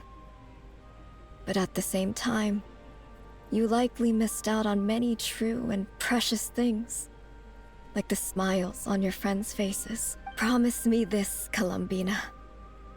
When you return to the future, open your eyes, take a look at the world around you, and see your friends. I'm sure that you know this already, given that you long to return.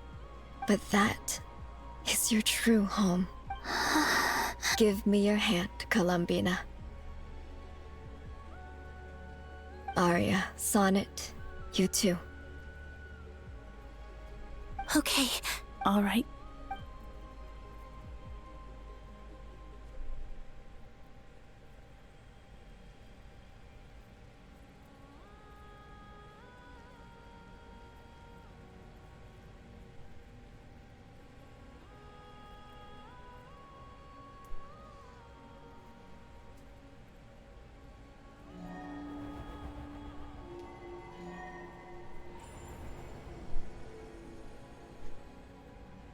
We once were the songs sung for eternity, but now it is you who must continue to sing. We once were the tides in the great river of time, but now we subside, and you arise. We were the messengers of madness and inspiration, but now the lies have faded, and your truth must endure. We are souls awaiting the sun. You must return to be with those who smile when they see your face. Absorb the power, Bina. Take it all in. Oh.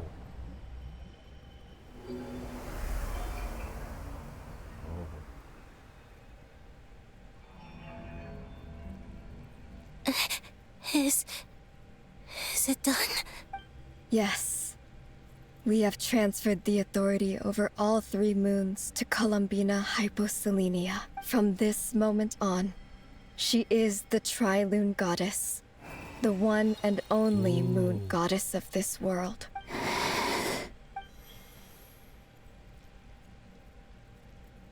Thank you. Thank you, my sisters. Now go, and do what you believe is right, Columbina Hyposelenia. Be aware that we cannot grant you the power of the 3 moons beyond these prison walls. The conflict that arose over their remains following our disappearance will still take place. I understand. Sisters, oh, my body. It feels... Now that we have given up our power and authority, our bodies are merely mortal shells. This prison is dissolving them as we speak. It's okay, Sonnet. The end must come for every god, just as it does for every human. That's all this is. The final destination of our lives. Canon and I will be by your side the whole way. We have one final request, Columbina. Could you use the 3 moons' power to send us back into the real world? Now that we have lost our powers, I doubt this space will seek to hold us further. It's just... we would like to spend our final moments together in the only place we ever called home. Of course. Gladly. Sonnet. Yes? Don't... I wish I could tell her not to give in to the abyss. Not to be afraid. But is this really what I should say at this moment? Don't forget. I'm so glad to have a big sister like you. No, Hypo... Thank you. I'm okay. I'm not afraid. As long as my sisters are with me, I won't be afraid. It looks like this is goodbye, sisters. Goodbye, Columbina. Take care of this world in our stead. I will. And now, it's time for me to bid farewell to my body, too. May it become the moonlight that keeps Nodcry company through the long years ahead. So this is why Nodcry was not always home to Kuvaki. It only appeared after I poured my body out upon this land. And only this land. Kuvaki responds to me because...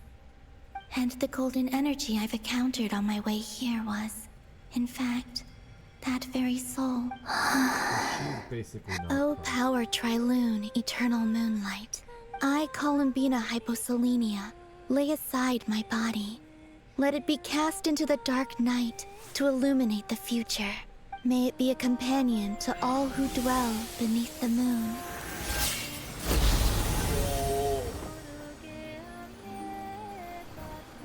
The deer. Until the time comes for me to return home.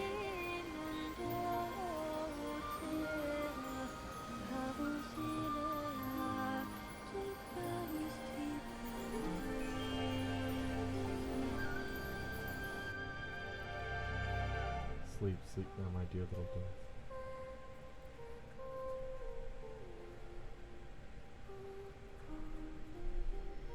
May flowers and lovely dreams bloom by your window.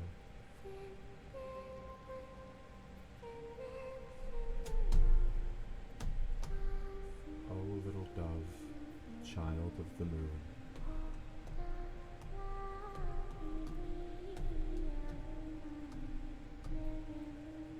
Though dust may stain your fair white feathers, though you lie down not in a warm embrace, may the moon be with you in your slumber.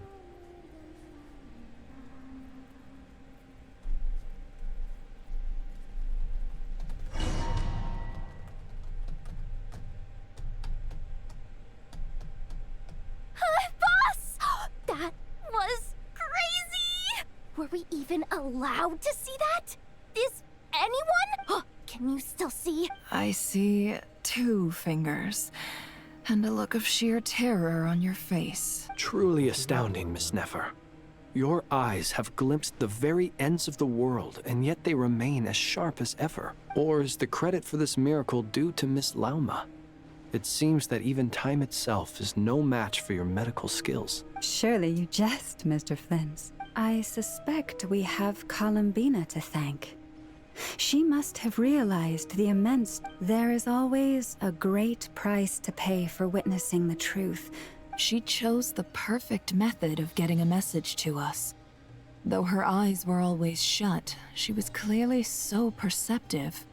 She knows us well. She knew exactly how we would think and what we would try. Despite being separated by time and space, we're seeing the same possibilities and seizing the same opportunities. We still don't even know if she's okay right now. But as long as there's a chance we can do something, we'll fight to make it happen. I'll get you back somehow, Columbina.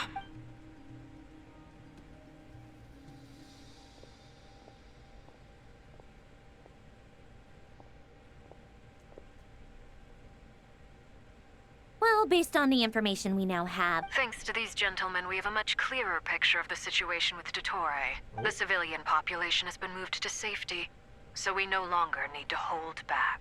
Miss Androne, how are the calculations going? Yeah, we're allowed to kill him. So far, so good. I'll keep seeing how far I can push the system, though. Can't have Hat Man being powered down for nothing. There's still a long road ahead. Where should we begin? Everyone exchanges looks, then starts discussing a plan of attack. The battle ahead is filled with unknowns, and no one can say how strong Dottere's grasp of the free moon power is. But you are not about to admit defeat. Everyone is united and knows that no single person can accomplish the task ahead alone. Your only chance of victory relies on everyone working together. And just maybe, as a team, you can reach the moon and bring your long-lost friend safely. Our plan is clear. Time is short, so let's get moving. There's just never enough time, is there? Time is the bane of my existence. Ugh. Anyway, I'm gonna get back to work. All right, we'll do our part too. Yeah. Yeah. Can I actually move around, or is it just... Albedo's theory says that elemental energy can dilute the light realm's power, but I'm no expert in building elemental defenses. Sounds like something out of the advanced elemental theory section of the library. Whew. I don't do books. You seem quite troubled. Well, yeah.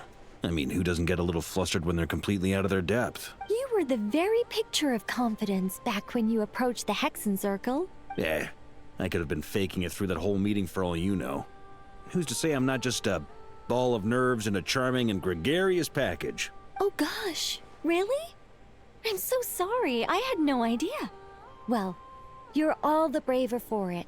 Still, I was much more in my comfort zone than I am here. At least in Mondstadt, you can cry for help from a cliff top and actually stand a chance of summoning Barbados himself. Things have never looked bleaker than they do now. If we don't pull this off, Tevat's doomed, isn't it? Probably. Oh, you think so?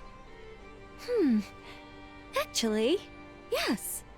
Yes, it probably is. Okay, Nicole.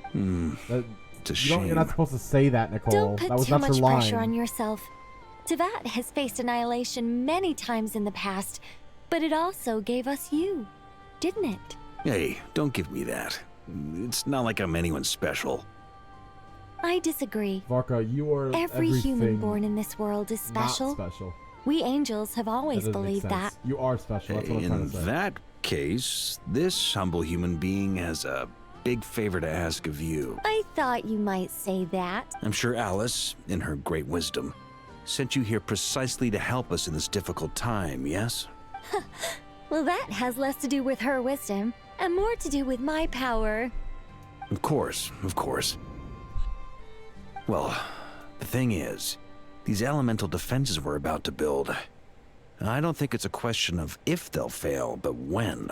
Durin's findings from his patrols make it clear that Dottore is constantly expanding his territory. First it was his lab, then the design bureau, and now this. It's not realistic to completely stop him encroaching on the rest of Nodcry. Rather, our goal should be to stall him for as long as possible. If Miss Sandroni's calculations are correct, well, they're the closest thing to certainty we have in this situation, so let's assume they are. True. Anyway, her calculations suggest that our best hope for victory lies in Miss Columbina's return. It's up to us to slow Dotori's advance and buy time for her to make a return. Are you asking me to help you with building the defenses? No. I'd like you to prepare for what comes next. When he eventually reaches us, we will have to fight him. You were an angel once and a mage now. I'm asking you to lend us your protection. Oh. Can I take it that you're triggering the terms you fought for during our three-way talks? Well, technically those terms were about protecting Mondstadt. But if you're happy to agree to the change in location, then yes, let's do that. You're cashing in on this much sooner than I'd imagined. Well, yeah. The way things are going, I might not get another chance. Very well. The mages have heard the knight's plea, and we will respond. To tell the truth, Alice and I had already discussed how we might help you all, so I didn't come empty-handed. I always like to be prepared. Nicole shares her plan with Varka, who is very pleasantly surprised. This is... wow. Yeah. This is great. Seriously, thank you. Thank you. It's been many long years since I had a chance to dazzle humanity with a little divine intervention. To humbly serve as a reliable and responsible guide. Anyway, Knight of Boreas, please accept this gift in recognition of your great virtue. Go now. May the angel's blessing deliver you safely to your destination.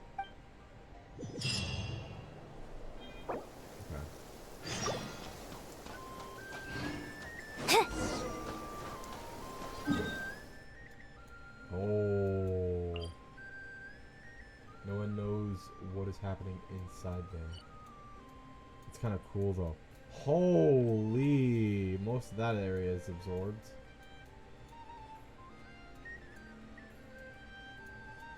Holy. Holy. Bejeezers.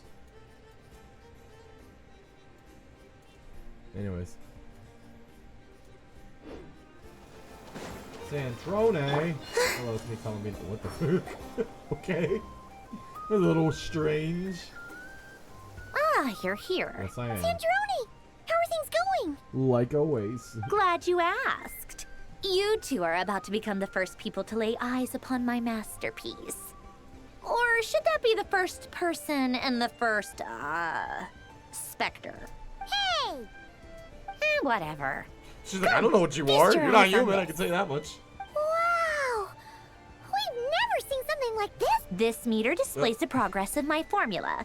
Currently, it's still making the most important connections. Once it's finished running, I'll deliver it right to your side. And then... What do you mean, deliver it? Can't you just tell us over the Dodo communication device? It'll just be some numbers, right? Ugh, you're such a greenhorn. This isn't the kind of formula you solve in math class. It's a highly complex algorithm capable of constructing a framework of rules. Ugh, whatever. We'll be here all day. I'll share the data with you. Nicole's agreed to let me use her information channel, so we just need to use the Dodo communication device like so. And there. Now you can check in on my progress. Wow! Look at that! You're amazing, Sandrone. About time you recognized my genius. Took you long enough. Okay. Anyway, that's all from me. You should check on the 10%, others if you have time. Make sure we don't have any weak links in the chain. That might sound harsh to you, but close supervision is a common practice in a Fatui. Not looking to catch anyone out. I just care about everything going smoothly. That's all. I'm kind of stuck here while the formula's running, so I need you to be my second pair of eyes in the meantime.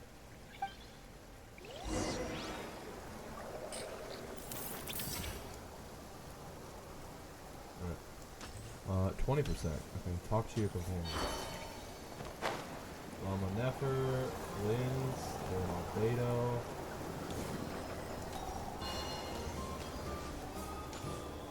I think it's just you guys. Albedo and Durin. Thankfully, Miss Nicole has come to our aid. Nasha Town is now looking very well defended. Golden Flame. Yes, that's Nicole's power, all right. Based on the latest message from Grandmaster Varka. It sounds like they've reached an agreement. Good. The situation should be more stable with her assistance. Everyone will have at least some degree of protection. Albedo! Durin! Hello there, you two. Are you well rested? That's good to hear. As per the plan, Albedo and I will be in charge of Nasha Town. As Dotori's energy field expands, it's creeping ever closer in that direction. But we will do our best to hold our position. We fought side by side many times before, and always with great success. I believe this time will be no different. So don't worry about us. Focus on fighting Dotori. Dotori. The doctor. 'Tis I, the doctor.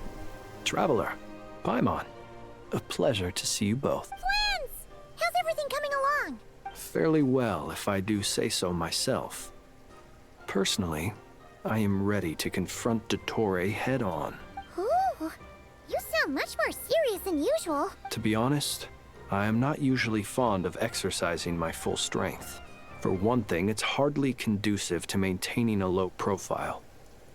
Besides, I believe one should have the right to choose when to show their hand. I am conserving my strength until the moment of battle is upon us. Anything to boost our chances of victory. Seeing you get into the zone like this really puts Paimon at ease. Huh, Traveler? I consider it an honor to have your trust. Rest well. I look forward to seeing you both in your element during the battle. My man, please. Well, you two, what are you two? Yes, Miss Moonchanter? What are you staring at? You always address me in the strangest ways. Lady Moonchanter 1 minute, Miss Moonchanter the next. Yes, and? Are either of those incorrect? Not as such. It's just that I simply call you Nefer nowadays. Uh-huh. That's my name. What's your point? The point is I don't add any honorifics or titles. Meaning what? That maybe we're on friendlier terms now than we used to be. Is that how you see it? And I thought I was the one with eye damage. Never! Wilma! Paimon, Traveler. Just swinging by to check in on you. How are things going? Did you manage to get some rest? Don't worry about me. I won't slow us down. And I give my all to ensure our victory. Ah, yes. Allow me to give you two a quick checkup. All done. You're both in good shape.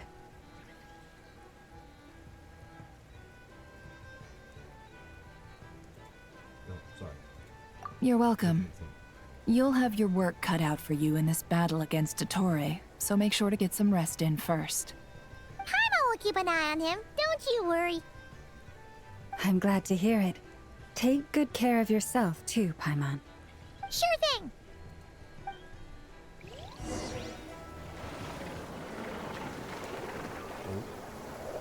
Oh. Uh-oh, music. Hostiles incoming. Are they the Here they come. That's quite a horde. As we expect. Get ready, everyone. Take your positions and prepare to engage. Let's begin. I'm at the ready.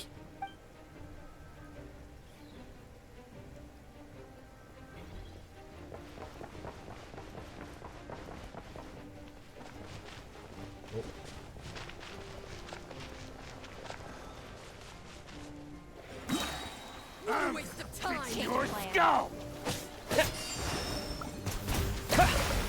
Time. Be silent. The night cometh.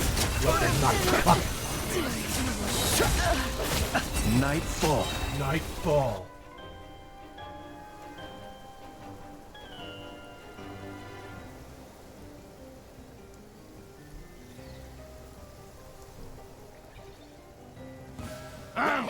It's your skull.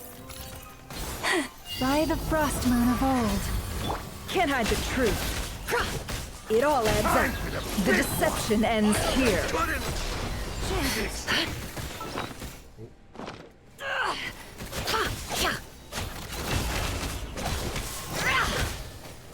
Time to come clean. These creatures cannot stand against us.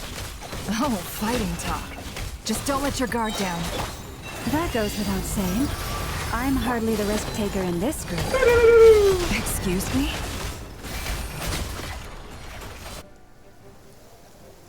Oh, wait a minute.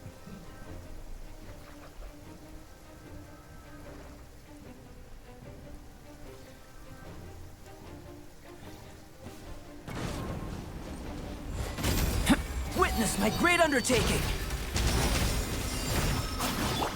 Stay back! Decay! New life!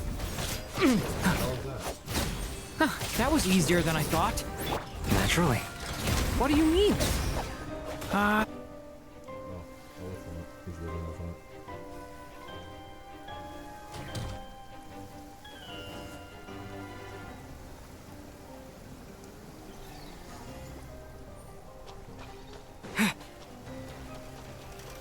Observe. Beware the creatures of the night.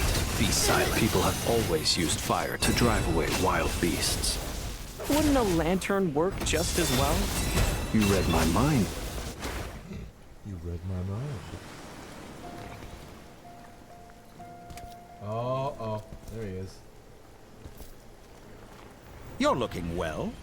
I trust you've had a good couple of days. Dottore. It's actually a good thing, in my view. If the subjects of my experiment were to die prematurely, it would throw quite a wrench in the works. Yeah. And so, I must thank you all for your resilience. We are no longer on the same level, but you are nonetheless worthy of my respect. A creator god should be merciful and gracious after all. And in any case, it is only right that before I end your lives, the world is informed of the arrival of their new god. God.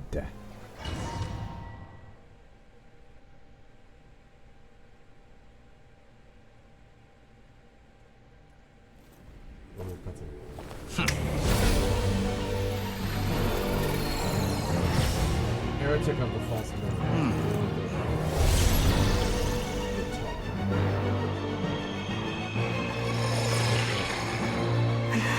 That's probably not good.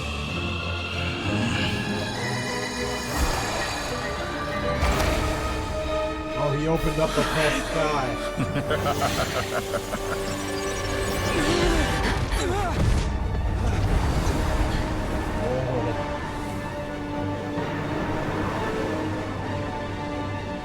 Oh, this is that boss. Okay, I got it.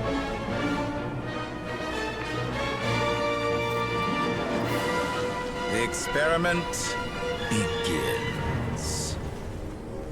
Nice. With the marrow of the 3 moons in my hand, behold the false moons fall! No.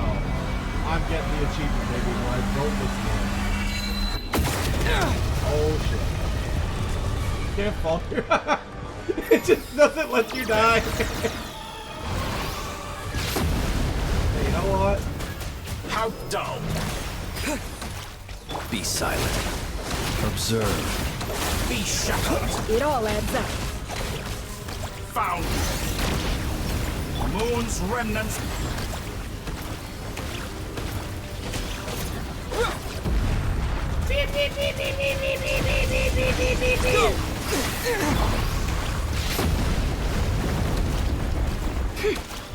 Entry! No more lies. Close your eyes. Be silent. That's Poor last lamb. some results of that. How dumb! Water jet! First, like an ant in my palm. Oh, shit. Oh. I've been moved inside another space. And it's sealed off. Looking at the structure of it, it seems like Dottore intends to trap us here. There's no exit. Our endurance is about to be put to the test. Oh. Leave this. You know what? Stop it. Pathetic. Can't hide the truth. For the everlasting forest. A grave transgression. Reverse. Oh. Oh. The deception ends here. Bombs away! Go! Moon's By remnants the frost fall. moon of old, leave this place.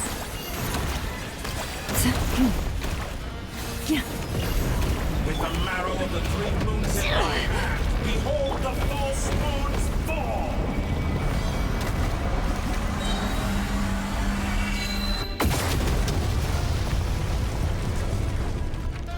Tell me, where will you try scurrying off to next? Oh, okay.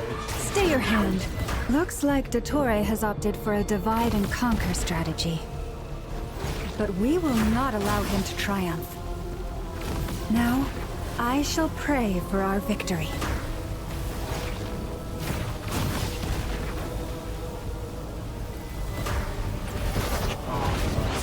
Entropy bends to me!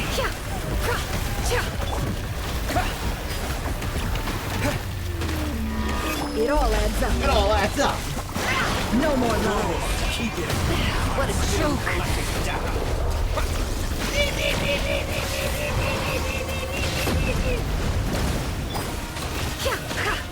Beat! Found! How dull!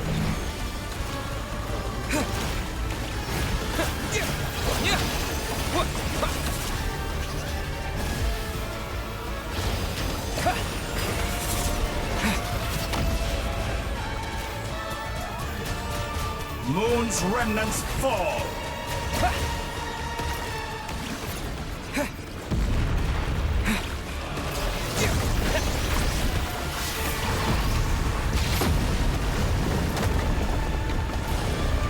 Be annihilated!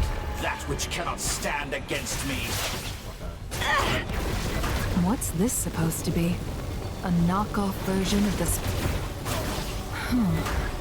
There really is no way out. We'll see about that, Dottore. Oh my god, It all adds up. No more lies. Did you honestly? My apologies. I had not intended to take your teammates from you. But you have a choice. Obey, and I can... An excellent deal, if you ask me. Won't you consider it?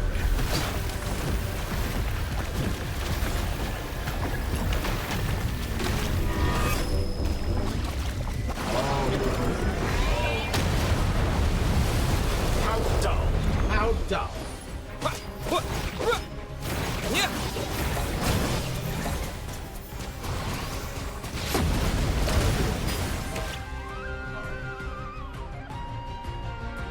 I'm aware you've been working on some little tricks to surprise me with, but it appears that none of them have come to fruition. My guess would be that you're trying to bring Columbina back. But then, where is Sandrone? Or are you trying to buy time for her? I always found their friendship to be a curious phenomenon. Two highly incongruent personalities, and yet they share a deep connection. Speaking of Columbina, I once saw her as like a younger sister. We got along quite amicably while she was with the Fatui. But then one day she suddenly decided she would refuse to take part in any further experiments. To this day, I truly don't understand what I could have done to upset her so much. It's such a pity. I could have had a sister, a family. But alas, she grew to dislike me. You're not fit to be family to her. That I can't deny. So many people, all obsessed with playing out the same tired old dramas. This world is rotten to the core. And then there's you. You had every opportunity to reach the right conclusion. The thought of killing you off like this? But I maintain that I approached you in good faith, so I will offer you another chance. Will you work with me?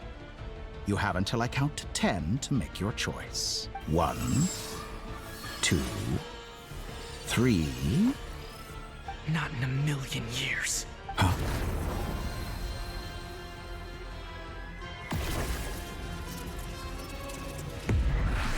Oh, Linnea! Sandrone, what a pleasant surprise. I didn't think you'd join us all the way up here. You're as sick and twisted as ever. Don't fool yourself into thinking anyone's grateful for the chances you're offering them. Sandrone? But the formula hasn't finished running yet. Funnily enough, I was just discussing a collaboration opportunity with the Traveler, and then I see you, who I must say is a good example of an opportunity gone to waste. Gone to waste? I said that everyone would get one chance, and you've used yours to march right back into the lion's den. So yes, it's an utterly wasted opportunity. And what makes you think I believe a word that comes out of your mouth? I was planning on disposing of your little formula after wrapping up more urgent business here. But since you've taken the trouble of serving it to me on a silver platter, I can simply bring it forward in the schedule. Ooh, wait, do we get to use?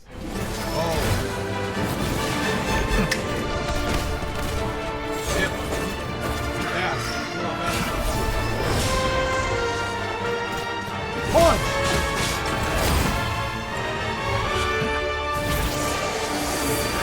No!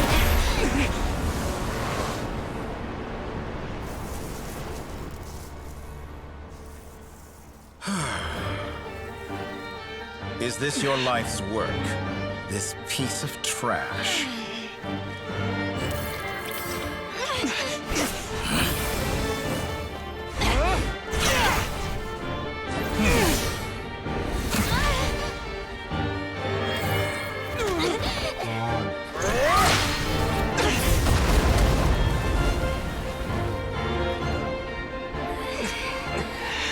Your formula runs too slowly, Sandrone.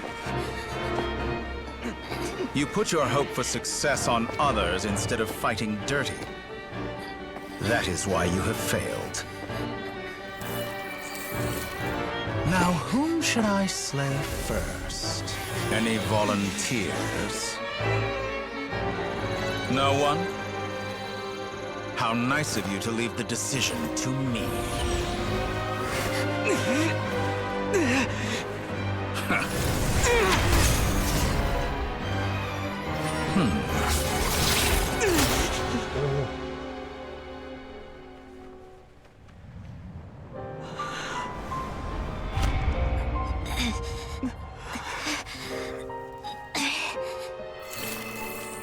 Oh, how unexpected. Oh, shit. Sandrone, any last words for me, comrade?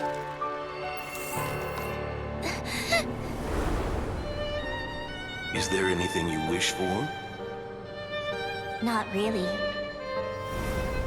But I've always known what I don't want. Go to hell, Dorin.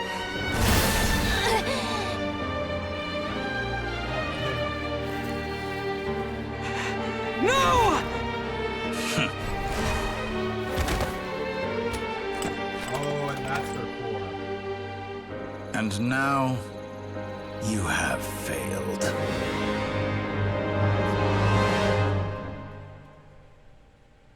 Sandrone! Now you see how fragile mechanical contraptions are. Just a gentle tap, and they fall to pieces. However keen of an inventor Sandrone may have been, her death spells the end of the formula that was running inside her body. Of course, I have to commend her for making it this far. As her colleague, I have to admire her stubborn tenacity. Now, it is time for you to take your place by my I side. thought you were gonna kill me. Now you want me to die your side again. Like, My make up a count fucking was mind. interrupted, but the second chance I extended to you still stands. Once again, you are Why do you welcome want me to so join me. bad, bro? By now, I'm sure you have gained a greater appreciation for the power and authority I wield. What is stopping you from embracing a new world of endless possibilities? Not in the mood to talk? As you wish. You seem less talkative than usual today. I'll change the topic to something more apropos. Sandrone was always like this, never trusting anyone, always so reluctant to share her research with them. Objectively speaking, she had her strengths.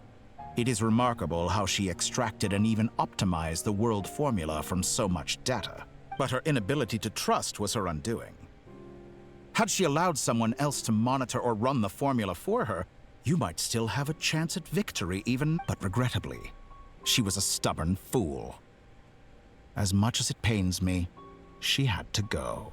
Dottore. Does it pain you? Does it really Maybe pain this you? is news to you, but people can change. Columbina surprised you when she escaped.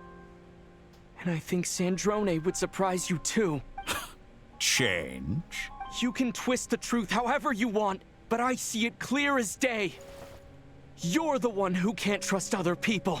Is that how you see me? By this point, what can you hope to do about it?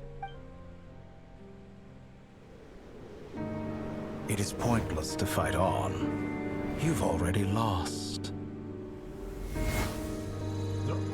Wrong. You can't win this, Dottore.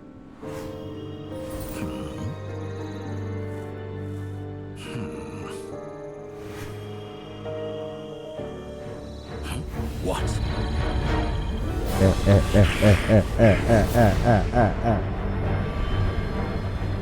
Majora's Mask, motherfucker. My formula can get us 90% of the way. It will connect you to Columbina. Then, I will bring the formula's output to the Traveler's side. For the last 10%, do whatever it takes. Just bring the moon down. Good marker.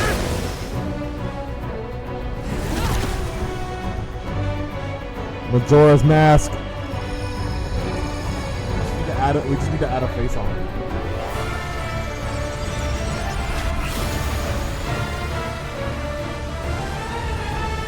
I was trying to close it.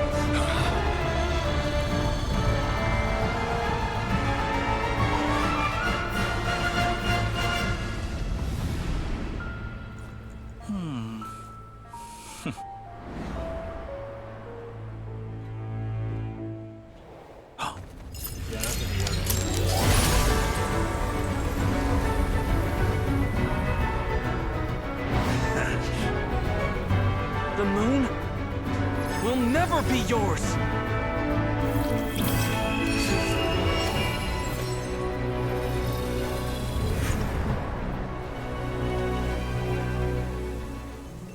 I turn my body into moonlight and pour it over Nodcry.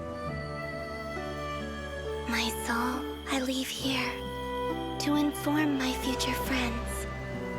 Lastly, I will hide the Trilune Authority within the Frost Moon. And when my body, soul, and authority are reunited, finally... Columbina!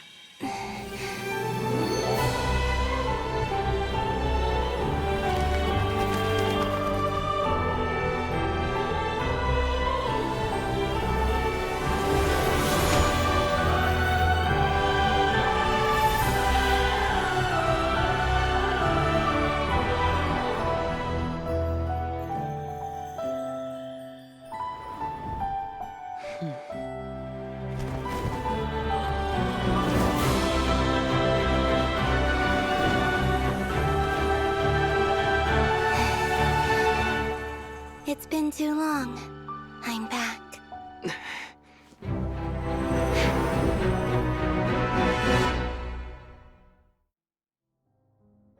Stay focused on the battle, Traveler. What a touching reunion. Though I personally find myself repulsed by the sight of weaklings huddled together for warmth. Now, if you're quite finished patting yourselves on the back, show me how long you can struggle before you drown. Watch out, Columbina! You can manipulate space itself! I know. Wait for the right moment. We'll strike together.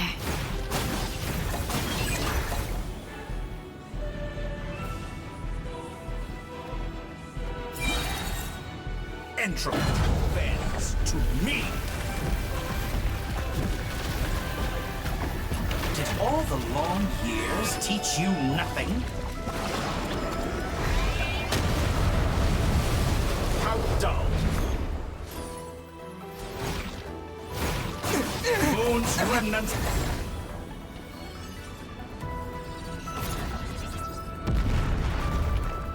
Enough! First, like an ant in my palm.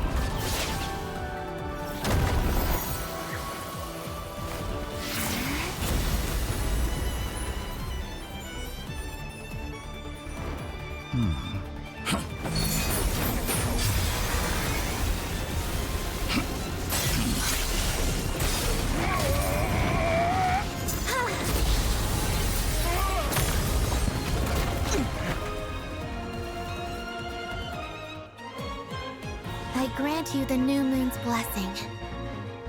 The new moon shines upon you. I am growing weary of your stubborn resistance.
What I missed. I have to go for dinner.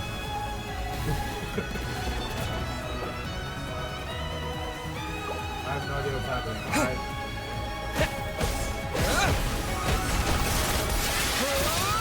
It's over, Dottore! Oh, we weakened him.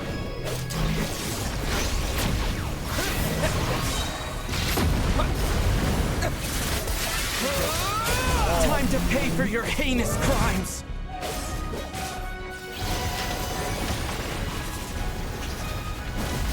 No longer must the world cower in the... Our future is not yours to command! Let the moonlight dispel the darkness.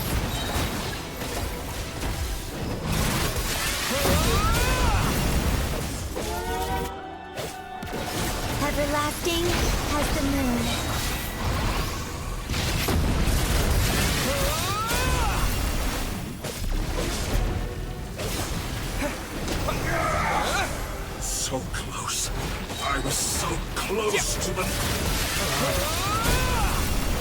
I literally let you have your fun, dude. I let you have your fun. That's fine. Yeah.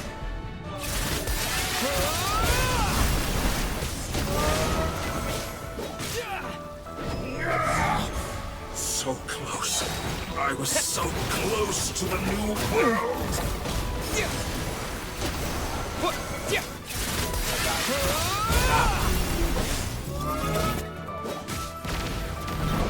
I'd rather wallow in this rotten, decaying world.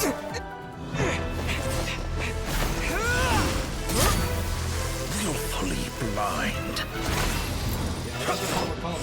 How can you be so satisfied with your fate?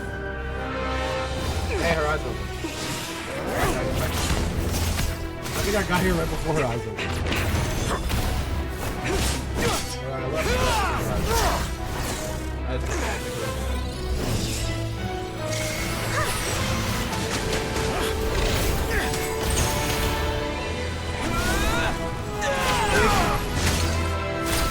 Bye-bye.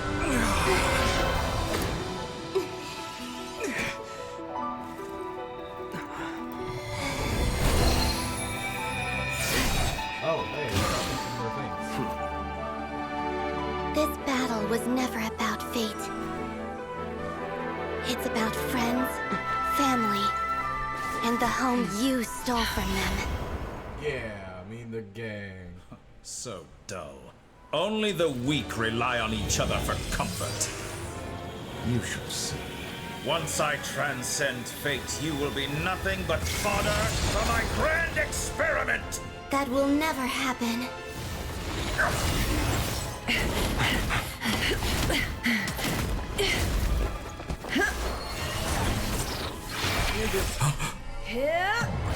Whoa, Bushy.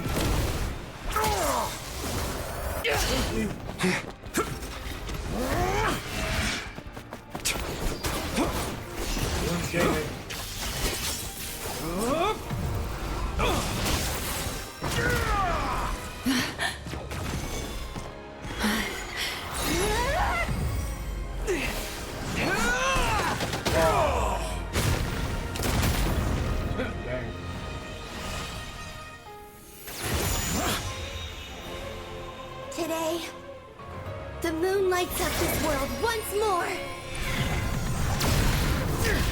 The light of God.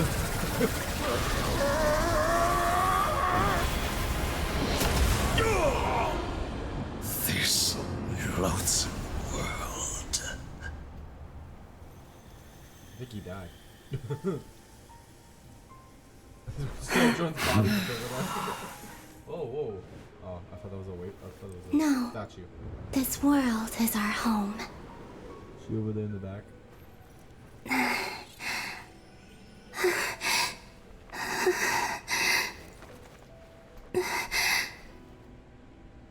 She's been back for a while.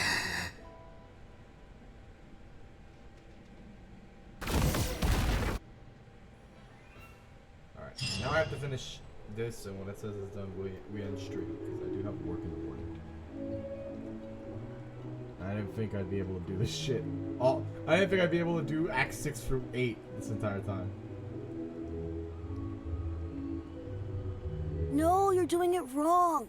The moon looks like this now. What are you trying, children? The new moon, Mom. It looks different than before, doesn't it? Also... Can I go buy a sugar sculpture today? Please? Just one? All right. I suppose today is a special day after all. Almost like a festival. Extra, extra! Get the latest Nasha Express here! Post-disaster report! Nasha Town reborn beneath a new moon! The voyage begins today! The future looks bright thanks to the League. Want a copy? I knew things would be different. But I didn't think that would include the moon. They say a new moon goddess has been born. A new moon goddess? Who's saying that? The Frost Moon Scions? I guess so. I'm not too clued up on the details. As far as I'm concerned, the moon... Hey, Since we've come all this way, shall we grab ourselves a free meal while we're here? Are you a convert now? Or are you just here for the free lunch? Oh, come on. What does it matter? After everything we've all just been through? That smells good. Okay. Come on! We gotta get there early, or there won't be any good spots left. Shh, keep it down. This is a residential area. What if people are still sleeping? Meta. Beach before. Yeah.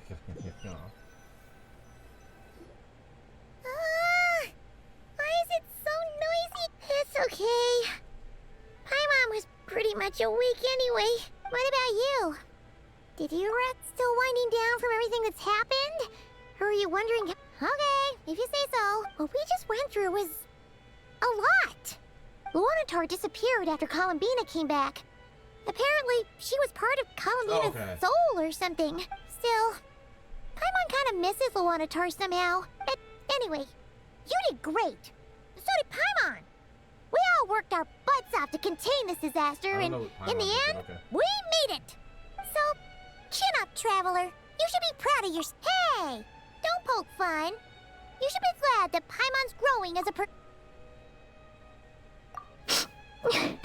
Paimon didn't think you'd mention it. You have no idea how anxious Paimon was. Well, if you really want to show Paimon you're sorry, you're gonna need to make it up to her.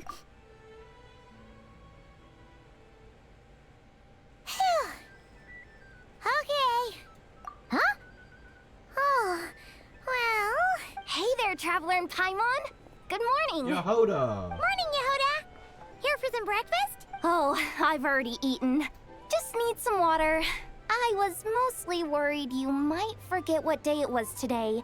So, I came over to remind you. Damn. Careful there, Paimon. Too much food will make you drowsy. Yeah, she'd probably be saying that to Aino. True.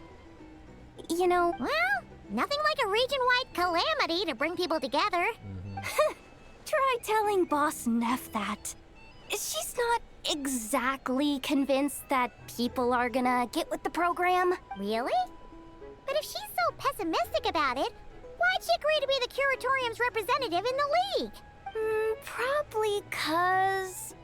even though Unity sounds like a pretty far-fetched idea, the benefits it would bring make it worth a shot. I think things will work out, though. I swear, Nodcry feels like one big family now with everything that's happened. More than it used to, anyway. Paimon's with you on that one. And it seems like plenty of other people agree, too. Just listen to the bustling streets. All right. Everyone's been rebuilding these last 2 weeks, and the evacuees have been coming back in droves. Life's slowly returning back to normal. Which means my workload's probably gonna shoot back up. Were you about to head out? There's still some time before the ceremony begins, you know. Yeah, we were gonna take a stroll around the square. Sounds good. See you later then. Yeah, Hoder. For starters, I recommend you drink less.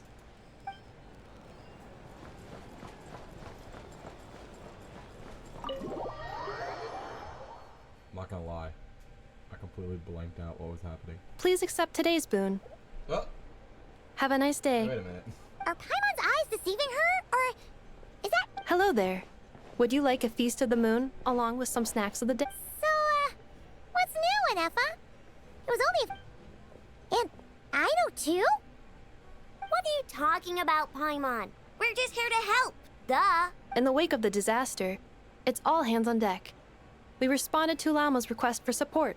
At times like these, the smallest good deed can inspire others and help them through the hard days ahead.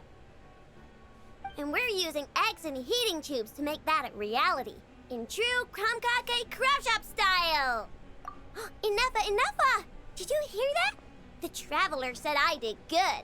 The Traveler! That's because it's true, I know. Proposal. If you can resist eating today's dessert, I will provide you with compliments, too. No way! Well, that proposal got shot down quickly. I need something to get me through the hard times too, you know. Mom! Yes, dear. Go right ahead. Excuse me. Could I take a photo with the robot lady? She helped us get safely out of Notcry, and she helped us get back home too. She's the best. Of course she is. And since I'm the whiz kid who built her, that makes me even better than best, right? But you stole my snacks though. Oops. Shall we move to the open space near the center? The view there is better. Thank you. Aren't you the better pick for this job, Flint? You underestimate yourself yet again, Master Ilua. Not at all. I rarely come by Nasha Town. I don't know any of the big shots here. All in good time. Socializing is a step-by-step journey. But you're much further ahead on that road, aren't you? You're not seeing the full picture. You know the truth now.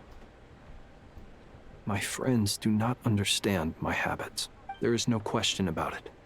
The Lightkeepers need a representative in the League. Someone who is upright, cares about other people, and can realize their self-worth through group action. You say it like you wouldn't make the cut. I am most flattered that you think I would. Sigh a little less, Master Ilua, and have more faith in yourself. All the Lightkeepers agree that you're a very promising young man. That is precisely why Starshina and Nikita felt safe delegating such important work to you. I'm sure we all also agree that we would sooner die of dehydration than manage to wrangle anything out of you in a discussion. My apologies. I am not in the habit of bringing water with me when I go out. Whatever. I'll take the job. By the way, who else is part of this? Oh, it's quite the who's who of Nodcry. There's the Moon Chanter of the Frost Moon Scion. I'm sure you will find speaking with them to be a genuine pleasure. If you say so. I've never done this work before, so I'm honestly a little scared of making mistakes. But I'll do it. Not only is it our duty as Lightkeepers, but because I want to make Nodcry a more welcoming place. An admirable attitude to take. The beacons are lit, Ilua. We're but one step away from breaking through the blizzard. We have the chance to band together and build our shared homeland into an Elysium. This is unprecedented for Nodcry. An opportunity not to be missed. Yeah. You're right. I'll do my best. Quite a few familiar faces have arrived. Let's go, shall we?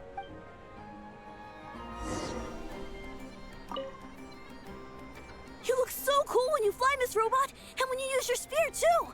And even though you took my snacks, it's pretty cool that you can build stuff like this. You've got so many inventions. It's amazing! Also... Micah, we need to go now. 1 second! Please take this Feast of the Moon, as well as some snacks. Share them with your mother and your lovely family. Oh. What's up? Big amount of people. Oh, those two not here?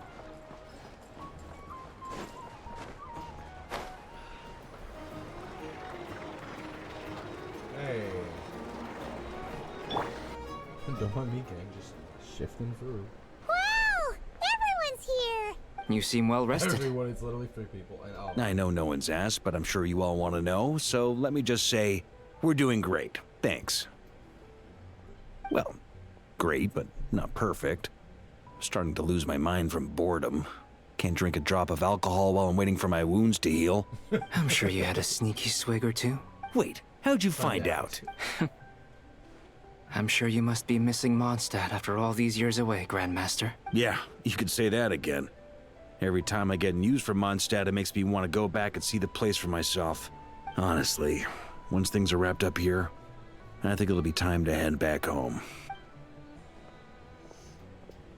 Hey, looks like someone's taking the stage. Can everyone see okay? Anyone need a boost? He's like, any of you tiny ass bitches? I'll just listen from the back. It's fine. You're taking this pretty seriously, huh, Durin? Well, it's not every day that I get the chance to see how people speak in official settings. Soak it up like a sponge. I'll make sure you get a chance to practice for yourself later down the line. Actually, I know just the thing. You can debrief the Knights of Favonius for me. Mr. Varka, are you forgetting that I'm not a Knight of Favonius? I can knight you. Any particular title you'd like? Is he joking? I really can't tell. You'll have to figure this one out for yourself. It'll be a good learning experience. It is my honor to host the opening ceremony for the League, and to have this opportunity to speak to you all in my capacity as Voynich Guild representative. Could this person also have been pushed onto the big stage by the real big shots? Guess I'm not the only one then. We come here today, having weathered the trials and hardships of yesterday, and having learned from them the importance of unity and cooperation. All right, here we go. Uh-oh, looks like Aino's off in Dreamland already. Wait, Boss is looking kinda drowsy too. What's up with her? Come on, get the speech over with already. Nodcry is our home, the land we rely on for survival. And as we chart a course for the future, may we persevere through the storms ahead as we sail towards a new era of prosperity, freedom, and hope. Yeah.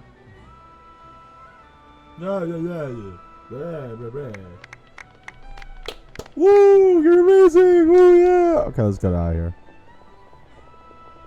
Let's get the fuck out of here. This motherfucker ain't saying shit. Looks like we'll have more opportunities to visit each other going forward. That's not at all. I'm sure you'll cope, Lady Moonchanter, given how fleet of foot you are. Unfortunately, I suspect I'll be too busy at the curatorium to act as your host. We have a busy schedule, not to mention an international network of contacts to manage. It'll be all right. I'll just check your schedule with Yehuda well in advance. And if she's not available, I can simply ask Ashru.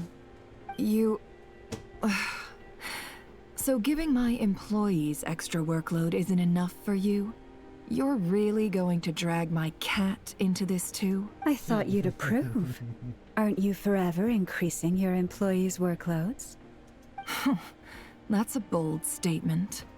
Are all the Frost Moon Scions feeling more audacious now that your moon goddess has returned? Columbina's return has brought joy to all who care about her.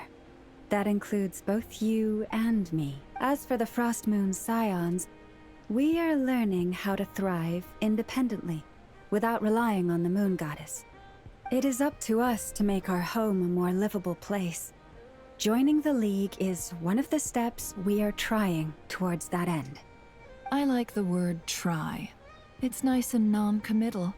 You can opt out at any time and still say you tried. You don't see a bright future for the Frost Moon Scions? Or did you mean the League? I'm just not as optimistic as you. The Frost Moon Scions should count themselves lucky that they have a leader as stubborn and enterprising as you. But Nodcry's a big place, with all kinds of people. Most of them don't enjoy answering to a leader, or even listening to reason. Well, that's where you and your methods come in. Unless... the Curatorium of Secret... For now, yes. What would make it worth your while? Getting out more than I put in. Right now, I'd barely break even, but I'll grant that it's a good start for Nodcry. Then maybe it's worth a try. All right, you can stop now. Or do I have to join the Frost Moon Scions before you'll get off my back? You'd be very welcome to join us. Hey, you two! Congrats on all your hard work! Nefer was trying to dissuade me from adding to her employees' workload. Sorry, what? Your conversations are always the most interesting. Would you two care to join me for some tea before heading to your next destination?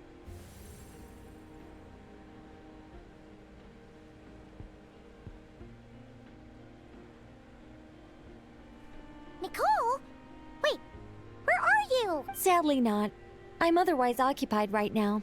If it's any consolation, let me say that how things appear on the surface is a far cry from what they are at their core. Perhaps you'll feel better if you focus on the fact you have a special line of communication with the great mage herself. Okay? Has something happened? No, or not yet, anyway. Well, that's not ominous at all. Not for the time being. Just think of this as a general check-in to make sure this communication system is still running smoothly. Besides, it's good to chat once in a while if we want to maintain our friendship. You could have just said so. Come on, go. Curiosity. How far does this go up? Time for a break. When the winds of freedom Still, the best friendships are built through face-to-face interaction, you know. It's never gonna stop being weird having... All right, fair point. I'll bear that. Yeah. Any update on that crisis at the... Alice just informed me that they had their work cut out for them. And now everyone's thoroughly exhausted. But they did finally get things back under control. Still, we can't let our guard down yet. The disruption caused by this disaster has made Tevat easier to detect from the outside universe. She plans to wait for things to stabilize, then reschedule her Mondstadt vacation plan. As for me, I agree with Hat Guy's perspective. This is a time when many new variables are emerging, and the situation is changing constantly. Plus, most of this change is for the worse.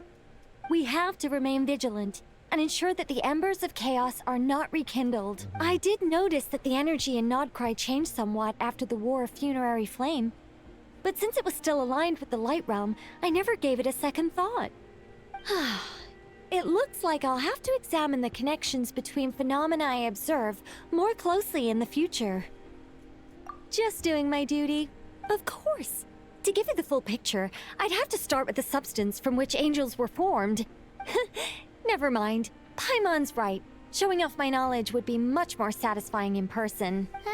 By the way, you did receive the gifts from the Hexen Circle, yes?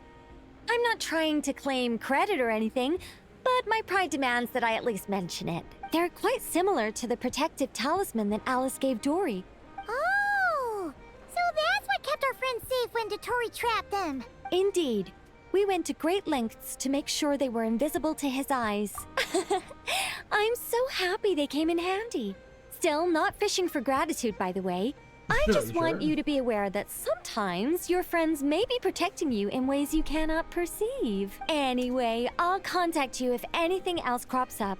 If not, you know what they say, no news is good news. Oh, my angelic instincts are tingling. They say you should head to the docks next. Your friends are about to board their ship home. Oh, marking up all the sailing towards tomorrow. Oh my god, okay. Ooh. Traveler, to what end will her journey carry her? Wander in his shadow. Perhaps this is the power destined to be yours. Heretic's Utopia. Investigate the energy field created by the Doctor. Moonlight from ages the long past. Meet the three moon sisters of the past in the prison once used to confine the moon goddesses. When the new moon returns from the ashes, the new moon rises its ascent, spinning the wheel of fate anew. Sailing toward tomorrow. Witness the alliance forged between Nodcry's factions. Surely I have more than 160. Yes, I do. 8.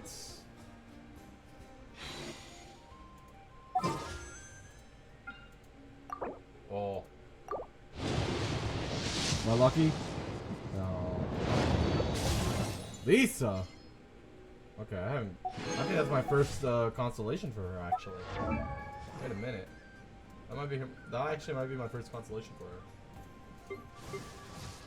No, it's not. It's C2. Increases her defense by 25%. I don't think she needs that. Holding her skill. Yeah.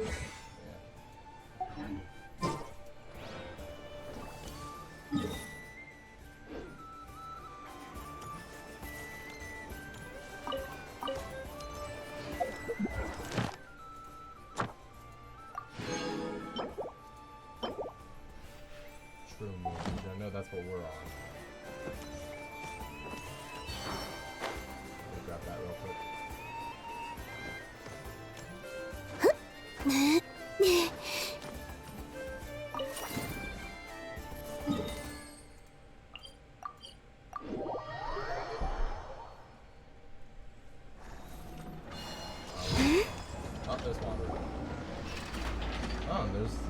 Oh, look, Linea's not. You're here. They're just hanging around. You're here too, Hat Guy. Are you heading back together? No. I'm bound for Sumeru, and she for Fontaine. We just happened to cross paths at the harbor. Everything seems fine. Sandrone may have an abominable temper, but she's always been very responsible with important calculations, and things entrusted to her by valued friends. You always speak as if you know us inside out, Mr. Hat Guy. Maybe I'm just a good judge of character. I certainly hope that's all there is to it. Regardless, you have been a significant help in this matter. For that, you have my gratitude. I didn't do anything special. Sandrone's the one who completed a seemingly impossible formula and turned the tide of the entire battle, even giving her life in the process. She's the one we should be thanking. Even we were unaware that Sandrone had hidden the real formula inside Polonia's body. She managed to fool Dottore into thinking the formula was running in her system by installing an identical-looking decoy within. She probably realized that she didn't have the strength to stop Dottore. But this way, she could at least get him to lower his guard. She always worked like that. Always had a backup plan. Well, that's why I'm traveling to Fontaine. She made a request of me long ago. She said that should she ever fail in a mission, she'd like me to deliver her core and Polonia's to the Fontaine Research Institute. She also mentioned that she had made arrangements for people there to set her affairs in order. Some of her personal effects, such as her notes, were left to me. I've decided to take them back to the House of the Hearth. For safekeeping, primarily, but also as mementos, I suppose. However, there is one book among them that I'd like to leave in your care. I'll have someone deliver it to your residence at the flagship at a later date. No, I was specifically warned not to tell her. This is her last wish, and I will abide by it. I can only hope so, but none of us here can know for certain. I bade farewell to Columbina earlier today.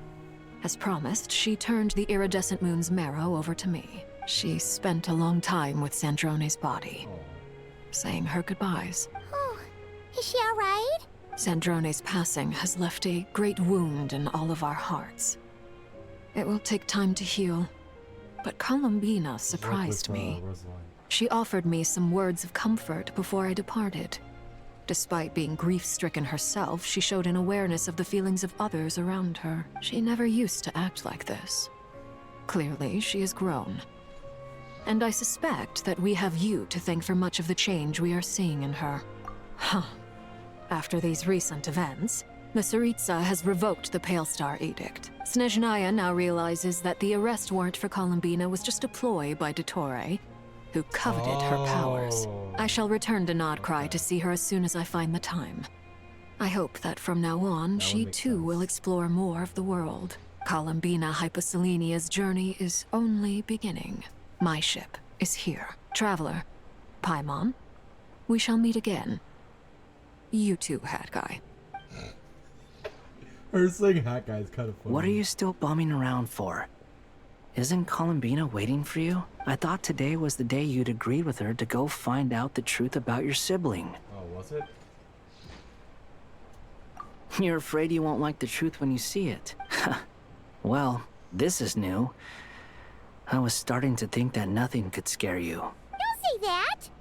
Wouldn't you be if you were in this situation? Fair point. But I'd say I have more experience facing up to unpleasant truths than the Traveler. They say blood's thicker than water. I know how much you need your family back. More than you need any of your friends. And I'm sure that all your real friends understand that too. No matter what the truth turns out to be, they will stick by you and support you, whatever decision you make. Finding the truth is important. But more important still is what you choose to do once you've found it. At least, that's the life lesson I've learned from my experience. Grappling with the truth. What? Now that Dottore's dead and gone? A little, I guess.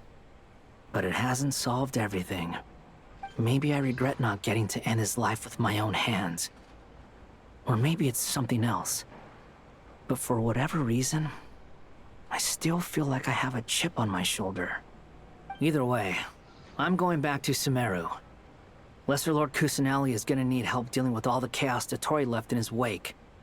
Not just from this incident, but everything he did in the past, too. You should continue with your journey, as you've always done. Who knows? Maybe we'll meet again someplace else. Yeah, in Sumeru. So, what should we do now? If you want to explore a bit more to steady those nerves, Paimon's game. After all, when Columbina said she knew where your ship was hidden, Paimon promised to give you two some... It hasn't been all that long since we were last apart, sure, but... And Paimon's sure you'd prefer to digest the news about your sister in peace. But, no matter what you see, just know you can share it with Paimon. If you can't make sense of something, let's give it some thought. Does that feel better now? Alrighty.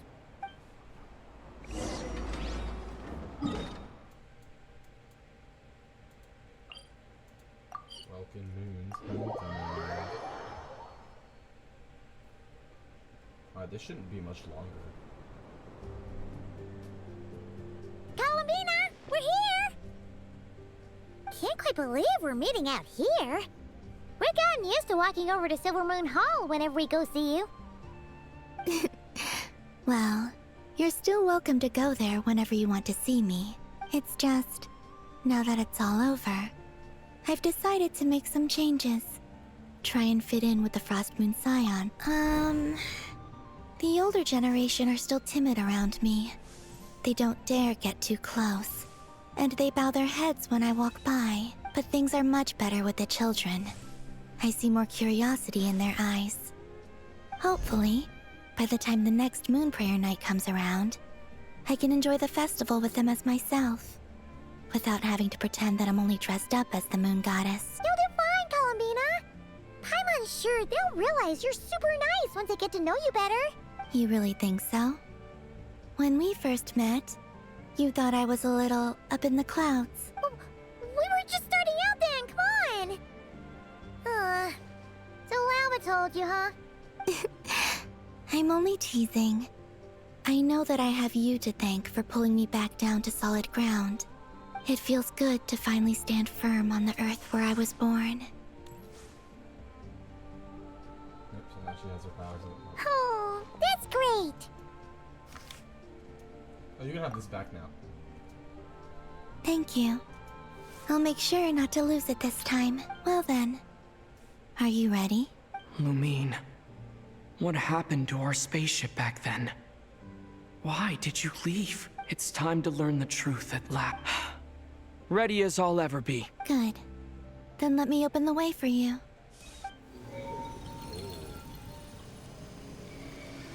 Where does this lead? To our shared destination. Huh? Do you remember me telling you about my missing prologue back when we just met? I said that my story began on the moon, but while I was inside the moon's reflection, I realized that my prologue was the story of the time before I was born, was in fact the story of my distant future. But when I obtained the Trilunar Authority and returned to our present reality, I sensed something I hadn't expected. Your prologue. So you mean... Yes, your spaceship. All this time, it has been hidden on the Frost Moon, the great ruler of the firmament. Wait, them? Oh, why would they do that? Principles put my spaceship on the moon. I don't know. Behind the false Perhaps sky. your ship contains something that is incompatible with Tevat. Oh, did I pick a bad time to say this? Maybe I should have waited until you were on the moon, with no chance to back out. That would have been kind of mean, you know. Take me there. Oh? Whatever is hiding in that ship, it belongs to me and Lumine. No one else has the right to decide whether I should or shouldn't know about it.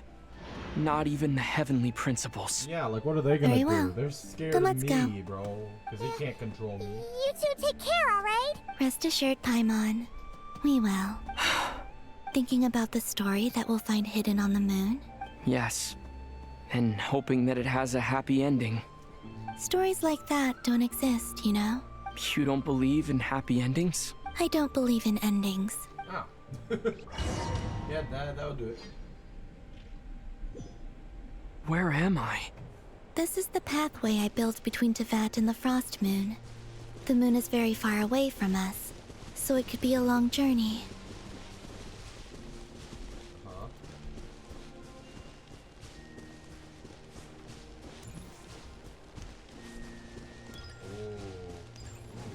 After I obtained the Trilunar Authority, I unwittingly saw past events from many of my friends' lives. One was Lauma. She was so young when they chose her to be the Moon Chanter. Oh, baby From Llama. then on, the Frost Moon Scions looked to her to bring messages from their goddess. But, for better or worse, I had left Hisi Island before she was ever born. It was not until much, much later that she met me. I think it's for the best. Because of the way things turned out, you had the opportunity to become friends. You're right. In that sense, I think we were both very lucky.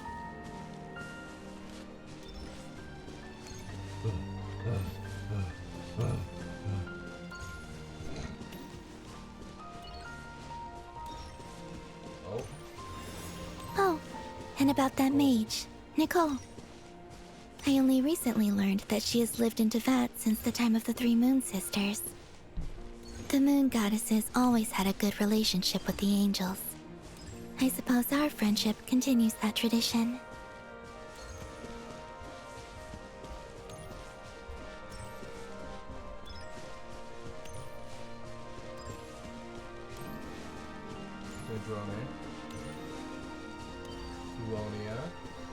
And then, there's Zandrone.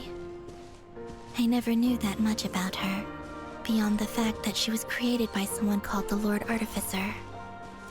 She, too, suffered for a long time before joining the Fatui. Look at that man's. Rolling near the goat.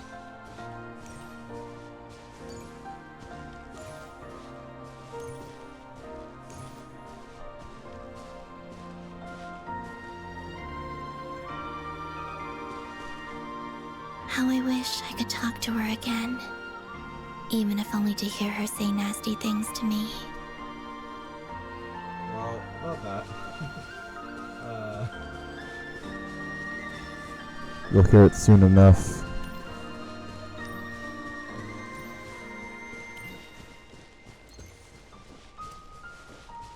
Hey look, it's me! Also, I saw your siblings' story. I'm afraid I didn't see much. It seems that she rarely came to the surface, where the moonlight shines. But I did notice that back when you first set out on your journey, she would often appear nearby, gazing at you from afar with a guilty look in her eyes. Lumine. Let us speak no more of the past. I probably shouldn't reveal so much about my friends. It's not my place. Let the moonlight carry us forth. We are very close now.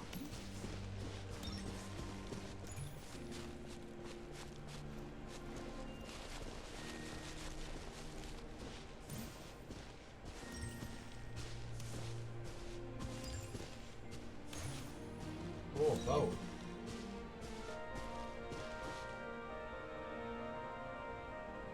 After this, I'd like to bring some Kuhenki to the moon as well. If they're willing, of course.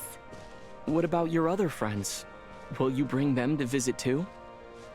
Certainly. But I'll need to tidy the place up first. This home hasn't received any guests in a long, long time. Oh, I thought I was gonna fall out of the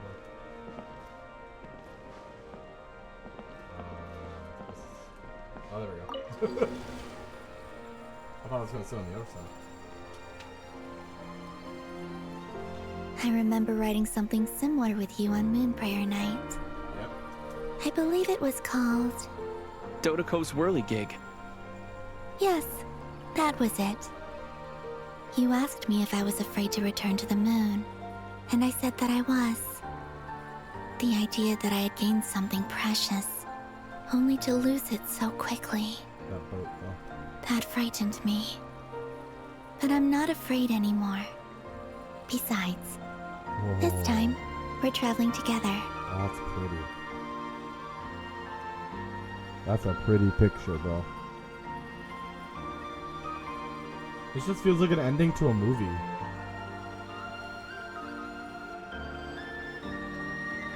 Like they're sailing away to the moon, and like you'd see the credits.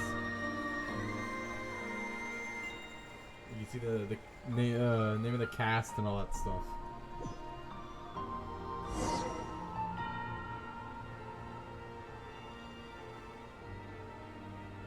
Oh. So now we're actually on the moon.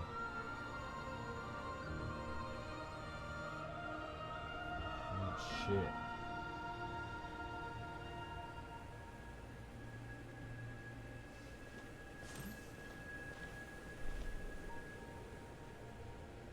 We're here.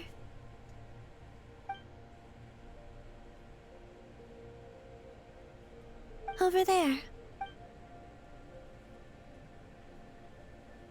That's the ship, alright.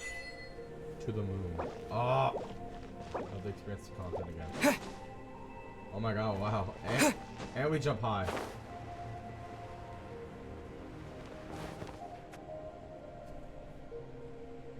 I need to hurry this up so I can go to bed. I'm already up way too late. Our spaceship. It's huge. I suppose that the moon is the only place one could hide it. It'll be alright. Huh? The way you feel in this moment. I went through it too. Solitude for me once meant living a life in which even I was absent, but that night.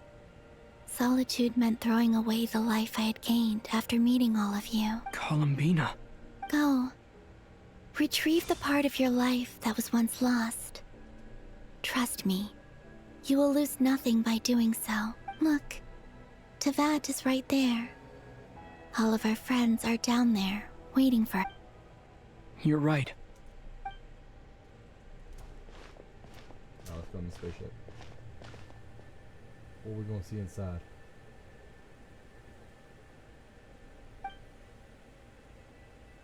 Oh, she didn't want to come inside with us?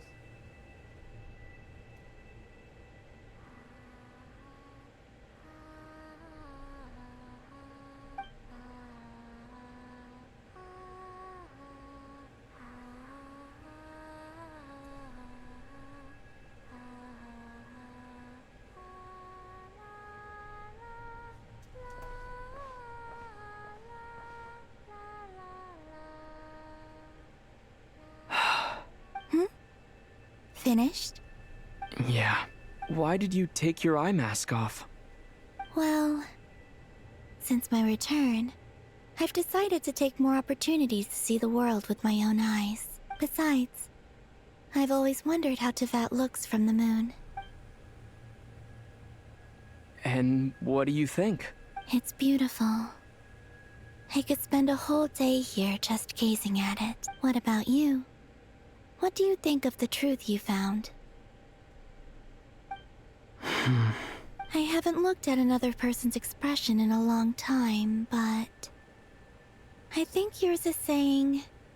it was neither good nor bad? Keep this up and it... Oh, I don't think that's going to happen. I'm much more used to sensing what's going on around me with Kuvaki. I think I'll save my eyes for seeing special moments I really want to remember. I read the spaceship's flight logs. I always assumed that this was my first time in Tevat. I thought that Lumine and I must have been hibernating in space for centuries on end. But the logs show that our spaceship flew over the skies of Tevat once before. Flew over? So you didn't land? No. The ship barely came to a stop before flying on again. After that, it continued traveling through space for a long time. It was only after that that the ship made a forced landing in Nodcry. When Lumine found me, she came from outside the ship. Could this mean that she left the ship long before I did? Maybe even during our first pass over Tevat. Are you alright? Yes, I can feel that the truth is coming together, one small piece at a time. I remember Lumine telling me that when she first arrived in Conria, she could not recall the past, so this might be something that even she doesn't know. Here, I made some space for you. Your mind must be racing, and this seems like the perfect place to relax and clear your head. Oh, wait, there's one more thing. What is it? Wait here a moment.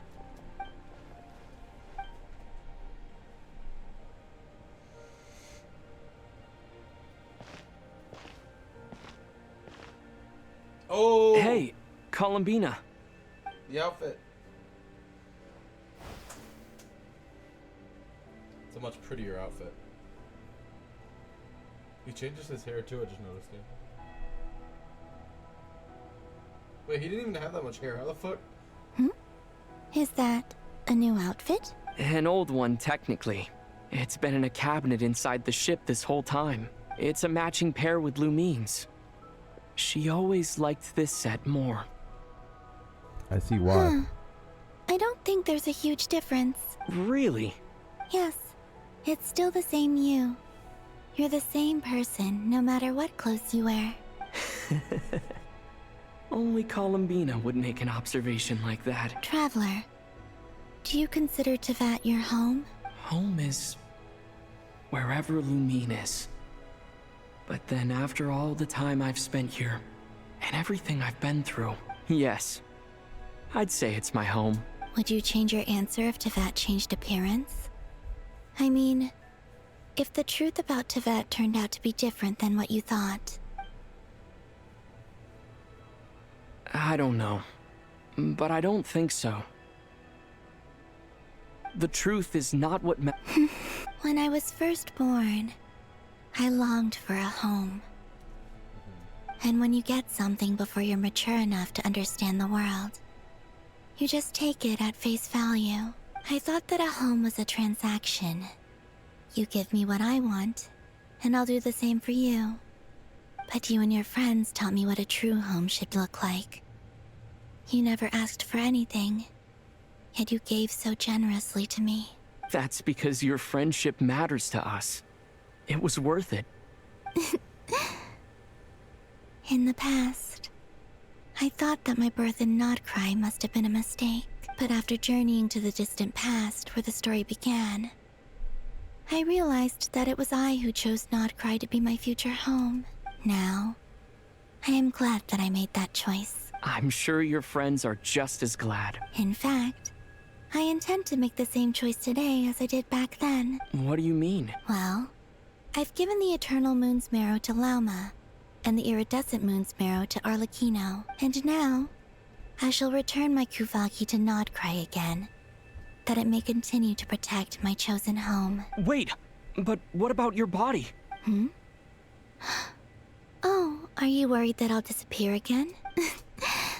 I won't. Not this time. The Frost Moon has now entered the false sky, and I am the Trilune Goddess. I am only returning to Nodcry the part of me that it needs. I am giving what I can, because my home is worth it. Oh, and I have something for you, too. For me? Yes. Come closer. Oh. Foreigner Thunder Trail.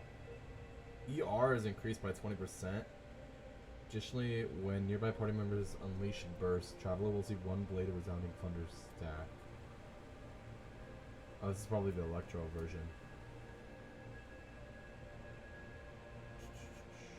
After obtaining 3 blades of resounding thunder stacks, perform a charge attack. After receiving 3 of them, perform your charge check will consume all the blades. Transform to a special charge attack, detonate, dealing increased electro damage 3 seconds after hitting. Let's see. What was that? I lifted some of the restrictions this world placed on you. Oh. I trust this will help in your future adventures. My power. It feels like it's grown. I can use the elements more freely now. Thank you. You're welcome. I see you as family, And after everything you've done for me, Here. This flower is for you. Ooh, hey, that's the flower we kept seeing. Isn't this a moon prayer blossom? Yes. Don't worry. You will never see these flowers lose their color again. I'm finally discovering the joy of giving. How I wish I'd learned this sooner. Hey, better late than never. What are you thinking about now?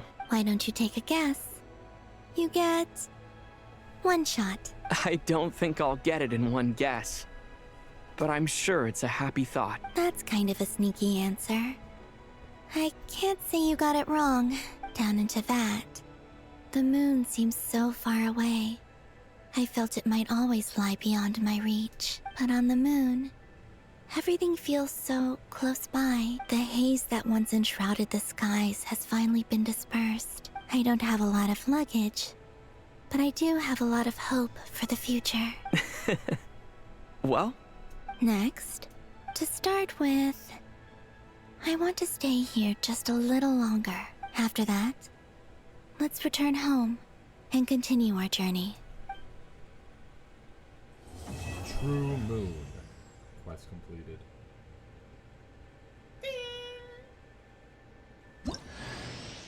These clothes bring back so many memories. Yeah, I will be equipping that immediately. Dr. Columbia. Okay. Oh. Oh, okay, it's automatic. Nice.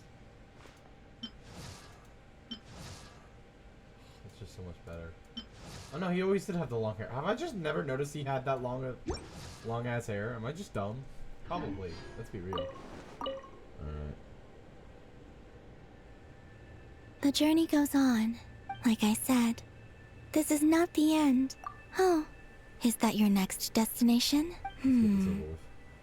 Most people would probably tell you to pack some warm clothes.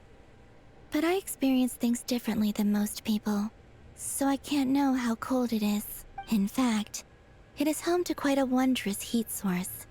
I think they call it Kreshnik's torch. Every city in Snezhnaya is built around one of those. I sensed the energy it gave off as I was passing by on a railway train. I also recommend the Korolievsky troupe in Snezhnograd. They give performances quite regularly, and entry was free for harbingers. I liked them a lot. Ice cold and sharp. That's just the impression that Tsaritsa gives me. I was never able to glimpse what truly lies beneath that icy exterior. In fact, I don't think the people of Snezhnaya even know what kind of power their god wields. Maybe that's because the Tsaritsa herself has never acknowledged, nor accepted that power.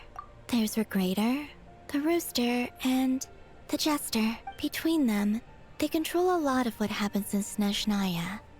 But I can never wrap my head around how exactly power is split between them. I just know they are each responsible for many specific domains. I noticed that the Rooster and Regrator often appear to get along on the surface, while working against each other in secret. And theirs is not a friendly rivalry. But I wasn't particularly interested, so I tended to keep my distance. Now that I think about it, the term Mistelton often seemed to come up in connection with Project Stuja.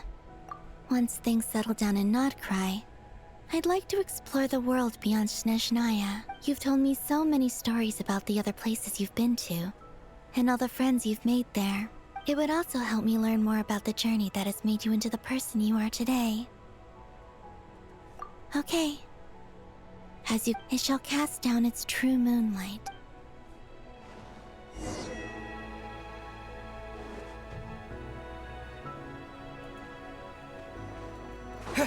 Oh, over here. Bye-bye, Columbina.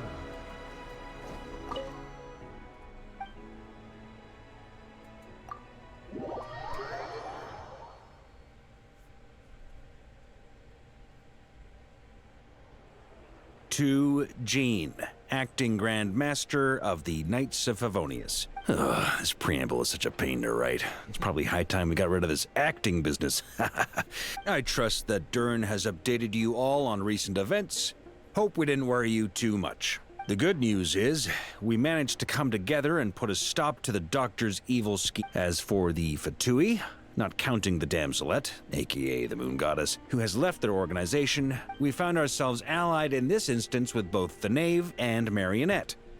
May she rest in peace. As ever, we find ourselves better off for making friends rather than enemies. But until we can ascertain the Tsaritsa's true intentions, the future remains uncertain. Wait. How am I meant to surprise everyone if I tell them in a letter that I'm heading home? Well, that would be a huge waste. Okay, got it. I will begin sending the expeditionary team back home in waves. I'm sure they'll be able to answer any questions you still have. I hope they won't gloss over the details of my many heroic deeds. But if they do, I'm sure it'll be because they're just too exhausted from the long journey. I think of Mondstadt daily. Please give everyone my best regards. P.S. The honorary knight went above and beyond this time. Are there any other honors we can give him? I'll leave it with you. P.P.S. Please be extra nice to Klee for the foreseeable future. I cashed in on the last favor that the Hexen Circle owed us, so we need to earn some more goodwill. If there's any serious problems, feel free to stick me in solitary confinement when I get back. I'll do the time for her. And that, as they say, is all she wrote. End of an era. And with the moon shining down brighter than ever, Alright.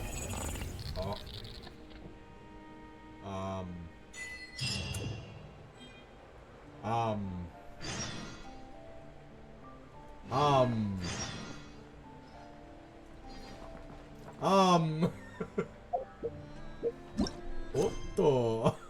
Yeah,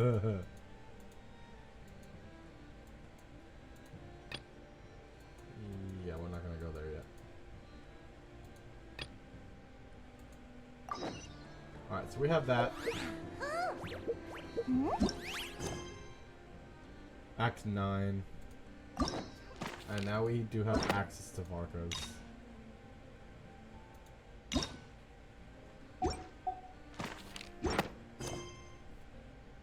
Let me grab this. As all falls to emptiness. Act 9. Okay.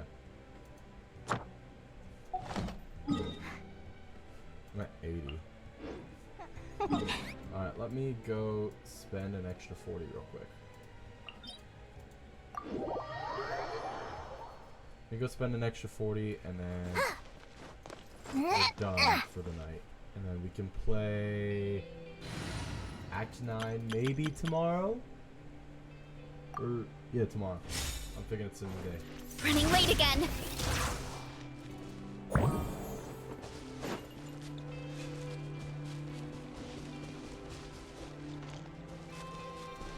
Running late again. Here I go. It's justice o'clock. Rise with the sun! Pyroclastic surge! Yeah, kapow! It's justice o'clock.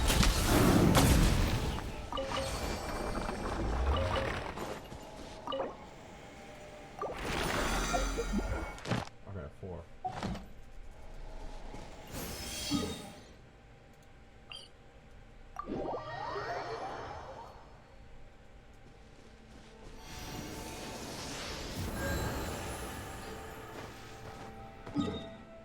She's back to her stuff.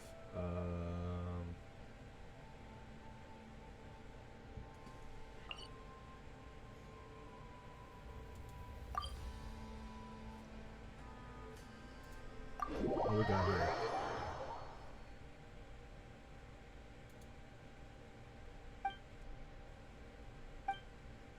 Not long ago.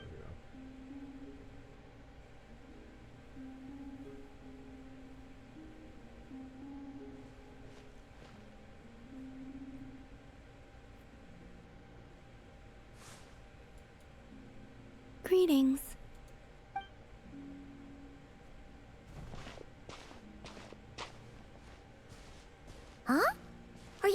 out, Columbina? Yes. I need to get a lyre repaired. What? One of the Kuhenki's lyres is broken. She greatly values this Man. Of course. This little one. You know, Paimon's been thinking this for a while. Well, it's only right. They have kept me company. If you don't mind Paimon asking, how did... In the past, all I had to do was wait for the artisan to find it. Seems like a roundabout... Yeah, just leave it to us. Very well. Our pleasure. I don't know her name, but there's a large mechanical hand by her door. I know. The aroma of crumb cakes. Yep, that clears it up for sure.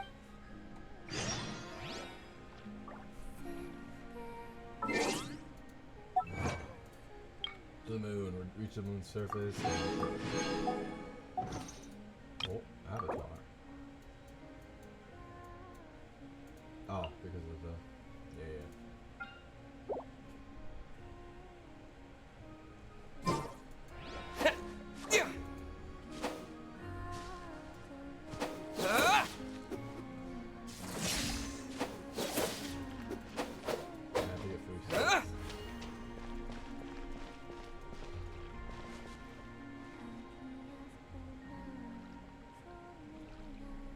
Take this! No, it doesn't give me an extra. Okay, whatever. That's fine. That's gonna be it. That's just gonna be it. Alright. I have been streaming for over 11 for just a little bit over 11 hours. I think that's just a big amount of time.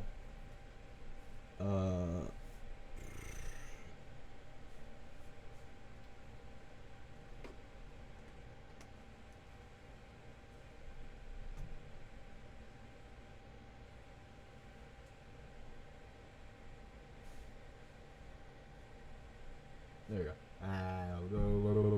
Alright. Thank you so much for watching. If you're on YouTube, like, comment, subscribe, all that good shit.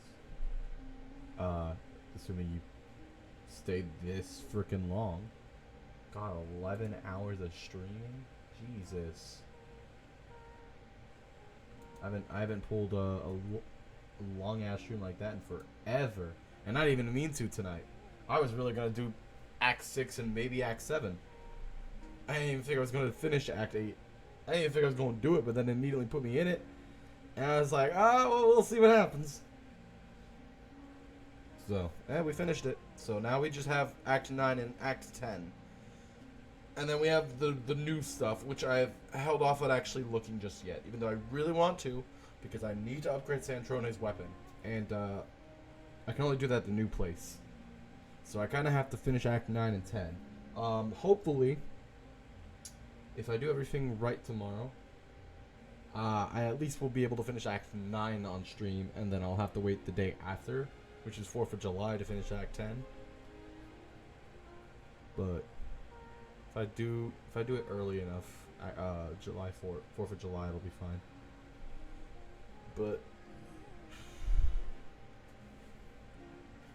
yeah, but until next time. Bye-bye. Bye. Bye-bye. See you next time. Bye-bye. Bye-bye. Bye-bye. I don't know. Bye.